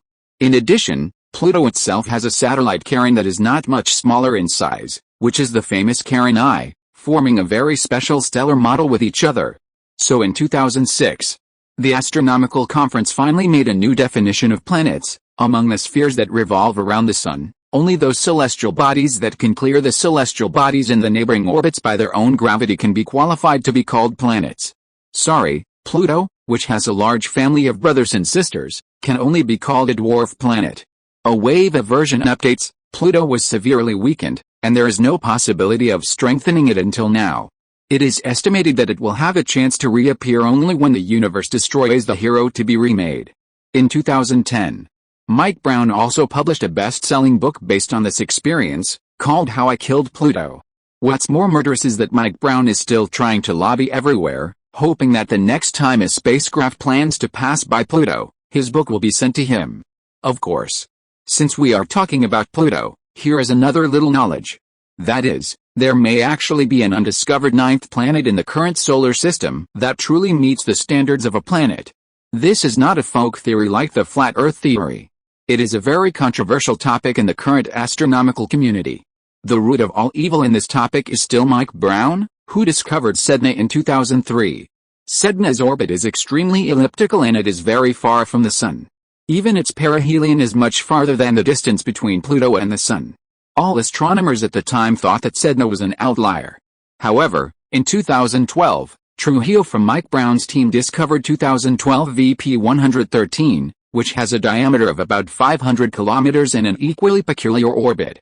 The orbits of Sedna and 2012 VP 113 tend to converge near perihelion, and this result was published in Nature in 2014, doi.org/1038/Nature13156. This discovery implies a creepy possibility. These two celestial bodies may have been affected by some kind of pull at the same time. Then it was 2016. Brown's team analyzed the orbits of 6 large trans-Neptunian objects in one go: Sedna, 2004 VN 112, 2007 TG 422, 2010 gigabytes 174, 2012 VP 113, 2013 RFS 98, and found that these 6 large objects were not completely flying around. They still tended to gather near the perihelion. This is unlikely to be a coincidence. So Brown and his team speculated that there may be a previously undiscovered giant planet in the Oort cloud area, which is far away from the orbits of these objects. It has about 10 Earth masses, an average distance of about 20 times that of Neptune to the Sun, and an orbital period of about 10,000 to 20,000 years. By the way, some people believe that there is not a planet there, but a black hole the size of an orange. This is also the origin of the so-called possible existence of black holes in the solar system. Of course, this is just a theoretical guess, and no one has been able to discover this planet yet.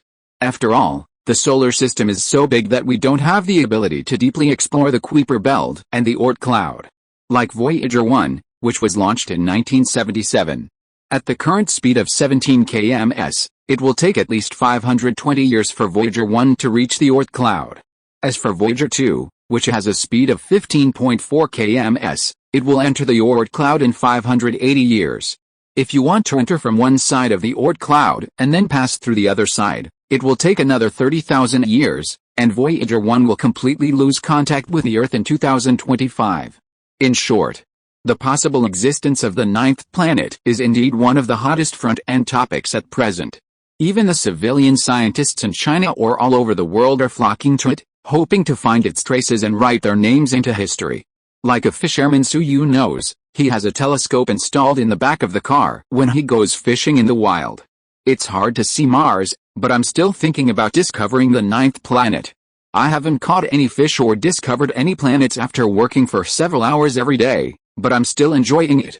I don't really understand you, fisherman JPG. Okay, let's get back to reality.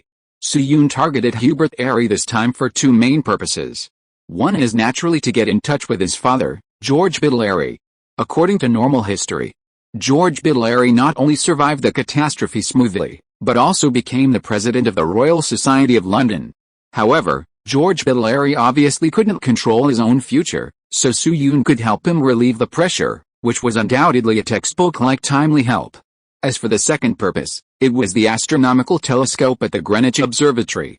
After all, it was different from the observation in the Song Dynasty. In the Song Dynasty copy, Soo-yoon organized a large amount of manpower and material resources for him to drive, and he had relatively ample time. Secondly, whether it is the Moon or the Crab Nebula they observe, they are all fixed targets. Even the comet 109P Swift-Tuttle was just a trick by Soo-yoon relying on the birthday of his fellow villager Keiboki. But this time it was not the case. Pluto's brightness is only 13.8, and its orbit is extremely complex. It is not easy to lock it. In addition, Soo-yoon is not an astronomy student after all. The orbit of Pluto can only be deduced mathematically, rather than copied and cut.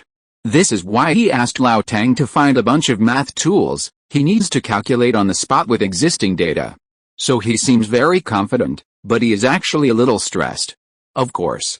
In addition to its accuracy, Soo-yoon is attracted to the astronomical telescope at the Greenwich Observatory because it is large enough. According to what Soo-yoon saw when he visited it in later generations, this telescope is not much smaller than the one that Lao Su had at the beginning, and it can attract attention when placed there. In this way, when the whole plan is officially implemented, it will definitely attract a large number of students. And it is different from the previous rounds of experiments. At that time, the students could only watch from a distance and could not get started. They could only look at Faraday and his expressions throughout the whole process, but this time, as long as you are happy, you can watch as long as you want. Although the identity of college students is very valuable these days, in terms of astronomy, there are really few people in the entire Cambridge University who can access telescopes of that specification. The participation and sense of accomplishment brought by this model are completely different from the previous experimental process. When facing the vast starry sky, the audience will easily extend their awe of the starry sky to the Jewish Society to a certain extent. Soo-yoon didn't believe it. No matter how awesome your Apostle Society is, can it suppress the impulse of young people's adrenaline? Haven't you seen how many people in those live broadcast rooms in later generations make impulse purchases every night? And it is different from the large number of consumer refunds in the live broadcast rooms. As long as he was fooled into the Jewish Society, Soo-yoon had 1,000 ways to make him follow him into a brothel and wish he could live here. Then Hubert Airy had a brief conversation with Soo-yoon, and the two officially parted ways. That afternoon, a handwritten letter written by Hubert Airy was sent to the Greenwich Observatory in an expedited manner. Soo-yoon took the completed club application form and went to the next-door dormitory to find Lao Tang. It was not until then that he knew that Lao Tang was actually the vice president of the Cambridge University Students' Union. But it's normal to think about it. If you are not a deputy of the Students' Union or the head of an important internal department, you are not qualified to run for president, right? Mr. Thompson. Soo-yoon had no classes in the afternoon, so he didn't rush to talk to Thompson about business, but asked about self first. How is the little girl you rescued yesterday? Hearing this, old Thompson pointed his chin out a window, where a building could be vaguely seen. With the consent of Dean Hewell, she has been placed in the church on campus, living with more than 10 orphans. You can also go and see her when you are free. After all, she has just arrived in a new environment and the girl still looks a little nervous. The pastor said that she has been holding her small purse, as if she is afraid that someone will snatch it away, and she doesn't communicate with others. I wonder if she is naturally introverted. Hearing this, Soo-yoon couldn't help but sigh.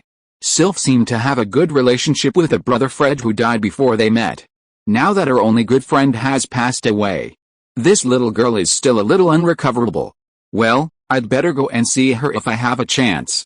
Then Soo-yoon shook his head, handed the application form to Lao Tang, pointed at the dense words on it, and said, "Mr.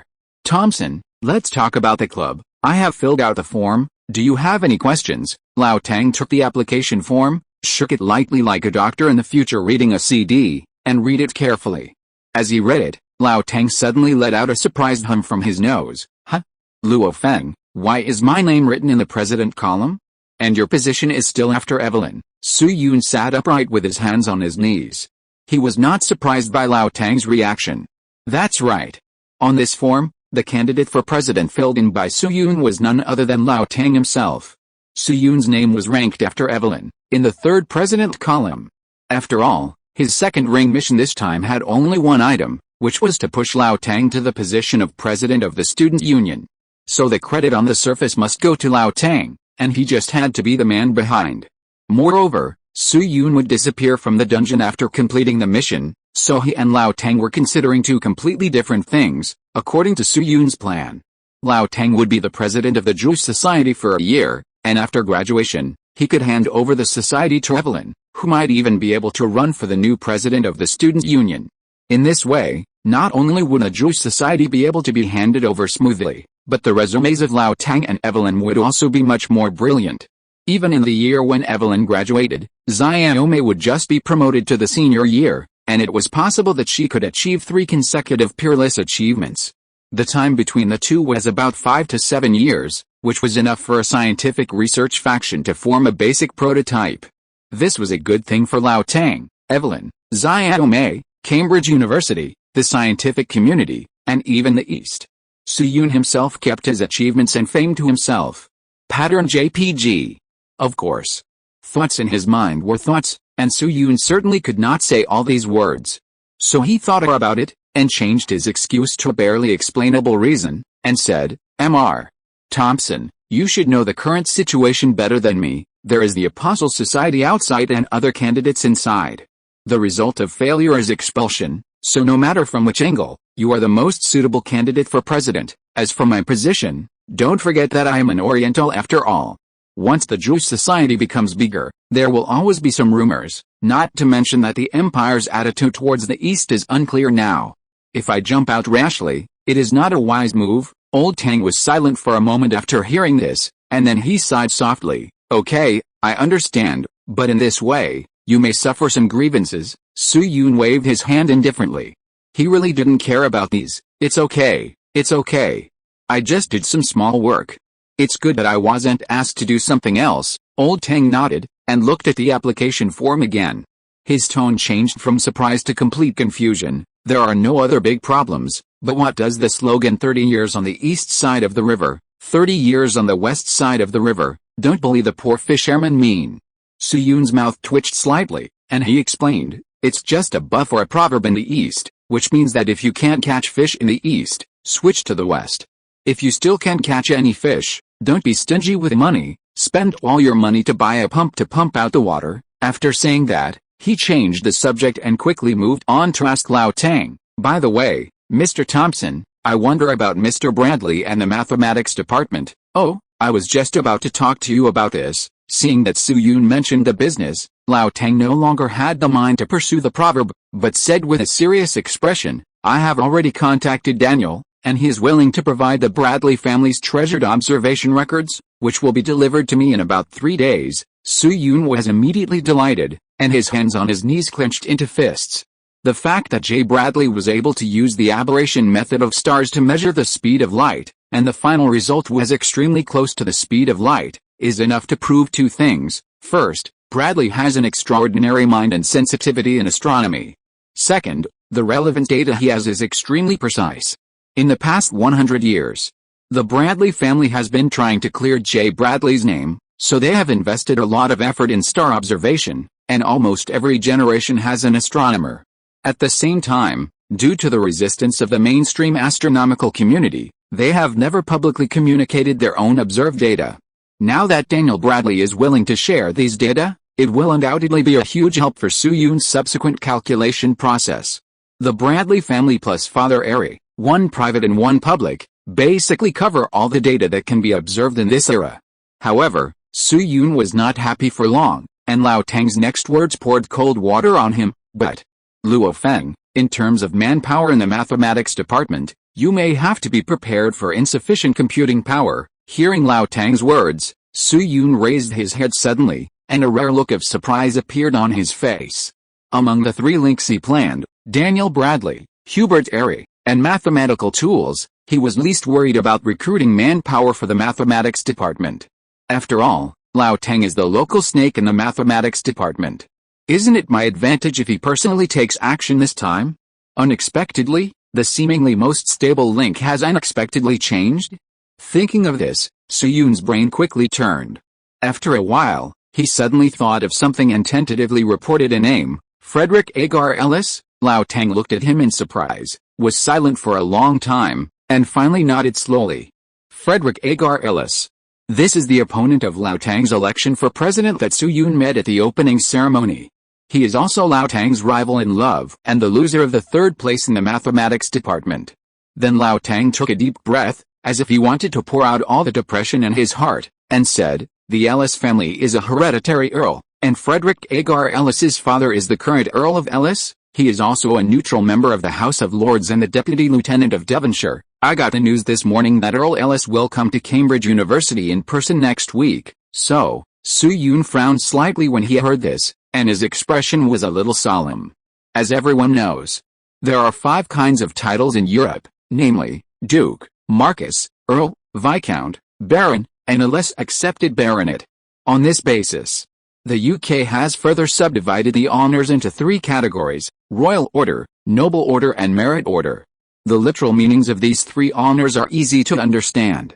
The first 2 are exclusive to the royal family and the nobility, and the third is given to those who have made achievements and contributions. For example, Lord Kelvin, who was later conferred the title of Lord Kelvin, is a Baron of the Order of Merit.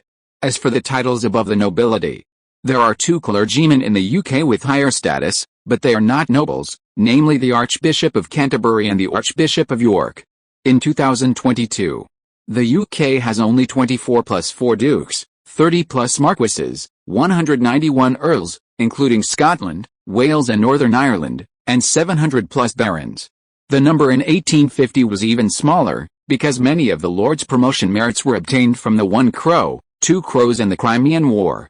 In other words, Frederick Agar Ellis's family can be ranked at least 150th in the current UK, belonging to the standard upper-class aristocracy. But Su-Yun was a little unhappy because it was clearly an election for the president of the student union on campus. Although the consequences of failure were more serious, it was not forced by others, right? You pulled your own father over to put pressure on him, which was too shameless. It seems that you can't afford to lose. But on the other hand, although this practice of shaking people in a solo game is shameless, the effect is immediate. After all, Lao Tang is just an ordinary person born in Scotland. His father is just a professor of mathematics at the Royal Academy of Belfast. In front of the Earl, it is completely Panchangjiang meeting Henry Okita. How can he deal with this? So it's no wonder that Lao Tang lost his composure. Anyone facing this kind of table-turning behavior would be a little unhappy. Thinking of this, Su-Yun couldn't help but look at Lao Tang and asked, "Mr. Thompson, so now it seems that how many people can be gathered in the Department of Mathematics?" Lao Tang pondered for a moment, and a rare embarrassment appeared on his face. He slowly said, "About 10." Su-Yun was silent. 10 tools, including Xiaomei. You know, the 30 people Su-Yun mentioned before was the most conservative number. His actual expectation was more than 40 people. Because in his opinion, Lao Tang would definitely be able to exceed the task, which was a tacit understanding. But now Lao Tang not only failed to find all the tools, but also cut 66% directly, which obviously became a big trouble that could not be avoided. Indeed, Su-Yun's mathematics is not bad, but the good here refers to the application of mathematical tools. Most physicists' attainments in mathematics are not as deep as many people imagine. The intersection of the two sides is actually mainly concentrated in mathematical tools, not calculation level. The most typical representative is Faraday, and another example is Pascal Tachid, the winner of the 2008 Nobel Prize in Physics. Everyone knows that Pascal Tachid's English is very poor, but in fact, during his college years, he also took the math makeup exam 3 times. Although Su-Yun's partiality is not so extreme, his level of mathematics does have an upper limit. At least you let him stand up at this time to do calculations for 20 people. You might as well let him write 50,000 words a day. But in this case, where can I find a tool person? The strongest mathematics department in the UK these days is Cambridge University, followed by Oxford, and the rest are basically younger brothers. As for Oxford, let's not talk about whether I have any acquaintances. If a Cambridge student goes to Oxford for help, Soo-yoon will be beaten to death before he even walks out of the dormitory building, and a kneeling statue will be erected at the entrance of Trinity College in the future. But apart from Oxford, where else can I find a tool person in the UK? Suddenly, a flash of lightning flashed through Soo-yoon's mind, and he subconsciously slapped the table. Yes. Why do we have to find someone in the UK? We can find reinforcements outside the UK. As for finding those people, isn't it a bit of an exaggeration? This is the Apostle Society forcing me.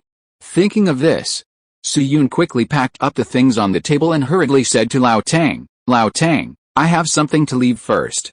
I need to trouble you to pay more attention to the club procedures and Mr. Bradley. I will try to solve the problem of computing power first." After speaking, he turned around quickly and disappeared like a Western reporter. Looking at the afterimage of Soo-yoon floating away, Lao Tang blinked in confusion. What does this mean? Chapter 275 Meeting Yeon-hae Soo again. After leaving Lao Tang's dormitory, Soo-yoon did not return to his room, but walked straight down to the dormitory building. Today's weather is not bad, the warm sun shines through the gaps between the leaves and falls on the ground. It is a good day for hunting and feasting.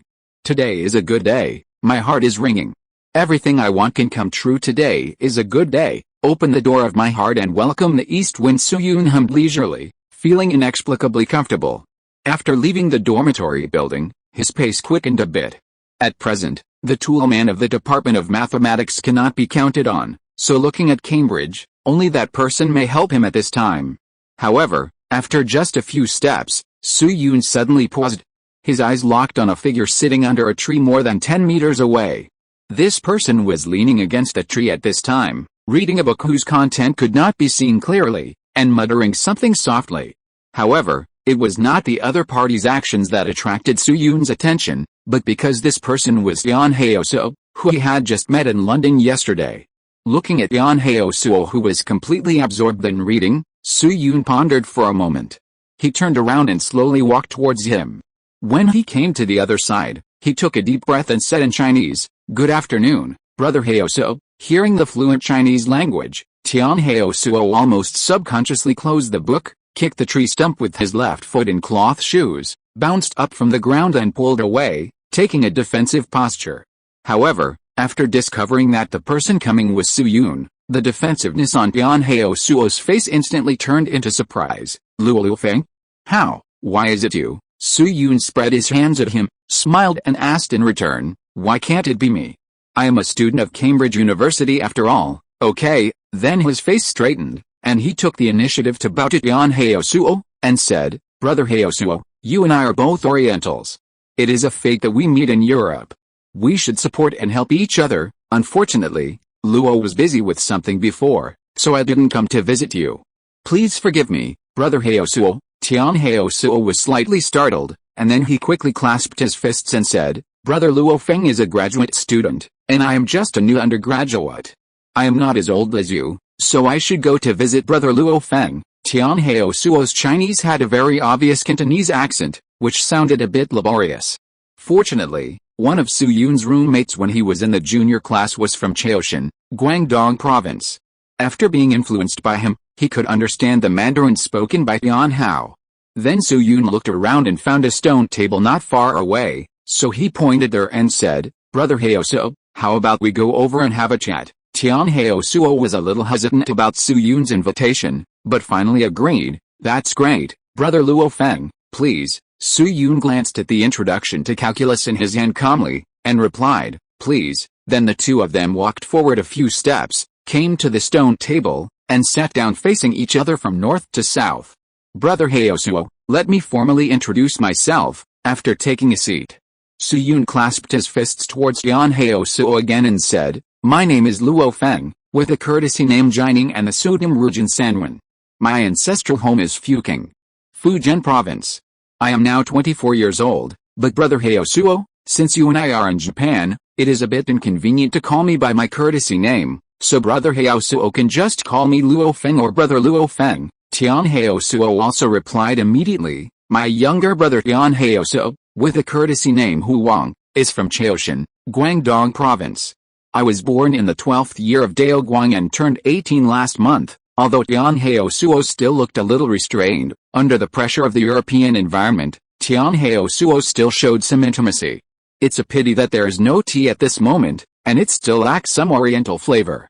After talking about their ages, Su Yun pondered for a moment and took the initiative to say to Tian Haosuo, Brother Haosuo, I wonder when did you come to Europe? Tian Haosuo raised his eyelids and looked at him, and replied, Brother Luo Feng, to be honest, I have been living in Europe since I was a child. It has been about 15 or 16 years now. Su Yun raised his eyebrows and raised his voice a few decibels. Oh, Tian Haosuo's answer was a little unexpected to him. He thought Tian was a government-sponsored student. Tian Haosuo nodded again, sighed, and explained slowly, my father's name is Tian Liu.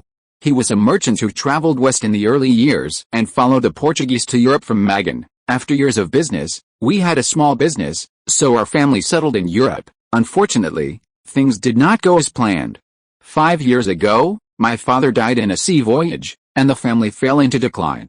My mother also died 3 years ago due to overwork. Fortunately, my younger brother has had good grades since he was young. After studying hard, he was admitted to Cambridge University this year. Su Yun nodded thoughtfully. Speaking of the Portuguese, many people may subconsciously think that this is the transliteration of France. But in fact, the Portuguese refer to the Portuguese and the Spanish. The Portuguese began to trade with China in Magan in the 16th century, and most of the early Chinese students also took the Portuguese route. In the early days of trade, the Spanish were actually more disciplined.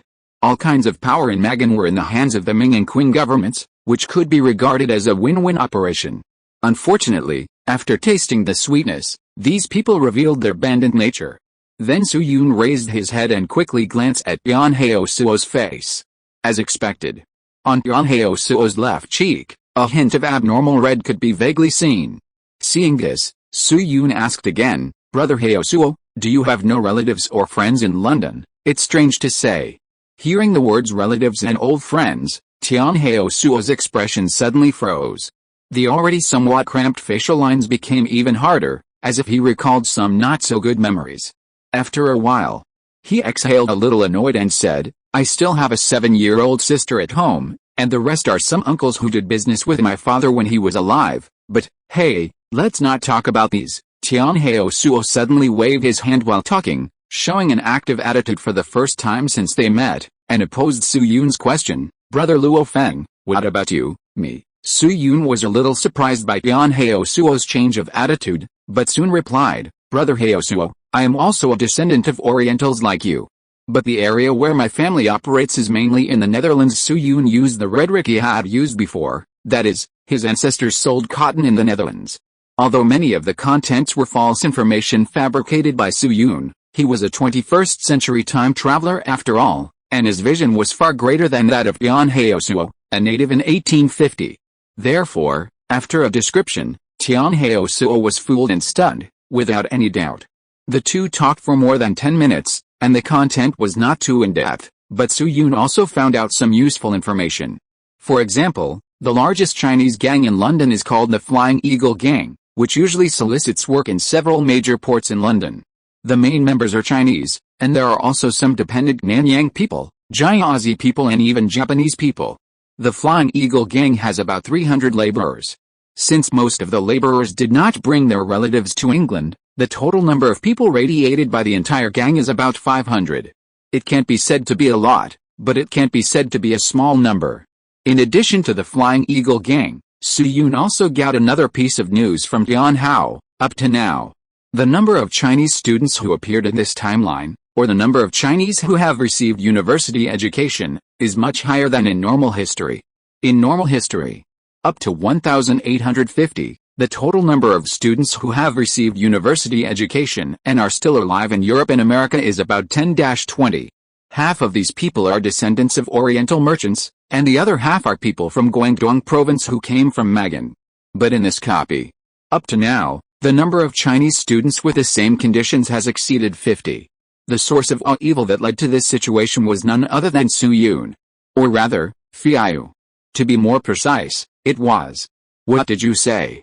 Many universities in Europe are looking for Fengling Yuan sect. Facing Su Yun, who was stunned, Tianhao Suo nodded slowly and said, in the manuscripts left by Mr. Newton, Mr. Fiu and the Fengling Yuan sect behind him were mentioned many times. If Mr. Newton had both nostalgia and admiration for Fiu, then he only had curiosity and awe for the mysterious Fengling Yuan sect. According to Mr. Newton's guess, the knowledge mastered by Fengling Yuan sect is probably more than 100 years ahead of this era. Therefore, after Mr. Newton passed away, many universities accepted some descendants of Oriental people with the idea of giving it a try. Unfortunately, no one knows the news of Fengling Yuan sect.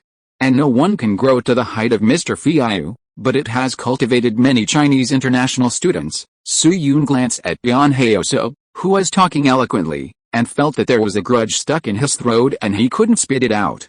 Didn't expect that a term I casually said at the beginning would have such a far-reaching impact? You know. For a single university, it may only enroll 1 or 2 Oriental students every 3 to 5 years. But how many universities are there in the whole of Europe? After a long period of accumulation, this is actually a very considerable intellectual force. This force may be dispensable for Europe, because the intellectual power of the Western race they have cultivated is greater. But for the long-term development of the East, it is undoubtedly a new force that may produce miraculous effects. Admittedly, only a small number of these people may return to the East, and it is more likely that they have not yet emerged. But once the wheel of history turns as usual, and policies such as learning from the barbarians to control the barbarians are proposed, this force may change some things. Of course. It's just a possibility. In short, at present, Su Yun has few clues, and his relationship with Tianhao is not too close, so some more in-depth content is not convenient to discuss in detail for the time being. Therefore, after a few more polite words, the two sides agreed to meet again another day and said goodbye to each other. After separation, Su Yun walked alone on the road, his brows slightly wrinkled, pretending to be in deep thought. Tianhao Suo, tell the truth. There should be no problem with Tianhao Suo's background, and he can't lie to himself about such things. The normal recruitment of undergraduates requires a certificate of completion of secondary education, and the relevant files can be found by looking for William Huell.